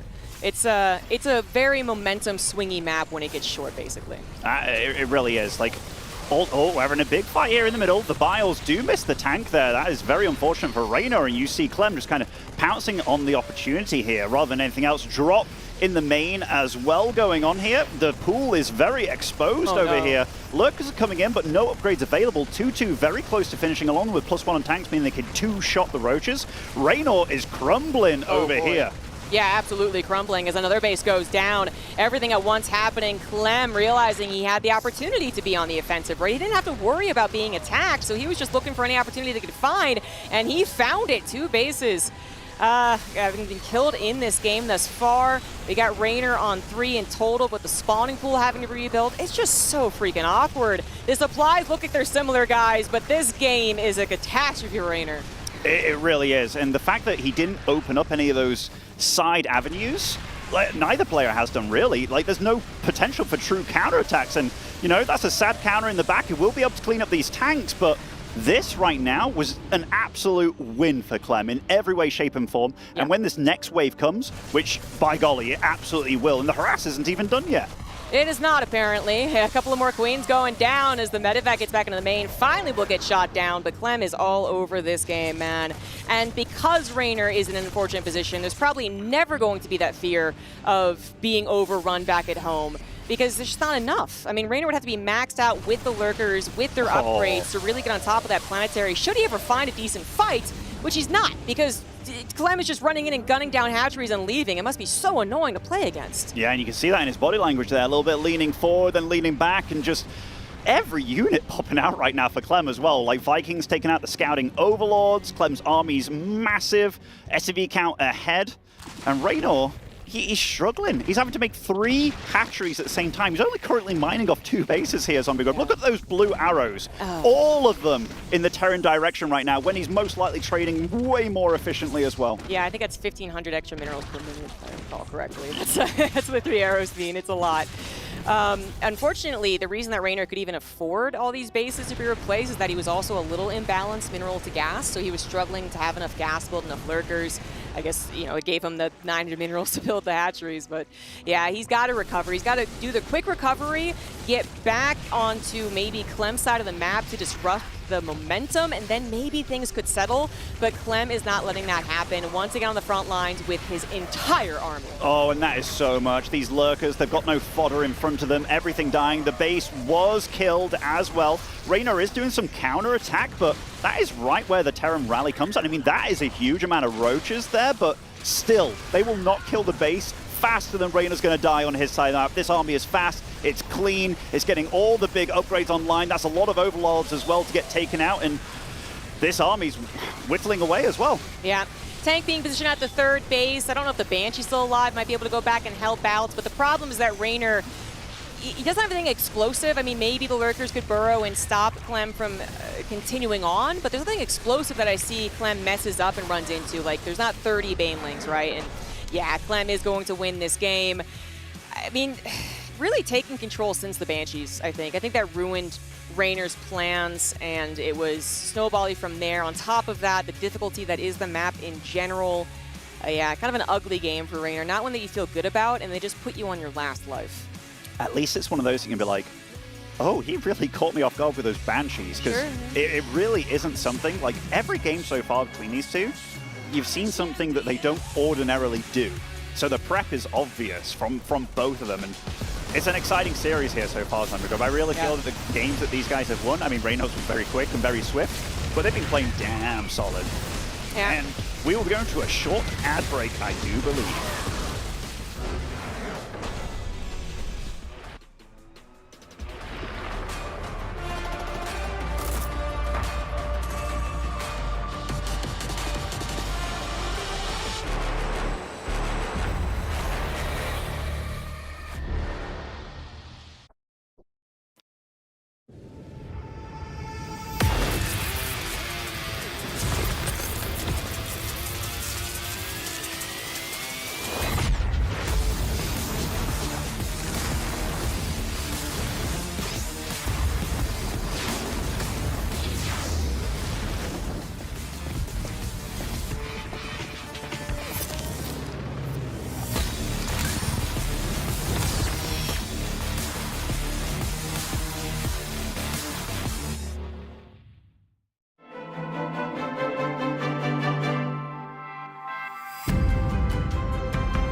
Welcome back, everyone. We are getting into another game between these two. Serral, there's a Basilisk journey there. Reynor versus Clem. Clem has taken a 2-1 lead. And that last game, as we were discussing, was just kind of ugly for Reynor, but you were bringing up that at least it's one of those, oh, he kind of got me. He surprised me. You won't be able to do that again, and then the map's not as bad for Zerg as we continue the game, too. So maybe Reynor can dig deep and bring back a little bit of that comeback kid energy that he's had in previous tournaments. And I'm never worried when Reynor goes 2-0 down, unless it was to Hero Marine that Katowice, which was like, oh my god, is the game going to do it? But then he bounced back, the reverse sweep happened. Yeah. Like, if there's any player on the planet that is losing, but I still always have faith in him just kind of recollecting himself, it is Reynor, actually. I think he's really good at that. But so far, really cool series between them. Very smart plays out of both of them, just doing things that can absolutely catch your opponent off guard. Just been loving the build order choices out of Clem, honestly. They've been very, very solid. Yeah. Both these guys clearly prepping hard for this tournament. One in Korea, I believe, flew there directly. That is Clem. The other one practicing as hard as he could after a time in Korea. And that is Reynor. We're getting into map number 4 in this best of 5. It could be the final game if this man in the bottom right cannot win right here. In the bottom right, it is Reynor.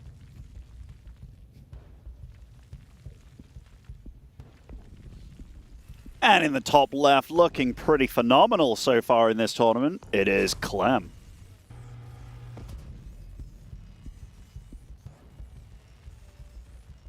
Neither of these players had an easy first round, although Clem made it look easy, beating Classic, whereas Reynor had to really kind of unload the strategy boat on Cure, going the full 5 maps, and sometimes that can take it out of you a little bit, especially if you're against somebody that notoriously has not been that strong. TVZ pushing you to the absolute limit with weird stuff. Yep. Maybe that plays a bit of a role here in what we're seeing today as well. Yeah. I mean, certainly Reynor, he was confident against Cure, and then even though he kept on saying that he was confident no matter how many losses you took to him, it's like, well, yeah. Maybe I hear the talk, but I'm not sure I believe the talk, Kind of, yes, exactly. No doubt about it, Reynor's demeanor has changed, but it could be for the good, actually. I mean, we are used to him being kind of that overly confident, perhaps on camera, just straight up confident when it comes to the actual game. But one thing that has, I think we've been talking about is that Reynor can kind of expect to win, and for a long time, I think that was good for him. He came in confident, just like, no, I'm going to win. It's not going to matter what you do to me. But after a while, might be starting to bite him in the butt a little bit, just because so many other players have started to match his level or exceed it occasionally. So he's really got to come in with just a tiny little bit more apprehension. Not saying that he's going to come in being like, oh, I'm going to lose. No. It's not going to go well, but just a little less on the whole. I don't need to worry. It's going to be fine. No, yeah, I mean, like, for a long time, and I think for Reynor, and maybe he'll absolutely slap me in the face after saying this, but I think for a long time, he really didn't have to worry about how he practiced. He was just naturally so good. And then there was a tournament that happened, I think it was Katowice earlier this year, where he practiced his absolute butt off, but felt that it didn't really pay off, and it was like, oh gosh, like, these guys are good right now. Like, I need to sort this out. And he used the word methodical about his practice, so he's played a lot, done his homework, coming into the tournament, ready to show off all that hard work, but just practicing the right way, because it's very important how you do it. Yeah, if you guys want to check it out, he made a video about it. You can see his own insight into that and what happened there.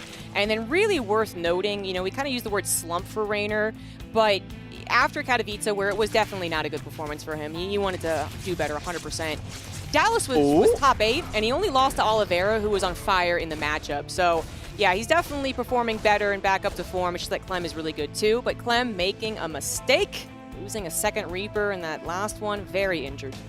Oh, the Oliveira one was the Katowice before. It was the most recently, the kind of group of death, right? Well, I was talking about Dallas. Got you. Dallas, he lost in round of 8. No, you're right, yeah, because it was the one before in America that he was sick, apparently. Yes. Yeah, so that one, by the by, but definitely had a few runs where they fell a little bit short, and it's like, man, like that Reynor magic is usually there, but this opening is one that Reynor's definitely going to be feeling good about, and Clem, obviously not, because sitting up straight, 2 Reapers down, doing a bit of a funky opener here, because that's quite an investment, that slows everything else down, and having it fall flat on its face here, I mean, from 3-0, 3-0, 3-0 today to I don't want to say 2-2 already, Zombie Grub, because that's really like, you know, pushing it a little bit, but this is already a nice series between these two. Yeah, definitely not calling it this soon. Then you guys can absolutely call us out for calling games. But no, it's very clear. Talking about the demeanor of Reynor, it's only fair to do so for Clem. He obviously did not like the way that opener worked out. He doesn't get to have fun with his Reapers either, which I feel like he's just the guy you look at and you're like, you're having fun. Like, you know you're going to get that creep tumor, get that drone. Now it's Hellions, which aren't as fun. It is Hellion Banshee in general, by the way, which Reynor would love to see. Marine is on the job, though, as far as killing the Overlord. I'm not sure if they'll kill it in time. Yeah, the starport's right there, so yeah, great scout by Reynor. He's going to see everything he needs to see. That it's a Cloak Banshee, that it's barracks, the timing of the stim even perhaps, where the factory is adding on. So, okay, it's not going to be able to take immediately. It's going to be used to hop on with the reactor. I mean, you really saw everything you could. Yeah, there's no more spaces, right, of like, what could it be? It's, okay, that's the kind of game. Decent start for me. The Hellion stuff, it's not going to be able to stay on the map forever because it doesn't have that buffer of the Reapers staying alive and regenerating. So creep spread can get really wet and wild across the map. And Reynor right now, he can just drone up like a crazy boy. Yes, you can. Oh, Banshee's going to appear on the 4th, which is just Zerg's lot in life. Not much you can do about it. The Queen's going to be a little bit closer, arguably, but without the Overseer, Cloak's going to be a problem. Hellions, are they coming over as well? Or are they going to try and sneak on by? Oh, okay, they tried to sneak by into the 3rd. That might not have been the play, or maybe it was. Sling's going to get a partial surround. At least they're keeping the drones alive. And that will be maybe 1 drone dead, not even. Good transfuse, too. Yeah, I mean, getting the Queen on the creep there to get the transfuse off was a big deal. Just keeping the Queens alive.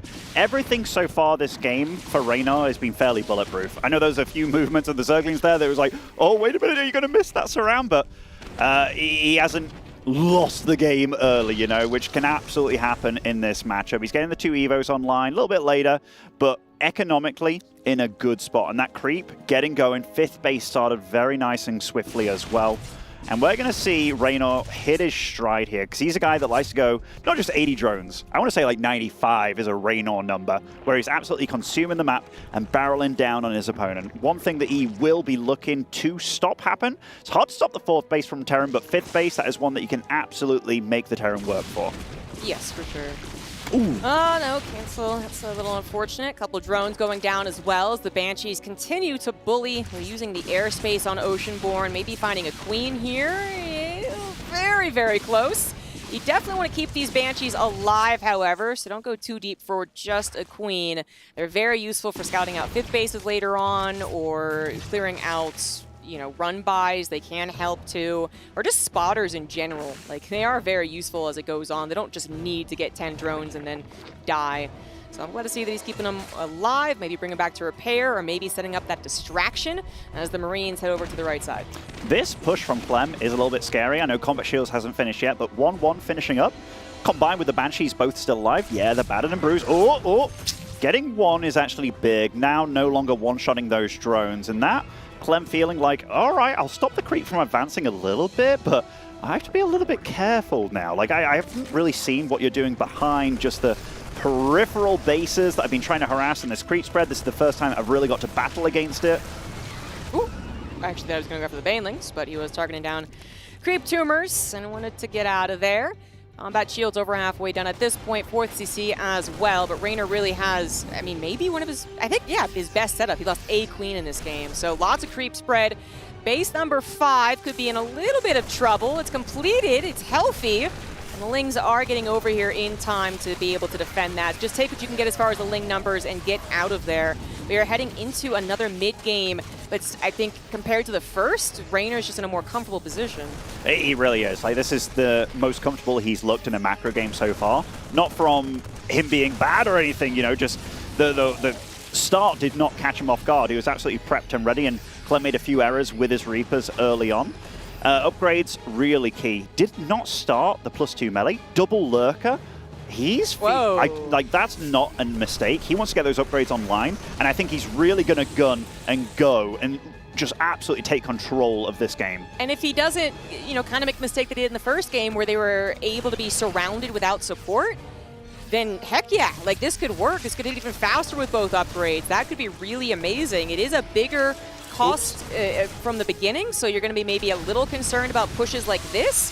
But if Clem is in his so-called like drop phase, which Terrans go into as they continue to get maxed out, you're not really worrying about dying. You're just trying to take as little damage as possible. Oh, this is a lot of damage, though. I mean, the pull is there. Only 3 drones dying. That's actually not as bad as I thought it was going to be. These medevacs have to be careful, though. Oh, I was thinking there was going to be a 4GG Stefano moment maybe right there, but Clem very nice with the control and micro. So those upgrades coming online very quickly for the Lurkers. This is a situation where I don't even think there's a Ghost Academy online. I mean, there might be, but he's most likely not been thinking about the Lurkers. Yeah, I don't see it.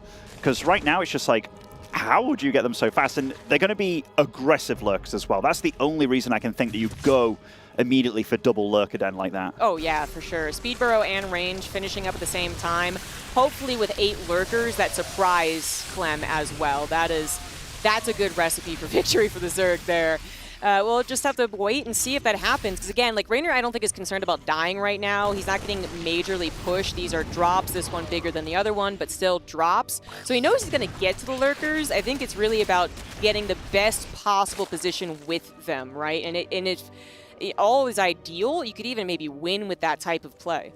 This would be big if he drops in there and sees what's going on. Double Lurker, or rather double Nidus as well coming online. I mean, Reynor, he's felt very good about this game right from the moment he took out those Reapers early on. He really has. And will be gunning for these Lurker Dens, but you have to kill 2 of them. And right now his units are fairly bad and bruised. I like this single Liberator over here. Will get shut down by these Queens. There was a lot of transfuse energy available. So harass is happening from Clem's side of things. He is not ready for these Lurkers that will inevitably come. And I don't know what he's going to have in his main base either to defend against these Nidus, and where are the Nidus going to pop? Yeah, and a double Nidus, so it could be main and natural or third. Could get tricky, but Clem has brought his entire army to the front lines. First, Reynor needs to deal with this. Wouldn't mind splashes a lot of lings, but they get this around, meaning that the medevacs have to pick up and get out. Where are those Lurkers? Hoping perhaps that Clem will retreat. Oh! Not hold position, but still so much damage. The lift is fairly quick, minimizing the damage, I suppose. But yeah, that was a good play. Reynor not going to go on the offensive. He's still worried about how much army is being in those medevacs flying around, but when they return home, I think he's really going to shift gears to offense. Me too, me too. And I mean, Reynor, or rather Clem, does have quite a bit at home here. Does have a few extra CCs about, which will help a lot with the scans and the ghosts. He's been buying so much time to get some ghosts out here, Zombie, which is a big deal. Even getting some Vikings as well, just to probably deal with those Overseers that are going to come by and drop these Nidus. But number 1 in the natural. Number 2, it's going to be hard to burrow with those Marauders knocking about, but Reynor's not about just letting him sit. He's going for the front. Yeah. Not only the Nidus room to be tracked, but also the main army. Where's Clem's coming back home now? Wouldn't mind help out tremendously in the natural. 16 SCVs is damage, but actually considering what Clem was potentially going to have to deal with, that wasn't too bad. I kind of envisioned both Nidus rooms getting up because he got distracted from the main army, or the main army hits all of his bases, but 17 SCVs when you're on a bunch of command centers, not really a problem. Clem's supply is still a little concerning, but he's kind of made sure that he doesn't just crumble right there, right? He's got a shot to play the late game too. Yeah, and I don't think many Lurkers died actually in all these fights, and to be fair, the Niduses didn't really get to unload. They would cause a lot of panic, and it was 2 Niduses, obviously, as you rightly called. Lots of SCVs being made right now for Clem, but the real goal of all this was to really shut down that 5th, I feel, for Reynor. Now, he is expanding behind it multiple times as well, so it's not as if he's all in and it's not worked at all. He is going to still try to deal damage, but Clem, he's getting to that point in the game now where if he can stabilize, that's where Reynor really doesn't like playing against the Terran that just gets going. Yeah. And Clem's not the most well-known for his Turtle Terran in the Supreme late game. In fact, he actually plays super active, but he could if that's what he thought would be best. He's cleaning up the Nidus rooms currently, another one into the main base. It's just going to be a whack-a-mole for a long time, honestly. Reynor might eventually get so wrapped up in other attacks, the Nidus rooms might calm down, but I mean, he's making sure to attack, attempting to attack anyways in 3 places at once, which if that ever comes up, all 3 attacks are online, 2 Nidus rooms and the frontal push. Any Terran would have difficulty dealing with that. Absolutely would. And I think Reynor's been staying on that kind of like Solar-esque army comp in the middle of the map, like Hydraling Bane. I don't know what the Lurker count is truly at, but let's have a look. 8 Lurkers, 1 Viper. It's not the scariest number to say how far ahead he was. 12 Ghosts already out in the field. Yeah. Well, he didn't really get to use the lurkers again like I anticipated. He used them to try and catch Clem not paying attention just for, honestly, 5 seconds longer, and the entire Bio army's dead. It just unloaded into death. Instead, again, maybe if he had gotten on the front of the natural or the third like he did in the first game and then just didn't get surrounded, that would have been very scary. But the lurkers, they did their thing on Reynor's side of the map, and then they were trying to get into the Nidus Worm, and the Nidus never got up, and it's kind of like it was supposed to be this really scary phase of the game, and even Reynor seems to have not acknowledged, like, okay, they're just going to be in my Nidus Worm. They're just going to be in case it ever gets up. Yeah, Reynor's trying to do what he can with this little army on this side, gets a nice parasitic bomb over. Clem got to spot that Nidus in the north as well. Nidus are being shut down, and the Vikings actually being a pretty MVP to just making sure, but there is. Oh, on top of those Widow Mines, that's a lot of AoE damage being done against the Lurkers, but Reynor never doing just one thing at once, charges into the north side. Clem's supply is dropping. Yeah, well, he did mistake the defense right here in the natural. I think he had Bio that has kind of gotten to a choke. Now he comes forth with a bit more of a concave after lifting his command center, which obviously looks a lot better. His army supply is still very similar, but Reynor is throwing the kitchen sink at him, at least attempting to, which is not quite hitting the right beat. The beat that is the Terran is just 5 seconds too late to something, and that's what caused the snowball. Clem is holding strong on 5 bases. He's getting further SimCity. He's remaxing himself as well. And Reynor's not done yet, of course, but so far, the attempts are very similar, and they're not quite working out. I tell you what, getting those overseers is a big deal. Now those ghosts can cloak. In fact, they can't cloak because cloak isn't ready yet. We'll try and take down this 5th base, but when there's a command center right there, but not enough banelings. Just not enough. Yeah, just kidding. Take that back. Yeah, no, not banelings. That was a good surround, but not enough to actually kill what are ultimately chonky units, Ghosts and Marauders. Lurkers did get into or single one behind the planetary, and that did some damage alongside this base, further being denied by a Nidus Worm. But 16 SCVs, again, not that big of a deal, especially because Clem was on his own 80-plus workers to begin with. More command centers still coming down. He has been remaxing. Reynor still with a bank. Bloody hell, Reynor's so aggressive in every base. It's just like he is doing the same thing, but he's really hoping it finally works. And I think it finally could, but it's just it is going to be the same thing over and over again unless it finally is Clem making a mistake. That was actually quite a big grab if he could have got more ghosts out of that. I mean, Clem, he is stabilizing somewhat. I mean, the resource arrows are definitely in Reynor's favor, but when Liberators come online as well, that will really help him solidify in a lot of these positions. And remember, these Nidus, they're not cheap. Like, if this game does go on, Reynor could have spent so much on Niduses that it could really spell a bit of trouble for him in the later game. Yeah, attempted to pick up the units that were surrounded, did not work out, but Clem does have enough holding on. He's also got Widow Mines littered around that, you know, even if you see them and only Lings die, it's still just that momentary pause for the Zergs, so they can't really go for the throat. Finding a vulnerable third base and extra command center is nice. He's really trying to pry something open here, but Clem just is always shutting him down. That's why I'm a little worried. It would have been great if any of these Nidus rooms had come up a little bit more simultaneously, but it's just a little bit too late on all these individual attacks. Not everything at once, but a little more individual is making it so Clem can hold. Yeah, and resources lost tab. I know it's Clem favored right now, and it definitely is, but Reynor, he's sucking up so many resources on the map, but this is not his comfort spot. Maybe his goal has to turn to, Terran, where do you take a 6th base? And he's going to go for that one, but Reynor's already on it, and Reynor just double expanding, and yet again. But getting an army together that beats this Terran right here, right now, so damn difficult for the Zerg. Yes, yeah. You know, there's a point where Clem was down 30 supply, and that's usually where we start to kind of hold our breath for the Terran, because it can snowball, but it didn't. You know, he barely held on and is now back to max, and it really comes down to Reynor, and I mean Zerg in general, I suppose, but Reynor especially, you know, you kind of have to acknowledge that hasn't worked, and you've tried and tried and tried and tried and tried, so what is your next plan? Do you have a next plan? I mean, generally, it really is just Ling Hydra trying to catch that Terran off guard, and 18 minutes of it hasn't worked out. Clem finally getting on the map as well, advancing his position with Planetaries too to have that jump-off point. Reynor once again before he's ready to go, and oh, the Infestor from behind! Excellent move right there from Reynor. One Infestor to try and win this fight. No Planetary ready to go. Liberators pointing a little bit the wrong way, aren't they? And this is a win for Reynor. It definitely is. I mean, Clem's going to deal counter damage on the other side, but Clem just was not ready for this. He wasn't, and I mean, Reynor tried to do it a few moments earlier where he was trying to break through those rocks, and Clem spotted it and was just like, no, no, no. But now, Clem absolutely reset here. Big upgrades coming online for Reynor as well. Economy totally shut down for him. His gas bank is absolutely gone. Wow, Reynor well back in it with one very swift and decisive attack. Yeah, that fungal from behind was excellent. That is the addition he was missing, but Clem still with a consistent economy will be able to remax. That army's still also kind of intimidating, but maybe be a little careful with that. You don't want to poke the bear, and he might have, man. Oh no, the Infestor as well, and that is actually the win.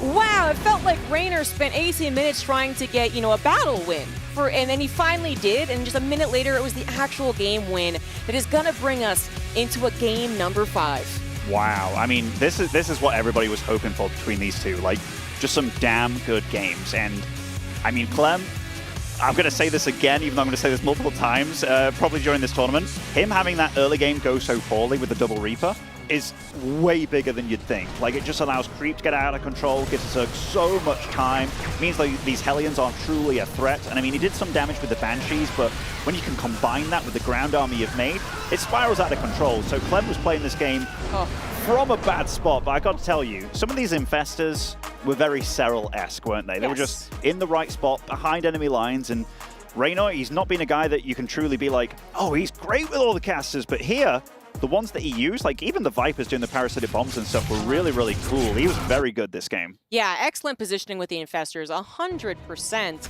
But it also felt like it was the third attempted surprise that finally worked out. And by surprise, I mean, he tried the Lurkers and then he tried the Nidus. And none of those really caught Clem so off guard that he then tumbled. But the Infestor did that trick. He finally was caught so off guard in such a decisive manner that it actually snowballed into victory. You could see Clem with the quick tap out on the second fungal, kind of was already starting to prepare for defeat. And then, yeah, that was just the confirmation. So, that was also just a really good use of kind of maybe forgetting that that's an option because you've been playing 4 games and that was an 18-minute game, that it is kind of easy to forget that Infestors could pop out. That was the ticket in to a game number 5. Will Reynor be able to do it again and complete the comeback, or will Clem advance on? Let's find out on Site Delta. In the top left for Basilisk, he is Reynor.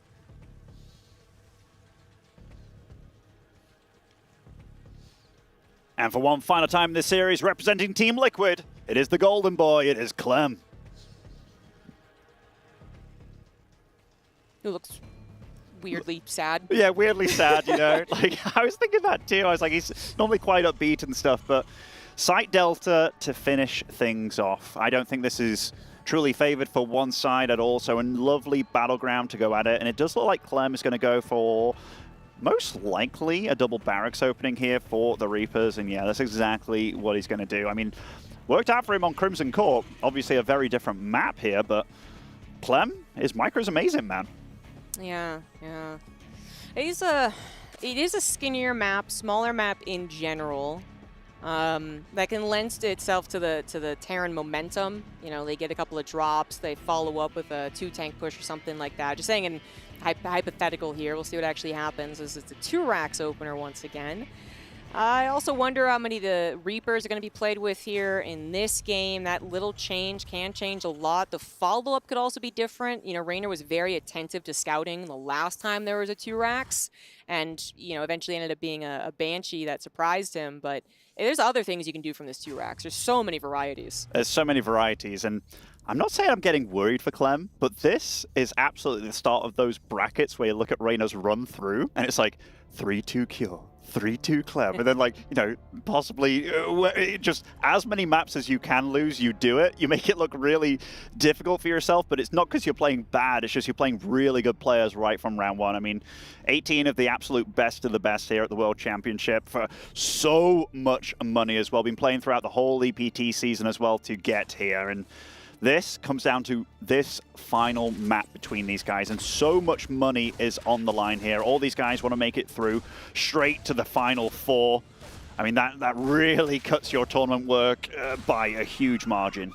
Yeah, you can You even chill a little bit if you get there. Yeah. As there's a whole knockouts bracket that's going to be played for an entire day. So, yeah, it is very much preferred to go ahead and get out that way. We got a factory coming down now for Clem, as Reynor has yet to be able to grab his third. That's just kind of a consequence of this opener. You can try and grab it, but then it can be definitely canceled with Reapers focusing it. So, you know, it does change the Zerg's build, unless they kind of sneak one out and then the Terran doesn't check, I guess. Oh, that Queen is going to die. That is too far away from creep.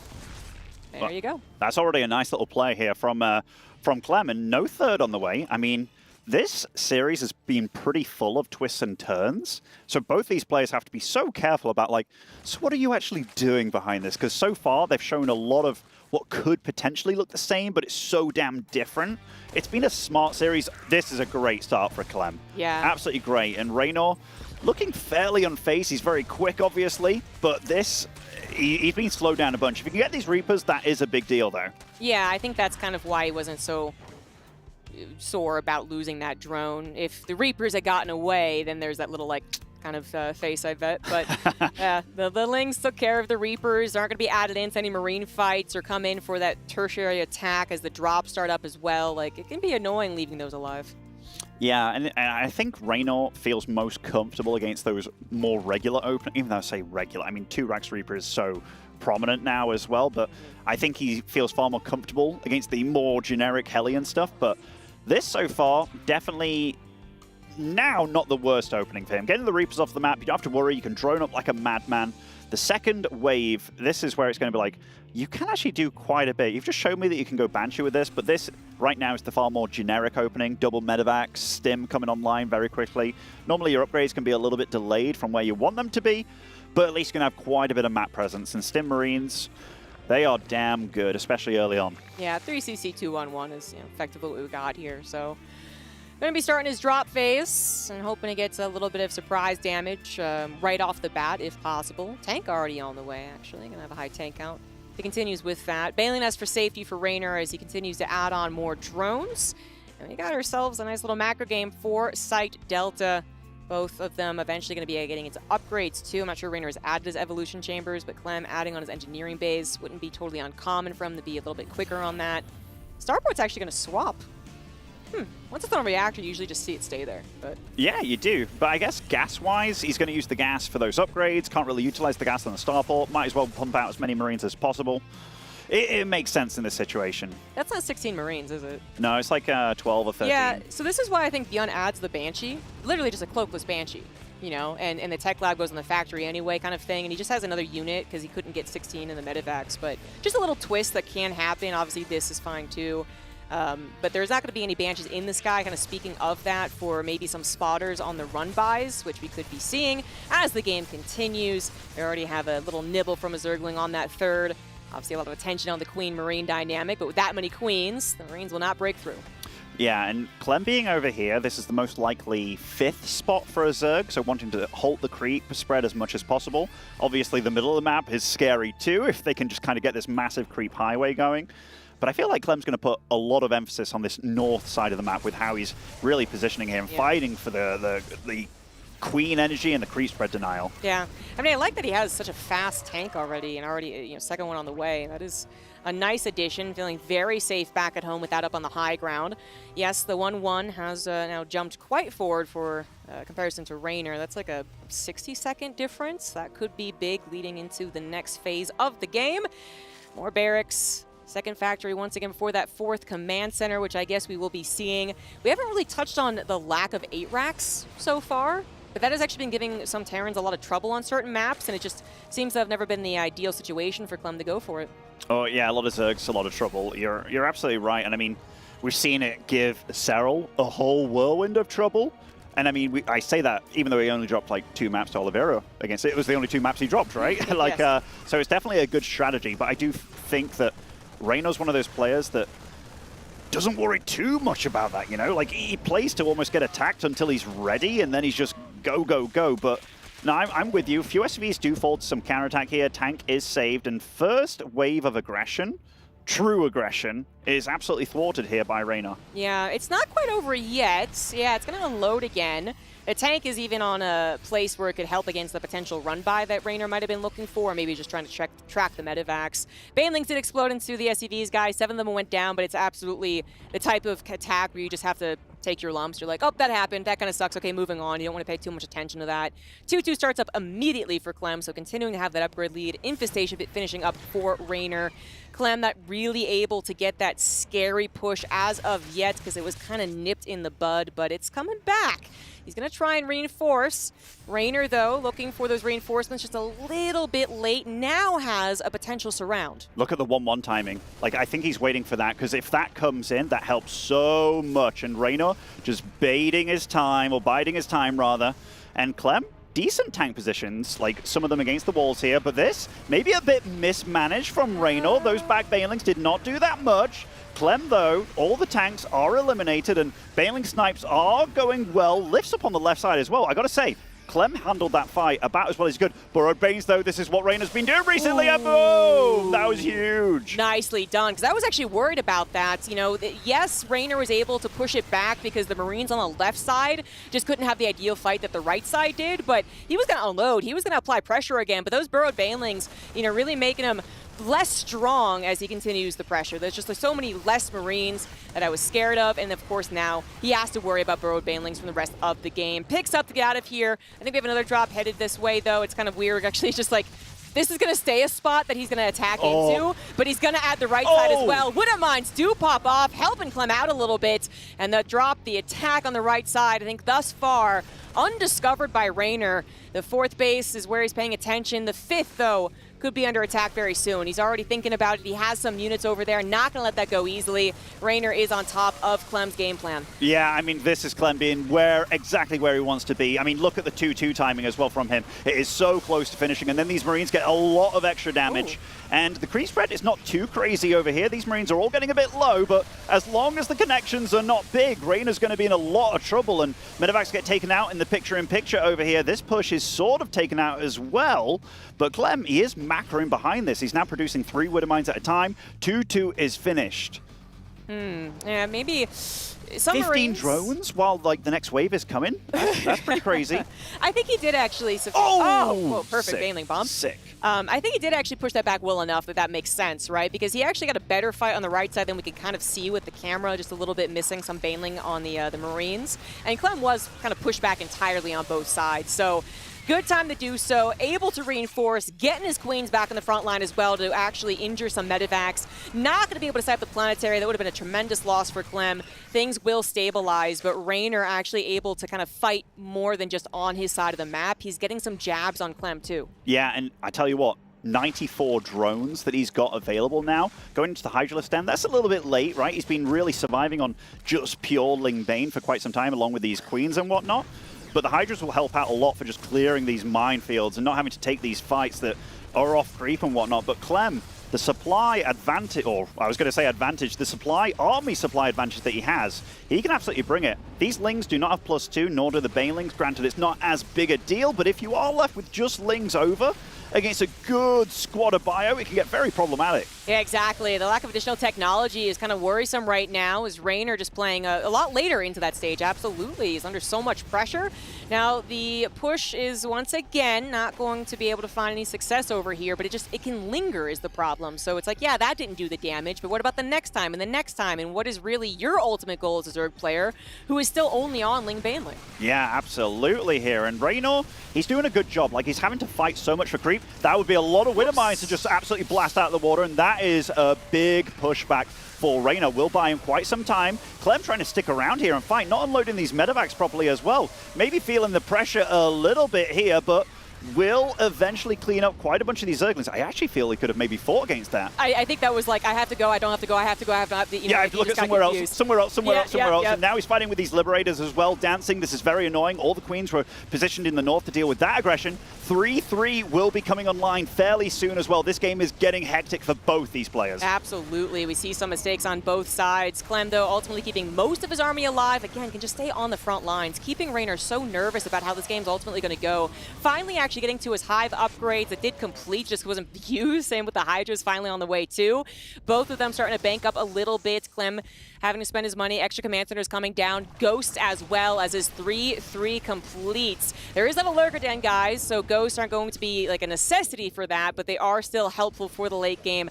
Terran versus Zerg. A couple of Cyclones being built. I don't think that was on purpose. I mean, if it was on purpose, I think he's making them because he's ready to like try and hunt down the Niduses in his base. Like, thinking his opponent's even further out of the water than he is. I mean, his drone count's amazing. He is surviving. These Liberators, definitely annoying, but being shut down eventually.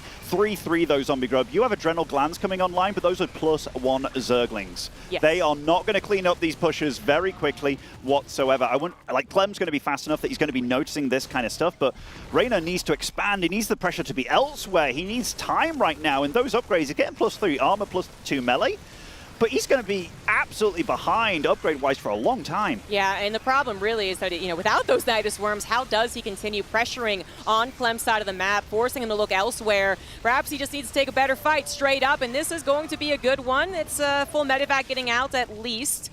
Clem, I think, fine. Oh, nope, there's more drops. Reynor cannot get a second to breathe. No, he cannot, and this is where Clem truly shines, and he's picking up nicely. None of these drops have been truly dealt with, but that's been because Clem is handling them very nicely supply-wise. He's always got supply to use. He's been making quite a few of these Cyclones, by the way, Zombie Grub. Like, this has been one of those things where I'm also a tiny bit like, huh? Like, they don't do well against the army so much. Maybe it's for picking off Overseers. I don't know. I don't know. I think you're still, you know, really right to bring out, like, they could be anti-Nidus. He might have just put one in each base, then realized he needed a third one. But keep in mind that has just taken away from the frontal factory unit pushes, right? No, not as many would have minds, not as many tanks. But, you know, he thought it would be a Nidus Worm. There isn't, but there might eventually be, as this game's not over yet and nowhere close. Though Reynor finally getting an actual fight more in the middle of the map, might be able to use this to try and get some type of counter. So much off creep, though, and even a Widow Mine helping towards the tail end. That's not going to be the case. He's just stuck on his side of the map as Clem has continued to expand to a 5th base to the top right. Could probably expand to the bottom left as well. Oh, wow. Those Liberator. Nidus, or rather the Liberators, are just absolutely denying mining at this base. And I was wondering why the 3 arrows were pointing in Clem's direction here. He's mining more than his opponent. He's got to be trading better as well at this point in time, right? Even though Reynor's been doing a good job fighting with what he has, it's just those upgrades. They're absolutely massive. Yes, yeah. 3-3 versus 1-2. Still, guys, a hatchery does get sniped by the attack on the right side. Reynor, he might be keeping his head above water, but he's kind of doggy paddling at this point, you know? It's like you're alive, but I think we're going to need a lifeguard soon. But that +3-2 finishing absolutely is another burst of life for him. And even though he's been on this 5-base setup for a while, he hasn't been able to take another one. And Liberators, I don't think Liberator range is online yet. Like, that would absolutely be something very crucial for Clem continuing, but the drone count is falling. That old count of 95 that he had, long gone. And when you're already trading kind of inefficiently, and that many Ghosts, but that's a lot of Hydraling Bane here. Yeah, you want to be careful. You know, Ghosts, not super useful when they're running away, for instance. So Reynor are going to try and pounce on this army, but so much more of the Terran forces were coming online, and now Clem is going to take control of that high ground while still doing the Liberator harassment. Extra command centers coming online as well. Reynor going to add on some Infestors. That really, really helped in the last game, and he might be able to do the similar stuff here, including the Burrowed Banelings. Imagine the combination that can happen. Reynor hoping to get that fungal like he did last time. Also finally getting some aggression on Clem's side of the map, but it's kind of also because Clem's expanding closer to him. So it's like a good sign, but also kind of a worrying sign. This is hitting the 3rd base, causing a canceled command center, perhaps a killed one as well. Clem, not to be deterred, still fighting on the front lines. I mean, Clem's out expanding Reynor. He is, and that is so damn scary. Not just 1 extra base, but 2, soon to be. Reynor's getting quite a bit of counter damage done, but when you see these bases floating away, it's just like, wow, when you're dealing this much damage, you can kill so much so fast. Nice fungals do happen, but lots of medevacs, and Reynor feeling the heat. You see him absolutely tumbling over here. The army is faltering as well. Clem is absolutely here, there, and everywhere. We do not have enough observers to exactly check what's going on, but Clem taking this game by the horns, and GG! You see the happiness in that young man. Yes, you do. You know, last game, he started off with the Reapers losing. He saw that it kind of affected him. We saw that he didn't look super happy going into game number 5, and it was a good game for Reynor. Didn't get any early victories, Clem did, but he knows where his macro is. He knows how good he is with it, his multitasking. He was able to keep his head on straight and just say, look, I'm going to get into the mid game, I'm going to get to the late game, and I'm going to have a very powerful position. And Reynor was just stuck a little too far behind all the points, being stuck on the lair tech, being stuck on the bad upgrades as well. Yeah, it was just such a difficult game for Reynor to try and recover from. Yeah, and he was making moves where it was like, okay, I can drone up a lot here. Like, it's a little bit risque, but he bought the time that he needed.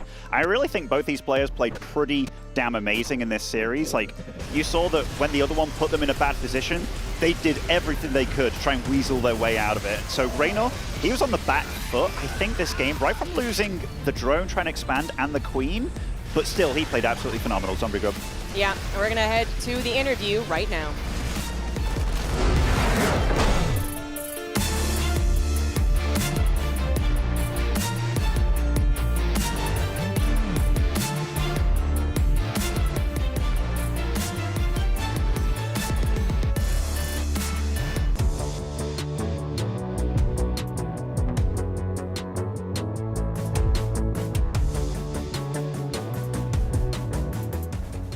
Clem, an amazing series against Reynor. I know you stood up, your heart is pounding. I have to ask you, what makes him such an evenly matched opponent against you over the years and over the match today?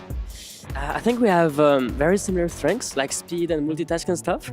So usually makes for very explosive matches and usually very close as well, because I think we're pretty even in skill. Absolutely. It was right down to the end. It seems like you're trading back and forth even in that last match there. Thinking back over your matches today, anything that you've learned from Reynor that is not going to be a problem the next time you face him now? Well, I don't know. It's always going to be like really close against him, no matter what. And I also feel like recently in his play, he also implemented some more cheesy builds, kind of the same way Serral did, with like the game 2, the way he did the dropper alert strat. So it makes him very scary to play against because he can do pretty much anything like cheese or micro and everything. So I think it's always going to be very close against him. But yeah.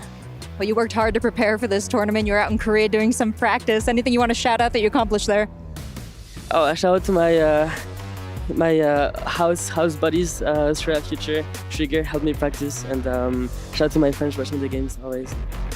I love seeing your great attitude in this tournament, Clem. You think that's going to carry you forward? You got another match lined up today. Took out one tough Zerg from Basilisk. Your reward facing off against another. Yeah, there's going to be a tough match as well, but yeah, I'm feeling pretty good. I'm glad to hear it. It's a joy to watch you play, Clem. We're excited to check in with that later on today, but for now, we'll send it over to the analysts, take another look at that head-to-head. Clem takes out Reynor in the series of the day so far, perhaps even the competition. An explosive series between the two going to all 5 games. We finally get what we were looking for in the Esports World Cup. Clem takes it. It was explosive autosis. What a best of 5. Dude, I did not know which way that this was going to go. In fact, I thought that Clem was going to take it a little bit earlier, then Reynor brings it back, and then it's just a back and forth slugfest. A variety of strategies from them. It's a pleasure to watch these two go up against each other. It's so exciting to see these guys duke it out. This was just such a fun, long, dramatic back and forth. Even in the final game, it wasn't clear who was going to win until about the last minute when Clem kind of kept it together. I mean, Reynor is just so tenacious, so aggressive, counterattacks everywhere. Meanwhile, Clem just on top of his control, eking out every bit of damage, able to focus and zero in, making sure he doesn't get overrun by Banelings. It was just a great series overall. It's so difficult to win out these series, right? They are going to be some of these things which, some of these games which you have to just keep on going consistently, non-stop, and it's so difficult to finally get the killing blow on someone like Reynor. And then to get to those positions when you can take those sort of victories are so difficult as well, right? Because you're playing these games in which Reynor is able to throw in some cheese. He's able to mix it up. He's a very scrappy Zerg, and when he's on top of it, really he looks like the most dangerous player on Earth. The fact that he can play like these 90 drone games and then switch it up and do a cheese against you, like that's a very hard thing to prepare against as a Terran player. But, you know, Clem is like, it feels like he really is the future of Terran. You know, at this point, it's really him and Maru kind of battling out for that top spot.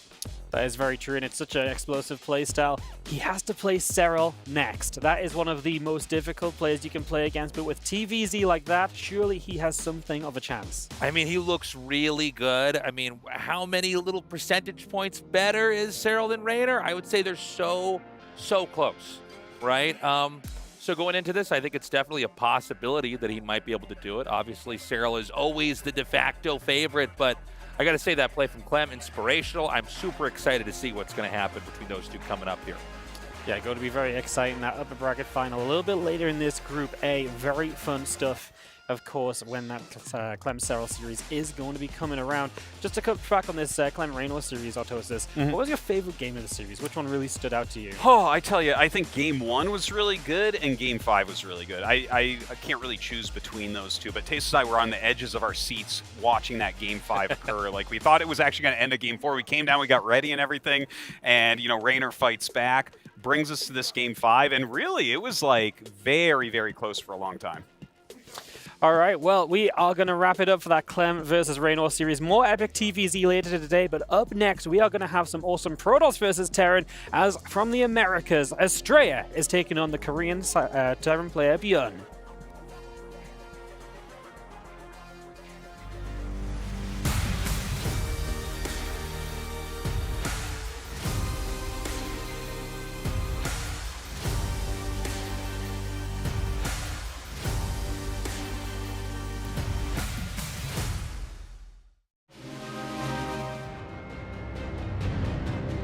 It's already very amazing that I make it to come here, because I went here in last time and it was really nice experience for me, like so nice tournament. So I am very happy that I may come back to it. This is the kind of world championship in StarCraft II, so I practiced really hard for several months.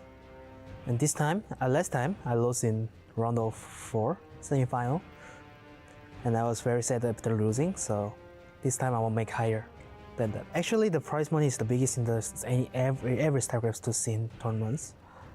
It's like life-changing money. So also it has a lot of owners. So I like to win, of course. Yeah, everyone wants to win. Yeah, in the Katowice and Dallas, I played really bad. I feel like my preparation is not that good than my opponents. So this time I prepared a lot of stuffs than before. So I think I can do the better stuffs from last times. It's really new format, and my bracket goes really tough. So I'm afraid of my opponents, but it is what it is. So I have to do my best. Yeah.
Two, one, go.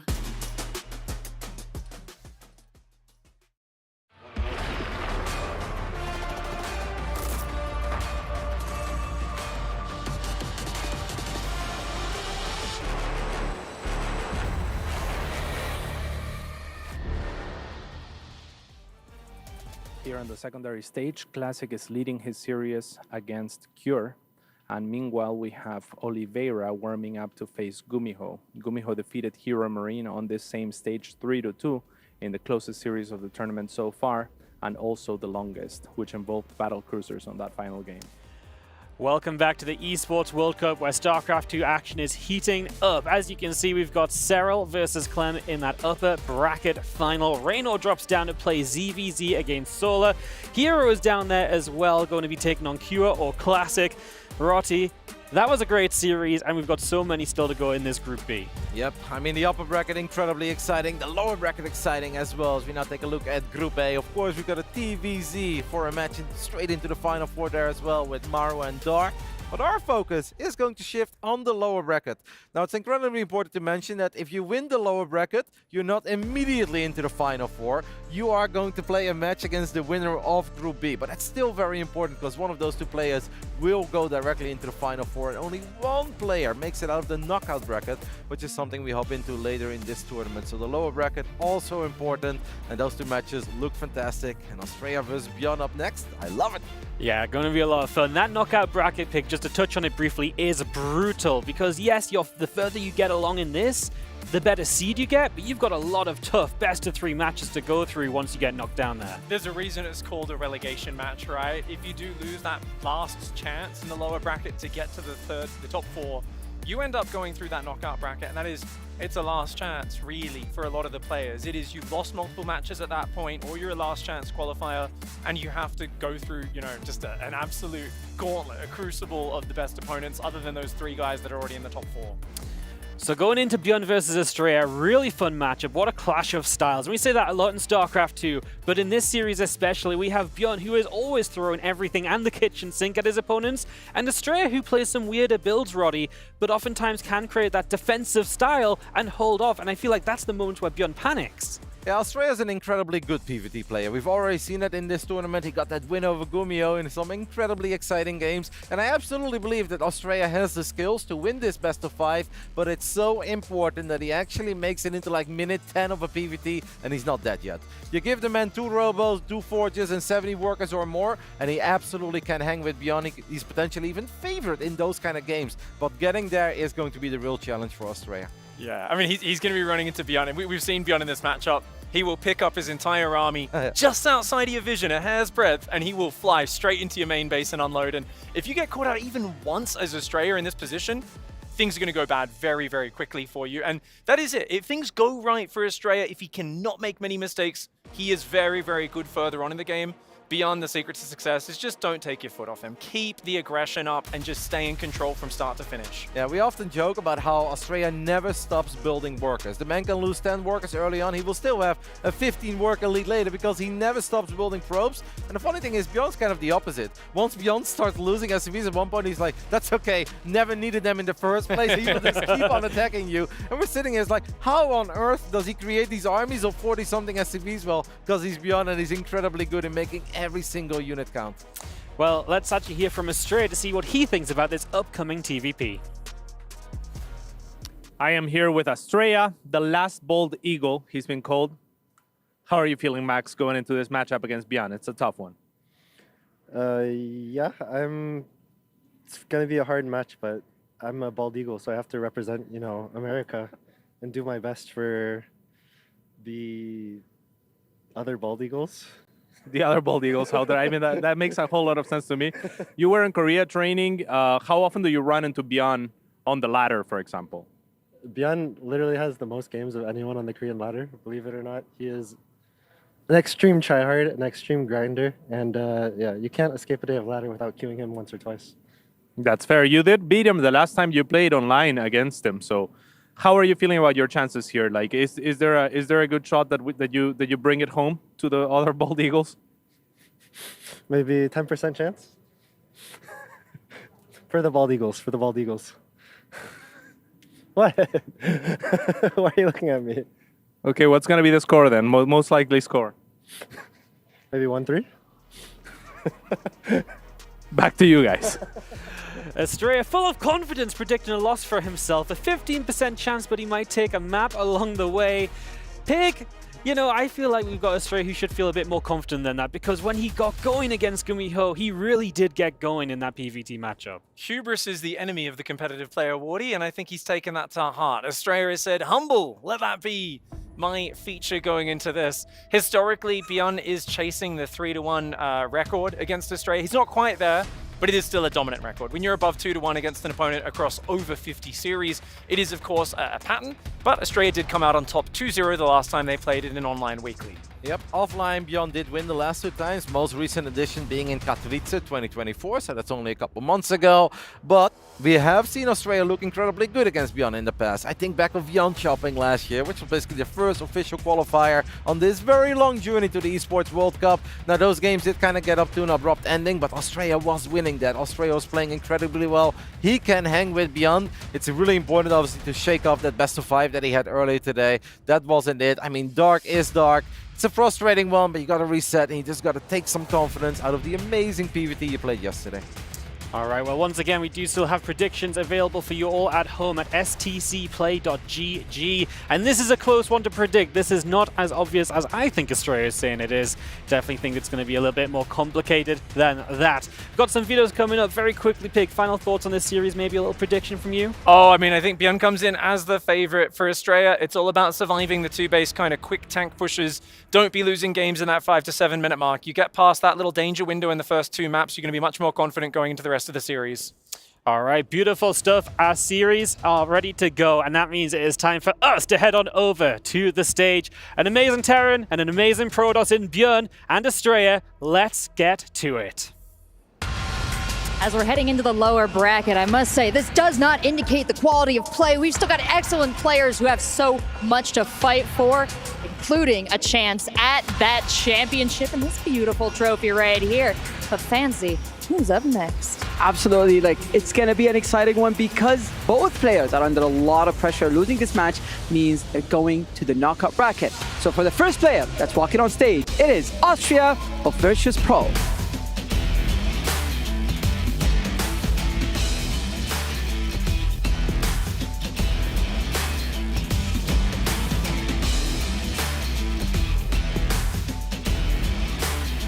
And our next player, his opponent from Shopify Rebellion, it's Bjorn. He's done an excellent job recovering from his condition. He's smiling, he's happy, he's ready to play, and that's what we love to see from Bjorn.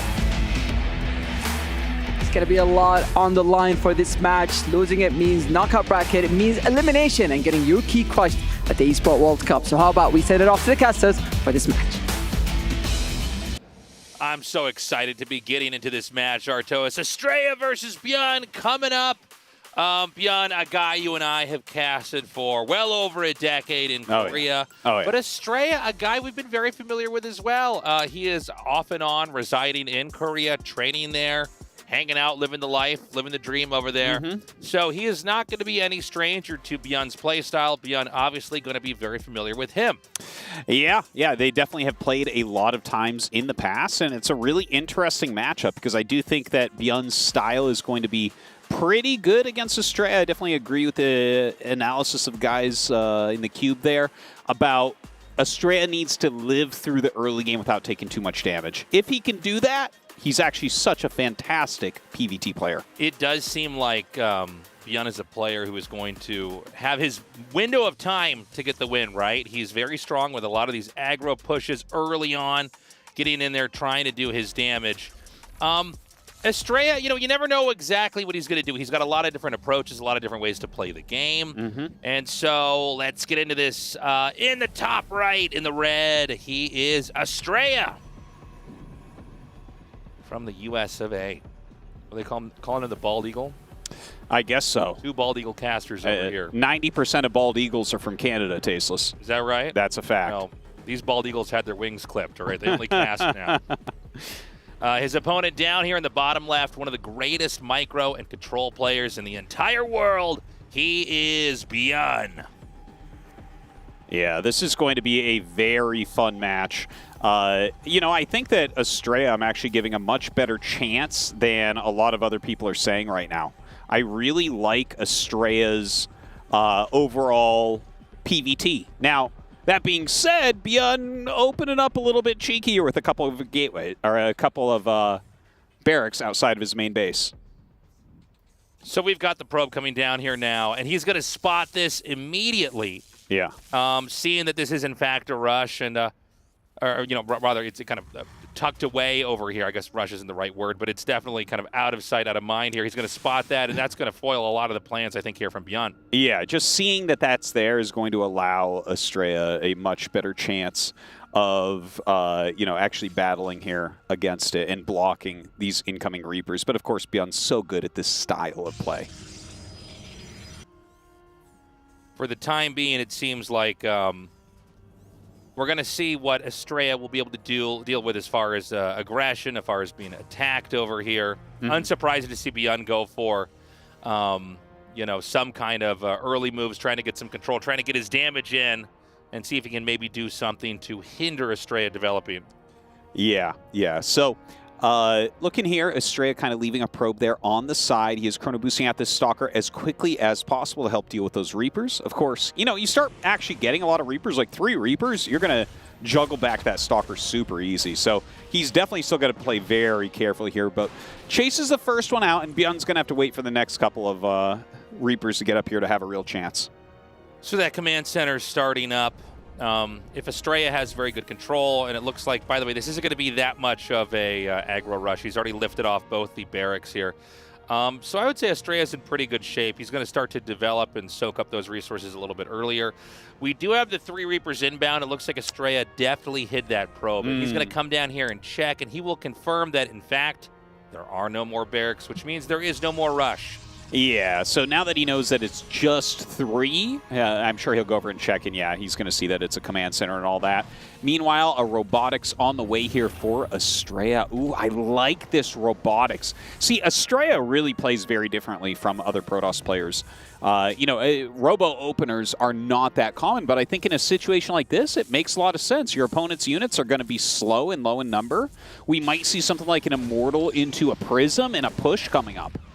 I think you're 100% right, Artosis. That's definitely a viable way to play this out. So kind of a complex opening for both sides, but didn't really amount to much of anything. And I think that's good for Bjorn. Bjorn historically was known for being aggressive and sometimes just doing it blindly, but I think the fact that he dialed it back and is being a little bit more calculated is a smart move. It is a good sign. Well, you know what? Astrea actually doing something completely opposite of what I was thinking he would do here as he gets pushed back a little bit by those Reapers, but he goes for an Observer right away, which is totally cool for that scouting intel, but also going up towards Colossus tech. So a very quick Colossus. This is like a super old build. No one really plays like a quick Colossus unless you're also going Phoenixes. Right. So this is very interesting. I don't know how prepared Bjorn is going to be for this. It does seem like you just never know what Astrea will do. He has a very very complex approach to the game, and everything that he tries to go for tends to look pretty refined. We have some players that do experimental stuff, but you can see it's not really ironed out. He hasn't really sanded down all the sharp edges on the build. So this is going to be a cool moment to kind of learn here from Astrea. Note that on this map there are these gold patches. We see that the probe is going to mine that out. You can carve a little hole through there and get access to another base just south of your second base here if you're at the top. I gotta say, this build from Astrea I think is specifically pretty good against Bjorn. Bjorn is such a Marine guy. He's, a player that goes so heavy on bio that I think just a very defensive Colossus-based opener should actually be a little bit favored against him, just strategically speaking. Now, that being said, the Reapers poke the front while he brings in a Widowmine drop in the back there. A very quick pull, gets those 2 probes to the side. Really great defense here from Astrea. Driving that back, getting the 1 kill on the mine. The Reapers are going to come through here. Now, seeing the Colossus is big. Obviously, you can identify the tech here from there. I don't believe he actually saw the 3rd base. The Medevac's going to come in here and try to do a Widowmine drop. He's going to have to pull away. That's a lot of damage on that Medevac. It can easily be one-shot by a single Stalker over there. And in fact, Bjorn did not see. Wow. And therefore does not know about that 3rd base just south of the natural expansion for Astrea. Oh, that's pretty darn good for Astrea, but he will end up scouting it now. Still a little bit later is better. And it looks like that Liberator may in fact wait for a probe transfer. So that's actually kind of a nice idea there from Bjorn if he does keep that to the side. Meanwhile, a Forge coming up for Astrea as he's getting Blink and Thermal Lance. So everything kind of going according to plan, I think.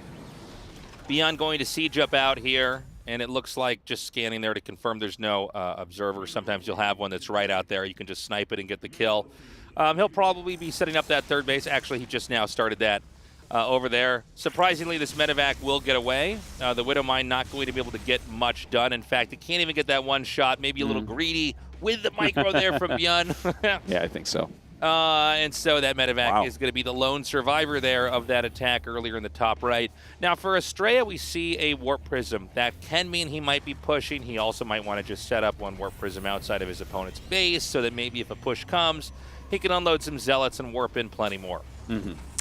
Now a Dark Shrine coming up at kind of an interesting time here for Astrea. I really like this type of play, and we saw this earlier today as well, right? Like kind of getting ready for some sneakiness you don't really expect. You're right, Dark Templars are like a very early game or a very late game type of tech. So he's getting it here kind of in the mid game, and we'll see if that actually does anything for him. He does have that Prism out, of course, getting charged, getting +1, a lot of gateways. He's really powering up into this kind of ground-pounding army. He is. It's going to be tricky because when it comes to Colossi, there's not a lot you can do with micro against them, especially, you know, you were saying this earlier, Tosis. Beyond's kind of a Marine Terran, right? Yeah. So this is almost an anti-Beyond composition moving forward here. Yeah. For the time being, we see the Forge coming down, so it's going to be upgrades. The eBay is getting armor as well here. This might be a slow early game. We were talking before about Beyond maybe trying to get in there in the 5 to 7 minute marker, trying to do his damage. And maybe he'll have a little bit of that here now. He's going to move in and try to come in and snipe that.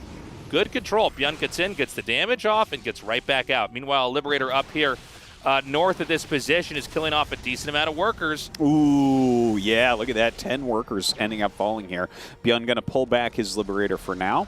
The fourth base, by the way, being taken in that kind of bottom right-ish area. We actually saw Classic do that against Clem yesterday as well, which surprised both myself and Roddy, because it is kind of far away, right? Like, medevacs can get there pretty quickly, but seems like our Protoss players in this tournament are preferring that as their fourth so far against Terran. We'll see if Bjorn's able to find that and maybe punish that a little bit later. Okay, we've got some DTs being picked up over here.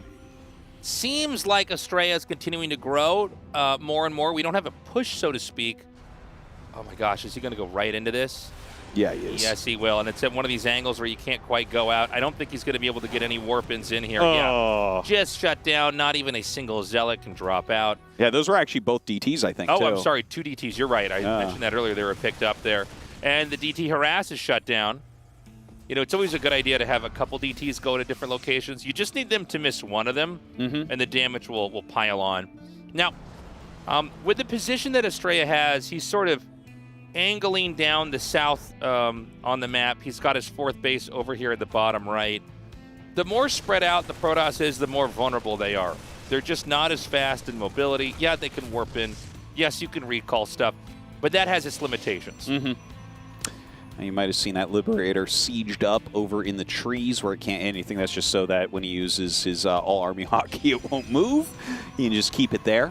One thing that's really interesting here, we have a very quick DT blink as well, which I love to see, right? Like, Astrea really does play it a bit different than other players. Now, sending probes here to mine out these gold minerals. Bjorn hasn't noticed yet, but this is going to be able to set up some very good Zealot counterattacks. Gosh, you'd think there would be a sensor tower there, but I guess it's just out of range. So, you know, this is very permanent. When they get in there, that's going to be an opening for the rest of the game. Yeah. Can't put minerals back on the ground. That's That'd right. kind of be cool if you could, Genie's though. out of the bottle, yeah. You're like, well, gosh, I have 1,000 minerals in bank. Why can't I just put some down here?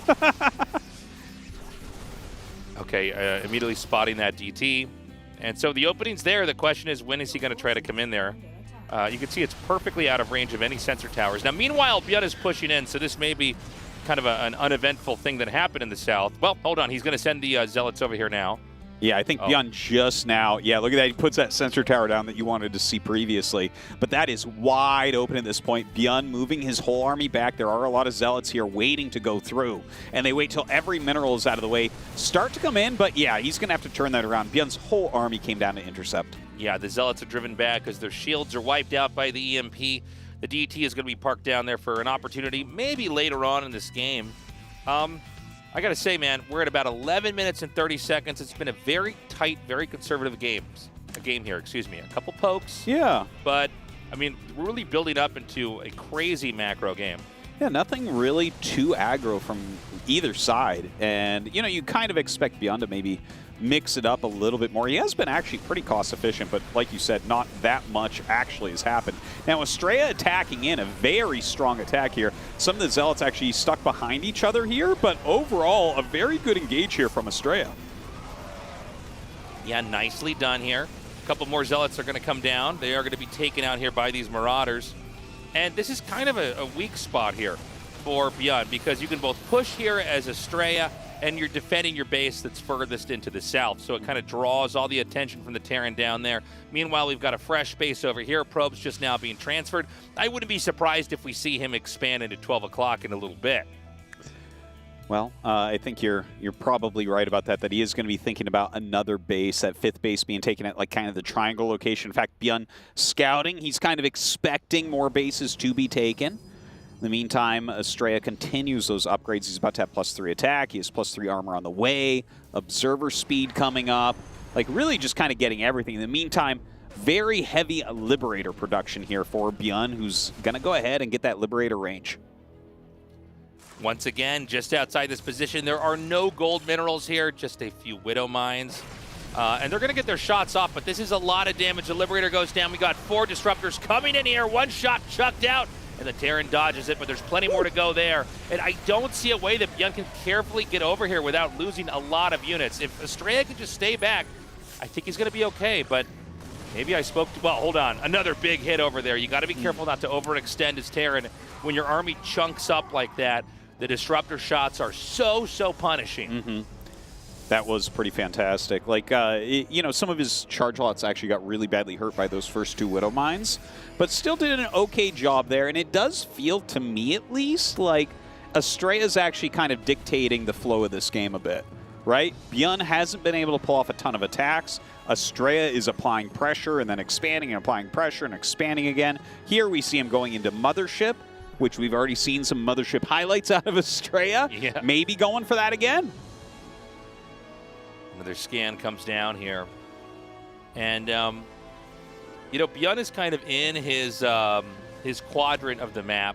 I guess he could probably take 6 o'clock, but it's not going to be easy to get much more than that. We don't always say this in a PvT, but we are running out of expansions. We're running out of maps. So we're getting into kind of a crazy late game situation. Terran are comfortable when they're tight, when they're in their little corner, because they can cover everything neatly. Protoss also somewhat true, maybe less true than it is for the Terran, but Protoss has a very wide spread right now, and it does seem like Terran in a defensive posture. It's going to be first about defending it, and then secondarily about, okay, how do I get out on the map? How do I do anything? Which means Astrea is going to have a lot of leg room here on this map. Yeah, you can see he's got his army split into a couple different armies right now. Very charge lot heavy army and the everything else army. And, you know, we've already seen from Astrea that he's enjoying utilizing recall here on the Mothership a bit. And that has worked out very well for him so far. And I love it on these bigger maps and these bigger games, right? It just kind of makes sense. You bring their attention somewhere and then you recall elsewhere, and that's just quicker than anything, even Speedlings on creep. Okay, we have the War Prism now going to be staying back in that corner for a little bit longer. Beyond eventually needs to push out. I want to point out Astrea has a lot of minerals and a lot of gas banked up here. So that could be like, you know, oh, hold on. There's going to be a big push coming in here now. The Disruptor shots are going to connect on those Marauders in the corner. The Ghost narrowly dodges. Now, the Planetary here is going to make it difficult to actually hold this position at all. I do want to point out that yes, Beyond has been eating some Disruptor damage, like pretty regularly. Like, I do feel like a lot of these very top-end micro-Terrans, like Clem, like Maru, etc., they generally end up dodging almost all the disruptor hits, whereas every disruptor hit seems to be getting 1 to 2 units from Beyond. So that does add up over time. You know, losing like 1 Marauder or 1 Ghost, it happens. But I feel like every time I see a disruptor shot, it's hitting something. Yeah, I agree. It's worrisome, right? I mean, the disruptors a lot of times, they're more used to zone because you're sort of assuming your opponent's going to play perfectly, right? And you can kind of control areas. If you've advanced far enough, then the infantry can't counter-engage. But instead, we're just seeing shots obliterate big pieces of the army. We are seeing Astrea kind of surround Beyond here. Another push in, this time towards the planetary again. A disruptor shot connects beautifully with the workers. He gets in, he gets right back out. And once again, I got to go back to Astrea. It's 3.5k minerals, 1.5k gas. So he can crash into his opponent, take a big fight, and immediately warp back in a lot of gateway units or remake out of his robo. Yeah, Stargates as well, for sure, going to be coming up. Yeah. A lot of cannons, a lot of shield batteries being made. This is a very smart move because he's preparing for a recall. He has that mothership in the bottom right, and it's moving. So he's going to actually do a very offensive recall. This is like watching StarCraft 1 right now. Look at this. Dives in over here at the center, dealing a lot of damage. But what is he going to recall? Is he just going to pull this back and recall it like into the main base or something? I'm not sure. We've got a counterattack over here. There's a couple cannons and some stalkers warped in, so the deny there is real. It did seem like a bit of an overextension earlier here, but there's the recall. Again, very StarCraft 1-esque. Paying homage to the Arbiter here. And now, as the Liberators are going to set up, he's just going to retreat further into the recedes of this base. He's actually having a hard time moving his army through these buildings, but obviously the disruptor hits are amazing.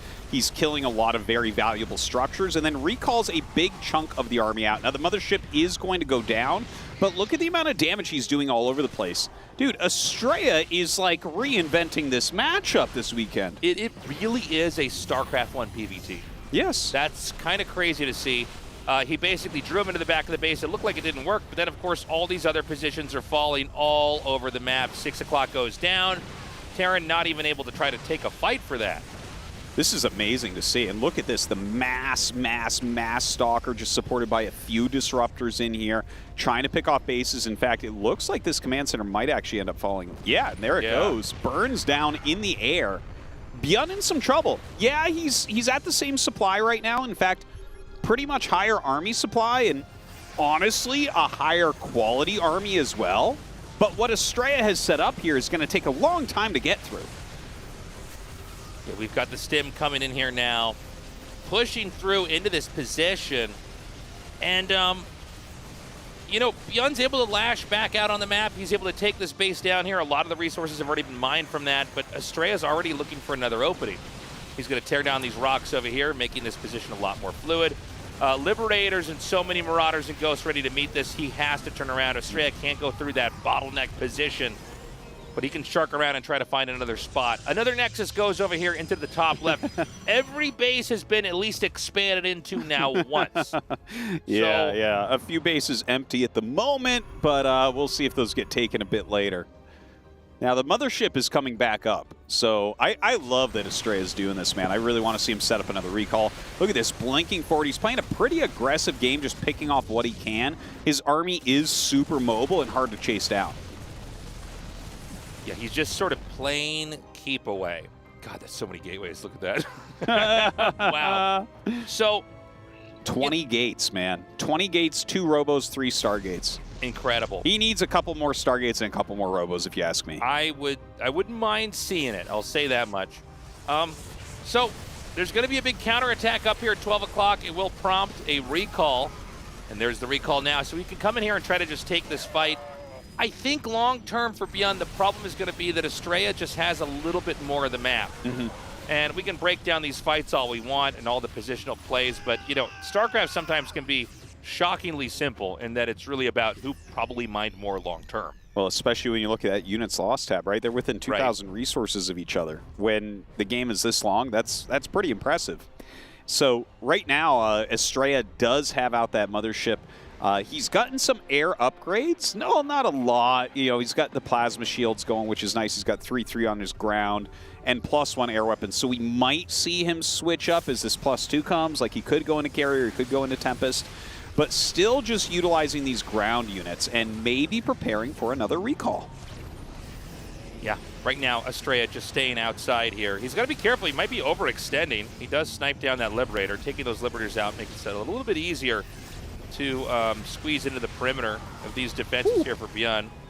I wouldn't mind seeing Astrea just bail on this. I don't think he's going to get much done. Meanwhile, here comes that recall. Oh my god, here we go again. The recall right under these Liberators. The Ghost Academy sitting here as well. And look at that, he throws a time warp down where the army's going to come in to counter him. Now that being said, he does need to pull out. This one maybe not doing as well as he was hoping, but very, very cool move strategically. I love the time warp in there. Yeah, the time warp is very cool to see paired in here with the rest of that. But, you know, it was stronger when it was a recall into the main because it opened up all these exterior bases to being punished. Recalling to another base that's just a few screens south of where the initial skirmish was, not going to be that effective. And so in comes the counterattack here for Bjorn. Now, there's a lot of cannons in this spot, but eventually the batteries are going to dry up. My gosh, look at that. Okay, he actually does have enough cannons. I stand corrected. I'm not used to ever seeing cannons hold anything in StarCraft II, but I guess when you make that many, you're fine. In the meantime, Bjorn over here in the bottom right going to kill off another Nexus. So Bjorn is staying very, very active, getting a lot done. And I like this different comp now that Astrea is going into, right? The recall didn't really work that time. He's going into Mass Tempest right now. And Mass Tempest with, like, Storm and Disruptor and Stalker and Charge Lot, it's hard to break. Like, you can just pop down Liberators and grind everything for Terran. Yeah, it's funny. It does seem like Bjorn is fighting back effectively enough that suddenly Astrea isn't looking so good. By the way, Astrea at 5.5K minerals, 800 gas. Bjorn low on gas, but it's kind of okay for the unit comps he's making. Obviously, you can have a huge mineral dump into Zealots here for Astrea, but they're not always that good. You really need those units paired with other stuff unless you're counterattacking. And counterattacking can be less effective versus Terran when enough planetaries are at play. They really can't do anything to it. Yeah, look at this, like a double planetary setup there. Probably don't want to send charge slots into that area. It might not work out well. But you know what? Now that he's got the Tempest out, like, that gives him a lot of options. The Tempest just kind of outrange everything. So, you know, you can go ahead, you can kill off the Liberators, it's kind of like you force Terran to attack into you if you go slow. Yeah, I agree. A push coming up here, just south of the screenshot. There it is now. The cannons are going to do their best to hold this off. We've got some Templars here, maybe some Storms. One goes down. Is it going to be enough, though? The Archons, the Stalkers, and the Tempest in the back. But this position looks really clean for Bjorn. Yeah, it is a lot of units in here, but he does have those Disruptors. And you can see as he tries to get up here to engage on the Tempest, the Disruptor shots come out, and you do have to dodge that. But so much damage output, and he does run out of Disruptor shots. So it looks like Astrea going to lose that Nexus.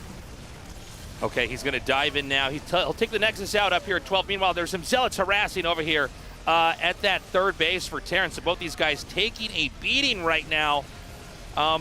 It's really not clear who exactly is ahead here. The Zealots are going to continue to just tear through this position. I don't see anything defense-wise from Terran. We've got Vikings pulling back to try to meet this, but obviously Vikings not the ideal units versus Zealots. No, certainly not. I do think that Astrea definitely still has a bit of an edge, even though he lost 12 o'clock. The fact that he has Zealots attacking two different areas right now, and he's still got that massive bank. He could produce 54 Zealots right now if he needs to, right? That's a lot.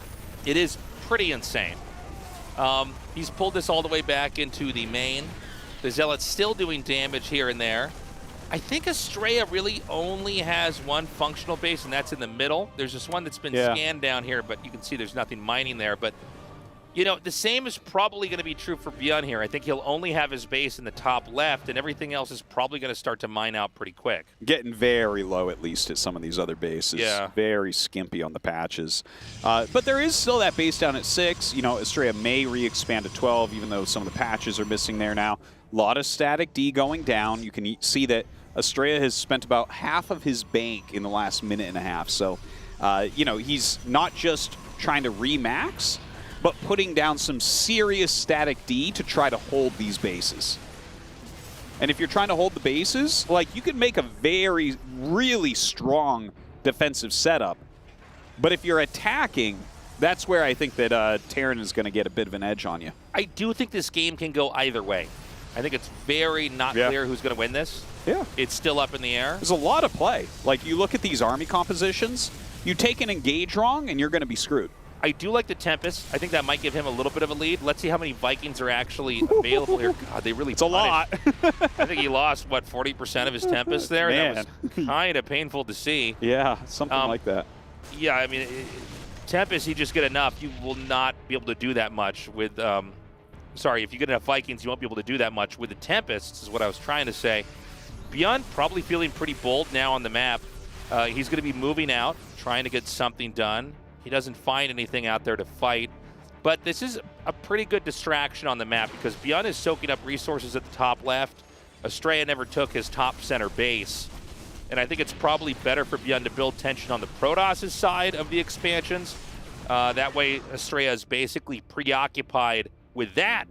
And Beyond can drink in all the resources at that top base. Yeah, maybe that's the right way to do it. But, you know, it looks like Astrea is ready for, like, a little counterattack. Like, if the army gets too centralized down here.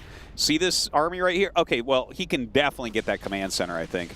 Now, the rest of his army actually coming up, it looks like he might join his armies together here. Not entirely sure about that. But, yeah, it looks like this command center should end up falling. Beyond starts to walk in that direction with his main army, and obviously that can kill off that group of units pretty easily. But Astrea is, yeah, I was going to say, like, he's got a lot of mobility to his army still. Okay, so he pulls back over here. I think a good offense is a good defense here. I like the idea of Beyond expanding up here and just kind of keeping some pressure, but this creates a little bit of an opening here for Astrea. He could expand into 6 o'clock, which he already is almost done warping a Nexus into there. We might mine out on the map, Artosis. Yeah, that could happen. This could be one of those games, and we're getting close to that area of time, right? I want to say from all my expert PVZ casting that at about 32 minutes you should be just about out of minerals. Every time that second Void Ray starts, I'm like, oh, okay, 32 minutes later, let's go. There is a mothership hiding in the south, and so he might try a recall into the main. That would be, again, I mean, we've said it before, but I have to repeat it, you know, this kind of crazy StarCraft 1 play. Yeah. You know, you are allowed to try to kill Terran by killing off the infrastructure instead of trying to play the resource game, you know, where you're trying to knock out their bases and eventually they just don't have anything to make out of the barracks. There is a world where you just knock out their barracks and the money is useless because they can't spend it on anything since the infrastructure is gone. Yeah, you could also use it just to recall defensively, right? Like, you have your regular recall anyways, and then you use the mothership as a secondary one, and suddenly it's like, well, you're not breaking my 2 bases at least. Yeah, that's a good point. Infantry continuing to roam here in the middle. I love the stacking of the cannons. I think you need everything that you can get over there.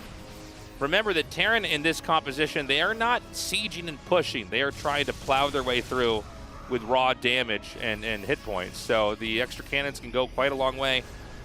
Meanwhile, we've got a pushover here. What about 5 disruptors? That's enough to continue chucking shots out. We see, by the way, there's a nuke being made. I would have missed that if I didn't have that on camera.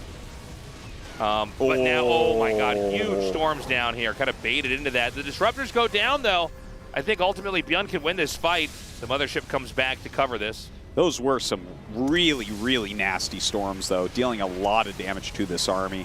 And look at this, blinks over with that mass group of Stalkers. The Vikings still trying to get these pickoffs. And throws the Time Warp down, but ends up losing that very expensive mothership, unfortunately. Yeah, he's going to be pushing forward here now. Stalkers blinking in. And, I mean, Beyond is still on the run here. I got to say, Astrea's kind of filled in that supply. Look at Beyond's gas. It's barely ticking up. It's not even to 100 this whole time we've been watching. So this may be the economic nail in the coffin. He hasn't taken those gases yet. In fact, he's going to abandon this position over here. I think if Beyond can just very carefully clear the map, cover any of his weak spots, he doesn't even necessarily have to do that much more because all that Beyond can make is Marines. Yeah, it's a little bit rough. He is trying to get some more gas mined up here. And, you know, he did get that nuke, like you mentioned, so maybe he can utilize the nuke to get rid of the mass cannons at that bottom base from Astrea. Because, like, it's either you got to take 12 or you got to kill this base at 6, right? You can't, you got to do one or the other. So either nuke this right now or get another command center up there. Scan comes down here. He's just trying to see what he's dealing with. I think that Astrea has played one of the best late-game PVTs we've seen in a long time. Yeah, I would agree with that. You know, it wasn't clear. I was kind of watching just expansions in general, but now I'm seeing the play pan out, and it's the gas starvation. And the fact that Astrea is spending a lot of his resources just making zealots to soak up stuff. So he's got some deeper pockets here when it comes to tech. And it might even be time for Astrea to try to poke in here. Ooh, the disruptor just barely being dodged off there. Oh my god. Oh my god, he actually went through. He whipped that. That's insane. That could have probably ended the game right there. Yeah, seriously. Nevertheless, the attack is going to come up here a little bit further. And I think we'll probably be seeing Astrea tap out in a second. There's no way for him to deal with the complexity of what Protoss has made. Kind of a remarkable PVT late game. It's a matchup we don't always go to, the exhaust play, but here at the Esports World Cup, we're seeing every StarCraft every which way, Artosis. Just an awesome, awesome game here out of both players, but Astrea should be feeling especially happy winning the late game macro play like that. He had that offensive recall, which was really cool. Tried a second one that didn't really work out as much, but I love the mothership tactics. I love the transition a little bit later on into the Mass Tempest. He did some great grinding. He did some great defending. Just an expertly played game, and I 100% agree with you. One of the better late-game PVTs we've seen in a long while. It was very cool to see. Got to be a tiring game for these two guys, right? I mean, a lot of that, it just wasn't clear who was going to take it. It wasn't really until we saw Bjorn pull that command center off the expansion with no gases taken. I think I've seen Bjorn do this from time to time before. It's not all the time, but I do remember a couple games in the past where I've casted where it seems like he's not actually the best at making gases at super late game bases. You know, it's an odd thing, actually, to see a Terran player run out of gas. Yeah. Like, a lot of times they have a lot of extra gas. Yeah. And it's like a situation where you look at the, how far he gets, and maybe he has it kind of programmed into his own mind when he needs to take that. Because, yeah, it was like there was a period where we saw it tick up to 100 gas over the course of the minute. Yeah. And that was basically where the game was done. But on the minimap, a lot of his expansions did not have double refinery at them. Yeah, yeah. Interesting to see a game end like that. I mean, think about it. If you've been watching StarCraft your whole life, how many times have the casters ever talked about Terran running out of gas in this matchup? Yeah, not too often. Not too often. A lot of times it is like, oh, he has 3,000 gas and nowhere to spend it on. That's okay. But yeah, seeing a lot of highlights here. Yeah, yeah. It's fast forwarding through game one, basically, once again. Time and space with highlights here. Yeah. But ultimately, you know, it was Astrea that came out on top, a very technical PVT. We'll be going into game 2 shortly here. It will be on Site Delta. Yeah, so going into Site Delta for game number 2, Bjorn seemingly a little bit unhappy as he tapped out there. We saw the little camera shot of that. So, you know, I hope that he can maintain his mental, Tasteless, because Bjorn is a player that sometimes gets emotional. That's right. Well, looks like we're ready to go into that game now here. Astrea versus Bjorn continuing on right now. Astrea up 1-0 in this best of 5 here at the Esports World Cup. In the top left, in the red from the US of A, he is Astrea.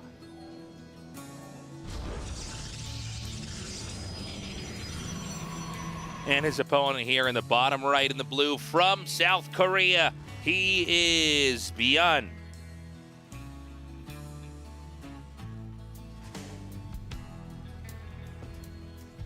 All right, so here we go into game number 2. I tell you, like, I'm really excited about Astrea and his future. I mean, we kind of have been for a long time, but you watch him play and there's just this consistent improvement. He continues to get better and better under the pressure, and all the while just bringing new strategies, new styles that no one else does.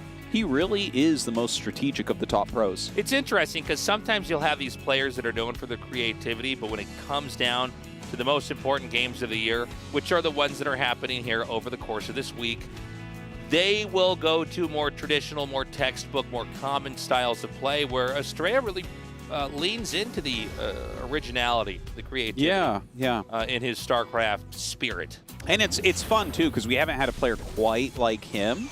Like, obviously, SOS was an incredibly creative player, but in a very different vein than what Astrea is doing. Yeah. Astrea is like a lot of broad stroke strategy creativity, whereas SOS was like insane mind game creativity. Yeah, well, SOS was very good at showing how RTS games work and what you can do inside of them against good players to win. Like, and then the other crazy Protoss players, usually from Korea, are much more aggressive.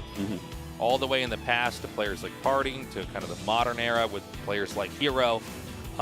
More in your face, more micro-oriented, occasionally just, twists and turns in the tech. Astrea will play a much more drawn-out game with fundamentals that bring him there that are very different than any other player. Yeah, and I really appreciate that. Seeing that Colossus tech there.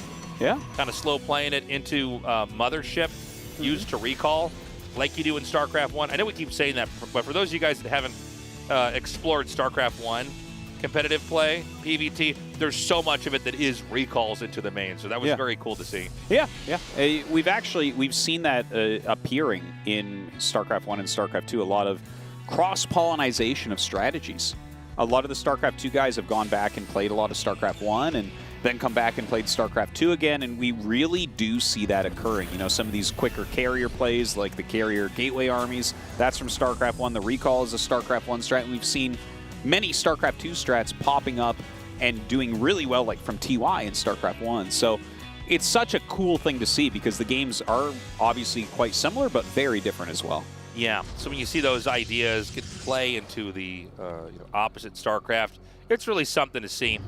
So in this game, we've got Blink coming. We also have a robotics bay. This is looking like many PvTs we've had before. Now, in this case, it's Beyond going for a third command center. Yeah, very, very fast third command center. It's about as fast as you can get it, so this is extremely greedy. This is actually a pretty common play from Beyond. He loves third command center into like 3 racks with like very late tech. But Astrea's build is very, very standard. I guess we just have to wait and see how quick his third is, because if it's too slow, then Beyond's build starts to get a good edge. That's right. So if Astrea decides to be aggressive here, it could be very rewarding. We do have more gases coming down here, so maybe Astrea is going to lean on to the side of tech. It does seem like aggro play with Blink has become slightly less popular over the years, although players will still tell you it's a fairly good build. Yeah. He actually got 4 gas before that third Nexus, so maybe I wonder if Colossus again? It looks like it might be a 2-base Blink into Colossus. Yeah. Yeah. So, okay, my take here is that he's not doomed, but I would definitely like Beyond's build better. Right? Like, if this was a very fast Colossus, it might allow him to put on some pressure or something. But the Colossus is slow enough, the economy is slow enough that I think Beyond will have what he needs before Astrea can do anything and actually probably have really good map control. Okay, the Observer is going to peek it over here onto the side. The command center is done. He sees that. He knows what kind of game he's in for. He's actually canceling anything that's unnecessary inside of his main. He's taking the third base of his own. Charge is coming along. Is this going to be a build where he's going to try to collide into this third base as Terran is trying to set it up? I don't think he's going to have the right timing for it, honestly, right? Like, I think he's going to have to play a very defensive Colossus-based game. Okay. Like, Beyond is just, his macro is going to explode here very, very shortly. And with how late this third base is, like, we see Astrea walking up right now. Like, I think he wants to slightly slow that third base with those Blink Stalkers, but I don't think there's anything else for him to do. Yeah, I think you're right. It may be a game that, sort of like what we had in the last game, there might not be a definitive climactic moment. It could be a back and forth, one where both sides are trying to get as much of the resources on the map as they can, but there's no clear end game push or, big drop from the Terran that's designed to hit super hard. The Stalkers are going to see these Marines and Marauders moving out. They can blink away and just barely stay out of range. Looks like they will catch one Stalker and pick it off. He's going to have to blink again, get back out of there. Yeah, he will be able to escape, and he does have a Colossus at home already, so he should be okay here. But yeah, he is going to have to back up into that very defensive type of play. Whereas Bjorn, you know, landing that third base, he's going to really hit his stride macro-wise, have a lot of medevacs flying around, so it could be tough. Yeah, it looks like the Immortal's going to be shot down, but this Colossus in the back is still doing quite a bit of work. Although he pulls the Colossus away, waiting for the second one to come up here, and now the Stalkers are being picked off. Bjorn is just continuing to move forward. Is he going to get this final Colossus? Oh my God, he's going to... Yes, he stopped and took too many shots there. That's really unfortunate. In fact, I'm like a little bit surprised that Astrea stayed. His observer saw the timing of the command center. So, like, just looking at the timing of that, you should know that your opponent is going to have a lot of units flooding out suddenly. And Bjorn, obviously, with very good micro there. Astrea does chase him home a little bit, but I feel like Astrea needs to be a little bit careful to keep his splash units live coming up. Yeah, well, I mean, Astrea losing that, he's going to have nowhere near the complexity he wanted to have in this game. And even beyond kind of picking off these stray units here and there, it's getting a little bit worrisome here for Astrea. You know, he's just not looking that strong.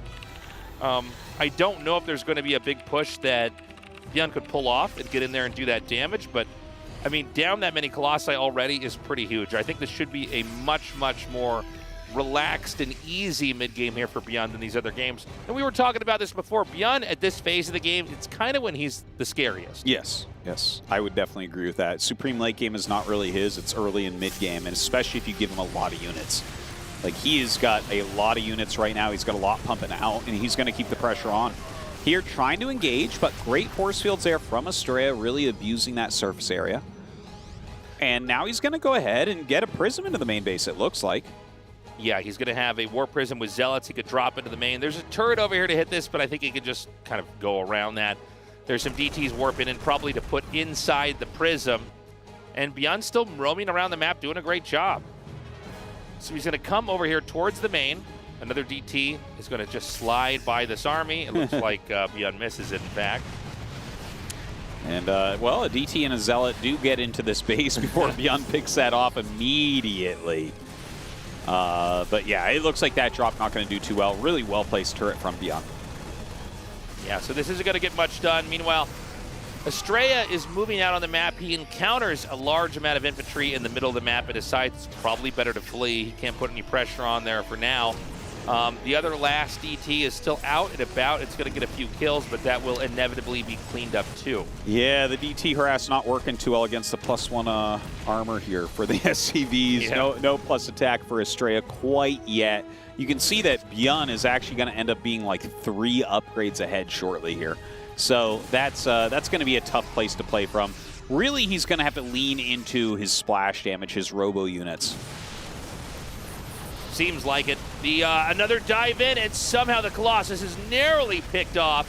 A stim comes forward here, and you can see he's just going to keep pushing forward. It seems like this game, can he even recover from this at all? I don't think he can. God, yeah, he loses that command center, and will end up GGing. I like that. 2 different shots of Bjorn in the picture-in-picture. But yeah, that game does end up going to Bjorn. I think Bjorn got a way better build order. Obviously, they can't scout exactly what each other are doing, so there is an element of chance, an element of luck there. But I think that Astrea chose the wrong way to play after his observer scouted that command center. I think when you see the speed of that orbital, you're like, oh, this is a super fast third command. I've done a very tech-heavy opener with a very late third base. So maybe I should sit back a little bit and hit my critical mass to stop the mass bio that'd be coming across. But he lost the first 2 Colossi, and I think that's where the game started to get out of his hands. Yeah, and really, when it comes to those robo units, you want to be very good at keeping them alive, protecting them, getting value out of them. And I think Astrea is going to have to play a little bit of a tighter game. I think Astrea's got some pretty cool, pretty grandiose big picture ideas, but he has to make sure he keeps all the building blocks he's getting throughout the game in order to get there. Beyond winning in a very Beyond fashion. You know, he's just taking fights in the map.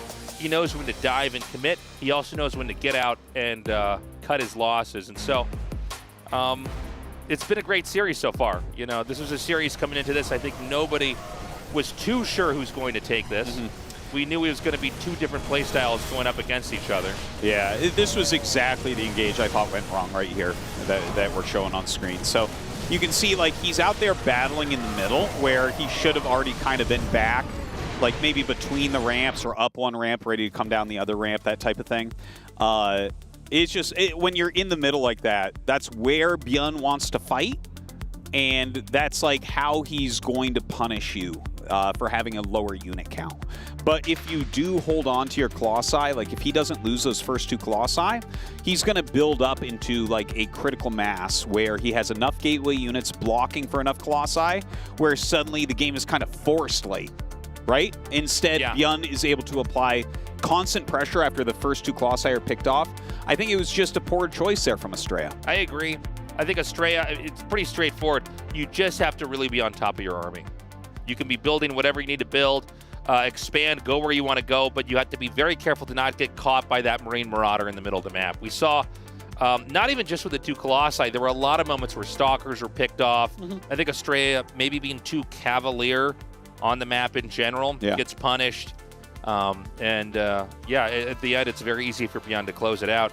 I think if we see Astrea protect what he's built up to and control the map, it should be a win. Now, we don't have to have him play like that, but it does feel like that's probably the way the other games are going to go here today. Yeah. Well, actually, one of the biggest things in PvT in general that I think isn't really talked about as like a theory behind it is the retention of robo units. Yeah. If you can just retain robo units, you'd be shocked how many games that's going to win for you. Because that's really almost all of your value comes out of robo units. And people are used to like seeing great micro with Blink Stalkers or like mass charge that run in. But in a lot of games, it's just like, oh, you haven't lost any Colossi, or like you still have 7 Disruptors. You know, that's going to make it very hard for Terran to do anything. When you look at it, I mean, you get so many gateways, you can remake whatever comes out of the gateway right away. But the Robo, you have 1 to 2. So if you lose 6 Colossus, oh man, it's a huge reset. And so the fact that Bjorn was able to get in there and deconstruct the complexity of Astrea's army made it for a pretty easy mid-game. Kind of going into the late game there, we were starting to get there, but Bjorn basically shut that down. Game 3 is going to decide who will take the lead here in this best of 5. So far, it's been a pretty delightful series here with Astrea versus Bjorn. Yeah. Couple of really interesting games, very, very different from one another.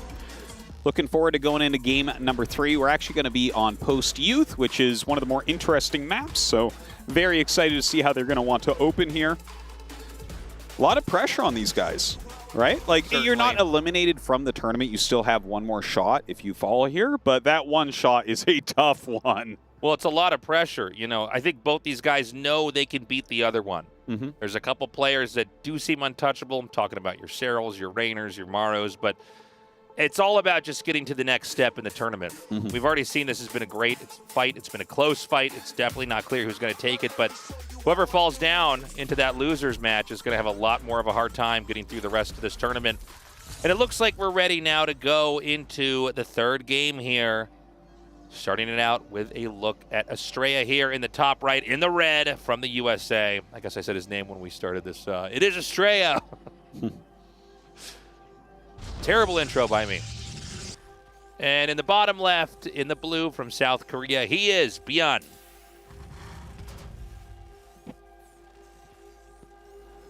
Yeah, a variety of strategies that we can see on Post Youth for sure. You know, having that other base in your base while you base, it's pretty based.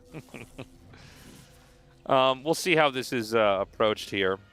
I do like that they put this map in the pool, that they kept it here. I think we've got to have creative maps because that allows players to try things we otherwise wouldn't see. I think one of my big criticisms of StarCraft II over the 13, 14 years of this game's existence is, and I'm not talking about this year, but in the past they did water down the maps to the point where they became extremely formulaic and therefore made gameplay and play style extremely formulaic as well. So this is cool to see them on this map now and what exactly they're going to do.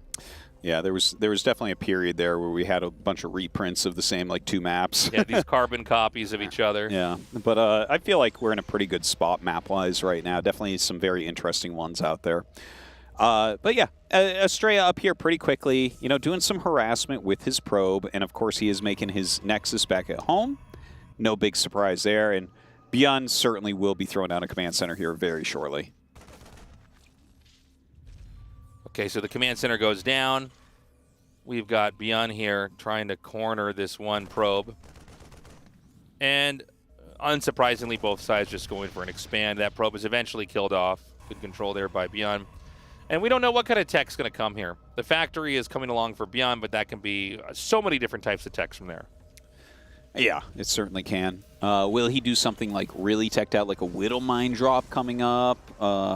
That's kind of my guess for where we're going to go from here for Beyond. Not really sure for Astrea, because this is the type of map where I kind of expect him to do something that no one's really used to, you know? Having that kind of pocketed natural expansion up in your base allows for a bit more creativity. Yeah, very true. So we've got the Twilight Council coming along here. It may be a slow start when both sides expand the way that they have in this game. It takes a while for that tech to kick in. Remember that, you know, it's not just that you get an expansion in your base, it's that you're also tucked away onto this high ground location. It's kind of hard to have any access to your opponent. And of course, you could mine those minerals out there and try to go down onto the low ground. We've got the Blink coming here. From Astrea's perspective, I'm very interested in seeing if he will throw down more gases and maybe go into that Colossus tech. And in the future of this tournament, I want to see from Astrea if we get more PVTs. Is he going to keep doing this to other Terrans, or is this a very Beyond-specific fix for the matchup? Yeah, yeah. It's actually quite hard to say, but I think against Beyond it makes a lot of sense because he's just so biocentric. Like, in fact, he's someone that doesn't tech as much. Like, he does more 3-racks openers than all the other top Terrans put together. So something like a quick Colossus can be very smart, but instead it's a very fast third base here. Wow. Very, very fast. So going for that third Nexus, he is going to have Blink. From Beyond, it doesn't seem like he's going to, well, he's going to go for a drop, but he's not going to move out and push here. But if he were to push with this drop, that could be a real strain as far as trying to control that third base. Cloak Banshee on the way as the Widowmine drop goes up across the map. Astrea already with 4 units in position to intercept this. So looking very good for our Protoss player. This is like a perfect scenario for him so far. The fact that he already has a third Nexus on the way and units ready to intercept. Oh my God, he's leaving right when this comes in. This is huge. Oh, man. Okay. It was so close. Yeah, that could have been very bad indeed. But looks like he does sacrifice a couple probes and will be able to, for the most part, push this out. And so, like, if you're getting Widowmine dropped like that and you had already started your third Nexus, I think you're pretty happy right now as Astrea. To give lose a couple probes, okay, but that third Nexus, it doesn't feel like you're going to get punished for it. Yeah, to give up 2 probes for that, yep, that's really, really nice. Now, there is a small army coming out here. We've got tanks, I think at least 1 tank with that army, and at least a decent amount of infantry. No medevacs over this for now. And they're going to run right into these Stalkers. Now, the Stalkers actually have slightly superior range to the Marines. The Marines can't really do a lot about that. Oh, my God. Now, he just damages that tank. That's a tough call, by the way. Yeah. I think a lot of players might have stuck there and tried to kill that off. But he does the damage to the tank, and he gets away. No! Oh, okay. I can't believe that was his fix for that. Oh my God. I got the same feeling watching that as like when you first enter the ocean on the first day of summer, you know? And you're just like, oh, it's cold. Oh. Yes. I swear it was the same exact feeling, Tasteless. I feel like it would be being plunged into cold water, though, versus just kind of tiptoeing into it. Are you going to plunge into the ocean? No. No, I walk in very cowardly. This is just when the water's up to your ankle. Don't splash me, just give me a minute. Now, we see the Cloak Banshees coming up here. And there is an observer. They're going to go right into this. He's going to take out some of these probes. Yeah, some nice micro right there. I love that he waited for 2 as well. So, for instance, he could like kind of ignore a shield battery there. But gets 4, backs up, still has him alive. So Bjorn's doing a very good job, I'd say. He does have his own 3rd command center being built on location. But, you know, Astrea with 3 Nexus already going, he is up a good 7-8 workers, despite the fact that he just lost 4 to those Banshees. We got an Adept out here, cruising around the map, just trying to see if there's any other bases over here. The Stalkers come forward. They take out that one Banshee. He actually shades into the main here. Could do a little bit more scouting with that. Looks like the Marauders are going to take care of it as well. Forge is going to be finishing here. Meanwhile, Stim for the Terran is done. It's definitely a game where we're still in the development phase. I don't know if anybody has any real incentive to try to attack him with what they've got, but, well, as I say that, Artosis, here we have Astrea moving out. He intercepts the Banshee, which is huge. The Stalkers take that out. Well, I'm not sure you can do a full attack. You know, sometimes when you have like a sentry in your army, you can go up and like poke a little bit because you have a little bit of a safety net to get away. He did get his 3rd up like much quicker than Bjorn, so I do think that Astrea should be able to take some map control and go out and start poking a little bit. Yeah, a scan comes down here.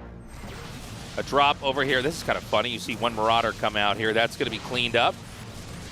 Meanwhile, a fight in the middle of the map. Actually, I'm almost surprised he didn't dive on that Colossus for a second. I think both players kind of moving almost too fast. Maybe could have gotten a kill on that. This is right as Extended Thermal Lance is about to finish. He just started his 4th Nexus right away. So no sort of like attempted timing attack or anything here from Astrea. Instead, going to stay in a little bit more defensive stance, kind of staying in front of his bases. He is getting that gold base. That's going to be handy for refilling lots of Zealots in there. A massive drop coming up. It's going northbound here. It is going to be trying to probably go inside the main here where that gold base is. Astrea putting a spotter pylon to see things exactly like that inbound here. Looks like he got a glimpse of it from the bottom over there. He's got some units to try to defend it, but I don't know if he quite has enough. Bjorn actually unloads and decides to go for roaming instead of diving into the main. Yeah, sometimes when you know you were spotted, that's a better move, right? Yeah. You never know exactly what they're going to have waiting for you in that main base. Yeah. And if you end up losing 4 medevacs at this point of the game, that's going to pretty much lose you the game. Yeah, blindly running in there after they see you. So he's scanning and trying to clean up any other spotter, you know, whatever it is, a Zealot, a Pylon, a DT on the map. Speaking of DTs, these 2 DTs are going to come in to 2 different bases trying to kill off a couple SCVs. The question is going to be how quickly will be unnoticed. These DTs can one-shot workers. Look at this, triple DT in fact. The SCV kill count is going up very quickly. Already 14 gone. 1 DT has been dealt with. The second one's going to get dealt with here. The third one still going strong. This is wild, and I love that he sends the Warp Prism in right before the other two DTs even hit. Yep. So there's still a chance to miss. So 20 SCVs were killed overall. 72 workers to 48. That very quick move from Astrea. Wow, look at Bjorn's face. He knows this is painful. He doesn't even have a position on the map to strike back from. He's got his Kermit the Frog face on right now. Yeah, definitely the one where the puppeteer's hand is kind of mushing his face to the side. Puppeteer made a fist right now, and Bjorn is not happy about it. Now, Bjorn's going to move out. I think he has to try to get something done, or Astrea is just going to pedal further and further ahead. He's going to close in on this. Astrea is going to try to back up, hug his Nexus, and get into a tighter position where this big, long-range army can't really deal with him. Well, as I say that, he's going to push out. Bjorn has split his army into 2, but that's going to come back here to try to help defend. Right now we have 2-1 about to finish here for Astrea, just ahead of the 2-2 of Bjorn. So still staying pretty close as far as upgrades go. Disruptors being pumped out 2 at a time. A lot of Zealots coming in for Astrea to finish off his max as well. Ooh!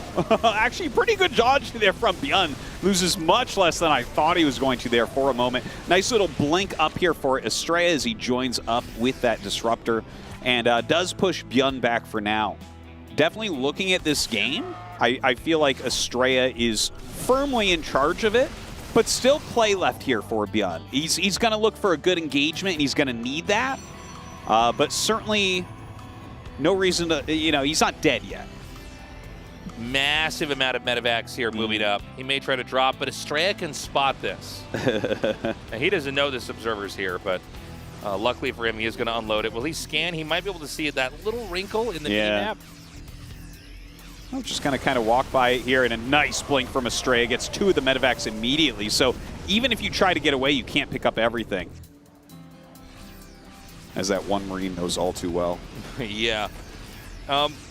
Once again, similar to game 1, Astrea is really seizing so many positions on the map. He's reached deep into the bottom right. He can try to secure this and probably get access to this base the observer's showing us right now. Eventually, Beyond's going to become more and more pokeable. He's going to bases like this one, which are far out enough on the map that I think Astrea can start to try to box him around. For Beyond, you know, he's tried to be aggressive. He's either getting spotted or getting deflected, basically, getting parried by whatever he tries to do. I love the unit movement of Astrea. He's being very, very active with this army, back and forth, back and forth. Look at this, 10 gateways on the way. He's really hitting his macro stride at this point. Beyond coming in, and this is actually an insanely large arc. And in fact, the blink to the left-hand side leaves the Colossi completely surrounded, and now the Stalker's just fighting alone. A very rough moment in this game for Astrea, who looked to be dominating, and suddenly Beyond taking a tempo advantage. Yeah, he's pushing here. He's going to take this pylon out and unpower this position. One Robo unable to finish its Disruptor. Man, only one pylon powering 5 buildings. You cannot be making mistakes like that. Yeah, the Stalkers are going to come in here. They don't even manage to quite take out that medevac. The micro here is insane from Beyond. It's not over, but it might be close. In a position where it seemed like, you know, Astrea was so solid, so unbreakable. Yeah. Beyond just slices through it. Now, Astrea is in recovery mode, but he's not out of the woods yet. He lost a lot of his technical composition. It's mostly tier 1 with, I think, 1 or 2 disruptors in the game. Meanwhile, Beyond can just muster up the same forces he had before and maybe even do some more damage the next time around. Yeah, it's a little bit scary right now. He does have those 3-2 upgrades, so he's up slightly in upgrades, but those Terran upgrades do scale a little bit better. A lot of disruptors are being made, but he's having a hard time with these engages. The Zealots are going to have to do some heavy lifting, but great kiting here from Beyond. Yeah, he's actually cleaned out quite a bit of those units. He's going to pick up and maybe try to drop somewhere. I don't know if Astrea saw that. But I got to say, he's looking really good. The medevacs are going to come through this area over here. Obviously, the observer can see this. But Astrea right now with his army in the middle of the map. Okay, he has so many cannons over here, though. I don't think that's going to work. I love it. I love how many cannons he has. And as Beyond sees that, he's like, wait, I don't know about this. I don't think so. So, fortunately for him, he doesn't lose anything. Just the hit points on that medevac, but he'll take that any day over losing anything more than that. And both players about at 175 supply. So supply side, it's pretty even overall. Beyond does have less workers, which means he has more army. Yeah, well, Astrea finding his max now, continuing towards that +3 armor to kind of tie up the upgrades, more and more disruptors being made. You know, it's a pretty mobile army that Astrea has. It's an army, like, this is what you do once you lose your army suddenly and are under attack. It's like, well, we just have to go Zealot, Stalker, Disruptor for now. But, you know, while it's a good, strong army, it is hard to play that long-term against Terran. Unless you have like a reasonable tempo advantage where you can be attacking more than defending. I agree. Another base here for Beyond. He's continuing to grow out on the map. It's been Astrea defending for quite some time now. We have an army pushing up here towards the middle. Again, this Observer and the DT as well have just been spotting for so long. It's really giving so much intel. It seems like these scans keep missing. A big attack down here at this base. And it looks like Beyond doesn't have anything to defend here. Enough disruptors that there's really no way to engage this at all. The command center goes down, a huge victory, but meanwhile, a drop over here destroying the Nexus. Yeah, that bottom right base being taken out for Astrea, but it is a little bit of a base trade. They're both still maxed out. Astrea is still up about 20 workers, and he is going to find these units and kill off most of them. Beyond roaming to the north. His army does look very, very strong here, and look at that. Oh, great damage from those Widow Mines onto the Zealots. Yeah, it looks like he manages to dodge that shot. Both sides shrinking as far as the bases they have and the incomes they're getting. The gold base almost mined out right now for Astrea. Astrea beginning to try to pursue this army that's headed northbound here from Beyond. Beyond is going to try to wrap around this position. He could shut this and kill this in its crib. But he does. Oh, no, I think he's going to go up there now. I think he saw the pylons warping in. Looks like the main command center is going to be used to replace the Terran expansion that was killed off earlier in what is a crazy game. Looking very similar to game one here, Artosis. Yeah, it really is. And look at this. Some very good disruptor hits going down against Beyond, and he needs those because the Stalker Zealot alone can't really do it. Now, he is starting to make a few Colossi now, and we did see in that picture-in-picture some DTs mixed in with Zealots, so definitely a few more different tech units being added in. Yeah, an army that looks like that type of roaming army can blow things up pretty quickly. Yeah, it's looking pretty rough. The expansion's being reclaimed over here in the bottom right. There's another big attack over here. It looks like Beyond kind of getting hit up against the wall, losing a decent amount of his army. And now we're going to see that get driven back. Astrea, nice disruptor shots. It barely nicks that army. Ooh. Such a crazy arc here, though, from Beyond. He's surrounded. He's hitting this from all different sides. I just don't know if Astrea's going to quite have enough. Once the Zealot count gets down, the stutter step micro over here on the right is looking very good. More reinforcements coming up. Yeah, it looks like Astrea was losing on that right side for a very long time. A few Stalkers trying to get out of here now. He's suddenly down 30 supply, so goes from this position where he definitely was winning earlier, and then Beyond took one really good engage, Astrea fought back, and now a second very good engage here from Beyond. And now this lead is something that I don't know if Astrea is going to be able to come back from. Yeah, it seems like Astrea maybe a bit too ambitious with that attack earlier on. The Marauders and the Ghosts are going to be very handy. The beautiful EMP in that boxy area down there, taking everything that has shields out. And now, as the Protoss flees, we're going to have some vulnerabilities here on this Nexus. The gateway is going to fall. He can come up here and hit this once more. There is an expansion for Protoss south of this position. I just don't know if Protoss has the muscle to stop anything. And speaking to that base, it's going to be hit here now with these Marines and Marauders. Yeah, this is looking pretty rough. Astrea might be at the end of this game right now. Very, very tough position, losing a lot of his probes down here in that bottom right. He actually put out quite an excellent game here. Oh, a very good disruptor hit. But his army supply has just fallen too much, and Beyond is out-microing him and out-pressuring him. Yeah, another shot comes up here, but Beyond manages to stay away. All that Astrea has right now is the base we were just looking at on screen a second ago. You know, if that is taken out, the game is over. Beyond does have the freedom to go into the top left side of the map. I don't know if he will. And now we have another big dive in here. He takes out the Disruptor at the last second. He takes out the Colossus as well.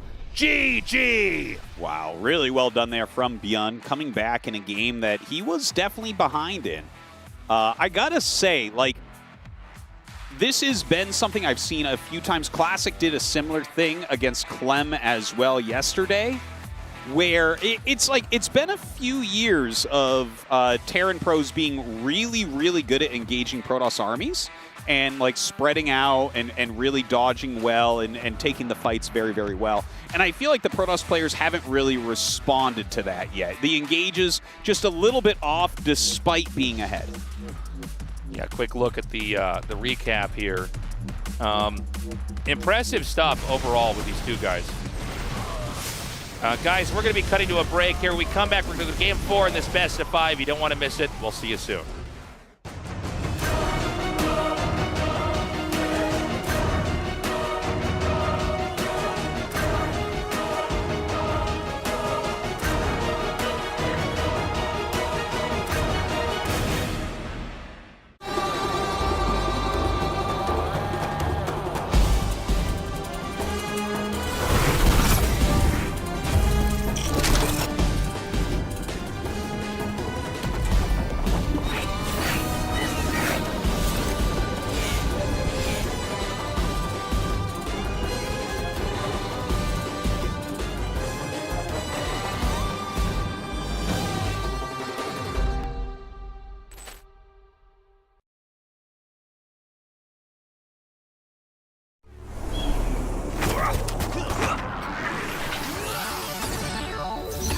Ready, set, go.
Welcome back, everybody. Thank you for waiting. We're here at the Esports World Cup for StarCraft II.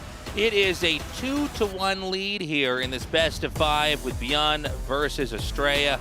Beyond taking that lead with some very incredible, insane control there in the middle of the map. He just knows where to hit, when to get out, what to target. And if he can win one more, he's going to move on here as the victor. If not, Astrea is going to tie this up 2-2, and we'll go to game number 5. Yeah, honestly, the way this has been going could go either way. These guys are playing phenomenally. Let's get into game number 4. And then we go, taking a look at our first player here in the red. In the bottom left, from the US of A, he is Astrea.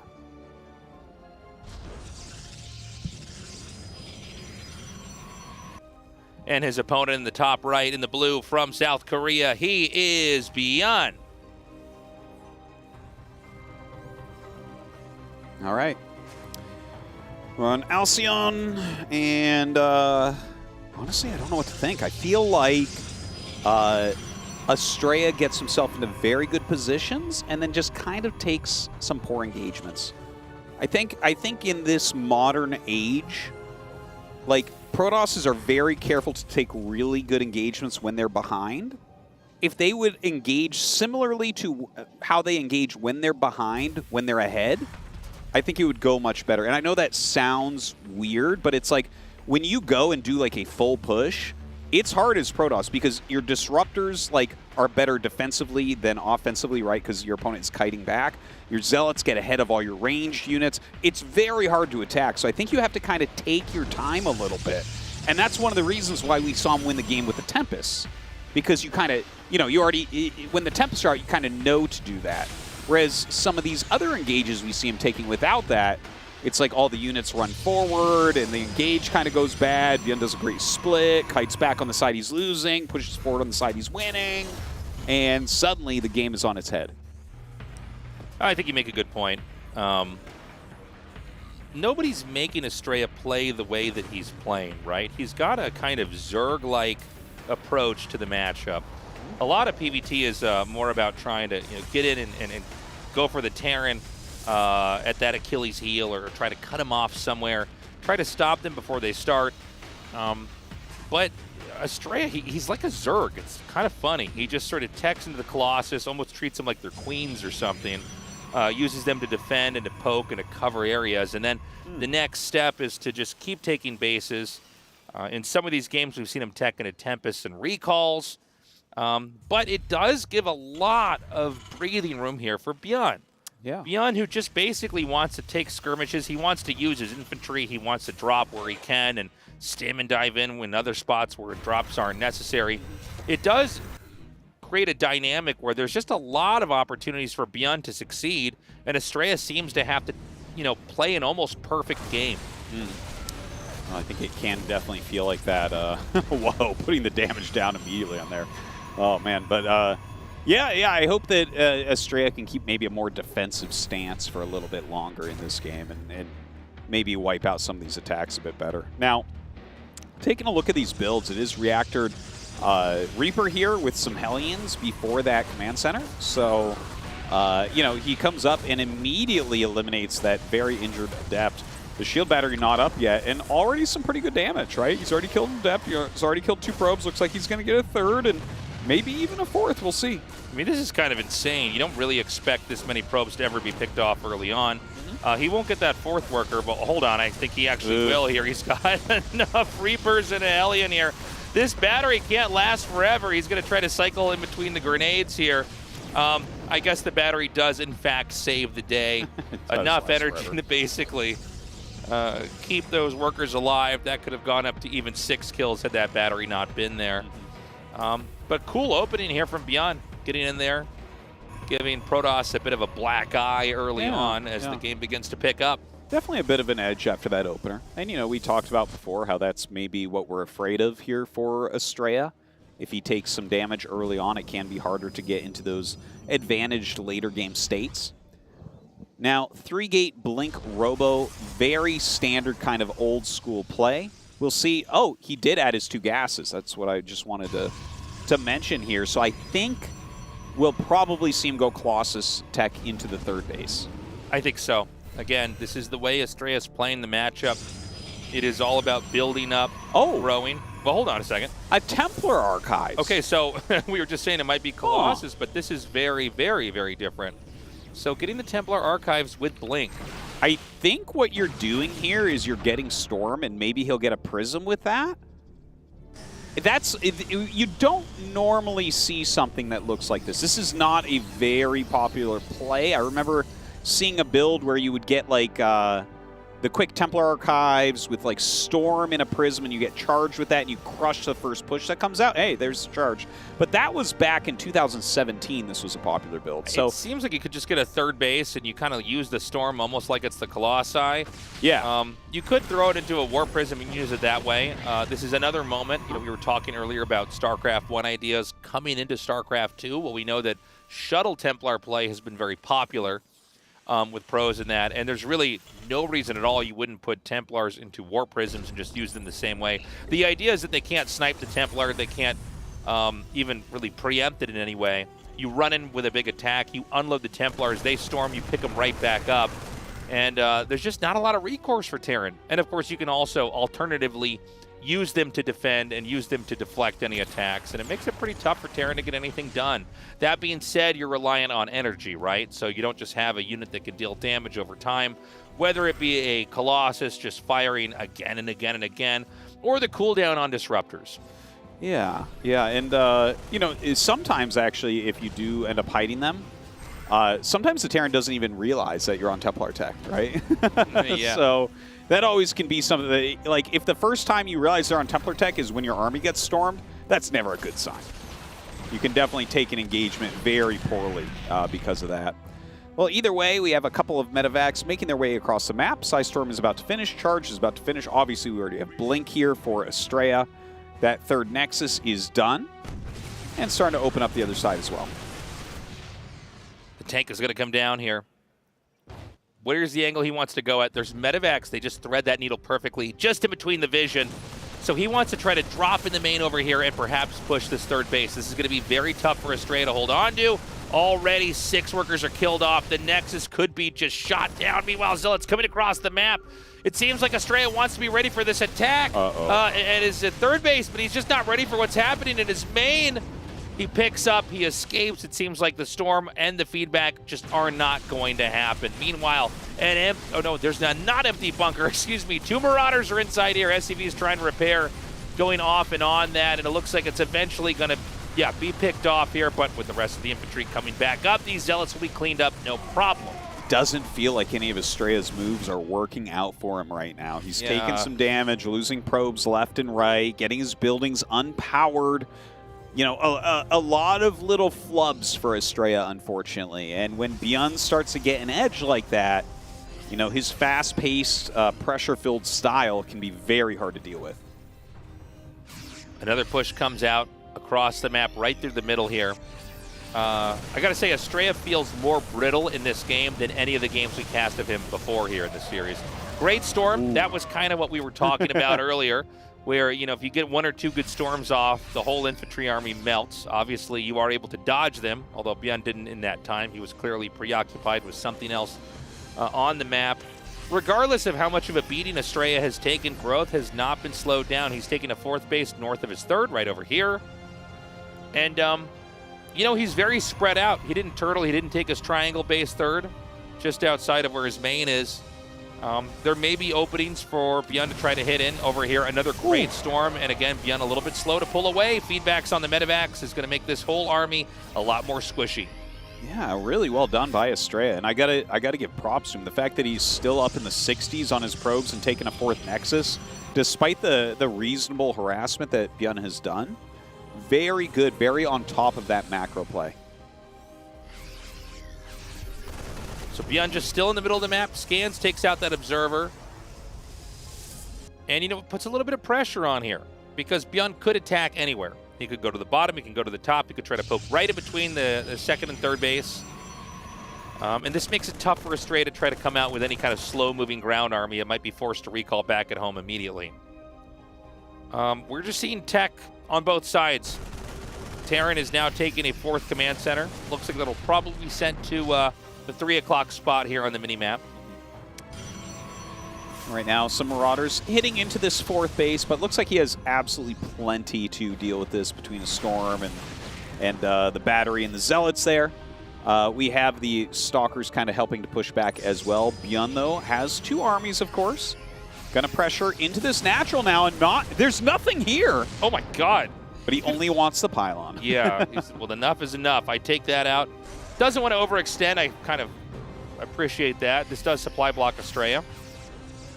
Byun gonna move in again. It looks like he wanted to set up a 2-prong attack here. This Nexus is his for the taking. I mean, if he just wants to target it down, never mind. Stalkers blink in from the bottom of the screen. I didn't see that. Storm's coming and hit him. There's a Storm down there as well. Yeah, apparently there's a bunch of stuff not on screen just south of this position. Meanwhile, some Ghosts are going to come up here, but so many Zealots should be able to drive this back. And look at how egregious this overextension is. Yeah. It's 136 supply to 168. Byun, I think, kind of ran into a meat grinder there and paid for it. He looks very small. He looks very weak. We could actually see Astrea just move across the map and win this game. Yeah, Astrea is like really far ahead right now. Look at this, 50% more army supply. He is losing a few units here and there, trying to get some harassment done. And, you know, obviously we saw that Ghost Academy go up. So if we can start seeing some Storms, you know, that transition into Colossus is not done yet. He's starting Thermal Lance, but I don't, like, there's no Colossus with his army as of yet. So EMPs can make a huge difference. Kind of insane to see these Stalkers still targeting that command center. They take it out. And Byun a bit impotent here, not able to really do anything, not able to assert himself on the map. Just a 3-base Terran. We see that command center being rebuilt in the same spot the last command center was made. Look, I mean, you know, some games are more complex than others. This one was one where the Terran just ran into Psystorm over and over. The tech choice worked, but part of it's due to the execution of the Terran. Yeah, yeah. He didn't actually, until the first Psystorm chewed through his units, he didn't start the Ghost Academy. He literally started right after that really good Psystorm we saw on the low ground. So that's like a little bit surprising because he did see the Templar Archives when he killed the pylon in the main. So I wonder if he thought like, oh, maybe he's trying to hit like an Archon Zealot timing or something. But either way, you know, Astrea's doing a really great job right now. Massive warp in here in the main base. A ton of Zealots. A lot of SCVs going to fall. Byun going to have to pull his whole army back. And this is just allowing Astrea to do whatever he wants on the map. Yeah, this is going to be a pretty good layup for the push because some of those infantry units have to go back and defend the main. And that's going to be a GG. Astrea loses that game to Byun. I got to say, man, I mean, just a really impressive game there from Byun. Yeah, and well, especially I would say here from Astrea. Excuse me, from Astrea. Yeah, tying it up here against Byun. Really anyone's series. And this is the second time now we're going to Game 5 with Astrea against a GSL champion. That's right. You know, the Storm had paid off big time. The Zealot warp in there at the end was beautiful. Byun, you know, it's funny. It's not like it's, again, so much about like who's got what part of the map or, you know, big tech switches. He just didn't seem to be aware that Psystorm was there. You pointed this out earlier in the cast, Artosis. There was a period where Byun ran up, Storm came down, it melted, I think, everything but one Marauder. Yeah. And Byun immediately starts that Ghost Academy. So he was just teched into a corner. And look, this is actually when he saw the Templar Archives, which was way ahead of that. Yeah. Killed that pylon. The Templar Archives is sitting right there. So he must have thought that it was like an Archon tech, which you don't necessarily need to go for Storms into. But I tell you, Astrea takes some great engagements, does great here defensively. The Storm really did end up working out for him, and Byun just kept running into the grinder. Yeah, just getting whittled down over and over. I am delighted to say we're going to be going into a Game 5 here. One of these two players is going to be moving on to the next phase. The other is not dead, not out of the tournament just yet. But both these guys are going to be giving it their all here. You always want to stay in that upper part of the bracket. We're going to be going on to Oceanborn here to clear this best of 5 out and see who will in fact be the lone survivor in this 1v1 best of 5 here. So into the match we go. Into the bottom right. In the red from the United States of America, he is Astrea.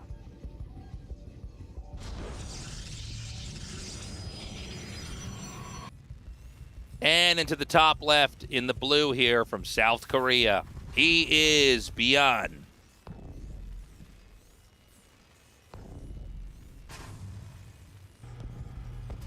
All right. Really not sure who's going to be able to end up taking this. The games have been pretty back and forth. It's not just about who opens better. You know? It's like we've definitely had games where each player opened better and then ended up losing it. So a lot of battling between these two. A very, very good match. A lot of people looking at this series and saying, okay, I think this is, you know, reasonably Beyond favored. Obviously, Beyond has a more storied career, an ex-world champion, an ex-GSL champion. He's, you know, been one of the best Terrans in the world for many, many, many, many years. But Astrea should not be overlooked. I know he's from one of the weaker regions, but I feel like he really is very close to the level of all these champions. Well, he's put his time in. He's been in and out of Korea for a long time. He's had periods where he, you know, pops on, pops off, but also gets defeated. He's never really given up. He's been working and honing his own style. I think Beyond did have his moment in the sun, so to speak. You know, world champion, GSL champion. Proving in a time that was kind of late in StarCraft, and obviously StarCraft is an old game at this point in time, that you can be the micro aggro player and win against these really, you know, crazy strategies, and a lot of these very conservative players, you can still crack them wide open. And this is made for a great series. You know, it does seem like it's a bit of a tit for tat here as far as responses to each other. I like the switch into Psystorm. I don't know if that could be, that result at least can be replicated in Game 5 here. Yeah. But I am interested in seeing if it's going to be a conservative Astrea yet again. You know, some people say that one of the hardest styles to play in StarCraft II, by the way, we have a Concussive Shell and Marauder here. One of the hardest styles of play to pull off is the slow play Protoss, whether it's PvT or PvZ. Only stats, you know, the guy that has done that consistently. And it's not easy, you know, if Protoss gets tripped up and they mess up their unit composition, you know, they get a couple buildings unpowered, it can be an ugly game. Yeah, the defensive macro play can be a bit tough, but, you know, the best players are able to do it, and I think Astrea's done a pretty good job of it as well. Now, this Zealot is actually hilariously dealing quite a bit of damage right before Concussive Shells finishes, but it will finish, so he's going to be able to put a ton of damage down here, and in fact, Astrea did not run a shade. Okay, he is going to be able to do so. So the Adept will get away. Kind of a funny build to see that he goes for that Concussive very quickly. Now, oh, look at this. This is a very fast Dark Shrine. This is a DT rush. Wow. Everything on the line. DT rush. Yeah, going for DTs. Well, let's not forget that Beyond actually really got a beatdown. I think it was in Game 2 when the DTs just got in there and killed so many SCVs. That's right. They got like 20 SCVs, 3 of them Yeah, together. and they even cut to him on camera. I think it was Game 2, maybe Game 3. But, and it was like, yeah, you're so behind right now. Yeah. And Astrea was very good at just kind of splitting them up, getting the damage in there. DT is not as common. You know, it's not a mainline play. Yeah. It's a little bit of a sneaky play, a little cheesy, I guess you could say. But the reasoning why is that if they're ready for it, they stop it. Yeah. Like, you know, let's say you landed 1 or 2 mules too many, or, you know, maybe that adrenaline just gets to you. We've all had these moments if you played competitively where, I don't know, you just don't notice something because you're so caught up in your own build and the pressure of trying to perform. So let's see how much damage these DTs do. It is going to be a Blink follow-up, by the way. Yeah, and he is getting a Prism, so it looks like it's going to be a DT drop specifically that's going to be coming in. You know, the one thing to mention is that if this doesn't do reasonable damage, you're really far behind on Army. It's very expensive to do a DT drop on 2 bases. Like, you're hobbling yourself everywhere else. A lot of times people will make an Immortal afterwards to try to, you know, clean that up, make sure that they have some actual health in their army. We'll see if Astrea goes for that type of play or not. But the first DT is being warped in, and that Prism is done. Okay, we've got the medevac coming up here through the bottom. Is Astrea going to be ready? Right at 5 minutes it comes in. I don't see probes moving. I see them just pulling out. Oh, one and you know, the assimilator saved that guy. Yeah, I did. He just knew where to take cover. Okay, 2 probes, and he actually gets a scout off, and a 3rd mine being thrown down at this natural. Okay, does split his probes just right there, so that's good at least. The DT hit the bunker. Okay. He was, now there's another DT up here in the main. I don't know if there's a scan available here. Okay, there is. Yeah. He's going to scan that, but he just barely takes that out. Marauder is just one DT swipe away from getting away, but he warps in 2 more DTs, and I think, what is that, just barely a scan? Yeah, well, almost. In the chamber. It'll be there in just a second here. So he come up, get split some damage. these. Yeah. He's going to use the medevac, sorry, not the medevac, the warp prism. What am I talking about? To kind of bait that out. He does pick that up. Nice pickup. He's milked that scan from the scanner. Can he try to come in somewhere else? This is keeping Terran back at defending. It's 39 SCVs to 48 probes, so about a 10-worker lead here. And it is 3 base to 2. Yeah, I feel like the DTs have done enough that this is totally fine for Astrea. And in fact, being up 9 workers, still forcing him to utilize scans and whatnot. Almost. You don't want to lose the Prism and the DT. That's a worst case scenario. But that third Nexus is almost done. It looks like he's getting into his Colossus tech. He is making an Immortal here, which I think is incredibly important. If you don't have that Immortal, it's like you have a paper army when they come across the map. Yeah. And that is a lot of Marauders, so he better make sure that you're going to need more than just an Immortal here. You're going to maybe need some shield batteries, the Prism maybe for some micro as well. Okay, so he's going to go into the main. Oh, wow. This is going to be like a Blink Stalker timing attack here. He needs more than just the Stalkers. I don't see any warp in. I guess this is kind of a weirdly concocted harass play. Yeah. I think okay, hold on. He's going to take out the Immortal Beyond. May be able to just brute force this win here. A little bit too greedy for Astrea, unfortunately. The fact that he decided to attack at the same time, he did a DT drop where he made like 4 DTs, and he attacked with his Blink Stalkers, and he took a 3rd base. And it's like, it's a bit too much. You have to dial back a little bit. Obviously, if that all works, you don't get punished, you're going to be able to clean that game up pretty easily. But as you can see, Bjorn applying this pressure across the map, there's not a lot left here for Astrea. He's microing his heart out, and the Immortal can do a lot of damage here against this mostly Marauder-filled army, but he's already lost his 3rd base. The reinforcements are coming in. This gateway could fall as well. It's just one Immortal. And remember, there's no Robo in this game because it was just picked off here, which means everything else probably going to fall. Yeah, he loses that last Immortal. That's going to be it. GG. Bjorn survives what was an absolutely insane best-of-5. Yeah. What a treat to cast. That was a great series. That was really a great was. series. Really fun. I do think that both Bjorn and Astrea played their hearts out there. But at the end of the day, Bjorn's just relentless pressure was able to crack Astrea, who I think just got a little bit too greedy at times. Yeah. Yeah, Bjorn kind of sticking to his guns. I think Astrea had a very technical approach there in Game 5, but, sometimes when you get harassed and the game starts to look that weird, you're better off just attacking into them. This gateway could fall as well. It's just one Immortal. Remember, there's no Robo in this game because it was just picked off here, which means everything else... Getting a quick shot here of the highlights. You can see the... Are you interrupting yourself, Tasteless? Quiet, Tasteless. I'm trying to close out the show. We're going to go to an interview, guys, now. Let's see how Bjorn's feeling. Thank you so much, ladies and gentlemen. We have our winner for this match, Bjorn, going 3-2 against Astrea. For our first question for this interview, you ran out of gas in Game 1. What happened there? 일단 변현 선수 승리 축하드리고요. 일단은 첫 번째 질문으로는 일단 1세트 때 자원이 말라서 어떻게 보면 좀 지셨어요. 어떻게 된 일인지 좀 궁금합니다.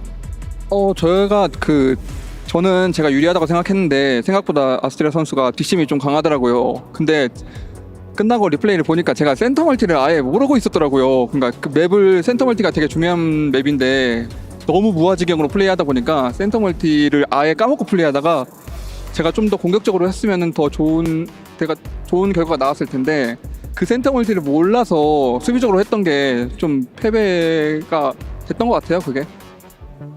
Well, I thought I was ahead in the game, so I was playing pretty defensive, but I didn't realize Astrea, the opponent, had the center base, and that particular map was actually focused on the center base because it has a really good advantage on the minerals and gas.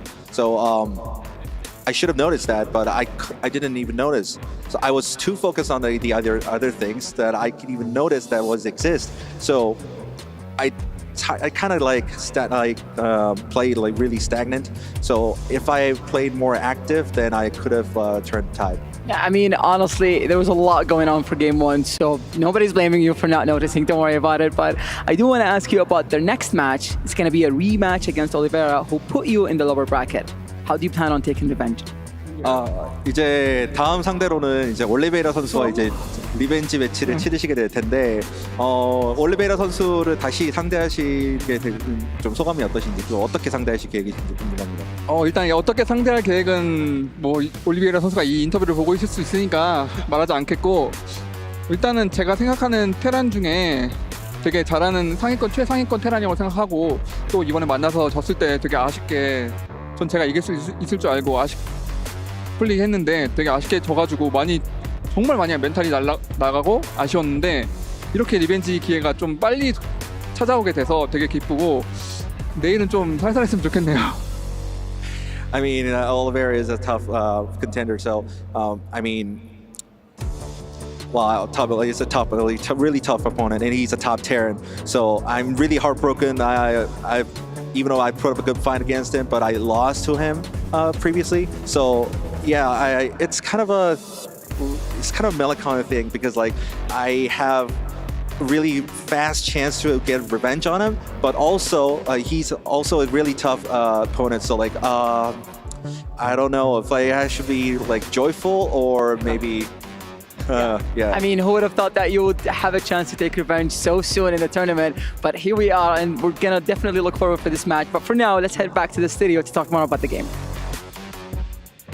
Well, that was one heck of a series as Björn has put Astrea into the knockout bracket. He will move on into that next round, and what a series to do it in.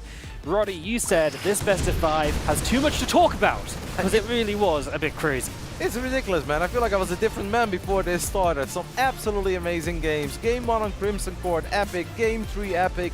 And Game 5 is just freaking heartbreaking because Astrea was actually off to such a good start. Killing those SCVs early on, having the DTs when there were no turrets yet. He just did not see the move out. But honestly, yeah, sometimes there's a series where like, oh, if you would have done X, Y, or Z, we cannot. There were like 120 crazy fights. Yeah. Storms, Novas, Recalls. I mean, good luck to State because I don't know what you grabbed here. There were just so many epic moments. Oh, obviously, a great win by Björn in the end. Heartbreaking Game 5 for Astrea though. Super heartbreaking Game 5. It came to a close so quickly after a bit of aggression. Was kind of getting somewhere, and he just didn't see the units coming across the map. Piggy had so many great moments though, right? There was so many storms that were influential, and the way he was able to survive through that terrifying phase of the game where Björn is at his peak and got into his comfortable games is definitely something to talk about. Yeah, I mean, what a test for both of the players. Astrea showing just it is difficult to play against someone of that caliber, but Björn showed that micro at the end of the day is very important. Never getting hit by disruptor shots, always finding a way to avoid the fight that Astrea wants to take and then surround him in the crucial moment, find those exposed stalkers, those Colossus, the Marauder arcs coming in from multiple sides. It was just a couple of brutal engagements, especially the post-youth game. I could not believe that he turned that one around. Incredibly impressive because he wasn't just supposed to win a fight, he kind of had to win a fight. He had to win a fight against the reinforcements and then also deal some economic damage on power gateways, on power robos. The fact that Björn won Game 3 really shows us that he's still one of the very best Terran players on this planet. But we did say that Astrea can probably hang with him, and he absolutely showed that in the first game. In Game 3, maybe just got a tiny bit too reckless. Perhaps we needed like an Immortal or 2 in the army so we can actually stand our ground against all those Marauders. But just a really fun series for us. And an amazing win for Björn in the end. Amazing win for Björn. We have had predictions going on. We're going to be taking a little look at those. The audience has predicted that Björn was going to win 59-41, so that was their thoughts. And they were correct. Pretty fair result, right? 3-2, 59-41. I would say that that is pretty darn decent. I believe we can go over to State. We've been giving him a little bit of time to really consider what he's going to look at because there is a lot to think about. State? Yeah, I mean, it kind of tells the tale that in game number 1 we had, what, 2 different mothership cores? Or motherships recall in the main base of Björn, and neither of those made the highlights. But I have to give credit to Astrea in that game 1 because he hit the biggest storms of the tournament so far. Let's go check it out. Keep your eye in this video on this one lone High Templar. Actually, are we going to have that one pop up? Try to get into the video on this one. There you go. There we go. All right, let me come back into this one really quick. So we got this one High Templar all the way right here in the back, and this is a hero. It's got full energy. Björn wants to chase this army down with the Tempest. It doesn't have a lot of firepower, but the amount of damage that gets done is monumental. This was huge. And Astrea winning this first game. These two Storms, max damage on all of the bio, just absolutely running through that position. Of course, Astrea winning that game 1, but Bjorn was able to turn it around later on. I kind of like the way that he approached it here in game number 2. He went for the really fast 3CC, basically went for this almost gateway man style of Terran where he goes with the double Tech Lab Marauder, 1 Reactor Marines. So many units so early on, despite the greed and the macro, able to chase down both these two Colossus. I mean, Bjorn was able to take the momentum from this push and carry it all the way through the series. And then, Pig, you were talking about the arcs of the Marauders. Ooh. This fight stood out to me in such a big way because we have Marauders coming in from basically every single angle. You look at all of the Stalkers blinking over here onto the left side. We were watching this one upstairs, and we saw that blink. We were like, okay, this is not looking too bad for Astrea, but there were so many Marauders spread so evenly here for Bjorn. He was able to mitigate so much of the damage that somehow he's able to turn around this fight that it looked like Astrea was going to win, but there are so many Marauders, so many Marines with so little HP. Bjorn was able to push all the way in, unpowering the Robo, unpowering the Gateway, and from there, I mean, the momentum really started to build for Bjorn. He was able to win the series. There's too much to talk about in this best of 5. It was really spectacular, but so many cool moments.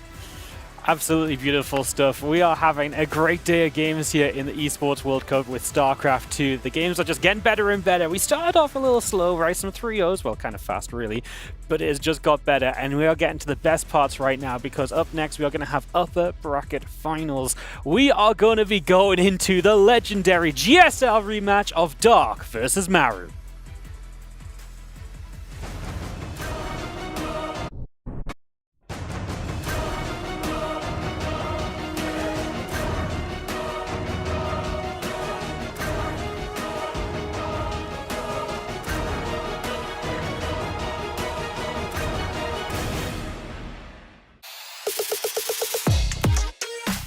Very excited to be back here. It's been 1 year, almost exactly, one last time, so it's exciting. Well, my preparation I think was very methodical for this one, and I played a lot and a lot and a lot and thought about the game a lot. Went over everything, so pretty sure I'm ready for this one. Let's just see. Well, I would really like to win again. I think I couldn't do more in terms of practice, so it's just about playing well now. I think it would be amazing for me to lift the trophy. More than the prize pool for me, it's the fact that it's a World Championship. I've always wanted to win the World Championship. I always did my best to win it, so it would just be very exciting if I could lift the trophy again. We'll just see.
let's get to it here. We have kicked Wardy out of the building. He's gone for now. And we have got ourselves excellent matches on the way. It's 2 qualification matches for the top 4. This is possibly the most important of their road here so far. We are going to start things off with Dark going up against Maru. Later on, Serral versus Clem.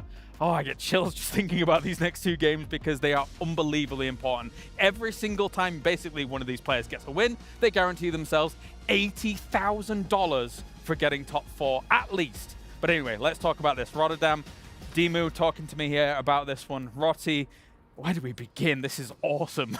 Yeah, the stage has already been set after that absolutely fantastic TVP that we just had, and I do really think that we're going to have more awesome games. I mean, Dark has been looking incredibly good so far. The man is 6-0. I wouldn't want to say he hasn't broken a sweat, but he has really looked incredibly convincing in all of his games. It can't possibly be that easy against Maru, though. The man, I want to say, historically had his number, but of course Dark was able to fight back, was able to win the most recent GSL season. I mean, these TVZs, Glarus, are TVZs for the people. I feel it doesn't matter who's going to advance straight into that Final 4, whether it's Dark, Maru, Serral, or Clem. Those are all 4 players that we expect to be there eventually. I mean, obviously not everyone is going to make it, but these are 4 enormous players, and we all win. Big match indeed. Big match for Talon, big match for Vitality as well. If you get top 4, you're guaranteed 275 points when it comes to the EWC standings. Let's take a look at the bracket here to get you up to speed with how these players have made it to this point. Right now, Maru and Dark are facing off for a chance at the top 4. Down towards the bottom, Oliveira and Bjorn will have a rematch as they try and get one step closer towards effectively that second place versus second place match down there, Ben. Oh, I mean, that's fantastic. And like, yeah, just talking about these kind of knockout bracket, or rather this bracket finals going on. Yeah. These are the dreams, right? Like, this is a final that has happened in so many other tournaments.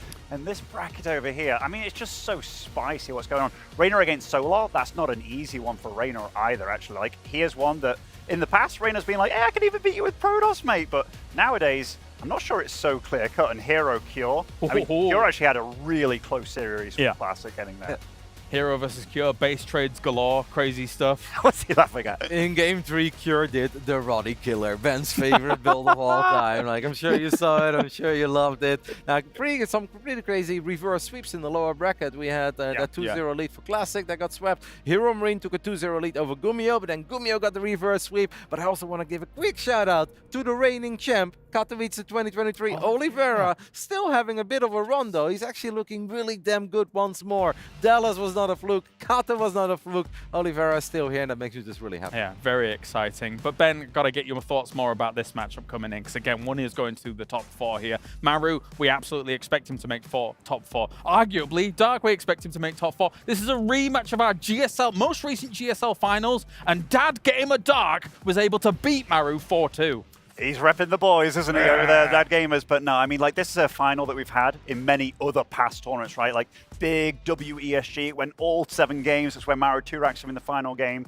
Dark, they had that finals in Valencia as well. I mean, these guys are veteran pros. Like, they really are. And the fact they're playing here for a position to be in the top 4, they both belong there. They both believe they should be there. Yeah. And right now, they haven't really had anybody test them, right? Like, neither one has dropped a map, and here they are, like, absolutely duking out with the potentially other best Korean there is. Yeah, just a couple months ago they played against each other as well in Dallas. Back then a semi-final. Maru was pretty damn convincing in that semi-final, but then Serral showed Dark the way in the grand finals. He's like, this is how you do it, mate. And perhaps Dark did take a couple of notes because the most recent GSL did go a whole lot better for him. I would say that Maru did struggle, by the way, in that first game against Oliveira. We can't say that he did not break a sweat there because he was absolutely up against the ropes. But besides that, both of them are really living up to that favorite role here in Group A. Absolutely, and in fact, I'm getting word that we can hear from Dark himself before coming into this match, as we have important moments going down here at EWC. I am joined now by Dark, who has a very difficult match ahead of him in Maru. However, he was able to defeat Maru recently in the GSL. Dark, are you going to be able to do it again? 일단은 박영호 선수, 일단은 조성주 선수와 또 다시 맞붙게 되셨는데 그래도 최근에 GSL 결승전에서 그래도 이제 조성주 선수를 꺾으신 적이 있으시잖아요. 그래서 조성주 선수 다시 한번 꺾으실 자신이 있으신지 궁금합니다. 우선 뭐 이미 지나간 경기는 지나간 경기이기 때문에 오늘 경기 컨디션과 그리고 서로 얼마나 실수 안 하는지가 중요할 것 같아요. Well, I mean, what's past is past, so it's going to be a whole new game, and I think it depends on who is on the better condition and who is on the better shape. That's fair enough. I think that you are one of the most creative and smartest players ever. I think you're my favorite player to watch, maybe in StarCraft II history. So how do you do it, and what do you bring to the table that other CERT players can't? 박영 선수는 일단 개인적으로 제가 가장 보기 좋아하는 선수인데 아무래도 플레이도 굉장히 창의적으로 하시고 여러 가지 다양한 모습을 보여주시다 보니까 그런 점에서 좀 어떻게 이제 플레이를 좀 선보이실 생각이신지 너무 좀 기대가 되네요. 뭐 지금 성주가 보고 있어가지고 잘 말해드리기는 어렵고 경기로 이렇게 보여드리겠습니다. I mean, I'm not going to talk about like game plan because Maru is obviously watching the interview, so I'm not going to talk about that. But I'll show you on the games. I appreciate it. Best of luck to you. Well, Dark keeping his plan under wraps. Not too much surprise considering that he's going up against an extremely formidable opponent here in Maru. Roddy, as you kind of anticipate this matchup, of course, I think a lot of people, as much as Dark did win that GSL finals, I think that a lot of the community probably still thinks Maru is a favorite here. Yes, just because he's Maru, and obviously you listen to Arthoses, and he always reminds us of how great Maru is. Like, according to Arthoses, he's 100 across the board. Besides Micro, that's 99, or Speed is 99, everything else is 100. So yes, it makes sense to give it to the guy who has won more GSLs than anybody can truly keep count of at this point. But I think it's close, man, especially on a stage like this. Dark's had a couple of months to get ready. It is just going to be an awesome series, and it really comes down to the form of the day, like who is feeling it more, who's sharper, because we know they can both beat each other on any given day. What do you make of the numbers, Ben?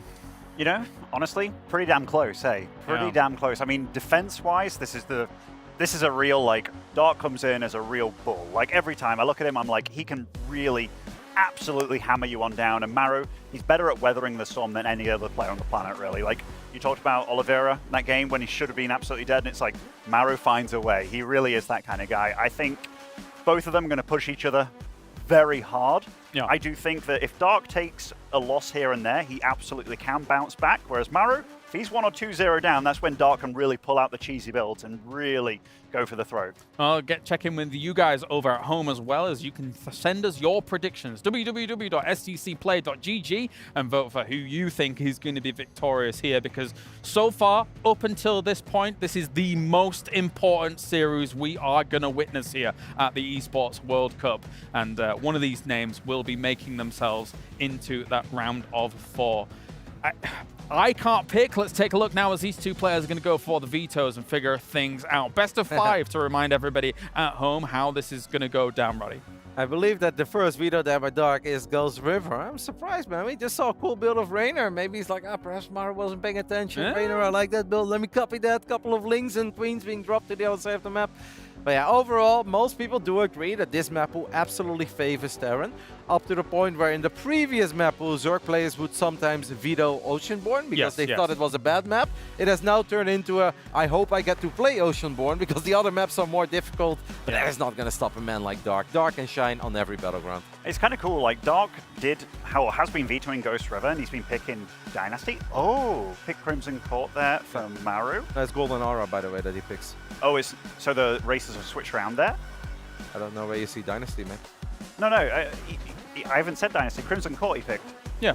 So, like, there was no veto. You said Crimson Court. Yeah. There's no veto on Dynasty. I'm so surprised. There is a Dynasty pick now later on. Yeah, actually. but no, not vetoing it. Like, to me, that is such a Terran map that avoiding that is, like, such a big deal. And because he's already played that matchup, and he is doing the 3 hatch before gas build. Like, he's playing kind of weird ZBT. The interesting thing is that the map pool is going to get more precarious as the tournament goes on, because best of 7s and best of 9s for these kinds of matchups mean it gets very, very scary. The last thing I want to ask you quickly, Ben, is Dark on your radar for this one? Or what do you think? You know, that up-and-comer, you know, like, no, he's absolutely on my radar. I would favor Maru here, just because I feel that Maru's got something very much to prove from last year. But yeah, I'm feeling Maru, but you can never count out Dark. All right, well, thank you very much, gentlemen. It is time to head on over to the stage. We have got Dark versus Maru. One of them is going to make it into the round of 4 here at EWC. Let's go.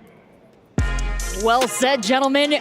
The winner heading into the round of 4 for the Group A upper bracket final match that we're about to see. That's right. This is possibly the most important match for this tournament so far. So how about we welcome our first player to the stage. It is Dark from Talon Esports.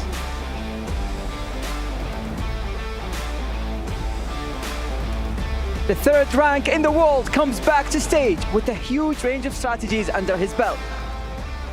Looking to continue his perfect run at the upper bracket as he still didn't lose a single map so far.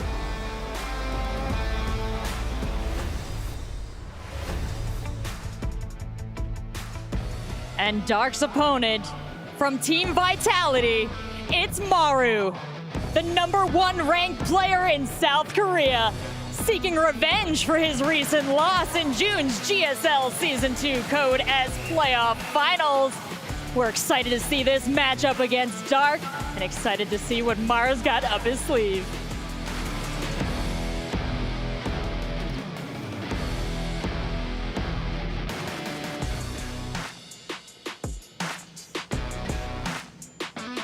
Gentlemen, please shake hands. Good luck to you both. And now, let's send it over to the casters to get this match started. A big match. The first player to be decided who's going to be entering the semi-finals. As the boys were saying on the desk earlier, it is the most important match that we've seen so far. I'm Pig, joining me is Zombie Grub, and it is, of course, it's a rematch of the GSL finals. They've played dozens and dozens of times over their career. It's been neck and neck. It's a tiny advantage. It's like 27 wins for one, 26 for the other historically.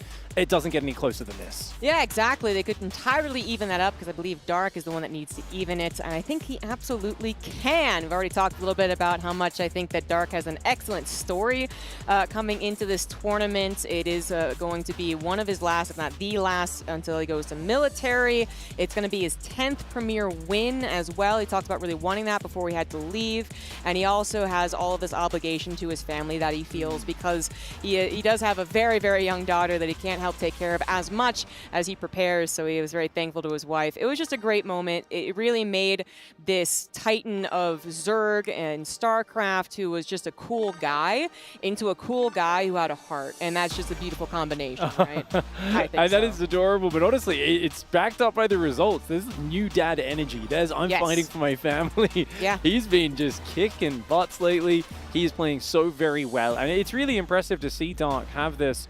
You know, for many years, there was a lot of, is he about to have to do his mandatory military service and take a few years off?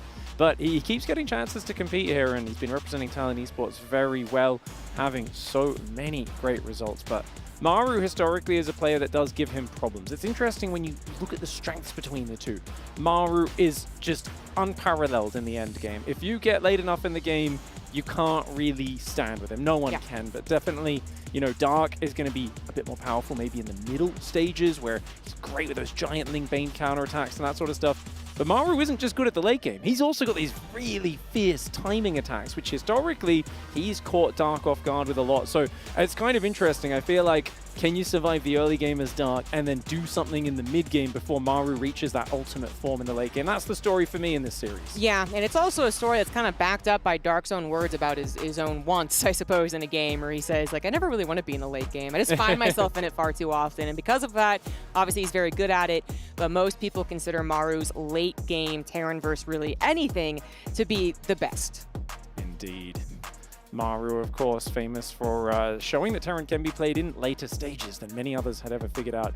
Famous for, in 2018, dominating the Korean circuit, and from them just continuing to win tournament after tournament. He's made it to multiple finals of big championships, and is looking for that spot in the top 4. We're going to be starting off this series on Golden Aura, and down here in the bottom right side of the map, representing Talon Esports, it's Dark.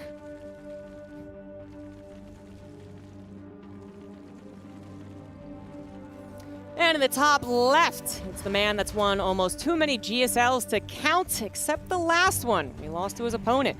It is Vitality's Maru.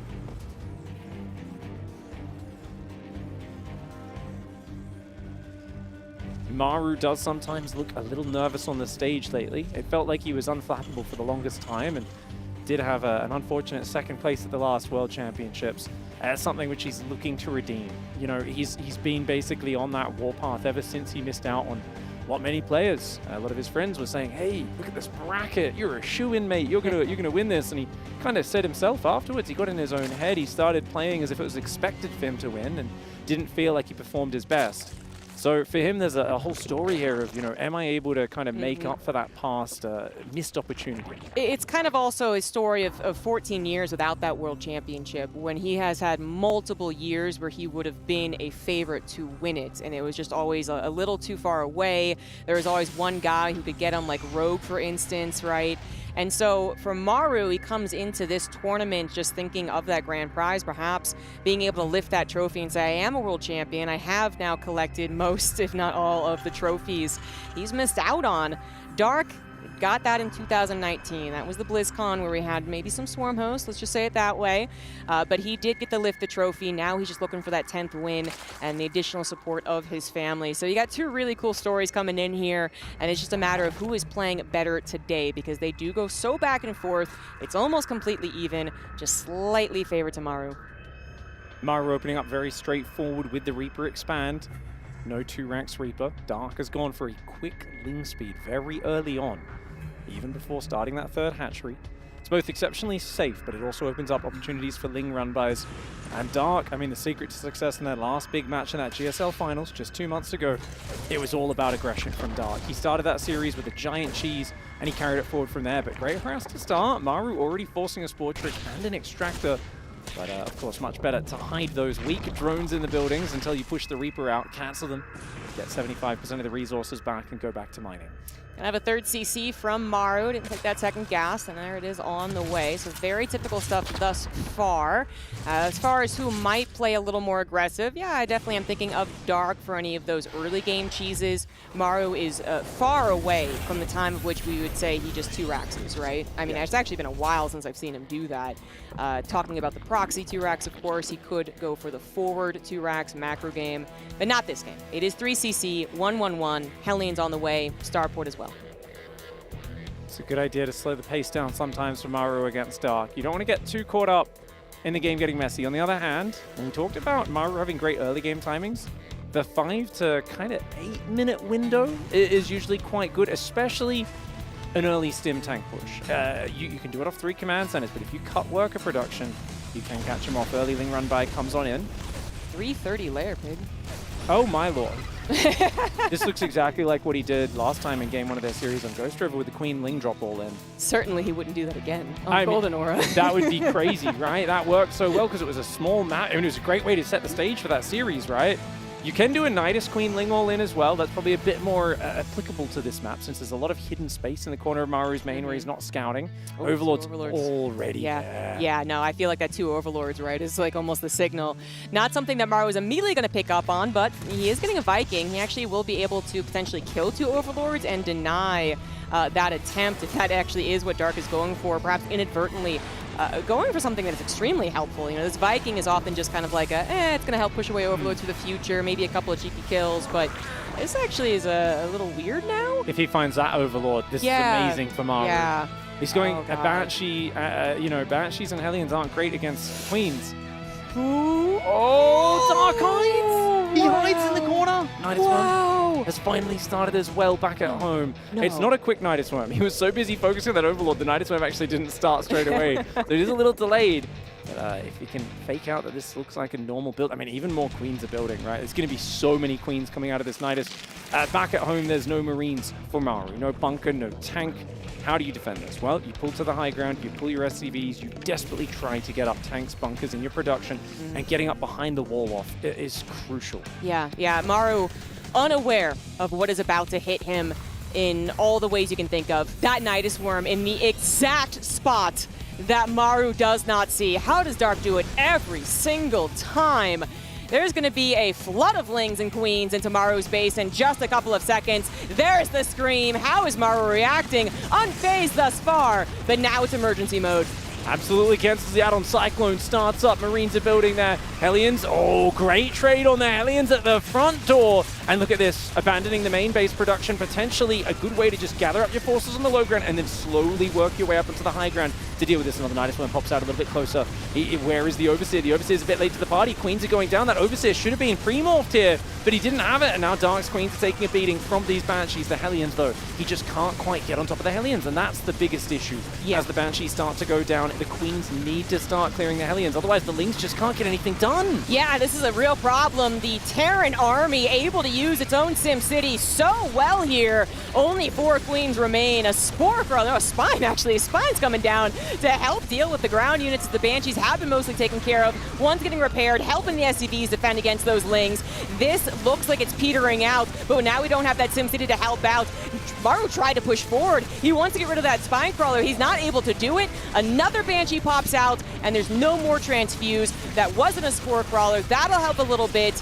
But I think it's just the Sim City, really, that's helping Maru so much. It is, but at the same time, he's starting to stack up some damage as Dark. Add-ons are being taken out. He's dropped a few Creep Trimmers. The Lings really have not been getting much value. That's the problem. The Queens are doing great. They're doing a lot. It's just the Lings are kind of filtering in and disappearing almost instantly. That's a Hellion with 12 kills right there. I mean, the Lings can't find the work. I think Dark is going to have to try and transition. It's just, you're so committed. You really don't want to stop going with the attack because you know Maru's going to bite back very hard. Oh, he's continuing to unload from the Nidus Worm. He's making non-stop Queen Lings. Another Spine Crawler on the way. Is that actually the reason he can hold here? There's very few units right now. 3 Queens. No, make that 6 all of a sudden popping out of the Nidus Worm. Oh but that my Spine Crawler gosh. still helping out, and Dark might just be doing it. This is psychological damage if this works. That's what Dark's looking for. He has gambled on an incredibly risky strategy. But if this pays off, it's going to be massive. The barracks goes down, the reactor goes down. There are 2 Spine Crawlers, Queens everywhere. As they get energy, they keep on stacking those transfusers up.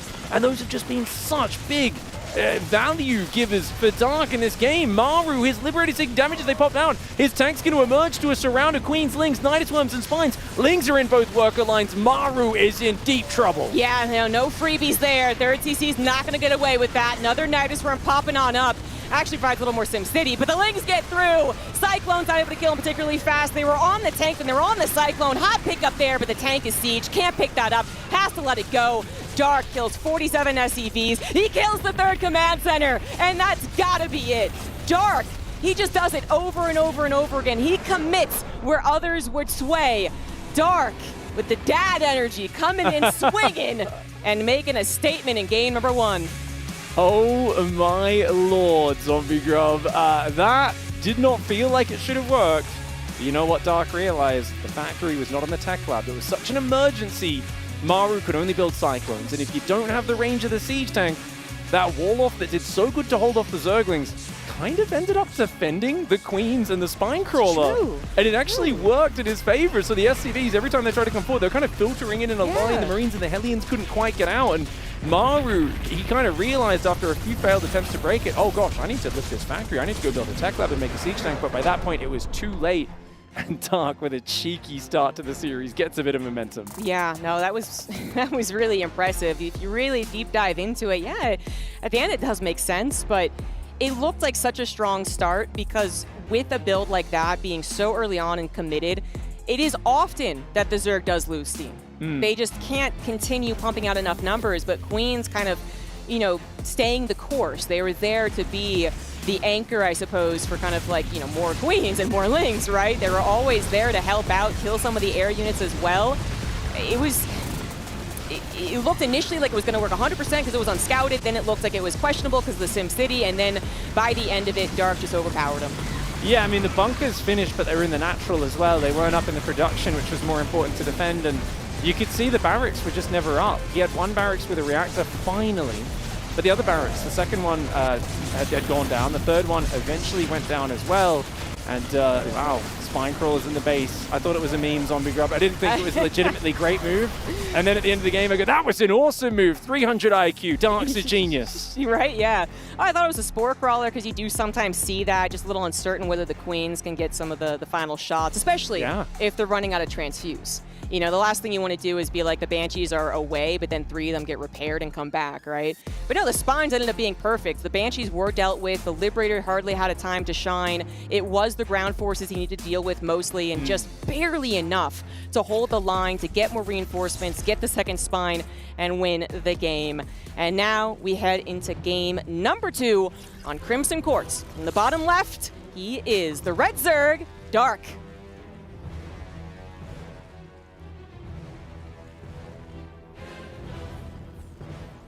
And looking to stop the avalanche of Zerg and slow down that momentum and get things back in his favor, representing Vitality Esports, it is Maru. Frustrating loss there. Felt like his crisis management was near perfect at the start of the hold. He didn't have the tools to continue defending. Those spine crawlers as well, they mesh so well with it because they have 2 armor. When you're attacking with SCVs, 5 damage a hit, Marines, 6 damage a hit, Hellions doing 8 damage a hit. 2 armor, you know, 2 damage reduction on all of those is so massive. You add that with Transfuse as well.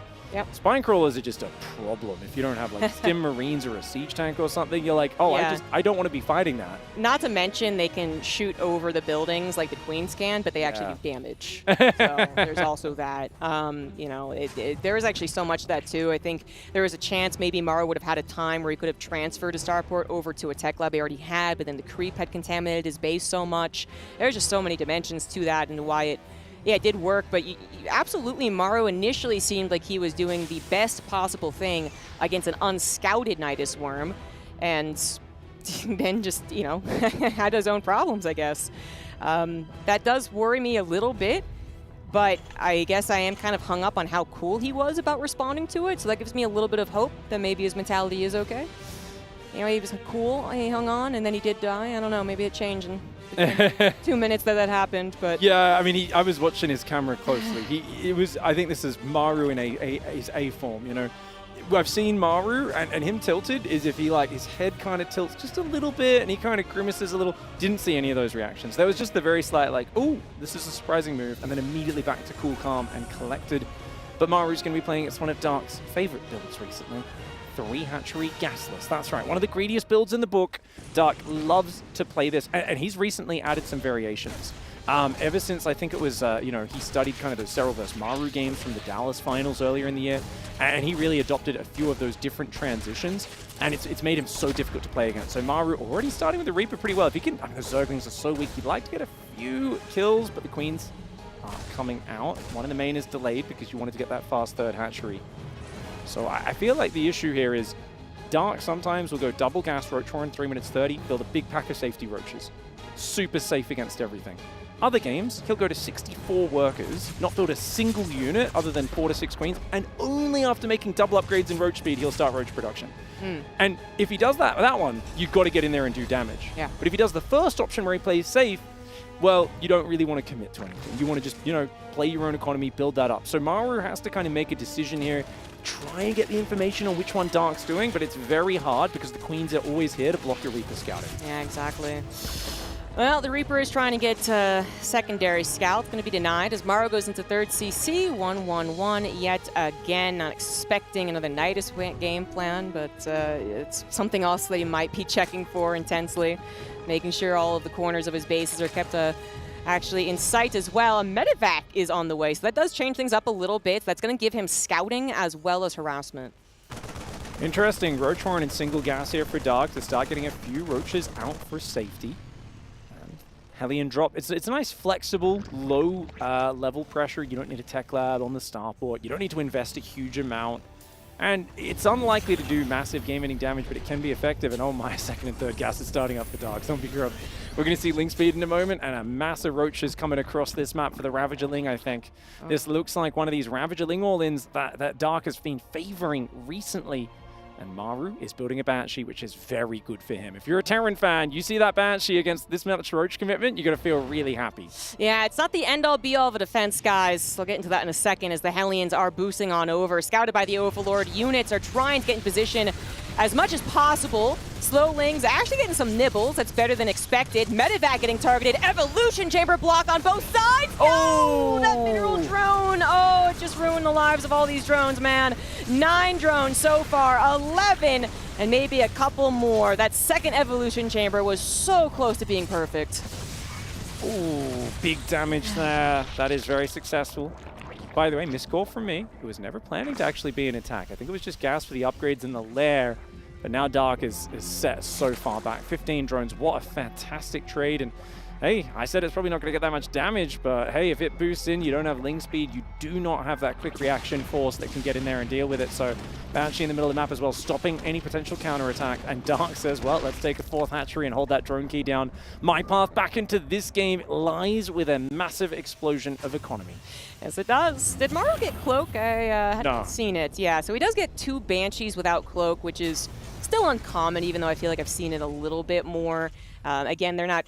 You kind of have a limit on when Cloak is going to no longer be useful anyway, and they're still helpful as far as spotting the 5th, maybe getting on 1 Isle of Creep Tumors and helping to defend your bases, so... And I mean, after the first game, you want to buy a bit of insurance, right? A little bit of let's not die in the first 7 minutes insurance. I think the Banshees are like, it's Dark, he likes to send roaches across, let's be safe. Yeah, but not get Cloak, which, does give you more resources in your pocket, and I think Oliveira's talked about potentially faster tank as well from it. Then 2 Banshees can kind of cover maybe 2 pathways of attack as well, so you also get a heads up, which could be very useful on Crimson Court, which actually has mainly a main path through the middle that kind of diverts a little bit, either into the 4th base for Maru or over to his 3rd, but then the rocks break down at some point. We'll get there when we get there. 2 Banshees without Cloak, not really destined to do a lot of drone damage, but it's always nice to see if there's a freebie. Roach Ravager is going to be the defensive style for Dark. He adds Ling speed as well, but he's doing it from behind. So it really is a scary moment here in the mid-game in terms of what Maru can do. That being said, 1-1's not that far ahead for Maru, about a 1-minute lead. Doesn't have combat shields yet. The first Stim Marines are always just a scary thing, especially if these rocks aren't open between the bases. I'm not sure if those rocks got opened up just yet, and it looks like they are. Roaches are in position. Nicely done by Dark, pulling back weak units. An Overlord, a Roach, and a couple of drones. Good trade there for Maru. Yep, Dark, a little supply block thanks to it. 3 Overlords are on the way. 1-1 is finishing up for Maru as he temporarily backs away with the drop, then comes in with the Banshees, and then probably back in with the drop again. Gonna go after the Extractor, just to be a nuisance, and, it is impactful to your gas count, I suppose, but it's also more like, do they forget to remake it? Do they forget to saturate it? Can be very, very problematic for the build. You know what? Dark had an Infestation Pit, and then was like, no, I'm going to get Nidus Worm. This is a big commitment. It's come back in style. I think we all credit Rogue with this one. Started bringing this back the moment he got out of the military and started playing tournaments, and Dark said, oh, I love that move. He's won a lot of tournament games with this, has Dark. He has won so many matches, and all the Marines moving out means you're not going to have much at home to defend. Swarm Host. I was wondering. I was like, why are you waiting? Why are you waiting for the Roach button? What's happening here? It is Swarm Host. Dark has been experimenting with Swarm Host against Terran for some reason. And I mean, if I sound like I'm judging, I kind of am. But he did make it win in a late game. It was a very different situation, though. It was so late that it was almost like a mech army against Bio. This is not usually a good idea. But let's see. The map architecture leads into it, though. That's the one redeeming factor. I'm 100% with you, Zombie Grub. It's not optimal normally because Marines can gun down Locusts. They can hunt down Niduses. He has the mobility advantage, does Maru. But look at this way you're doing it behind the minerals. So, you got to use Medivacs to get over there to defend it. You're not going to be there in time. First wave's already going to find a bunch of exposed reactors and SCVs, diving those in there, and not to mention Maru's going to be thrown out of his element. He does not get a lot of practice against this sort of style. Oh, the Marines are pulling back to deal with the Locust. The Roaches come in and try and take on the tanks as well. They take out 2 of them. Nice positioning from Dark. The Locust killing 19 SCVs. Not grabbing that command center, but that could be a target in the future. Obviously, they can lift, but if you're also distracting him, there's a chance they don't. They kill buildings extremely fast. 19 SCVs and 2 reactors. That's crazy damage. Maru did a very lazy move. He pulled the SCVs to the top side of the mineral line, expecting his Marines to defend it, which, in isolation, perfect response. But the Roach Ravager distraction meant that he should have ran those SCVs to the main. Losing those 20 workers now puts Maru in a kind of tough position. Keep in mind, though, his supply density is so much higher than Dark's. Ravagers are 3 supply, Swarm Hosts are 3 supply. In a pitch battle, they're about as good as 1 Marine, which is only 1 supply. The maxed out Terran force here is way better than the Zerg army. Dark needs to find a way to trade against this and wear him down, but the Locusts aren't going to do anything. No, you see what happens there. You know, when it's mech, maybe those Hellbats are out of position, right? Because they're kind of slow, but Marines are not slow. They do not really get beat by Locusts. That was also as +2 attack finished from Maru, so real anti-timing and just generally maybe not a good idea. And now 2-2 is going to be completed. Dark still working on his 2-2. Nowhere near completion on the Carapace, which I think he would really like. Doesn't get the tank, and this is now Maru's time to shine. I mean, it's right for Maru to push, but Dark's landing big vials on his army, and Dark is just a master at this fighting retreat strategy. He's so good at shooting, moving back, giving up the base. You can tell he's throwing the drones away. He's willing to give the base up. He just wants to make Maru pay a hefty price for it. Yep, does get the tank there with the Corrosive Biles. This is, yeah, absolutely one of the reasons I think that he's very good at coming back in games. Corrosive Biles really helping him out here. Locust from behind trying to grab the units by surprise. All the tanks are gone. It is just Baya with a couple of Banshees. Dark is buying a lot more time. That +2 melee, or Bissell, sorry, finished. +2 Carapace will finish as well, and it looks like Maru not optimistic about his chances pushing through the middle. Just lifts up and goes elsewhere. Double drops heading to the left and the right. More than 2 medevacs, quad drops going 2 different directions. Dark has got to keep an eye on that. Yeah, he's going to go for the Nidus Worm offensively back on the bases. And the Nidus Worm and the Swarmers are way better at fighting economy buildings than they are against army. That might sound like a silly statement, but really they're going to be way more impactful on the counter. Unfortunately, the Banshee finds them at the same time. Army comes in, ambushing. Maru diving in on 2 sides while getting hit by Locusts. He's running away with SCBs in the picture in the corner of the screen. Meanwhile, snipes a hatchery, picks up and gets out of there. Maru loses multiple barracks and depots at the same time. Yeah, but that's 2 hatcheries that just went down, and the third one could, but Maru gets a little distracted. Maybe you don't want to dive on it anyway, but he is going to pull back. Hey, 2 hatcheries is still pretty freaking good, but if you gotten that third one, Dark would have been in some trouble. Dark is maxed out with, what was 1,000 minerals in the bank, so I guess he can replace hatcheries multiple at a time. Still not ideal. He's also grabbing Vipers, he's grabbing his adrenal glands. I mean, he's definitely not out of it, but that was a very scary moment for Dark, and he's still not in an ideal Zerg position. He still has Swarm Host supply and not much bank. He doesn't, but Maru's only on 3 bases. I mean, we got to realize this game is just bizarre. Dark has dragged Maru into the mud. He said in a clean, precise, technical game, yes, you're probably better than me. You know what? I'm the most adaptive Zerg in the world. I am going to drag this game into the Chaos Realm. And so far, he is showing an excellent ability to navigate it. Losing the hatcheries was a big hurt to his momentum. +3 Carapace though coming in, Adrenal Glands, Vipers coming out, which will start getting rid of these medevacs with parasitic bombs. I mean, this is a really hard spot to be in for Maru economically. The longer it goes, the more moves like that happen. But he's answering with a drop at the same time. Locust getting tanks in the middle.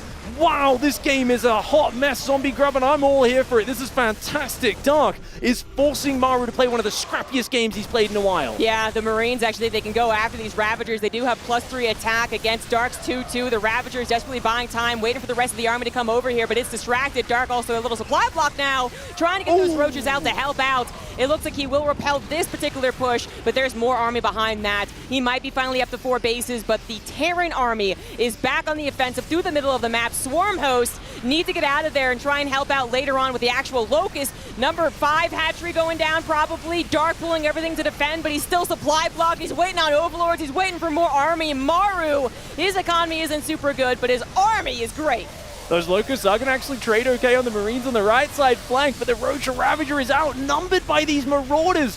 Dark spreading files across the entire front line, but only a handful of them land. The Locusts coming in. The supply is neck and neck, but as those Locusts run out, I do think Maru has just enough Marauders to potentially overwhelm. Blinding Cloud doesn't really land, and Dark just does not quite have the numbers to hang on Crimson Court. Maru's map choice just got turned into a nightmare experience that he barely managed to get his way through. Yeah, and he looks so cool, but that really was very, very close. You know, maybe the supply blocks don't happen and there's just enough of a trickle of Lings and Roaches. Perhaps if Dark had, evacuated initially, then come in where he, kind of was like, I'll take the fight, I won't take the fight, I'll take the fight. I don't know, but it got down to the wire, man, and you're absolutely right. Dark just made it an ugly game, one that would possibly make Maru a little more uncomfortable. But Maru, I think, more than just desperation, which is sometimes the reason a Terran goes to the middle of the map against Zerg, just recognize his power. He's like, I have the better army, it's a short map, you're gonna have limited time to really stop me if I just push it down on the floor, right? The pedal just goes down, and he's like, I gotta win, I gotta win, I gotta win, and it worked. Yeah, if there was even a little hesitation there, Dark may have been able to get a few more Banelings and the like. Great drop here, by the way. You know, dropping into the slow Zergling surround and still killing 15 workers, that doesn't happen every day.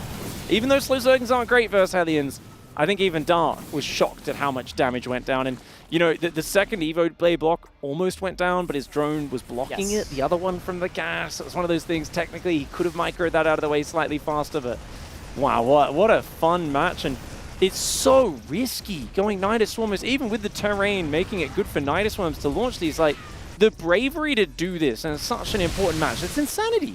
It is insanity because while the terrain did favor it as far as the Nidus Swarm being protected, the evacuation path for the Swarm Host being protected, it is a short map, and usually you kind of want to have the Swarm Host able to buy some more time for a focus wave in case you have to defend, which is exactly what would happen. And he did occasionally have it to defend, but again, against Bio, it's really not that effective, and it wasn't always the most prepared Locust Wave. It was a desperate defensive Locust Wave.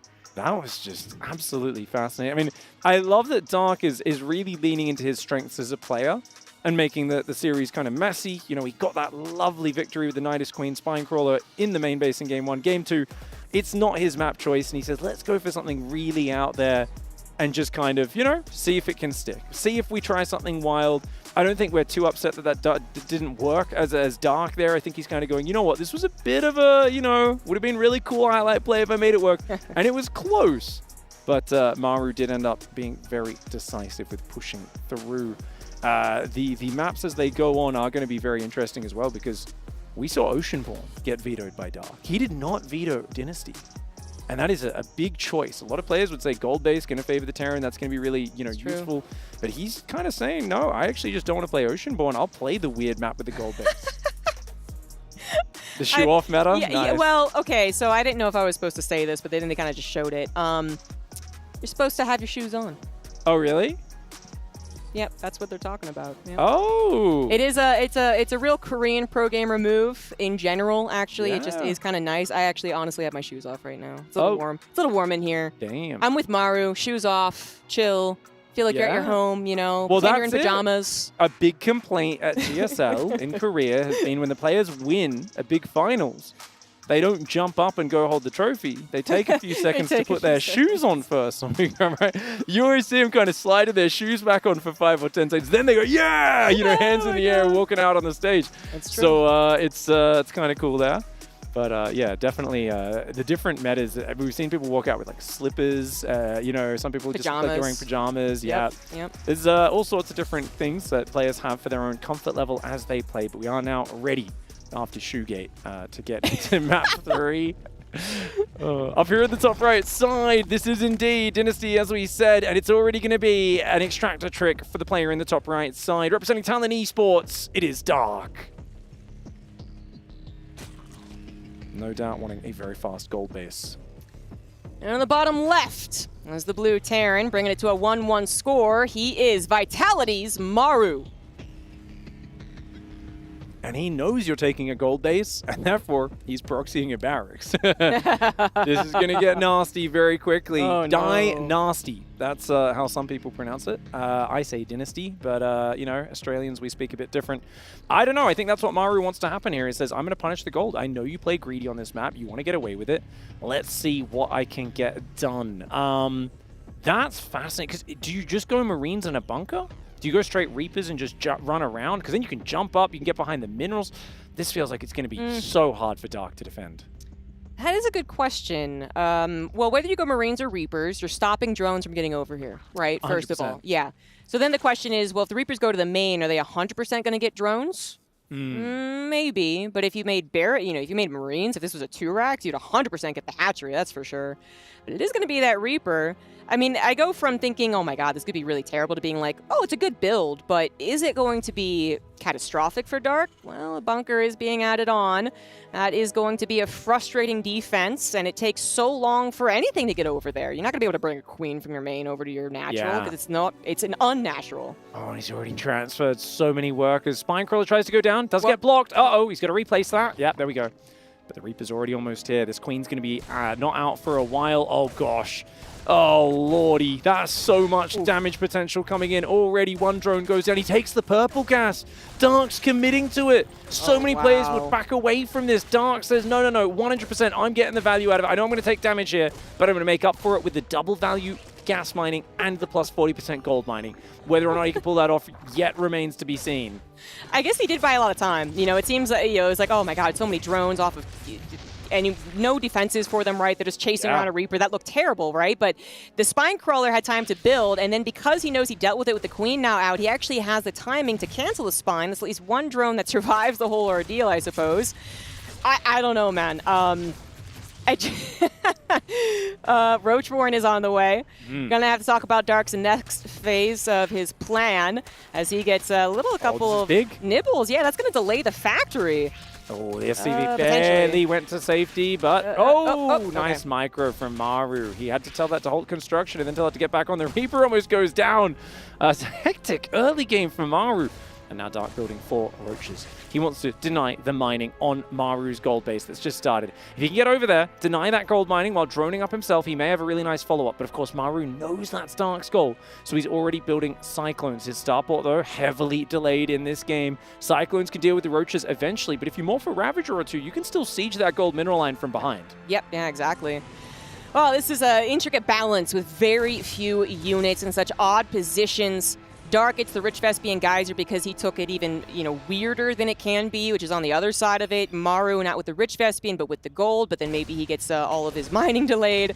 Now he sees that it is roaches, probably was anticipating it as you were pointing out, and just checking exactly where they're coming in from. Might have anticipated Dark to go directly to his natural, like you were saying, but actually it's on the front lines, looking to apply some pressure, could grab double supply depot, and if they're allowed into the main, a Cyclone is a glass cannon. So you do have to be careful with the micro. Without speedlings, it's unlikely any Cyclone goes down to this. This is really cute, though. The single roach buying the gold minerals is starting to get some damage done. I've always said Dark is the most annoying player with a single roach buying that gold base. He will keep going back there over and over again all game long. You'll think everything else is happening, the gold is safe. A Ravager will come in and bile 3 SCVs and run away. He's just so irritating with his harassment, and that's the way you meant to play StarCraft. If you aren't annoying your opponent, you're probably not playing a very good StarCraft strategy. That is a way to kind of litmus test just how difficult you're making things for your opponent. So far, though, Dark's stuck on 2 base, and that's his big problem. Economically, he doesn't have a lot of progression. He's diving in here. A massive commitment, but the Biles are taking out the repairing SCVs. Oh, no. The Banshee comes out, though, and that will save the day. Yeah, the Banshee timing was absolutely perfect. Now Dark's going to run away while being under fire the entire time. He is running away. He's going to try, but more about, I guess, if they can get back to the Queen. Hail Mary Biles. Yeah, Hail Dark's Mary. specialty is taking out air units with corrosive bile. This is like using a tennis ball to try and shoot down a helicopter. It doesn't work unless you're Dark. You should never actually land that shot. I was going to say like a missile without a missile guidance system, but okay, a tennis ball also works. Yeah, I mean, you have to land it inside some very delicate piece of machinery. It should never happen, but he somehow does it regularly. Sure, yeah, absolutely. And then with the distraction in the natural, I could see it also being a little bit more likely, but Maru really should never lose this Banshee. Cloak is done, so now the Queen no longer can just help defend. Reaper takes down the Ravager, actually. That does it with Dark's harassment. Now he needs to focus on surviving and recovering from his own opener. He's got to pull those drones away. Leaving those drones out in the open area does allow the Banshee to get a bit of damage back. Hats off to the Ravager, though. He killed like 10 SCVs. I think the overall workers killed is massive in terms of Dark's. 12 workers going down. He's only lost 5 drones. A third and a fourth base at the same time. Queen's trying to get away. These drones got to be careful. It's still a few seconds till the lair finishes. Now he can finally morph those overseers. But look, I told you. Where did they come from, Zombie Grub? He will keep on hitting that gold mineral line. It is a nightmare dealing with Dark on this map. He got to the main and was like, give all the Banshees left. What a loser. Went right back out.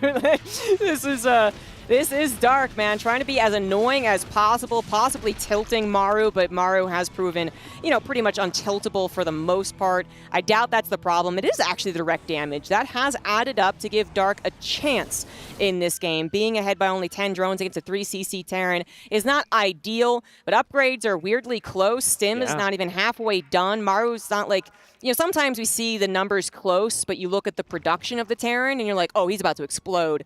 It's not quite that. So Dark does have some time to do some Zerg magic, choose to drone an army correctly. Yeah, I mean, if Dark can get up to like 65, maybe 70 workers in the next minute, I feel like he could actually take a massive supply advantage.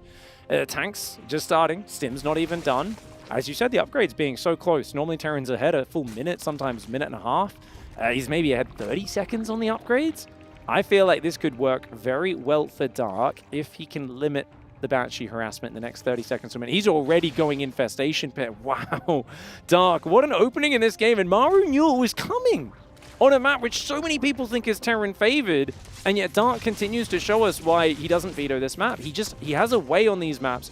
As we said, his advantage is in chaotic games. It's in different games. His flexibility, his adaptability. And if you play a map that plays very different, it actually plays to his strengths. Yeah, you know, it's very likely. You look at the past history of Maru's choices, and he actually just doesn't expect to play against this versus Zerg. He doesn't practice it as often. That's actually possible. But it's also just Dark, yeah, being such a chaos master, making the bad maps into good because he can take advantage of them. He's a special character. He's always been able to do that and amaze us, but he's going to try and sneak in this hive, basically, get there so fast that by the time Maru tries to punish it, he's already rewarded from getting it. Yeah, he's a big fan of playing Roach Hydra on this map because Terran's always often trying to push and be aggressive. He feels like if he can just defend with a big Lair Tech army of Roach Hydra Ravager, and you know, he'll add the Vipers, he'll add the Lurker Tech eventually, but usually he knows the game will be decided in the mid-game. That's why he's massing Ravagers. He's making extra units. He's got Lings mixed in to deal with the tanks as well, because Lings are so good at soaking up those first tank shots, and he's already setting up a giant arc. But Maru, tanks on the high ground behind the rocks, really good position for Maru's push. Yeah, this is... you know, pushing into Dark's going to be difficult, but Dark pushing into Maru looks pretty much impossible. He's going to try and come in here. That is a bold move. No combat shields. Oh, there is no combat shields, and one tank was on siege, but that is such a powerful army regardless. Dark realizing that's not going to push through. He's going to buy more time, pull back with the expensive units. Again, a Roach in the gold base of Maru. 3 SCVs going down, 4 or 5 perhaps, before he actually takes care of it. Wasn't focus firing. 3 it will be. But Maru, not confident in his position, is going to actually go around, get into an even better position. This is a huge, or a small choke rather, and a huge deal for the Zerg. But the Zerg has the surround. Dark anticipated this. He comes in, he takes out the tanks. He's got the concave on the right side as well. And Dark's supply, I think, is telling the tale. Beautiful surround there, and Maru's army just gets encapsulated. Maru went for speed, he went for momentum, and he said, I'm going to catch you off guard. Dark was 2 steps ahead. That flanking army was already in position, came in from both sides. Maru never built his armory. It's only now on the way. He did not start 2-2. He's just started the 4th command center. This was meant to be a kill move. This was meant to take Dark's gold base off the map, and it could not do it. The constant Roach Ravager harass, just non-stop on this map. Dark will never let it go. He will say, you know this base is risky, right? You want the reward. Guess what? You're going to have to pay a massive tax of SCVs for it.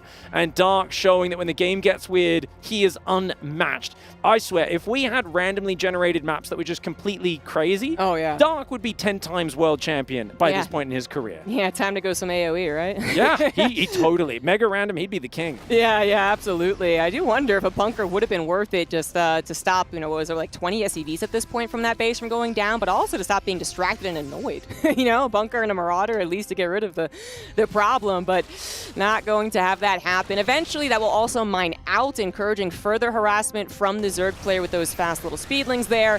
2-2 is on the way now for both players. Fortunately for Maru, despite a very late armory, Dark's 2-2 wasn't particularly fast either.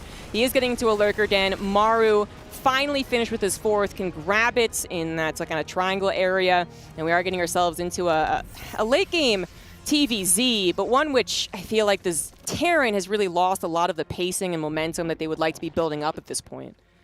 Definitely, Maru's on the back foot now, and this is when Maru is in a position where any other Terran player would be out of the game, but it's Maru. We know his late game's incredible. If he can survive, he might have a chance. Blinding Clouds coming in from the Vipers. He manages to try and snipe them, but he can't quite get it. Great Viper micro. They were trying to bait those Marines in. Wow. Dark takes an excellent arc. The Blinding Clouds are just absolutely incredible. That was incredible. That was also so perfectly timed. You know, it was literally as Maru was trying to take that 4th base. If his tanks and Bio are on a high ground with a choke, that's a lot more of a questionable engagement, but Dark choosing the right time to come in here to cut the head off the snake, secure the victory that he really did have to earn in that game. Maru clearly trying to counter how he typically plays Dynasty that looked problematic. It got weird, and when it gets weird, it favors Dark. 100%. I mean, what? I'm floored by this. What a great game plan for the series. I feel like Zerg vs. Terran, if you speak to any top pro, they'll say you kind of need to be really good at standard play and the mechanical game and the optimized openings to be good in this matchup. Dark's 3 games in, up 2-1, and he's showing, no, I mean, that stuff's good, but you know what's even better? Creative build orders. Really great timing attacks. You know, knowing how to take advantage of the greed on this map with that gold base, defend it from a nice little proxy, barely stop the bunker getting up, and then explode with your own little roach pressure, Macro up behind it. Yeah, he took a bit of damage to the Banshees, but he was always hitting that gold base with the roaches. And I love what you said. Is it just worth building a bunker there? 100% it might be sometimes, but of course in Terran's mind, the Banshees will always be in position. What an interesting game on Dynasty here. This was not only a good move against what Dark does on this map, but then the positioning of the tanks, one of those final battles I'm certain we'll see in the highlights. There's a lot of them here. It can get really weird. You know, that bunker survives. Suddenly Maru's attack a little bit strong, a little bit faster. There's not as consistent of harassment at the gold base. Maru has 20 SCVs. He didn't have to rebuild. Huge moments there, but this is what I was talking about. This is usually the best position for Terran. It's actually sometimes looking so overpowered. You're like, oh God, Zerg, I'm so sorry. But Dark anticipated the move. You know, Maru had set up in kind of more of the middle between what it was the second base and the fourth base, and then had to pull back because he couldn't quite push through. He was pulling back to a superior position, but Dark anticipated it, and that is how you would deal with it. Making sure to get that surround, making sure to make the tanks take bad shots, basically, and eventually overwhelming your opponent with a little defender's advantage as well. Now we are heading into our map 4. Alcyone in the top right, now up 2-1. He is Dark. The momentum's building for the Zerg, but of course there is a man that has made it through some ridiculous tournaments. He has been behind many times in the past, and he has almost always found a way to fight back from behind, representing Vitality, now needing to win 2 games in a row to keep himself alive with that spot in the top 4. It is Maru in the bottom left. Of course, fighting for our first spot in the top 4. The winner of this match goes straight through. The loser is going to have a much more arduous road. Yeah, gotta go into that lower bracket where we would still favor Maru to advance to the second place match. If you win the lower bracket of your group, that's where you get to. Then you face the other guy who got the lower bracket win. But you know, that could be a lot of names. I mean, technically it could be Serral, I suppose, but you know, Hero or something like that as well is quite scary. Oh, this wasn't just a 4-2 Rax. This is a 3 Rax, guys. Adding that 3rd Rax adds a lot of spice to this. We saw how effective Dark's greed is, like on Crimson Court. You know, if he starts to try to get away with these gasless builds and that sort of stuff, it's very scary. You know, the way Dark can play if he gets away with some mega greed. But you know what? He's played Hatch Gas Pool. It's perfect for Dark as long as he scouts what's going on and realizes it's 3 Rax Reaper. So what his Overlord does here is important. If it goes in over the pillar, sees no command center started by about, say, 2 minutes and 10, 2 minutes 15 seconds, he'll know, wait a second, where is that command center? You must have a 3rd barracks building. And feels like Dark, he's not being conservative with the Overlord. He's going in, he's going to get that information. This is not the optimal situation for Maru. No, he was really hoping that Dark would continue with these gasless openers and be a little greedy, but not the case here. And I gotta say also, Alcyone to me actually screams Dark all-ins too, and I wonder if we could have a quick game, if these Reapers don't make it quicker, I suppose, as they still have the potential to do damage. They do have that micro that Maru is going to use very efficiently, and it can still snowball. Dark has to be careful with how he uses his units. If you lose just 1 queen, that could suddenly snowball to even a victory for the Terran. Reaper's coming in, the healthy one there, helping to bounce the queen, stack up a bit of damage. Want to try and get that damage in early, using the Reaper regen out of combat in between to heal back up. Creep Chumi connecting the bases, something that Solar taught us a while ago was just so important to taking the momentum away from these Reaper styles. Queen's coming down to the natural now, gathering forces, going up to 4 queens and Ling Speed. Bit of a supply block for Dark here on 36, but his not taken direct damage, and that's what's important. Yeah, it was a temporary one as well. Lord popped out, second one's on the way. Speed, maybe 20 seconds away from finishing. This did not snowball. This did not grab one queen that was away from the other pack and then, you know, continued to take them down. Even that one queen that got low actually pulls back and survives. So going on to his 5th and 6th queen, actually, as he finishes up speed. He's also going to take that 3rd base, knowing that the Reapers have to respect that. Maru saw the gas, knew that speed was on the way at a pretty typical timing, this 340-ish, and then, yeah, he does get away. He has the wall. He will be able to defend against Lings, of course, no problem. But this is where I go back to where I'm like, I just always think of Dark Saw Lings and Alcyone. He loves Ling, Roach Ravager. Oh, the Speedlings coming in. That is a lot of Reapers, but they need an escape path. They need to actually not get completely surrounded. So far, so good. A little greased up right there to avoid the surround. This one also not going to be a surround. Only one Reaper died there. Excellent micro by Maru. That's a scary spot because if those Lings get the surround, you can just straight up win the game. There's like one Marine out. As it is, you're still going to get 2 reactors. Oh, that's unfortunate. Cancel those. You know, they say the maps are symmetrical, but are they, Pig? The one thing that does matter a lot is if they go for 2 or 3 Rex Reaper on the low ground like that, you get those add-ons on the outside. Bad luck there for Maru, and it's not what he needs right now. He needs good luck. He needs very good luck and good skill and maybe Dark to make a few snafus. Dark has had an excellent early game. His 3rd base is almost finished. He's droning hard. His creep is starting to blossom on the map. Queen count grows. And the problem is that there's not much secrecy after a 3-Rex Reaper. It's always the same follow-up, which is make Stim Marines on 3 barracks, make medevacs, and keep being aggressive. Your 3rd command center is always incredibly slow after this opening. Yeah, and there's only a single engineering bear right now. +1 attack is on the way. Armor is not. You know, a little bit of a 2-base follow-up can happen. It's very uncommon to see a 2-base committal, but we saw a lot of them from Cure just yesterday, so perhaps that is actually a thought on Alcyone. Alcyone is really thought of more as a map that is difficult to face in 8-Rex. Than a 2-base attack. So 3-Rex is just a baby 8-Rex zombie grub, right? Well, no, apparently not. Because then I think if it was an 8-Rex, it would have won already. But seriously, this is committed on 2 bases. You know, this is not actually looking too far into the future because you could have someone really try and macro behind this. You know, Double Engineering Bay, 3rd CC. To an extent, you're right. It is always going to be late, but could commit even harder on this. And Dark, you know, might not expect it, but again, the problem with these 2-base pushes is that a lot of times you do end up scouting it in some fashion, just a very late 3rd CC, right? And then you do have, I guess, the time of which the 2-base can work is very limited is what I'm trying to say. 100%. So if the Zerg figures it out and defends, then it really loses steam very quickly. And Dark's already got a massive amount of income. His Lair and Baneling Nest are pretty late, but I feel like he's going to have so many Zerglings and Queens, and he's so aware that there's follow-up aggression coming. Should be okay against this. Let's see if he can defend the 4th hatchery. Mass Queen coming in. Lings are on the south. The Marines getting baited into fighting the Queens, but the mass transfuse will keep those Queens safe. As long as you don't lose the hatchery, you're very happy here as Dark. Lings, he's got to be careful. The Lings are still very fragile and in low numbers, but once the 2nd stim comes in, you can see the Marine count starting to drop. The Queens are starting to fall a little bit. Maru getting some pretty good trades. Can he manage to break the Queen line? 36 Lings are on the way, but the Queens are on a transfuse. However, the Marines are also starting to lose their own lives. We're going to be left with 4 units for Maru. He is going to pick them up.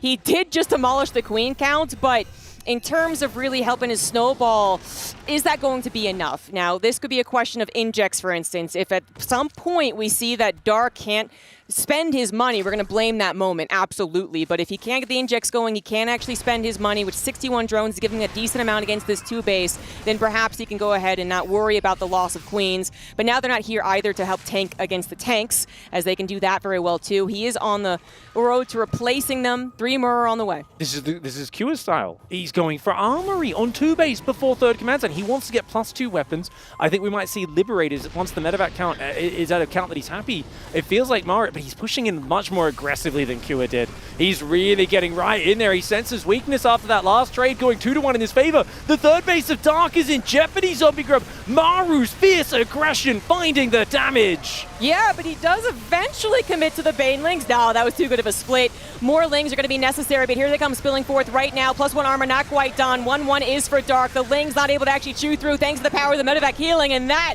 is going to be Maru sending us to a game number 5.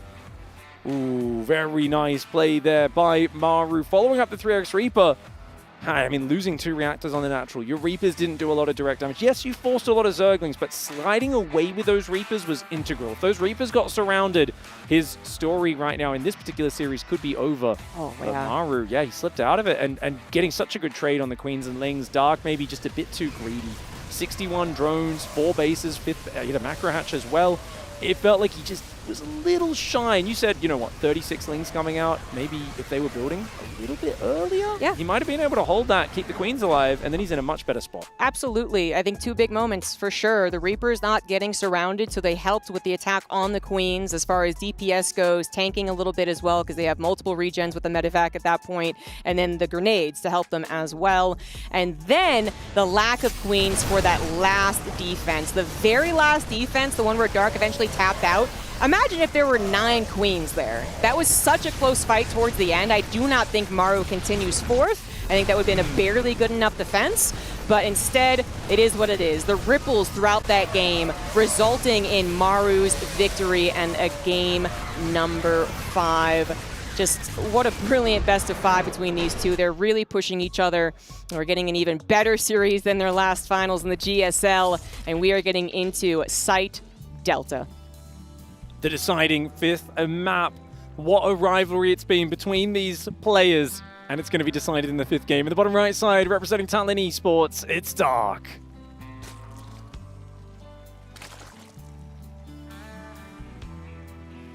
And in the top left, as the blue Terran, he is Vitality's Maru.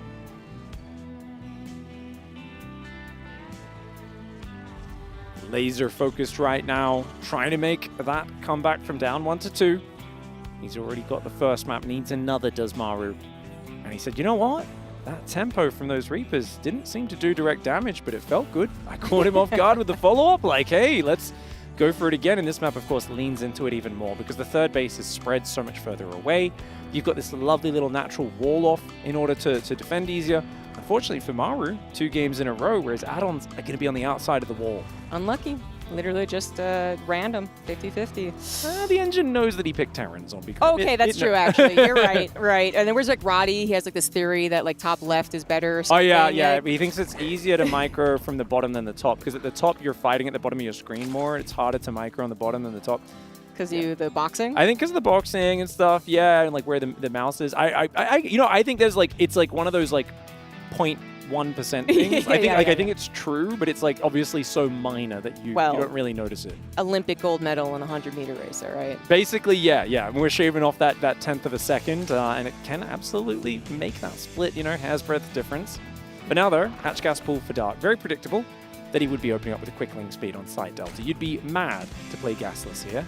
At 3 racks, as you said, it wasn't direct, but it did feel good, and then the follow-up was good enough. I think it was a little sketchy, but kind of taking the win out of Dark Sails as far as controlling Alcyone, I think is good, because again, he does like to all-in a lot on that map, and then even play some good macro games post that, but this, 3 racks and the 2 base, that was, definitely never going to happen. All about Maru's aggression, and it could very well be here the same story where Dark maybe he has a different plan inside Delta, but now that he sees that it is a 3 racks, he's going to have to change his mind. Indeed. Well, I think Dark's got a plan. And the difference here is, let's surround those Reapers. Sure.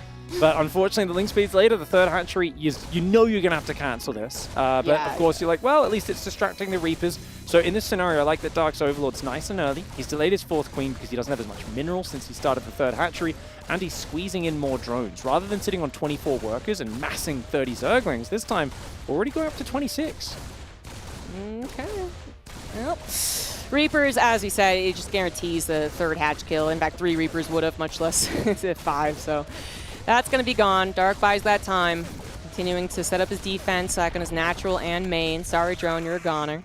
Maru adding on Command Center at this point, finally getting his actual add-ons as well. And then I'm kind of waiting for that engineering bay or 2. That's where it's well, that's what Maru's we're looking at for him, but Roach Warren from Dark is going to change this a lot. Roach Warren, 2nd and 3rd gas. In a 5th game, you don't want to gamble Zombie Grub. You want to play safe, standard. No, just kidding. He's Dark. He's going to try and kill him. He's going to get over there. He's going to go for a Ravager Ling all in. And guess what? Add-ons on the outside is a really big weakness against this, but having a high ground ramp could help. Yeah, this is actually going to be very interesting. So I said like you wouldn't really do this considering the last game situation, but there is that time where the 3-Rex hasn't given you enough units, particularly if you lose the Reapers, that this would absolutely work. You wait too long, you have Marines with Stim and Medivacs, and too many of them at that. But this is Maru needing to get some bunkers to buy him time, to actually hold on to his production as well, because his production is more vulnerable in the natural than it would in a lot of other cases. He does not know about this. He could be suspicious of it, sure. But this is the time is ticking down right now. Dark's building the roaches. He's getting ready to go. On paper, Marines and SCVs with Stim should defend this. Like, this shouldn't work on paper.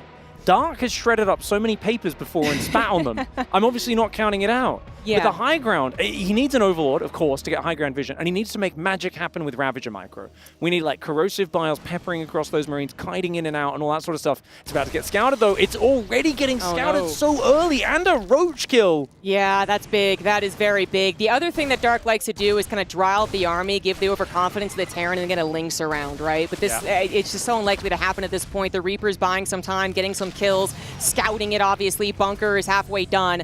Stim will be finished. Marines are still pumping out. Medivacs are about to be out as well. Dark needs to win right here. He's not going to have much of a macro game if he can't push through to the production, camp it, kill Maru. He's going to try probably because it is game 5, but it's really all about this moment. Indeed, Bunker's coming up. Ravager's going to start to wear down the reactors. That is 2/3 of his production on the low ground. But as the Tech Lab finishes, Maru can start tank production. And that is what will end this push. If you can get a tank out behind the bunkers, Dark has to go home, and Dark is showing no intention of that right now. He wants to get the win right here, right now. The first tank has started, 30 seconds till it pops out. Dark is on the timer, he's on the clock. The Reapers are being hunted down, the Lings are arriving. The Ravagers are in enough numbers to one-shot the bunker, but that ball of Marines is going to shred through these Zerglings and Ravagers. Yeah, I think he's actually kind of wanting to bait him again. If he could get the bait, that would be fantastic. Maru should not fall for that trap, as he has managed to avoid in previous games as well. Here comes the Lings. They're going to go for it. The Marines not going to get surrounded, pulled back relatively easily. This is doing chip damage so far. Maru knows that he needs to buy time, get that tank on the low ground with its bunker still up. That is looking very promising. A Ravager just went down. Yes, you've taken out a barracks, but a Ravager's down. The tank has arrived, and as the tank starts shelling, Dark realizes he needs to get out of here or go. He needs to go for it or get out of here. He's going to go for it. No, he has to pull back. He goes back to droning. Dark gets some damage. He definitely removes Maru's production. What does the transition look like from here? You've got 3 bases. Your tech is so far behind us, Dark. You're going up against Bio with +1 and Medivac Stim. I don't know if combat shields got made or not, but it feels like Maru's army is just so much higher tech. But he does need to do some counter damage. He can't let Dark just drone here. Yeah, actually, Dark, deciding not to go for this. He had started to build drones. In fact, before there was that question of whether he would pull the trigger, is the best opportunity, because this is not a normal situation where you're like, oh, the Terran's defending this with 3CC, which is so often the situation. Ooh. It is more awkward than that. Double drop in the main base without combat shields. It did finally start at the very least, but the Queen's the only defense thus far. The Lings racing back home with the Roach Ravager as well, and this will be deflected. No major damage into the main.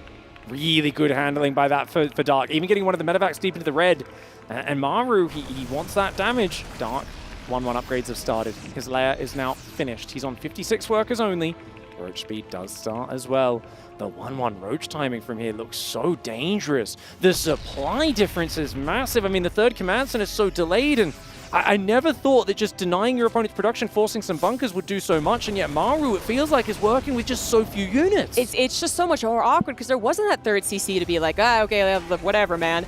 And now we even have a supply block from Maru. He built 5 supply depots at once. That's rather uncommon. But just being on 2 bases makes it so much more awkward because he also can't commit to his 2 base because the army pulled back. There'd be so much army already established that if Dark realized that he was going to commit to a 2 base all in, he'd go, oh, okay, hold on, let me just buy time, as we know he can do. So it's put Maru into an incredibly awkward position despite having the ability to defend the actual attack. The whole game flow has been thrown off. Absolutely. I mean, someone was describing Dark as a player who's just more comfortable on less economy than any other Zerg in the world. We were talking about him the other day, and that came up, and I can't remember who said it, but I was like, that is just, yeah. Anyone else would have said, oh no, I've got to go all in. I'm on 36 workers. I've made 8 Ravagers and 60 Zerglings. Of course, if I don't take the Terran out now, what am I going to do? I've got a bad economy. Dark was like, we got a barracks and we killed some stuff. Let's get out of here. Let's drone up. These units will be useful later. Whereas most Zergs would have stepped into the meat grinder, thrown these units away. Dark still finding value. Absolutely. I think that really is it. And now he's coming in with the 1-1 Roach all in. Which I say all in, but again, it's just a weird game that I'm not going to actually say that. He's going to go for the Roach attack. That is very, very scary for Maru. Because it is such an odd dynamic, he could also macro behind this, but obviously right now, oh my lord! The Lings finding the tanks on guard at 2 of them down. Roach Ravager on the 3rd CC. Nidus Worm is going to be taken care of, but we got bigger problems on the front line.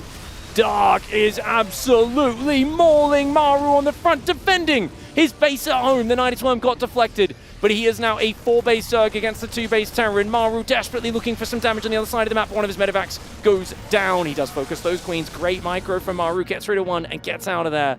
But Dark with a 42 supply lead, a 15 worker advantage, Hydrodent infestation pit, and a production tab filled with fun. That's right. Most players, when they get in this position, think about what is the safest, most careful way to get further ahead.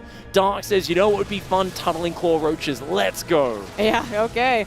All right, that is a graphical upgrade. Eventually, Maru will see that, but the question would be, does he see it before the roaches are already positioned? That's usually something the Zergs are also very aware of, right? And even if you're aware of it, you see it coming, the fact that they have that for the rest of the game is so annoying. You know what else is annoying for the rest of the game? The Nidus Worm, already over halfway done. Maru's response, too late right now as he brings the medevac home. How much is in there? Handful of roaches, not yet with the burrow or tunneling claws. He didn't really commit to this, so this isn't too bad, but it's a further threat. More things for Maru to consider as the game goes on. And he ends up trading out these roaches for a few Marines, which is great for Dark there. But Maru is known for epic comebacks. He's not out of it yet. How has he got so much supply back up? 2-2 almost finished. Maru's hanging on. And remember, Dark has not got Hive yet. He's not got Tunneling Claws yet. Tunneling Claw Roaches are not the most efficient fighting unit. It's just a way of sneaking in for harassment. Dark still got lots of ways of kind of toying with Maru and finding damage. Ooh, did Maru see that? That's a big graphic there. Well, yeah, it's still very difficult to see. Oh my good lord, yes he did. What the okay. Sharp eyes. Man's been eating his carrots, apparently. That was really good. I think he happened to just look at the medevac at that moment and saw, obviously, the dust disturbance tread on the ground. A few drones down here are having a little beach party. Maru flies overhead. They are kind of hidden behind the tree, funnily enough. The roaches and queens are ready for it, but there's not enough to overwhelm so many Marines. Dark does take out his own creep tumor just to help out the Terran. They said, no, we're on your side. Let us join. But Maru is right now mounting an amazing potential comeback. Yeah, he's only down 30 supply.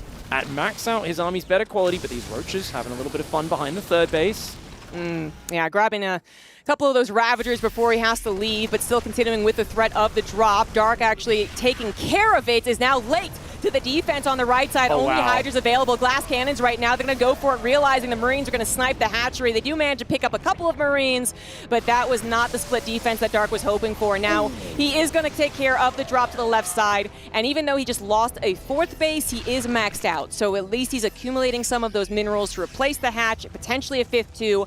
Another Nidus Worm in the main base. It's going to be so consistent. It's not going to stop. And Dark also now has his Hive technology. 3 Vipers on the way. If Dark can get 3-3 upgrades, that actually might be the most important thing, because he's very committed to this kind of low-tech army. Kind of crazy getting inside the main with those roaches, but already taking out a barracks, throwing another Nidus Worm up, and he wants Maru to have to use so many scans to clean this. Roach Hydra on the right side defending. I'd love to see Dark take a 5th and reset his creep spread a little bit. You know, this is a chaotic game. It's getting kind of crazy, but it feels like Maru's the one who's actually picking up value.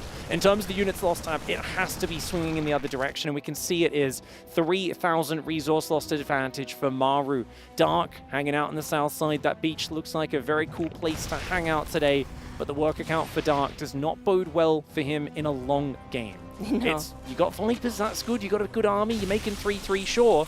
But Maru's maxed out with a higher quality set of units. The Vipers really are the only thing for Dark that gives him a competitive edge. Yeah, this is where you say, well, lower worker count, higher army count, but you're like, oh, that still might not push you past +3 bio with medevacs and tanks. I'm sorry, that's just the way it goes.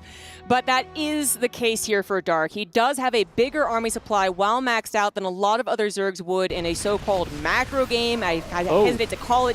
Coincidentally getting crazy really long. attack for Dark. He should not be going in there. He needs to wait for the Vipers. The Vipers are his big advantage. I'm not sure where they are. They're coming in from behind now. I think Maru didn't even try and pounce as much as he usually would because he thought there might be more behind it. Because Dark is so good at trapping him. But he's also getting a lot of value right here. Some of these glass cannon units, the only thing defending, so the bio pounces on the opportunity to trade out, mostly Marines for these Hydras too. That's always nice, so the medevacs don't go down. Dark sharking around for the best attack opportunity. Maru has his fourth established. He's getting his tanks up in great positions. A couple of Liberators just to complicate matters. Vikings that are supposed to help against the Vipers are taken out. Liberators abducted as well. Maru does have all of his tanks positioned on that high ground, so you can't go that direction, and you don't want to commit into the natural either, so Dark is going to back away. Dark's got his lurk attack finally up. Seismic Spines is on the way. Down in the bottom, it looks like Maru's dropped doubled back in, but the Hydra's coming from behind. Could click on those medevacs. One of them goes down, and the other as well. Oh, that's a big pickup for Dark. He's still got 5 base control. Doesn't have his 10th gases up yet, though, so he's still missing a gas on the south side. Maru's got a much bigger work account. He's on 4 bases with a 5th command center. The longer this goes, Maru, he's going to come in with a hatchery snipe attempt, and that is an easy snipe. Dark's behind him, though. Vipers are nearby. I don't think they have much energy, though. Will he be able to get home? Oh, that's the question. That is absolutely the question. Can the medevacs make it? Boost is now on cooldown. He's going to split the medevacs and split the damage to at least mitigate the situation. But those 3 medevacs are cornered. They're going down 100%. These medevacs might survive, but only one is full of units. Dark has forced Maru into the Chaos Zone. He's making unnecessarily risky decisions. That move, the last few medevac drops have really not worked. Dark's back to even in the trading. The lurk attacks coming in. And we still haven't seen ghosts, I don't think. Okay, they're starting to come out now. Ghosts are everything. If you can EMP the Vipers, tank ghost will destroy lurk attack. But right now, here we go. EMP lands. One abduct on a siege tank. Another abduct, but there's so many tanks behind it. Dark needs to get out of here. Yeah, there's just too many tanks. The depth of it. Also missed the Liberator last shot. That's a little awkward. This is Maru getting into a very powerful defensive position. I think Dark's, getting a little scared about that potential super late game, but he's still on that low drone count. He's still trying to really force these good engagements, hoping to find Maru out of position in some way. And now that he has lurkers, if he finds Maru out of position on the front, behind with the Nidus Swarms, whatever it is, lurkers could make this very problematic. Tanks a little left alone. Viper's going to pick up some abducts. Hydras have taken out 3 tanks right there, potentially the command center as well. And actually, I wonder if they could have stayed, but I think Dark, he's got the plan on the main base. He also is worried about his home because Maru does have a chunk of his army going for another 5th base snipe. Those Lings ain't going to be able to do much there. 0-3 Zerglings, no match for 3-3 Marines, especially when outnumbered. Hydra's walking past the Marines. Good to see a bit of friendship between the enemies. The Lurkers getting a shot and the Marines do start to take damage. Lurkers have popped out in the main base at the same time. There aren't many tanks left. A lot of them went down to the Vipers. The Ghosts are going to need to get back into the main to deal with this. Yes, exactly. Where are they? This is something you can handle. Really important thing here is to keep your mind on the fact that there could be a secondary attack. The medevacs inadvertently going over that secondary attack. Actually, that was the third one. This is the second attack. Onto the 3rd base. The tanks are gone. The 3rd CC is under fire. It's going to go down. Lurkers have positioned themselves on top of the SCVs as well, and there's just blinking lights everywhere for Maru right now. His main goes down too. Dark with one fell swoop now up 60 supply. Might just have this series. 65 drones for the last 10 minutes. Dark does not need a huge economy because he is the Chaos Master, dancing into 4 or 5 bases at a time, finding so many command centers, tanks, Nidus Worms in the main. The entire production has been kicked out. Dark taking up residence in Maru's living room right now and saying, I own this house now, I'm going to squat here, it's mine, get out. Maru desperately trying to rebuild, but he's just got no economy. He's got nothing, no production, he can't build anything. There is no way out of this. Dark just masterfully using Tunneling Claw Roaches, Lurkers, Nidus Worms, Vipers and Hydras to pick him apart. Yeah, Maru's not going to tap out of this game. Game 5, and if you were to win, you go right to the Final 4. You don't want to give that opportunity up. He's going to stay in it as long as possible. He has a bit of a bank from not being able to produce, so he's also got that going for him, but the problem is, hey, you can't produce. Your supply has not changed very much in the last few seconds, and it's only going to change because you are dying. Lurkers on your front line, medevacs, parasitic bombs, Dark in every location. Maru not going to get away with a cheeky 5th off to the side. He doesn't have a main, and he does not have this series. Dark with a fist pump takes the series and advances to the top 4. A well-deserved explosion of emotion there. What a series! Wow, that one really delivered. That kind of felt like a final zombie group. It did. Wow, I'm just absolutely floored with that performance. He really played to all of his strengths. Really well done. Yeah, each game just really so much to talk about in every single game, and then you collect them all together, and it's just as interesting. What a killing blow in the final game, though. The lurkers, you know, this is like Maru, like, oh, maybe he'll just lose all of his lurkers, right? No, never going to happen. That would be the only way Maru would have had a chance to come back. He knew that he was already in desperate place here, and so he was just going to try it out for a couple more seconds, but that is Dark's victory, and, well, he did it with some style. He did it with some cheeses. He did it with his classic style of chaos, and I cannot wait to hear what he thought about that. Dark, what a thrilling series. I saw the joy on your face when you finally picked up that win. Moving on to the top 4 now. An incredible series against Maru, some unexpected plays. I want to know, with how well that you and Maru know each other, did you feel extra pressure to bring something unexpected to this matchup? 일단 박영호 선수 승리 축하드리고요. 일단 정말 엄청난 경기였는데 확실히 최고의 이제 두 선수들이 펼치는 경기였는 만큼 정말 아무것도 한 치 앞도 이렇게 예상할 수 없는 경기였어요. 아까 이기실 때 또 굉장히 또 기뻐하시는 모습도 보여주셨는데 두 분이 워낙에 또 잘 아시니까 이런 경기를 또 다시 치르는 거에 있어서 부담은 좀 되지 않으셨는지 굉장히 궁금합니다. 확실히 너무 부담이었고요. 그리고 만약에 여기서 지면은 좀 어떻게 보면 초기화가 될 수도 있는 초기화가 될 수도 있기 때문에 꼭 이겨야겠다는 생각을 했고, 그리고 약간 한 달 내내 연습하면서 약간 숨겨왔던 빌드를 사용을 했는데 성주가 굉장히 좀 잘 막더라고요. 그래서 역시 성주는 성주구나 했습니다. Well, I mean, the pressure was so much. I mean, if I lose this, then I might have to start over again from down. So, yeah, the pressure was there, but still, I prepared a lot. I had a lot of my sleeve during the practice, and I showed it to Maru, and then he fell for it. I mean, yeah, Maru's Maru. Yeah.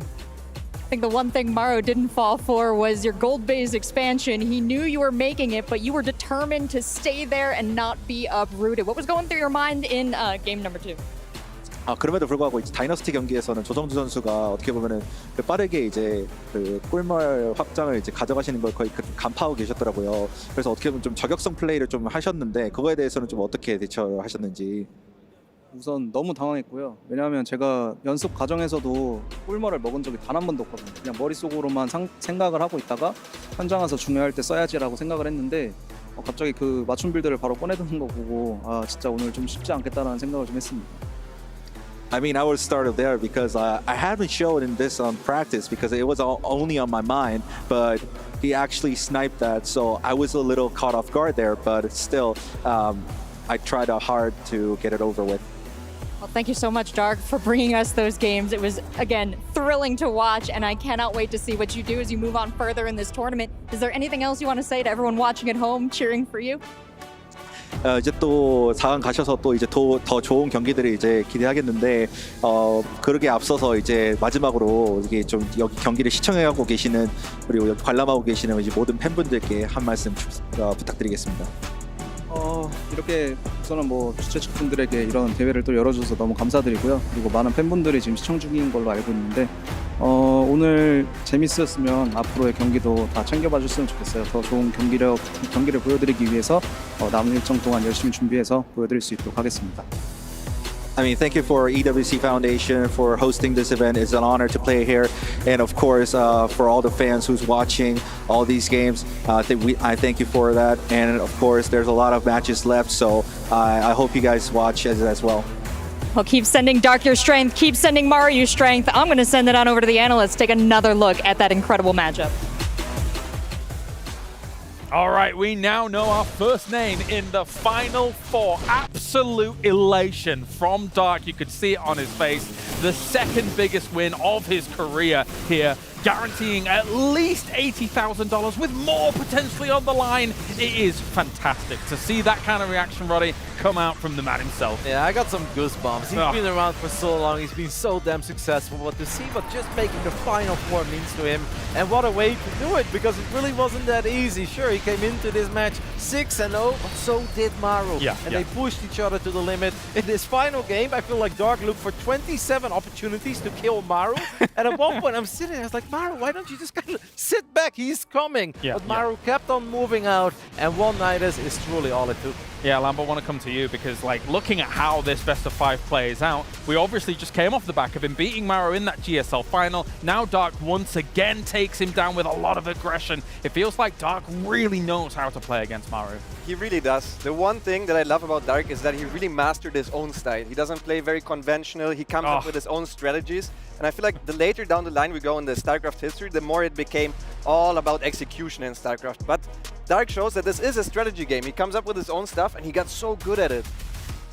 It's brilliant to see, brilliant to witness. Congratulations to him for making the Final Four. Obviously, that is a huge milestone here for the Esports World Cup. And Ben, looking at how he did it again, it's just masterful. As Lambo says, he kind of does it in his own style. Maru is really no pushover in a lot of this. If you give him a defensive opportunity, usually he will take it, but not to be the case here. I think this series really kind of played into Dark's favor because he is the weird and wacky one, and not one of these games played out normally. It wasn't the, oh, I'm going to try and kill you while you're turtling. It was like, I'm not all in you, I'm not all in you back. That final game, it was kind of him doing an all-in into Maru getting prepped to do his +1 timing, and it was like, it was just weird and wacky, but that is Dark's playground. It absolutely is. Yeah, let's check in with the bracket then here, and we can get some more thoughts as time goes on. But that is the confirmation now that we have our first name in the Final Four. Congratulations to Dark for being able to make it. Now he gets to sit back for 2 days whilst everybody else has to go through the meat grinder here up in this. Well, potentially there is obviously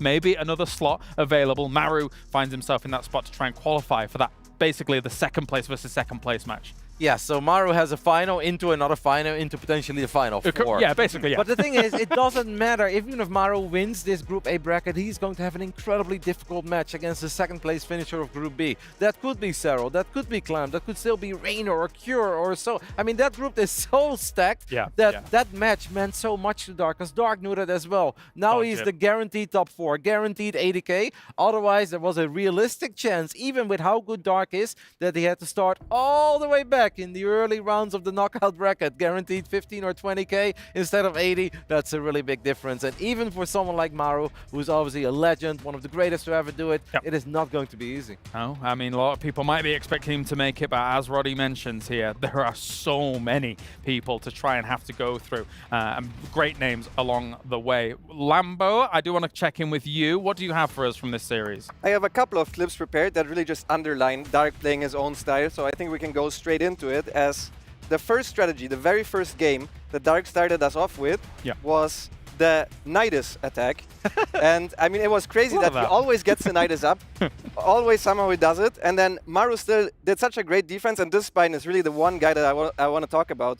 Because otherwise I think I would be analyzing this replay, but from the Tyrant point of view, because Maru did such a good job of constantly kiting the Zerglings, and all of a sudden, if you're looking at it right now, it's just 4 queens remaining. It's really not that much DPS against a lot of SCVs, some Hellions, a Cyclone, a new Banshee that just spawned. And Dark has played this so many times that he felt like, okay, you know what I miss? I'm missing a little bit more DPS at the front. He brings in the drone later on into the main base of Maru, and that was really the game changer here. Yeah. The one Spinecrawler, and I haven't seen that from anyone else. And if we go into game number 3, there's also a very, very special Dark style where he gets the Hive, but he doesn't really use it right away, and because of that, he has way more units than Maru expects, right? Maru's trying to punish Dark for going into Hive, for going into Lurkers, but as we can see on the production tab, there is no Lurker then. There's not even Viper started, so he has the maximum amount of units that the Zerg possibly can have right now, goes in with the Surround, fights away from his base before Maru is ready and sieged up, and plays that Roach, Hydra, Ravager style. You can see Maru already realizing that he's in a rough spot here, and then he just keeps going with the Hydras. He's not transitioning, he never lets go. I mean, I don't see any other Zerg playing like this, and Dark is just the best at setting up these engagements, knowing when to strike, when to make units, staying on a low worker count, and I just love to see it. Yeah, it's an oppressive style that Dark brings to the table, Ben. And I mean, Terran yourself, it can feel really constricting, very difficult to go up against something like this. It's constantly in your face. Yeah, if there's one thing that really shines through with Dark, it's knowing what you should be doing and what your opponent's reaction is to the norm. Yeah. And then doing the thing that counters that. Like, he's very much a meta player. And the Nidases, like, he just didn't give up with any of those Nidus attempts, and all it takes is one to make it. And even though Maru shut down a lot, and Maru is one of the better players at finding those on the minimap, all it takes is one move, right? And it really clinched out the series for him. I think Dark is incredibly good in predicting the army movement of his opponent, and that's why his engagements are so good, because he just kind of knows where the Terran is most likely going, and then he's already setting up that surround a little bit early, and that's why he's getting fantastic fights like that one on Dynasty, where it's like, this shouldn't really happen, but he's so quick, and then even if you're as great as Maru, it's really hard to then get out of there without really losing a lot of units. And I love that hero spine that Lambo showed in game 1. That spine had 10 kills at one point, but that doesn't even tell the entire story. It's non-stop DPS, it's tanky there as well. Yeah. That spine literally won him the game. Without the spine, that Nidus does not work. It was a fun series. Yeah, pretty awesome. Thank you very much for identifying that and showing us the clips as well here, as we are now done for the moment. But next, coming up, another qualification match into the Final Four. And we already have our South Korean making it. Which of our non-Koreans will be able to go through? Serral or Clem? This is a huge clash. Join us right after this.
Ready, set, go.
All right, welcome back, and we have got the Jamil Motorsports match of the day here, and it is a qualification match into the Final Four. Two absolute titans of the StarCraft II world in the Finnish phenom Serral going up against the French master in Clem. It is going to be a barn burner for sure, because we've just come off the back of Clem playing an amazing TVZ against Reynor. Now he has to go up against arguably the GOAT.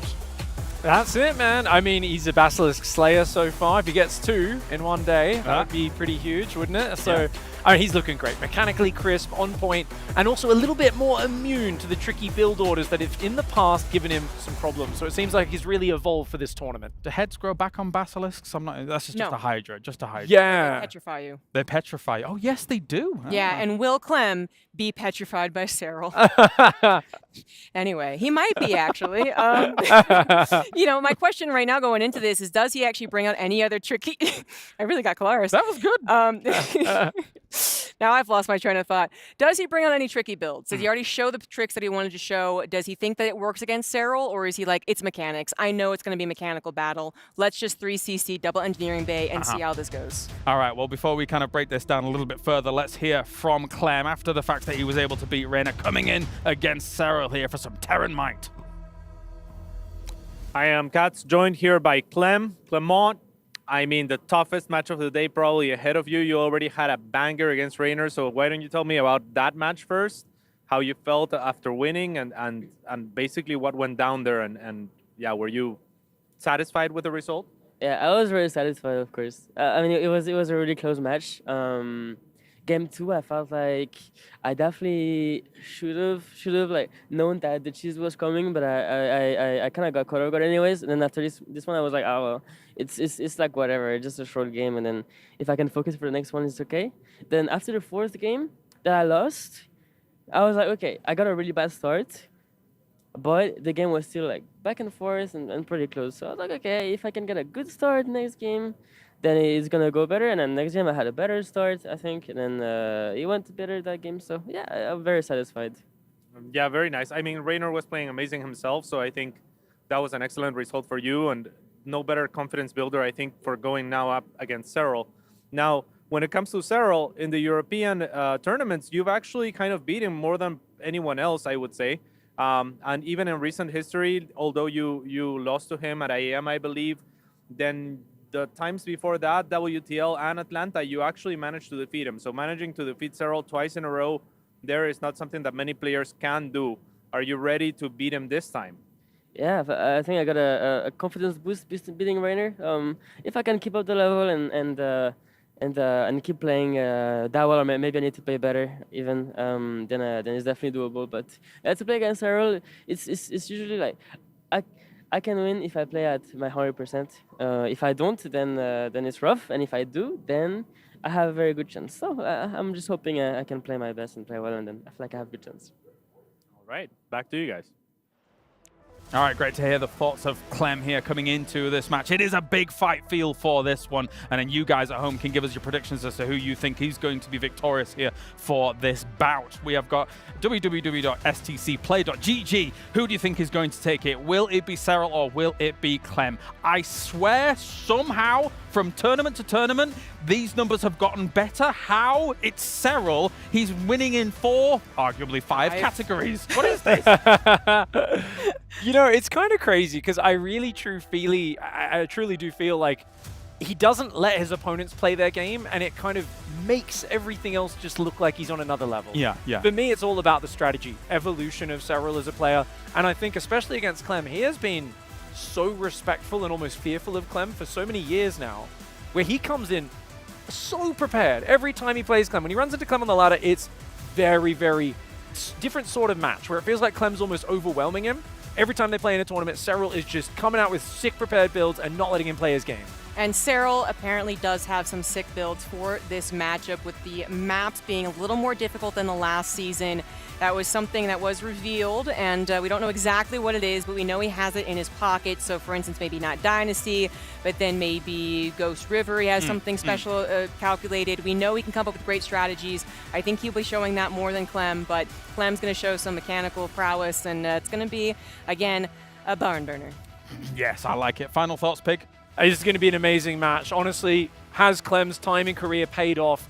Is he finally going to be able to say, hey, on the bigger stage, can I perform? I think there's a lot of people who think he can. Will Clem be able to defeat the man he built his legacy upon against defeating online, or will the Finnish Phenom be destined to the round of 4? Well, if you thought that last match was a Bobby Dazzler, well, this next one promises to bring just as much action. This is the Group B upper bracket final, and it is stacked. Absolutely, I can't wait for this match to start. So how about we call out the first player on stage, and he is from Team Basilisk. Please welcome Serral.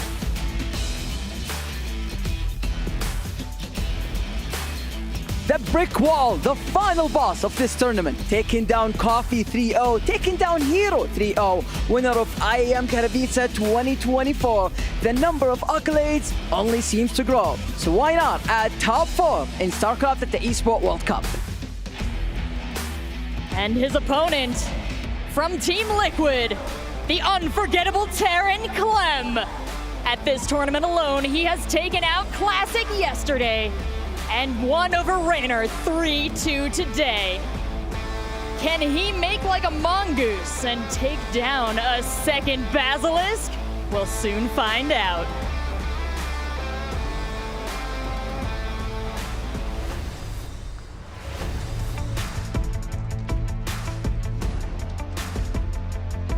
Gentlemen, please shake hands. $80,000 on the line. The stakes are high. So casters, please take it away. It's been an absolutely amazing day of StarCraft II, and we're gonna do it one more time. I am Roddy, joined by Benny, as we get ready for two of Europe's finest to duke it out once more. A bit of an El Clasico in the European scene at this point. I mean, this is a massive one, isn't it? These guys have fought in so many finals online, the regionals. Clem's been a real thorn in Serral's side in that regard. And I mean, Serral paved the way for every foreigner out there. And you thought that's 1 in a million, but Reynor very quick in the wave, and so is this man on camera right now. Clem been playing remarkably well. That series against Reynor, I think that was a real good test for him, and he showcased a lot of different builds that you don't normally see from him either. I'm just wondering what else he has in the tank. Yeah, but even if Reynor and Serral are two of Europe's best Zergs, two of the best Zergs in the world, they play very different. And Serral has always played different against Terrans than Reynor has, especially over the last few years, where Reynor is a pure master of the Link Bane, loves the run-bys. Serral is often a little bit more about the defense. Strong roach openings can hit you with devastating timings. It's fun, because we just saw Korea's finest, Terran and Zerg, duke it out. That was a fun series, but I feel this is the complete opposite. Where in the last series we saw the Zerg attack the Terran over and over and over again. I kind of feel like this is going to be Clem attacking Serral over and over and over again. And it's going to look like it's a completely different matchup. I think you're absolutely right, and I love how excited you are about that, because it's just different. It's different in every way. Like, the dynamic's going to change, and trying to practice for Serral is equally as hard as trying to practice for Clem. What they do and what they're good at, they are the second to none. Yep, they just do it better than anybody else out there. As we hop into Golden Aura for the first match of this final best of 5 of the day. In the top left side, we are looking at the main base of the Finnish Phenom himself, representing Basilisk. It is Serral.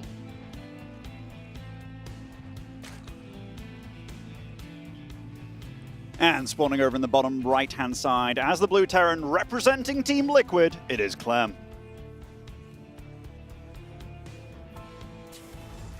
Your Basilisk boy versus my Team Liquid boy, Kev. This is going to be one for the ages, I think. 80K on the line for the winner. It's so much money, so much prestige. It's perfect in that regard, but I think we all win when these two duke it out with each other. If you love StarCraft, you love watching Serral versus Clem. These two have so much history, you mentioned it, especially online. Clem has done pretty damn well against Serral in a couple of those big European regionals in the past, or in stuff like the WTO Code as playoffs.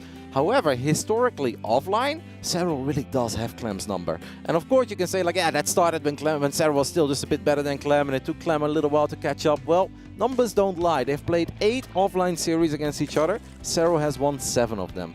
The only time that Clem got the best of Serral was at the ESL Masters in Atlanta towards the end of 2023. That was also the only big offline event that Clem has ever won. But I gotta say, Clem looked so incredibly good in that Atlanta. And of course in the WTL playoffs right after that. At that point, if Clem can bring that level once more, he can go incredibly far here at the Esports World Cup. that Clem there, that game on Alcyone in particular back then, I really felt that was a massive turning point for him, especially against somebody like Serral, and it just felt like he just rode the wave from that point on and was just absolutely amazing for the next month. By far and away the most impressive play that we've seen out of Clem. So if he can somehow find a resurgence of that, I mean, he already took down Reynor, which was a big deal. Reynor took him down last year at the Gamers 8 in the semi-finals, actually, 3-0. He looked absolutely devastated, but going up against Serral doesn't get easier. It does not, and it's such a massive match. I mean, Fancy and Rachel mentioned it as well. There is $80,000 on the line for winning this best of 5.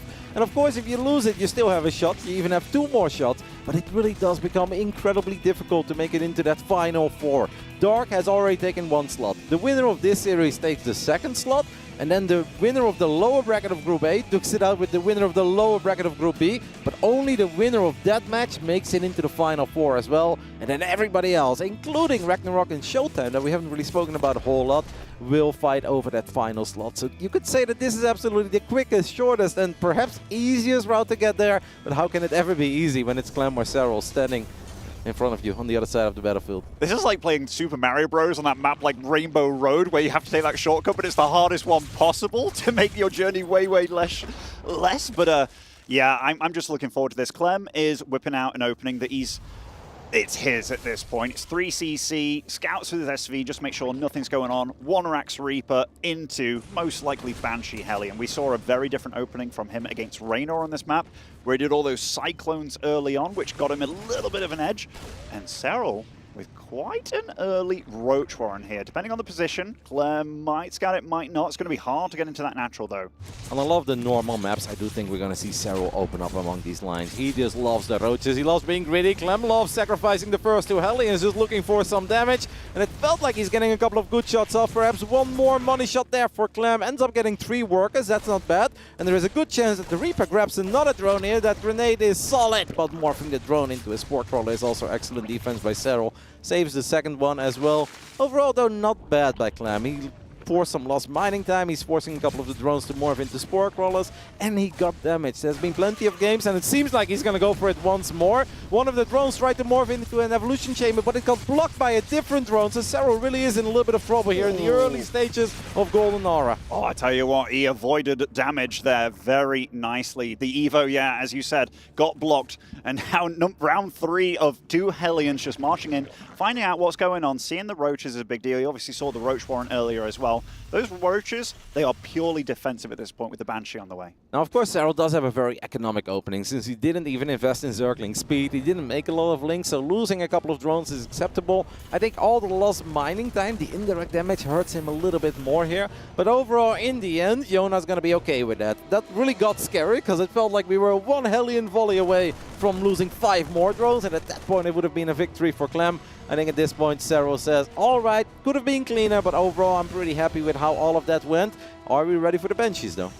I mean, I see a few spores on the way, and I was there at breakfast with Serral, and he was talking with a few of the pros, and I think Showtime was just talking about, you somehow have less queens, but you're in the right locations all the time, but here, getting into the main here, how on earth did these guys slip by? Maybe 2 focused on the Banshees, and oh my goodness. If it didn't work the first 2 times, it sure did the third. Yep, it felt that Clem just kept on looking for more and more damage, knowing that Serral likes to play very greedy, likes to get a high drone count as well, and he does it without Zergling speed. And normally it's incredibly difficult to pull these run-bys off, because Zerglings, especially on creep, are mega quick. They can get a surround on these Hellions, and then you're just donating units as the Terran. But against Roaches, it is a different ballgame. Serral definitely struggling a little bit at this point. Second time that he tried to drop an Evolution Chamber and that it didn't manage to go down. These are frustrating moments, even for a man like Serral who's been here, has done that. We can see the drones derp a little bit. Clem is absolutely finding a lot of value here in the early game. In very simple ways as well. Like, this is getting way more damage done than it should. Now, the reign of the Banshees will most likely come to a bit of an end here. Will be able to get out just by the skin of its teeth there, along with the other Banshee. That's a big deal, keeping those alive, because they can truly be a thorn in your opponent's side for quite some time now. Yep, they can really help in not only controlling the center of the map, but they can help out defensively. They can spot some Roach run-bys later on. You can bring these Banshees home, you can repair them and just put them on patrol somewhere, and then Clem will always have some eyes in a certain corner of the map. Serral now fires up Zergling speed as he's morphing into, or he's working towards +1 melee, +1 carapace too, as he also drops a very quick infestation pit. could potentially still be looking for a quick hive. But this hive is going to be nowhere near as quick as he would have liked it to be. And that's, of course, because of all the damage he took from the aggression of Clem. And I do like that Clem is playing this with a lot of confidence so far. Because we've seen sometimes in the past where Clem can be hyper-aggressive against other Zergs. It's almost like he showed too much respect against Serral. And we get it, right? Serral's so impressive. He's so intimidating. But Clem has to believe in his own abilities as well. And so far, he's absolutely doing that here in the first 8 minutes of Golden Aura. He really is. He's moments away from finishing some very key upgrades here. 1-1 finish, combat shield on the way as well.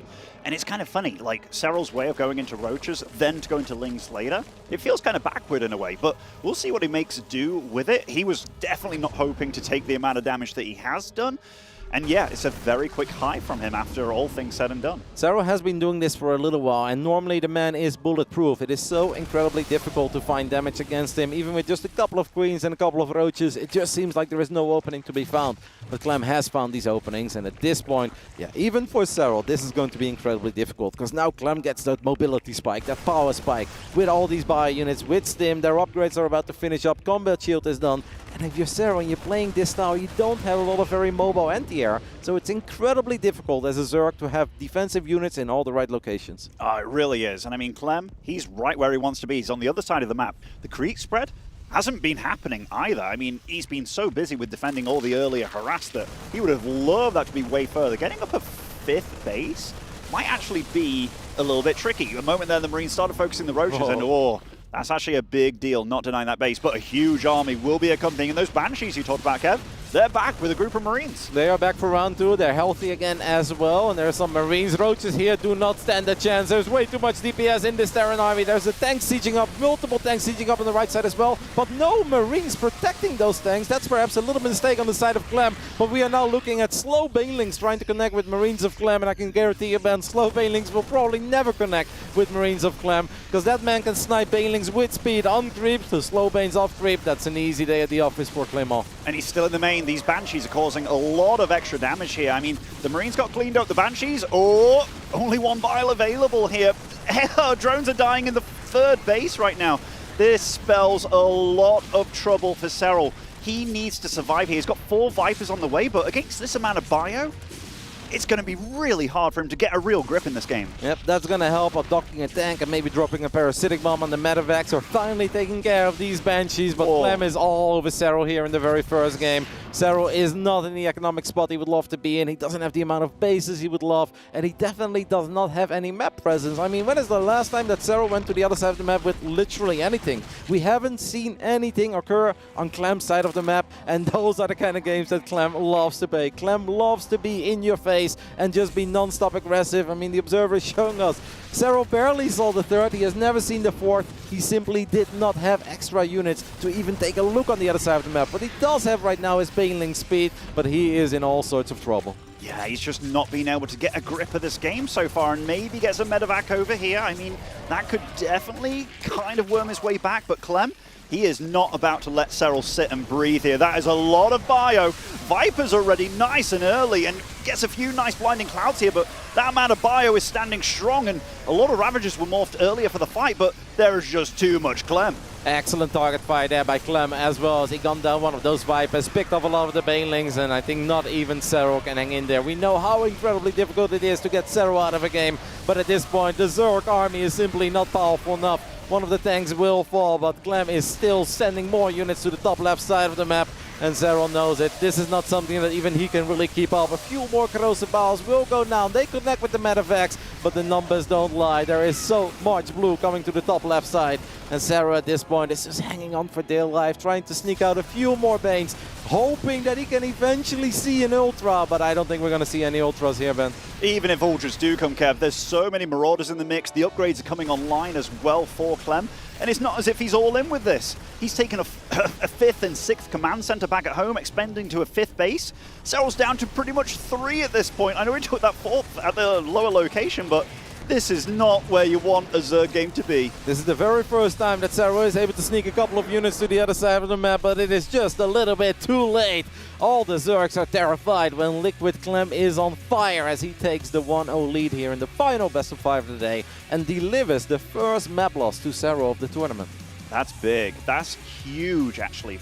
especially for Clem's confidence, because I've talked about it a little bit with Clem. If he does lose the first map, sometimes you can see him crumble a little bit. Don't get me wrong, he'll still play damn good games, but having that little bit of confidence and momentum is a huge deal for this man. Yep, and don't forget that this is Golden Aura. This is the Zerg map pick. Now, this is by no stretch of the imagination a free win for Zerg. Zergs absolutely have to work for it, but this is normally a map that Serral expects to win. Map 2 is going to be Ghost River. Now, Serral obviously has shown us in the past, I think back of that absolutely insane game against Oliveira, that he can win against world-class Terrans on Ghost River, but it is not going to be easy. I really wonder if the man from Finland has something special planned for this map. We saw Reynor earlier today coming up with a very cool creative build, some aggression that we normally don't expect from these European Zergs that are all about the honest approach, non-stop macro, right? Winning in the late game. Does Serral also have something special for us? We'll see, we'll see. I mean, it worked against exactly this man, right? In Clem on this map. Anyhow, let's introduce these players. Spawning over in the top right of Ghost River, it is the Red Zerg. It is Basilisk Serral. That man has played in 3 offline events this year, and that was only the 4th map he dropped in 3 different events. I mean, that sounds ridiculous, but that really is what it is. Only 1 in Katowice and only 2 in Dallas. In the top left side of Ghost River, we are looking at the main base of the man who is 2 maps away from punching his ticket into the Final Four and making Team Liquid incredibly happy in regards of the club rewards. This is Clem. As far as international tournaments go, and I say this was almost like a dream bracket for Clem. And I know that's so wrong to say, but it has been Koreans that have given him most trouble. And I mean like the Marus of the world, even like the heroes here and there. Solar and Dark are also scary. When it came to those European titles that he was continually winning online, and I know that's so weird to say, right? But if he can do it, make it through this, get to the top 4, that is so humongous for the little Clem. It absolutely is, but I'm smiling a little because you're just describing a dream bracket as opening up against Classic, playing Reynor in round 2 and playing Serral in round 3. Well, if that's a dream bracket, then I want to know what a difficult bracket looks like. I mean, it's one of the most difficult, but it's one of the ones that if you are a Clem fan, you look at that and it's like, he can do this. Like, it's not one of these where he's the overwhelming favorite. I would say, like, maybe at the moment a little bit of a favorite against Reynor. Was a really close series against Serral. I'd say he's still not the favorite, but this is somebody that he has beaten in the past. It's not undoable for him, especially if he brings that fire that he did earlier this year in Atlanta. Now, I do get it, because obviously in the past, some of the TVT woes have been hunting Clem a little bit, especially Korean Terrans that are just excellent in the matchup. Maru in particular have given him some troubles, but we can't ignore the fact that Clem did beat Maru last year at Game S8 in the quarterfinals, and at that point, I think that was one of the biggest wins of his career so far. That was, of course, before he won Dallas, and winning a tournament always feels better, even if the prize money is a bit smaller. Well, we will see what happens here on Ghost River. I think we can all agree that Clem got far from an easy bracket here at the Esports World Cup. And let's be honest, all 18 players that we've got here are amazing. There is no such thing as an easy bracket. That's why I felt wrong saying it, Kev. It was like more about the Korean-esque folk that tend to give Clem more trouble, whereas if Serral spawned in that other bracket, not avoiding Reynor and Clem, he'd have probably been more happy about that, which is so weird, but it's the World Championship. All the best are here. We're literally not missing one player. These guys all deserve it, and right now, this is for $80,000 guaranteed. Now, Ghost River is a very different map than not just Golden Aura. Honestly, almost every single map we play currently in competitive StarCraft II. This is one of these maps where there is no option to take your 3rd base on a different location. No, if Clem would have blocked that, if Clem would have tried to prevent that, Serral would just be stuck on 2 bases. And if you open up with roaches, you're just kind of stuck on 2 bases for a little too long. So Serral is going to switch it up. And we do see Zergling Speed finishing up 3 minutes and 25 seconds into the game.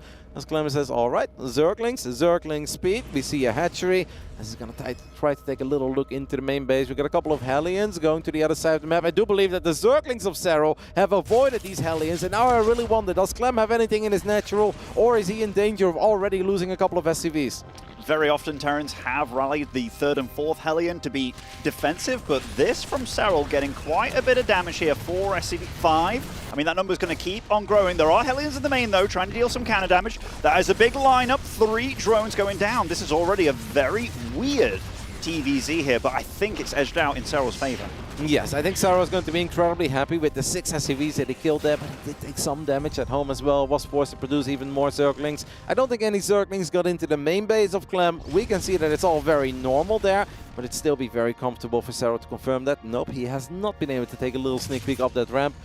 I'm sure that he's expecting Hellions, Banshees, and a third CC, because this is such a fantastic map to do it, but it's still nice to confirm those things, especially when you play against someone like Clem.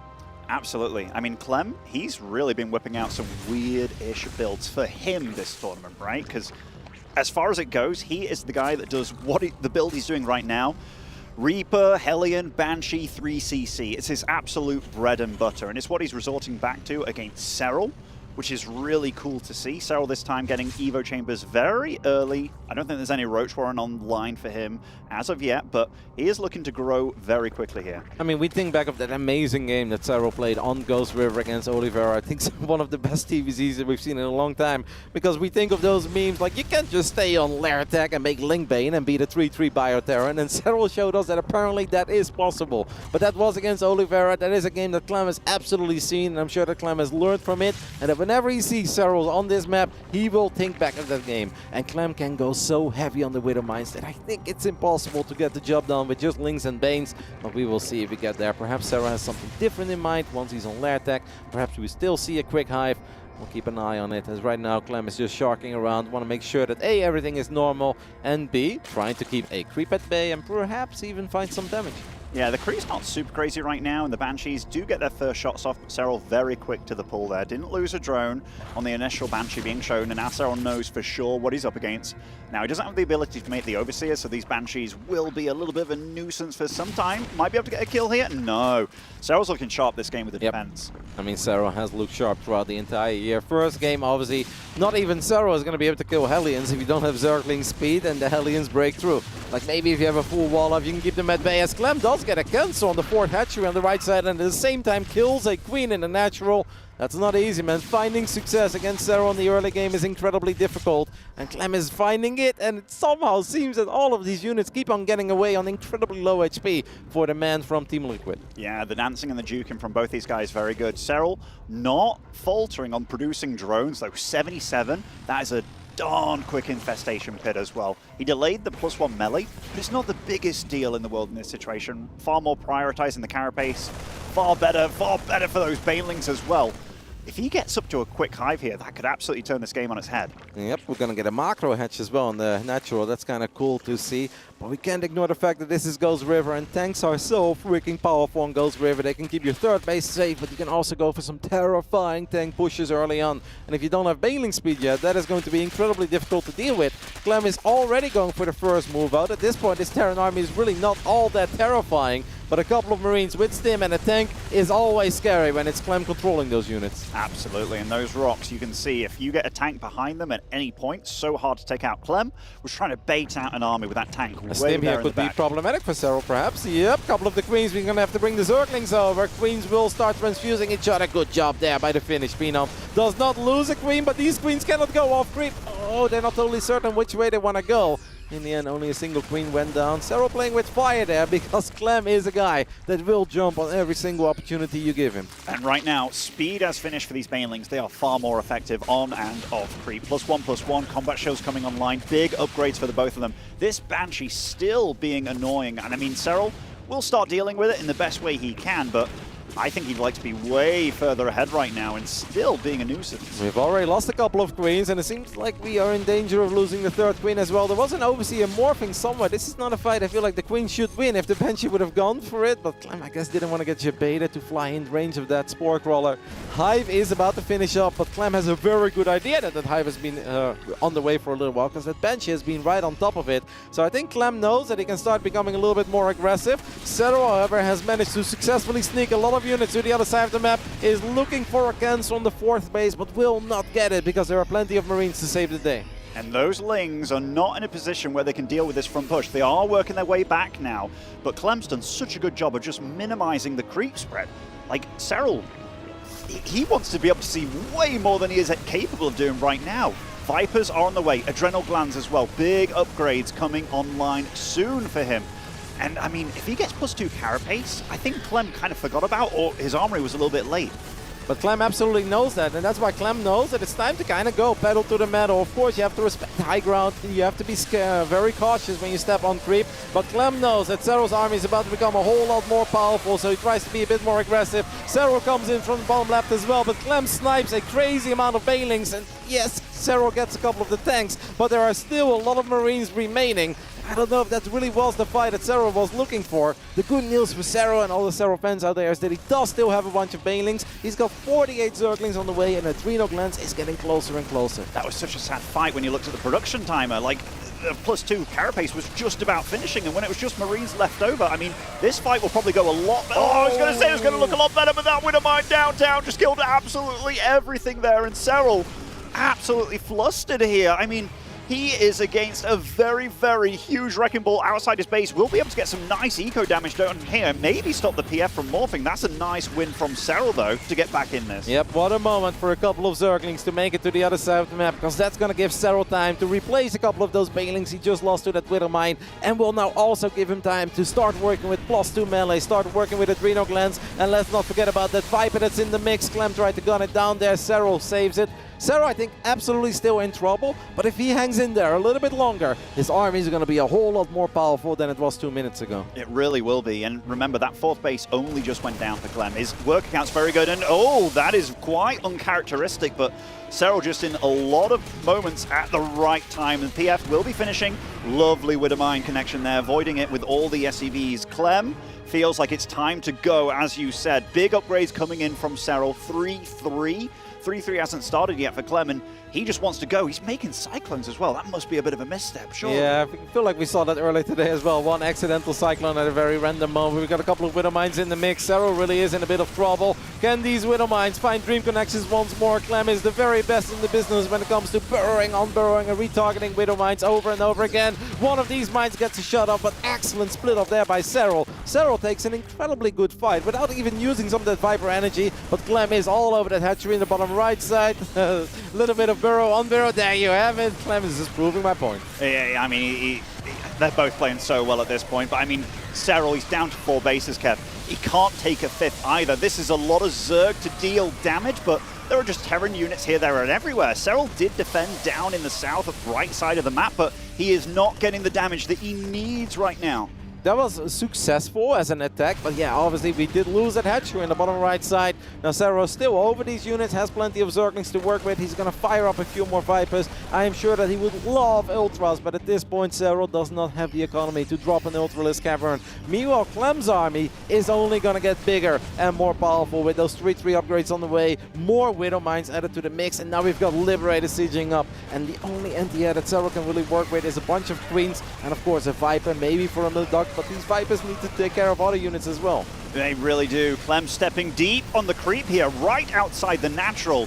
This is a huge swell army that he's got. Serral's trying to do some counter damage on the other side of the map, but Clem is here with a huge supply advantage. The PF, the Widowmines dealing the damage as well. He's going to take some eco damage, but it is not enough. Clem 2-0, and you can see how much it means. A little bit of fist bump from him, a nice sigh of relief as well. He's 2-0 up and 1 map away from a guaranteed top 4 at the biggest tournament that we've ever seen. And he's playing incredibly sharp, incredibly quick. It really was that one Widowmine shot on the right side of Ghost River. Obviously the game was looking all right for Clem. He had a perfect read on it because he was all over the main base of Serral. He knew about the quick hive. He knew the timings that he could work with and certain timings that he had to avoid. Serral, of course, had his moments as well. Early on with Zerglings, later on Zerglings showed up at a really good moment. Right before this 4th base was a planetary, but it's that one engagement right before that armor upgrade. But Serral thought he saw a moment, he wanted to go for it, but that Widowmine that blew up, what was it? 10 Zerglings and at least 5 Banelings, if not more, truly turned the tide of that entire battle and perhaps the rest of the game.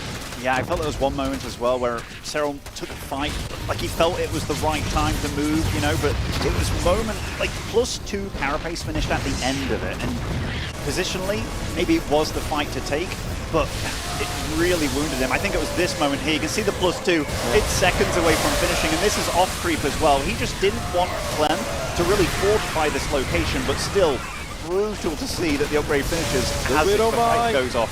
Let's This take a is look the at that Widowmine, line on the left side. Okay, that was at least 10 Banelings there, at least. Yep, an absolutely insanely good Widowmine shot there for Clem, and we did see that Clem always pays attention to his Widowmines. He looks to unburrow them, he will retarget it. It is not that easy that you send 2 Zerglings forward and you hope that Widowmine fires or you even track that Widowmine shot into the Terran army. No, Clem is way too good for that. But it'd be silly to count this man out because we know how incredibly difficult it is to win a best of whatever against him. He's down 0-2.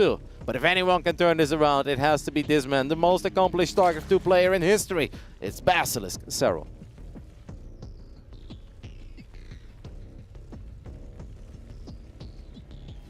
And looking for maybe, or definitely is, the biggest prize winning of his career so far. One map away, spawning in the bottom left. It is Clem.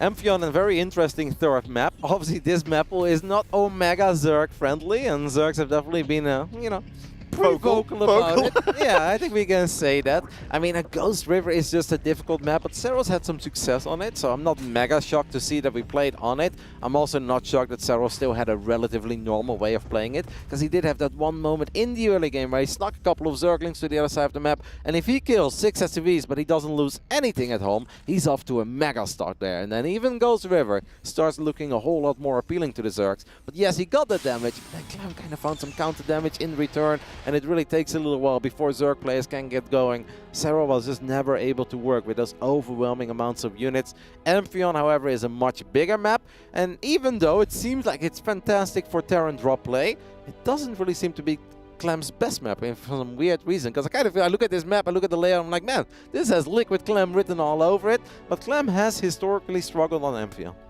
It's an unusual map in a lot of ways, and this is a map that if you played against a player like Dark, where it's like Nida City, there's a lot of space in your natural, in your main to get those kind of things going. The left side of the map doesn't really belong to you, nor your opponent, which makes it kind of weird, like the avenues for creep spread. Very, very straightforward, but yeah, I'm with you. I think Clem's best when it comes down to the most standard maps that you can play, where he can really play his game and do it better than anybody. Ooh, close call there. Serral definitely does not want to lose any drones here in the early game against the Reaper, because it's obviously been a tough best of 5 for him, and you want to make sure that the early just game... with drones right now? Absolutely. We are waiting for the green, but Clem obviously knows that. So Clem is going to stick around a little bit. Did grab 1 kill there. I believe it was a drone. It was a drone, yeah. I mean, the one that got cancelled. Interesting that he just... This is greedy by Serral. It's very, very greedy. Can the Reaper block the drone? Yes, it can. That's going to force this drone to morph into an extractor as well. And obviously it's going to cause a bit of a delay on the third base. I haven't seen a Zerg player try to defend against Reapers in a long time without making Zerglings. And oh, I love that extra drone coming down there, because Clem was all about denying this. He will probably lose this drone as well. Maybe should have tried to switch it to another distraction. You can tell Serral's like, man, this isn't going how I planned at all. Normally losing 2 drones against a Reaper is incredibly frustrating and almost feels like it's game-ending damage. But because Serral has not built any Zerglings, I guess we can kind of justify it. And he did manage to get the 3rd hatchery down, but it is not as clean as what Serral is looking for. And we know that Serral always strives for perfection. The man is never happy. Even when he wins, he always feels like he could have done a few things better. Losing 2 drones is not what he's looking for, but at least he's got a greedy start, and he did manage to get the 3rd hatchery done. It's a real greedy start, yeah. Oh, like, nice save on that drone. I mean, we've seen a lot of little micro moments from both these players where it's been nothing short of perfection, and this Reaper, it's annoying. It does cause lost mining time and also the cancellation of the buildings. Yep, and keep your eyes on those Hellions, right? Because Clem is obviously not crazy. He's like, man, I've been walking around with a Reaper for the last 2 minutes in your natural, in your main base, on top of the 3rd. I have not seen any units. What is going to stop Clem from trying to find some damage with the first 2 Hellions, or just going for it with 4 Hellions, as that Reaper does finally get taken care of? Apparently 3 Queens, creating a full wall off on the ramp, is going to keep these Hellions out for now. It's definitely been a risky way that Serral has played. I want to say he kind of got away with it in the end, because he did not make any Zerglings, so losing those 2 drones is acceptable, but there was some lost mining time. He was forced to morph a lot of drones into buildings, and he's definitely still going to have a difficult time sending these drones over towards the 3rd. Yeah, I mean, Banshees are going to be in the next layer of the harass, right? And I mean, this is a very similar build to what we've seen from Clem throughout this series. It's Serral that's been mixing it up a little bit. And Roaches, defensive Roaches. If I bring back a name from the past, like Nurchio-esque, where he always used to open up like this, take the bases, feel very safe with it. Now, he can drone up like crazy behind this for now, because as long as he doesn't take too much damage from the Hellions and Banshees, he's going to get into the game that he wants to be playing. But is Clem going to make it easy for you? Absolutely not. Sport Crawler is ready though in the natural, so we should have an answer for this first Banshee. Queen gets a couple of hits off. Clem actually trying to get lucky there 15 seconds before a cloak is done. And he did find a single drone. It's not much, but against Serral, obviously he'll take every drone you can get, as the Hellions are potentially going to go for it here at the third. This time around, the Evolution Chamber block does work. And that should give Serral some confidence, right? That he's starting to finally find his rhythm, that the clicks he's trying to make actually go through. I actually love his positioning there. He had his Roaches in between the ramp to his natural and his main, or rather the third.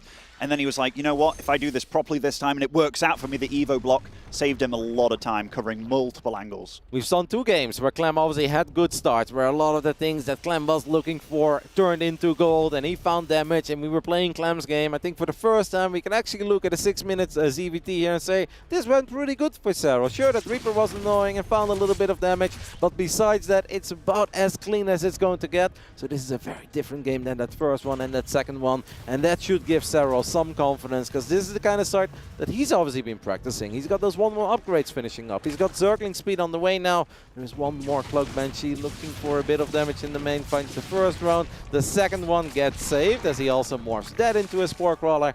Overall, incredibly solid early game here coming out of Serral. And we've got a Nidus coming up as well. I mean, you mentioned Dark and Nidus City. Apparently Serral, a tiny bit inspired by all those Nidus networks. I mean, this is a great map for it. It's one of the maps that I'm like, it's big, the natural, there's a huge space in there. And right now, would you be thinking about a Nidus? I feel it's really came back into fruition here in this tournament. I mean, Dark alone's been very good with it. Now, Serral did not skip out on Widowmines, I believe. He was producing tanks, so will have the tools available. 1-1's very quick for him as well, but Serral's going to be planting out a huge number of units, and Clem has to find out where it's coming and when.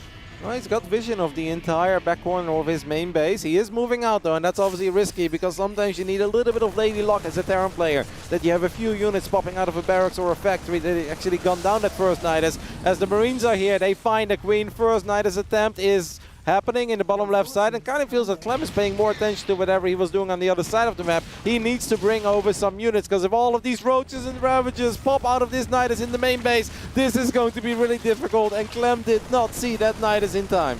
No, he did not. Serral's going to suffer a bit of a supply block here with the Overlord farm. The Banshee, it has a lot of work to do, and these Marines, they are dealing with the Ravagers quite nicely, but dealing with that tank on the high ground is going to be actually quite tricky. But the main, he's got nothing left. He even stopped the factory from producing a siege tank there with the Overseer. Great play out of Serral. Yeah, but he's definitely not there yet, though. Clem still has a lot of army supply, and Clem has successfully killed the base on the other side of the map. The Banshee's working on the fourth as well. Now, killing the Orbital is fantastic news for Serral, but Serral has not done that devastating damage in the main base of Clem that I think he was looking for, and I'm starting to believe that this is looking better and better for the men from Team Liquid, as these Marines never turned around. They've gone down 5 or 6 Overlords, which caused a very big supply block on the side of Serral, and that's why Serral is floating some money here as well. Serral got a base, but he has lost 2 bases in return, and now he really needs to get the job done with a bunch of Roaches inside of the main base of Clem, but Clem still has tanks. I see 2 tanks siege up, a 3rd tank is coming in the mix. This does not look good for the man from Finland. No, 2 base Zerg against 2 base Terran, and Clem's not done on his side of the thing either. Now,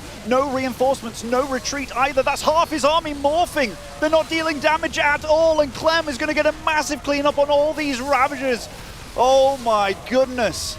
The Nidus looked so promising for Serral, but it's really turning into a bit of a disaster, because he took a bad fight at the 3rd base of Clem. Even if he got that orbital, he never got that crazy damage in the main. And Clem, with all of those units out on the map, found those Overlords, found multiple hatcheries, and he's going to gun down this Nidus as well. We've got a very hectic, chaotic game right now, but 2 base TVZ any Terran will say, yeah, I'll take that all week. Marine tank against 2-base Roach Ravager, that is a dream scenario for any Terran, even if he didn't even have to lose that third orbital, to be completely fair. But we're not going to talk about that because Clem is playing one of the best of fives of his life. He absolutely is. If he didn't lose that orbital, I dare say Serral might have GG'd out of this game already, but feeling a glimmer of hope, it is enough to stay in this. If he can turn this one around from this point on, it'll be absolutely miraculous. Clem getting some big upgrades online. 2-2 on the way, +1 for the tanks as well. Means you can two-shot those roaches from that point on. So Serral, he's, I mean, he's not out of the woods just yet, is he? He's going to try and re-establish his economy as best as he can. What a day it's been for Team Liquid's Clem. A 3-2 victory over Reynor that obviously was very close, was very competitive, but it put him here in the winners bracket match of Group B. And he is now what feels like seconds away from at least guaranteeing himself $80,000, guaranteeing Team Liquid of a lot of points in the Club Rewards Championships, and obviously one of the best of fives of his life. His second ever offline victory against Serral if he gets the job done. And with every second that goes by, it is starting to look better and better. Even though Serral is obviously rebuilding on his own side of the map. And he's got +2 missile attacks on the way, he's got +2 carapace on the way, and he has dealt solid damage to Clem on the other side of the map. But this should be a dream scenario for Clem. Clem's army has a lot of potential against the army of Serral. Yeah, you can't forget about these Niduses that could come out in fruition as well in the main base also. But 10 tanks online, +1 about to finish for them as well. You're not dealing damage to that. You've just got to weather the storm that Clem's going to throw at you. And Clem, I think the only thing that's stopping him from sending it across the map is the fact that there are Niduses still alive, but very quick to react over here. Absolutely. I think Clem is completely aware of the amount of economic damage he has dealt. And of course, he took a bit of a beating on his own side of the map. So at this point, it's all about keeping it together and just not doing anything silly. He's got the mobility on his side. He's got the DPS on his side. The only thing that could ever go wrong for Clem is if he starts falling apart. Kind of like this. There's a lot of units derping in the corner of his natural as he's flying around with a medevac in the main base. Serral, I think, knows that at this point, Roaches, Ravagers, Nidus networks, they will probably not cut it. He's going to have to come up with something different. Yeah, he certainly is. I mean, I don't really know what Serral has to keep doing in this situation. He is going to work his way up to Hive, going to even out the upgrades, getting 2-2.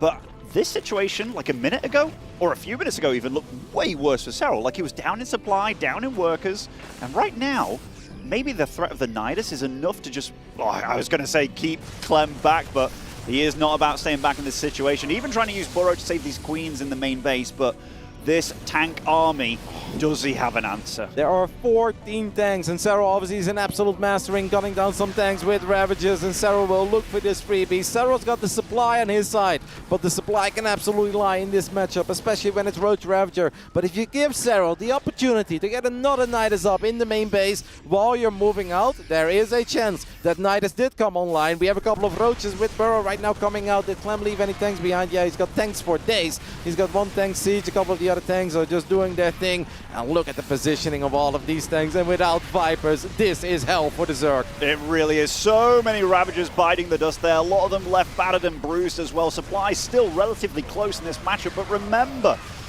Roach Ravager is meant to be ahead in supply, massively so. Now, Serral is finding ways to deal damage, and remember that third base that died earlier, this could have very well been a fourth. Serral is making a real meal out of this one. It is very impressive what Serral is doing with very limited units, because Roaches and Ravagers are not supposed to find this much success against a Terran player with 14 tanks and all this well-upgraded bio. But Clem's army is still so freaking powerful, and it's incredibly difficult for a couple of Roaches and Ravagers to take care of it. And there is a moment where Serral is going to be forced to fight all these tanks, to fight these bio units, and we can't just get the job done anymore with a couple of burrowed Roaches. We've got Vipers on the way, and with Vipers, there absolutely is a chance for Serral, but it's still going to take a little while until they've got energy. There is a missile turret here too, because Clem obviously was aware of the fact it was Burrow. He saw the Queen Burrow earlier, and I'm sure he's taking a good look at these Roaches as well and realized they've got some spikes on their back. It certainly has, and he has to float over his main right now, so Clem isn't as rich as he looks taking this fourth base, and remember, like, if your main floats over, you're a little bit more exposed, and Serral's still trying to do damage in that main with that Nidus, and there are tanks sitting and waiting, which can be very problematic if you are a Zerg player. A few of those Roaches surviving with very, very little health against these tank shots, but remember, Serral isn't rich at all. He can't be affording to trade inefficiently here. It really does feel that Serral's doing about as good as he humanly can with very limited units, but his army is not getting any better anytime soon. He did manage to re-establish a 4th base in the center, but that's going to be so damn difficult to defend. Those mineral patches are still up, all of those rocks are still up, and these units of Clem are still fast. They're going to be all over the place. Clem has made life maybe a little bit harder on himself than it should, but that could be some nerves as well, right? Clem is seconds away of what feels like one of the biggest wins of his career. Money-wise, the absolute biggest. Potential-wise, it's the absolute biggest. So I do think it's normal that some nerves are starting to show, but I want to say that Clem is still in a really good spot as long as he doesn't lose everything against a couple of parasitic bombs. Beautiful split straight away. They were all stacked. That must have been so hard to do.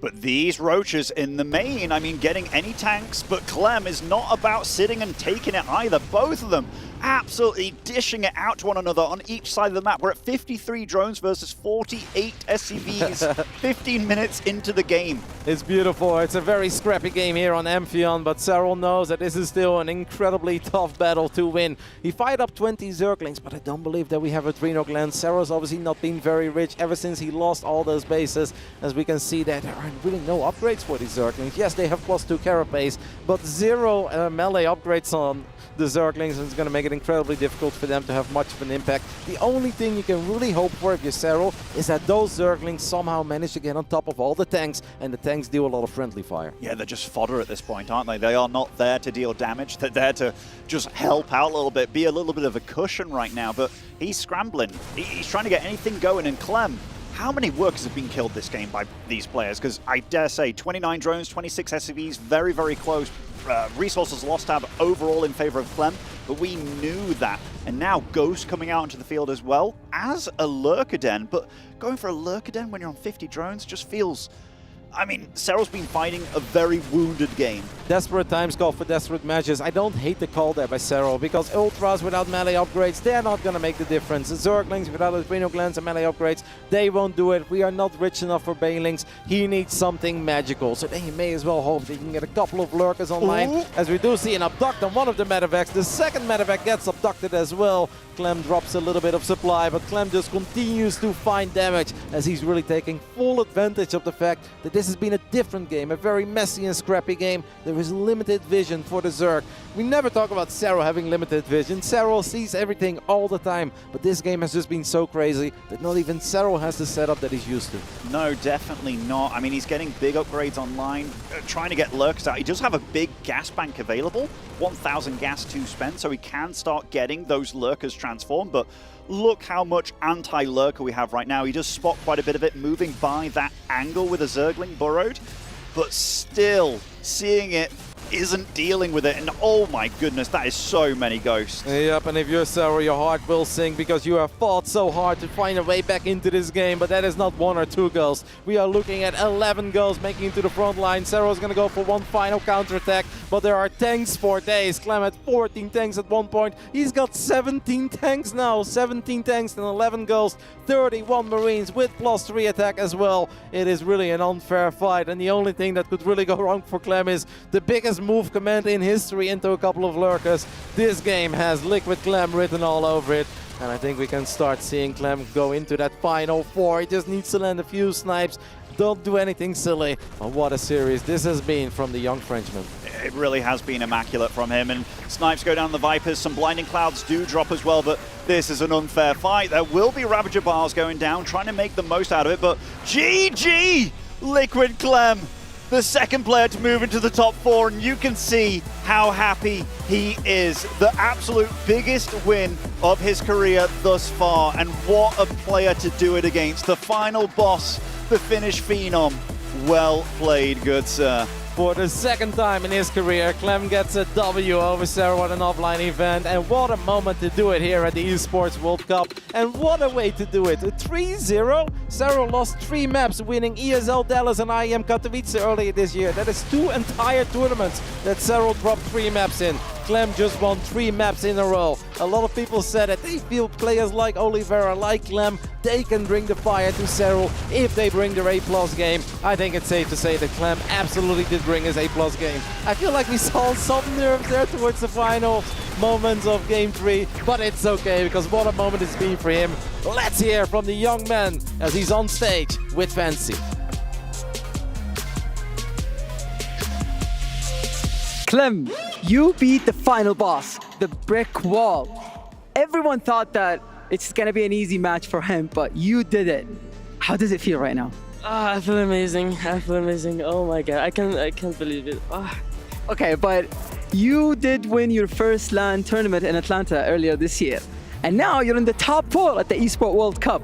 Is this the year of Clem? Maybe, hopefully. I mean, honestly, I know that you've got a lot to think about, and the most important thing that you need to know that now that you're in the top 4, tomorrow you have a break. So how are you planning to spend your day? I'll probably just chill and watch the games, and it's gonna feel really nice having a break and being able to just watch everyone and know that I'm secured for the next stage. I mean, honestly, I'm sure that it feels great, but you need to get through that top 4 and you need to earn that trophy. So is there anything that you want to say to the fans right now?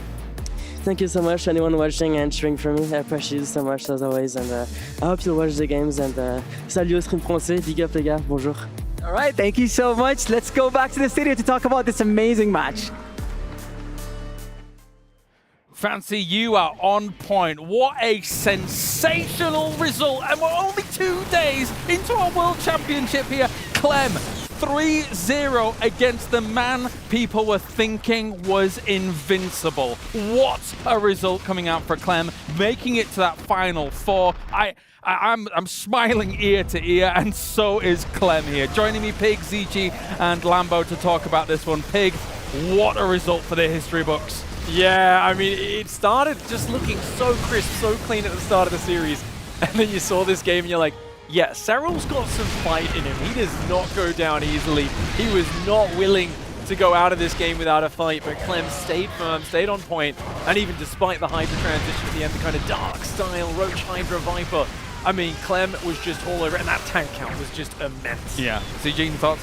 What a result and what a win for Clem, you know, into the round of 4, $80,000. That is absolutely amazing. A real shot to actually winning a global finals, but then also what a result for Serral, having to duke it out in the lower brackets, inching ever closer to the nasty knockouts. That is just not a place we thought that Serral would have to contest. Yeah, absolutely. And that now, what are we witnessing here on just day 2 of 5 here for the World Championship?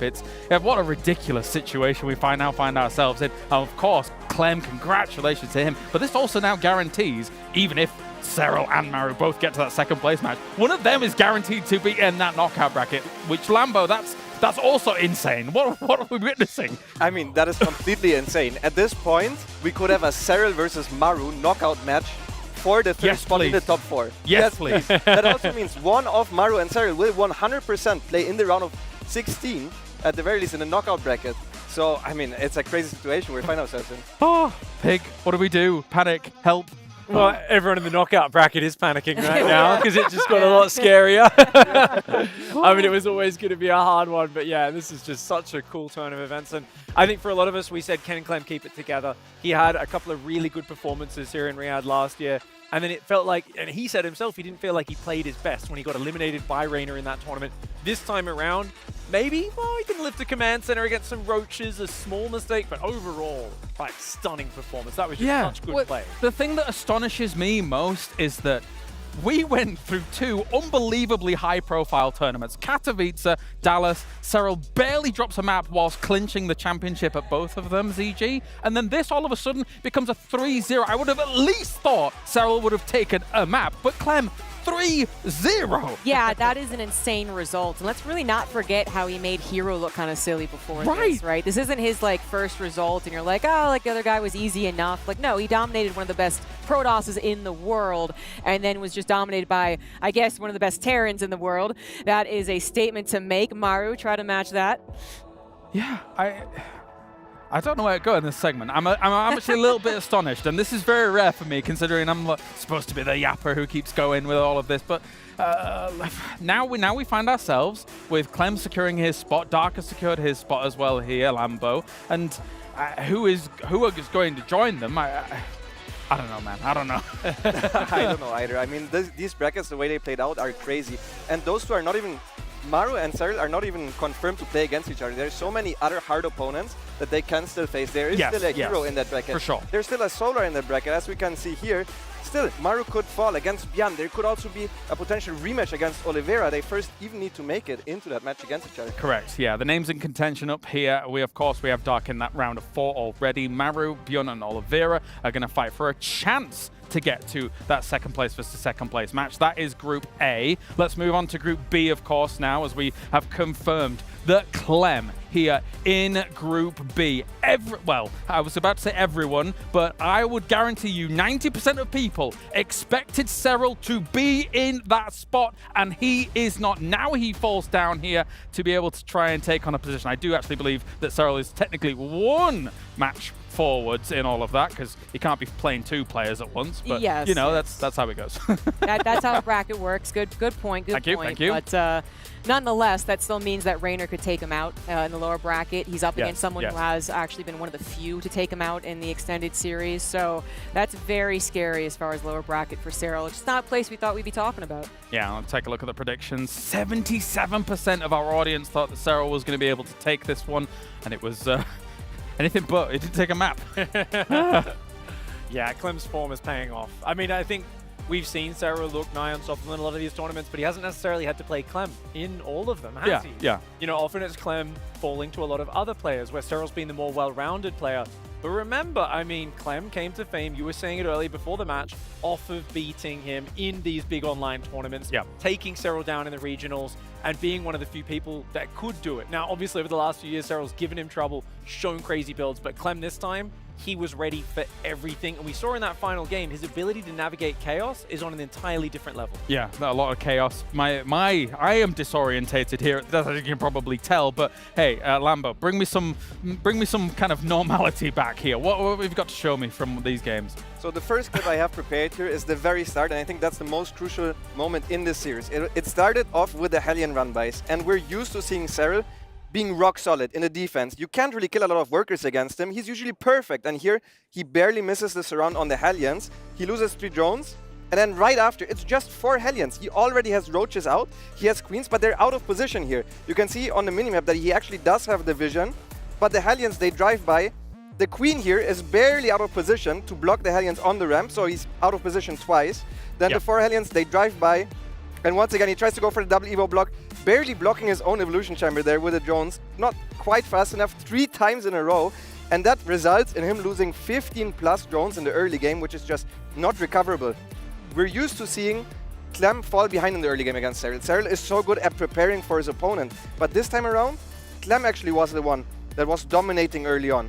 And then the second clip I have prepared is just a beautiful setup from Clem. This was the most even they went into a mid game, and the most normal that they ended up in this stage. And the supply is somewhat even, and Serral's army is supposed to be super good against what Clem does. But Clem has a beautiful army setup here. He has a couple of units on the top of the ramp, just trying to block the units from coming in, buying time, but he left a huge portion of his army at the back. As you can see, the Marines next to the tank, and even though he's not sieged quite up with 2 of the 3 tanks, he stands his ground for as long as possible. And it's not always just about the Baning focus fire. It's about setting up your army properly, getting the maximum DPS out of those Marines. And this is what allowed him to keep up the pressure, to stay on the other side of the map. And Serral just, he couldn't thwart any of the attacks. And Clem just ran away with it. I feel like the aura of invincibility has kind of just been washed away a little bit here. Yeah. That game 1 especially, you just showed us, like, Serral was getting away with those openings so much over the last few months, and it's felt like he hits the 6-minute mark, he's at 75 workers, and he's got so much stuff. Clem sliding those Hellions in, suddenly it's like, yeah, this is, hey, you skip link speed, there are some weaknesses, right? Yeah. Yeah, there's not all said and done just yet, though. Serral may just be made more angry off the back of this.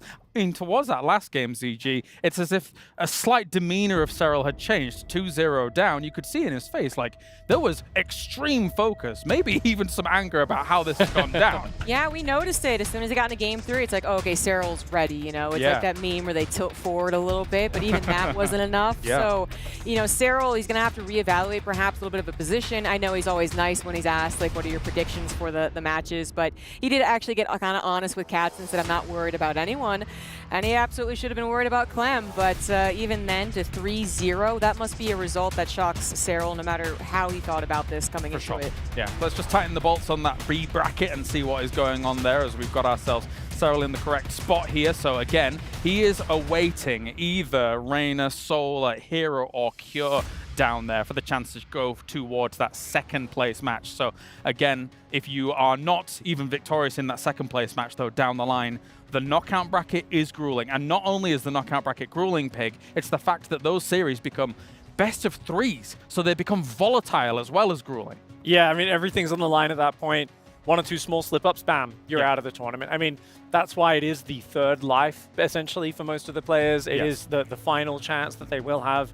And I think it's a very good format because, yes, things get harder, but there's always the chance for the Cinderella story for someone who does fall early on to still make that comeback. And that's why I think for our own entertainment, a lot of us are kind of happy that we're going to see some of these ultimate favorites already down in that knockout bracket. We already have a Maru or a Serral guaranteed to be down there. For our entertainment, I'm already done. Stick a fork in me. I'm cooked, man. This is... I'm loving what we've seen already. But let's take a look at the Gdia play of the day for day number 2 here at the Esports World Cup, as we have got... Oh, well, what a surprise, Lambo. I mean, you already... I sadly don't have it here, otherwise I would put it. What I had prepared was the Lurkers around from Clem, actually. In a series against Reynor, I sadly didn't get to show it, but he just popped off with his micro throughout the day. He not only beat Serral today, he had a much closer series against Reynor, who we know is super on point, and he just had so many great micro actions the entire day through. It's crazy play. Yeah, I think the play of the day alongside this really is kind of Clem's excellence in the matchup, ZG, who's just looked formidable. Yeah, he has. Yeah, I was actually kind of thinking into the past and the future, though, and I was just realizing that Reynor is kind of an unlucky streak. He loses to the guy that's apparently just on fire. At Dallas, it was Oliveira. He was the only one that matched Serral. Yes. This time around, he faces Clem, who was on fire, just took down Serral. Like, this is a bit of an unlucky run for Reynor because you can tell that he actually would like prove that he's the best, but he just always faces someone who's on fire in these recent tournaments. So sorry, I was just thinking about that. That's why I wanted to comment on. But yeah, just we're all blown away by the result, but I think we're also so fascinated with what it means for the bracket that's where I'm focused on. Well, that's what it makes very interesting, especially from the Reynor Clem series, is that you talked to both of them before the series. Both of them felt very confident going, and you can understand the severity for these players considering that how much they've practiced, how much the Esports World Cup means to them as we continue on here throughout the days. But it's only day 2 of 5. Let's check in with the schedule coming in for tomorrow as well. Day number 3 here for the World Championship, as we have got an amazing set of games once again, because let's be real, Pig, everybody here is really good at the video game, and we just keep getting spoiled every day. Yeah, I mean, I do feel a little bit sad just for the Terran players in Group A because they're having deja vu of day 1 again. Yeah, they're like, oh, Oliveira beyond, that's the first match we had, and then winner plays Maru. Oh, that's what happened at the start of the tournament. We got to do it again. Obviously, a chance for redemption, you know, for like Beyond against Oliveira and whoever does win that match. But it's going to be a very exciting day. I mean, the stakes just keep on rising with these things as people run out of lives, get pushed closer to that knockout bracket. It gets scarier and scarier. Lambo, when it comes to the talent that we have here as well, you know Reynor better than anyone when it comes to kind of how he's been able to prepare for these kinds of tournaments, etc., and things like that. What are you thinking about his chances? Because he did come in confident, and you, as ZG says, you run up like someone against Clem, and this is the kind of thing that happens. Yeah, I talked with him a little bit. His confidence is not shook whatsoever. He said he didn't play that well. He didn't quite feel super on point, and he still took 2 maps of a Clem that looks fantastic. So he's like, you know what? Now I'm even more confident. I'm just going to destroy everyone. Wow. And even though he has a Serral in front of him, he's starting off against Solar. He's confident in his CVZ as well. He improved a lot in that lately. So I think he keeps riding that high of the confidence no matter, even though he lost today. Love the insights. Thank you very much, Lambo, and thank you very much to everybody here for today. Ladies and gentlemen, that does it for day 2, and what a way to end things here for just our 2nd day. Thank you to everybody tuning in around the world. You do not want to miss the next couple of days. We've already had a boatload of emotion here from the World Championship, and we're going to have a lot more from the Esports World Cup tomorrow. See you soon.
You ever wondered how a Hollywood movie is shot? On a Sony. You review it on a Sony. And how do you make that sound epic?